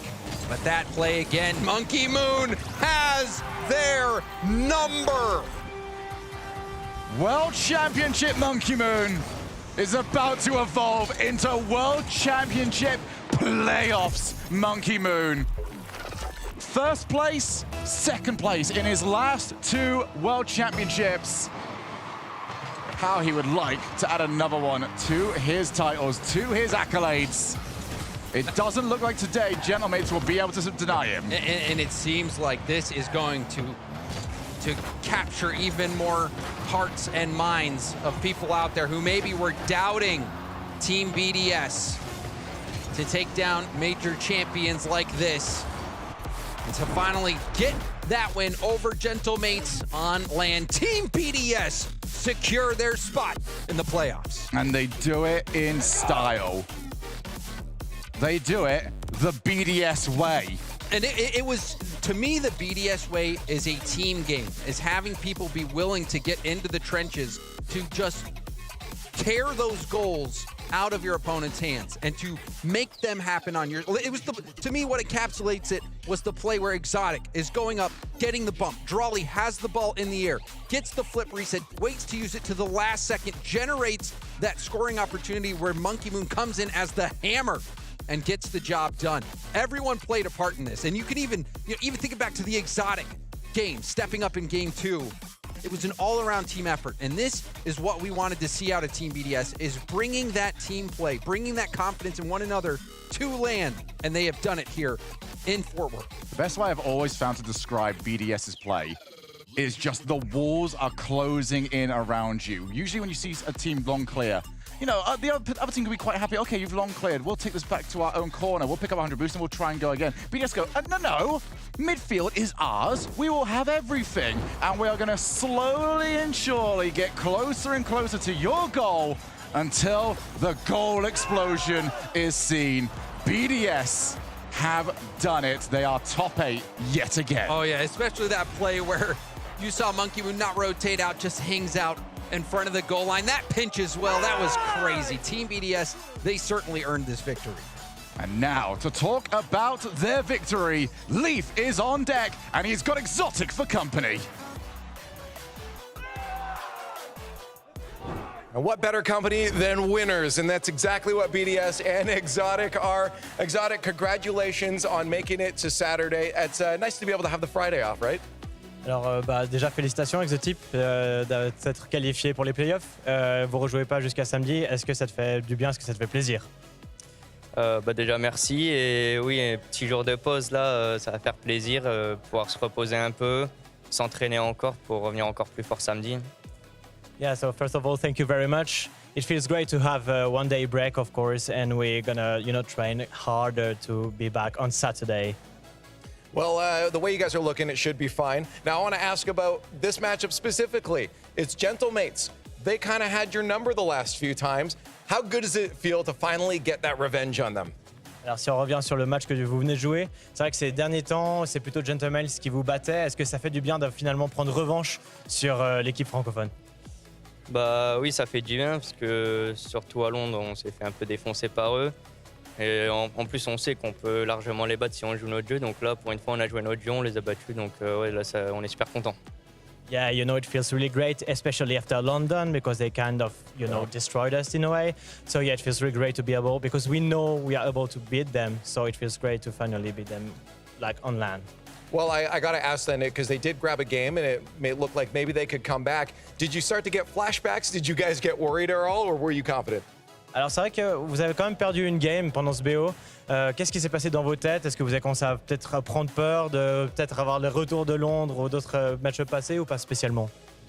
Pas spécialement. Au vu des deux premières games, on menait 2-0 dans le BO, même si on a perdu la troisième. Au vu des games, comment elles se passaient, on savait qu'on était largement au-dessus aujourd'hui. Donc non, juste on se remotive, on sait qu'on allait finir avant. On va éviter le reverse sub.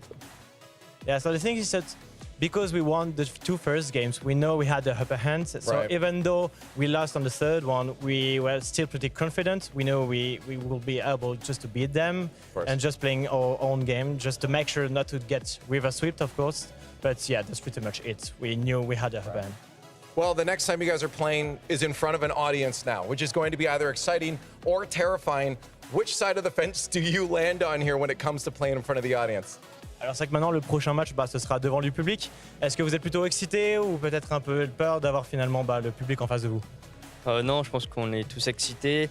Et moi encore plus, parce qu'il y a 2 ans dans cette arène, j'ai pas pu être sur scène à cause du Covid. Donc là, j'ai juste hâte d'être samedi. Alors, so really excited, especially because 3 years ago I couldn't get on stage because of COVID. Right. So I'm really excited to be able to play in front of the crowd here. That's awesome. Hey, well, you did it. You got to Saturday. Congratulations on that win. But that's it for our Swiss Abyss. That's it before the audience. We're done here, and I see a bunch of nerds looking at me, so I guess I'll come over and talk to you guys. We're very nerdy. What do you guys think about all this? I mean, I thought the Swiss Abyss was pretty cool, but now we got to get some friends, the audience involved. I'm actually curious because you've sat out here mostly. I've been alone by myself. Yeah. What have you picked up on? What's it like being here while the player, like in the same room as the players competing with, especially in the silence here? It's very different than when it's like out on the stage and the booming noise. Yeah, I mean, you probably hear some of the yells through maybe the caster mics here and there, but I actually cannot tell you enough how loud it is in here, to the point hearing the different language casts going on as well. Every once in a while, just a go in the background, as well as the players yelling at each other, things I sometimes can't repeat, but it is way louder than you think when you're right beside them. That's crazy. That's awesome stuff. Well, hey, you've been doing I'll a leave you killer guys job. alone. You guys got Absolutely. smart stuff to do. Go, I'm not to be take involved it. with that. He's been working all day. Appreciate Leaf connecting us with the players all weekend long. Folks, we have completed so much competition. 3 rounds of the Swiss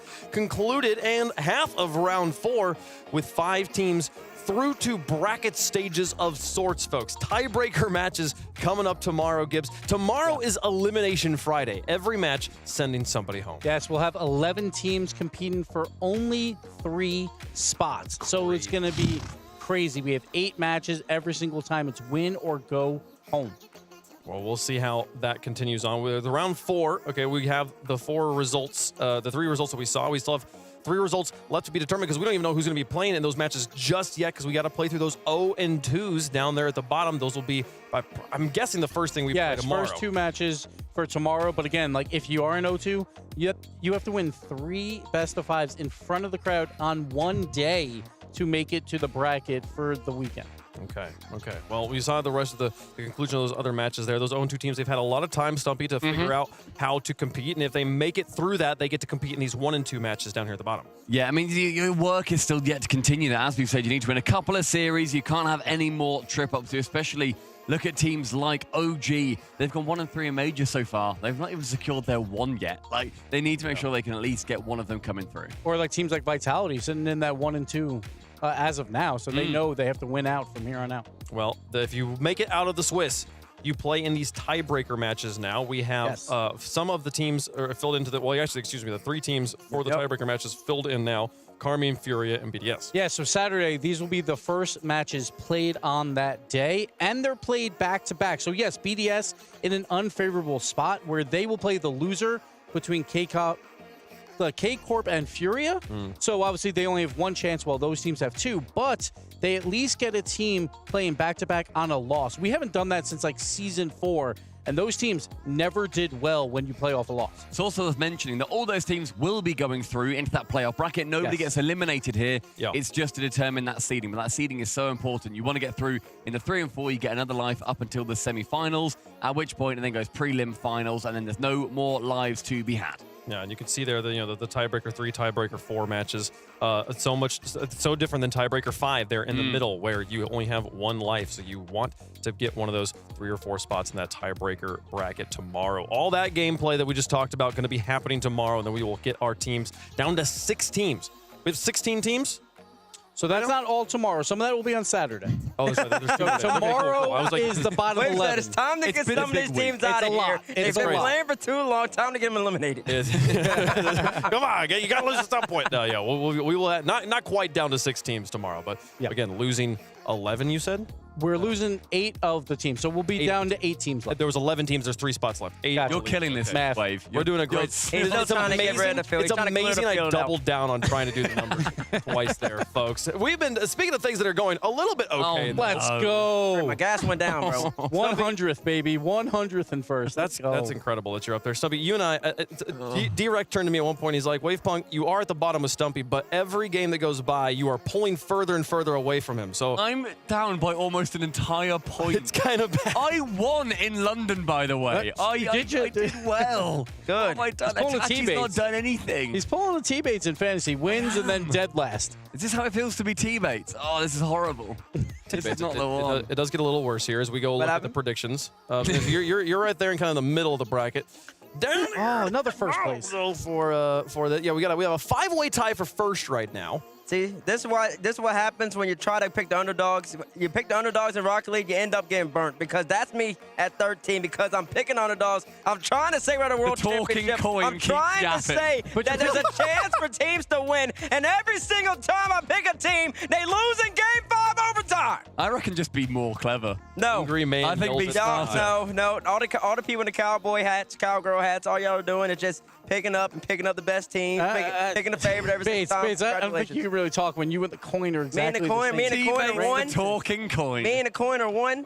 Everybody knows Bases already won a prediction contest. Now I'm out here as me versus the coin. That's exactly what you want to see.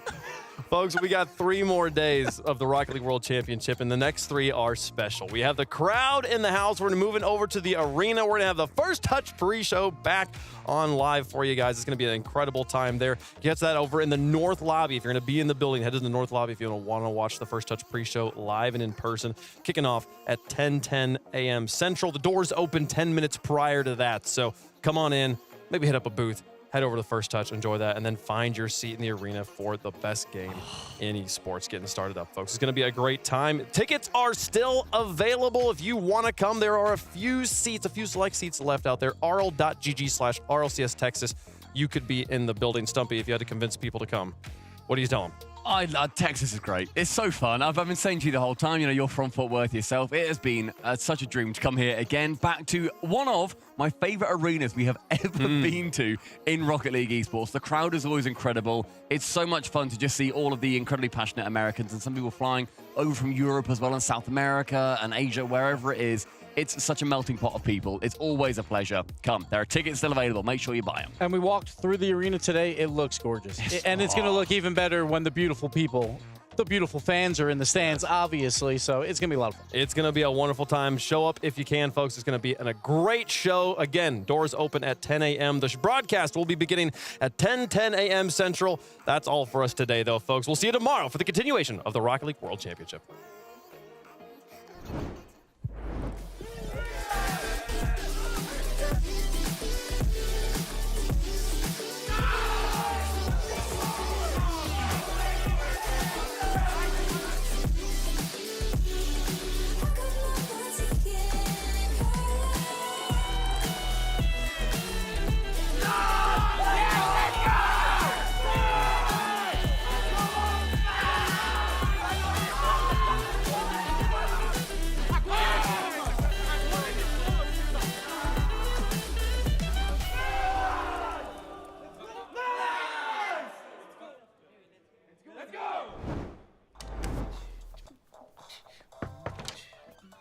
Hey Flo, Cool leg warmers. Thanks. They're just for the bus ride to work. They're not part of the official uniform. No tunes today? No. My apartment was robbed last night. Took my cable-ready TV, VCR, portable cassette player. Yep, all the latest tech. If only Progressive had renter's insurance, like their home insurance. Then we could bundle our cars and get the same 24/7 protection. I think we just invented that. This is the best day ever. Well, I still got robbed. It's still a pretty good day. This is the opportunity, the dream that you set upon yourself. Here we go.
Come on, guys, get me. Nice play. All right, go. There you go. So cute. At Ally, we're helping millions save more for the things that matter most to them. Whatever you're saving for, we're all better off with an Ally. Get back to work.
I'm just gonna hug.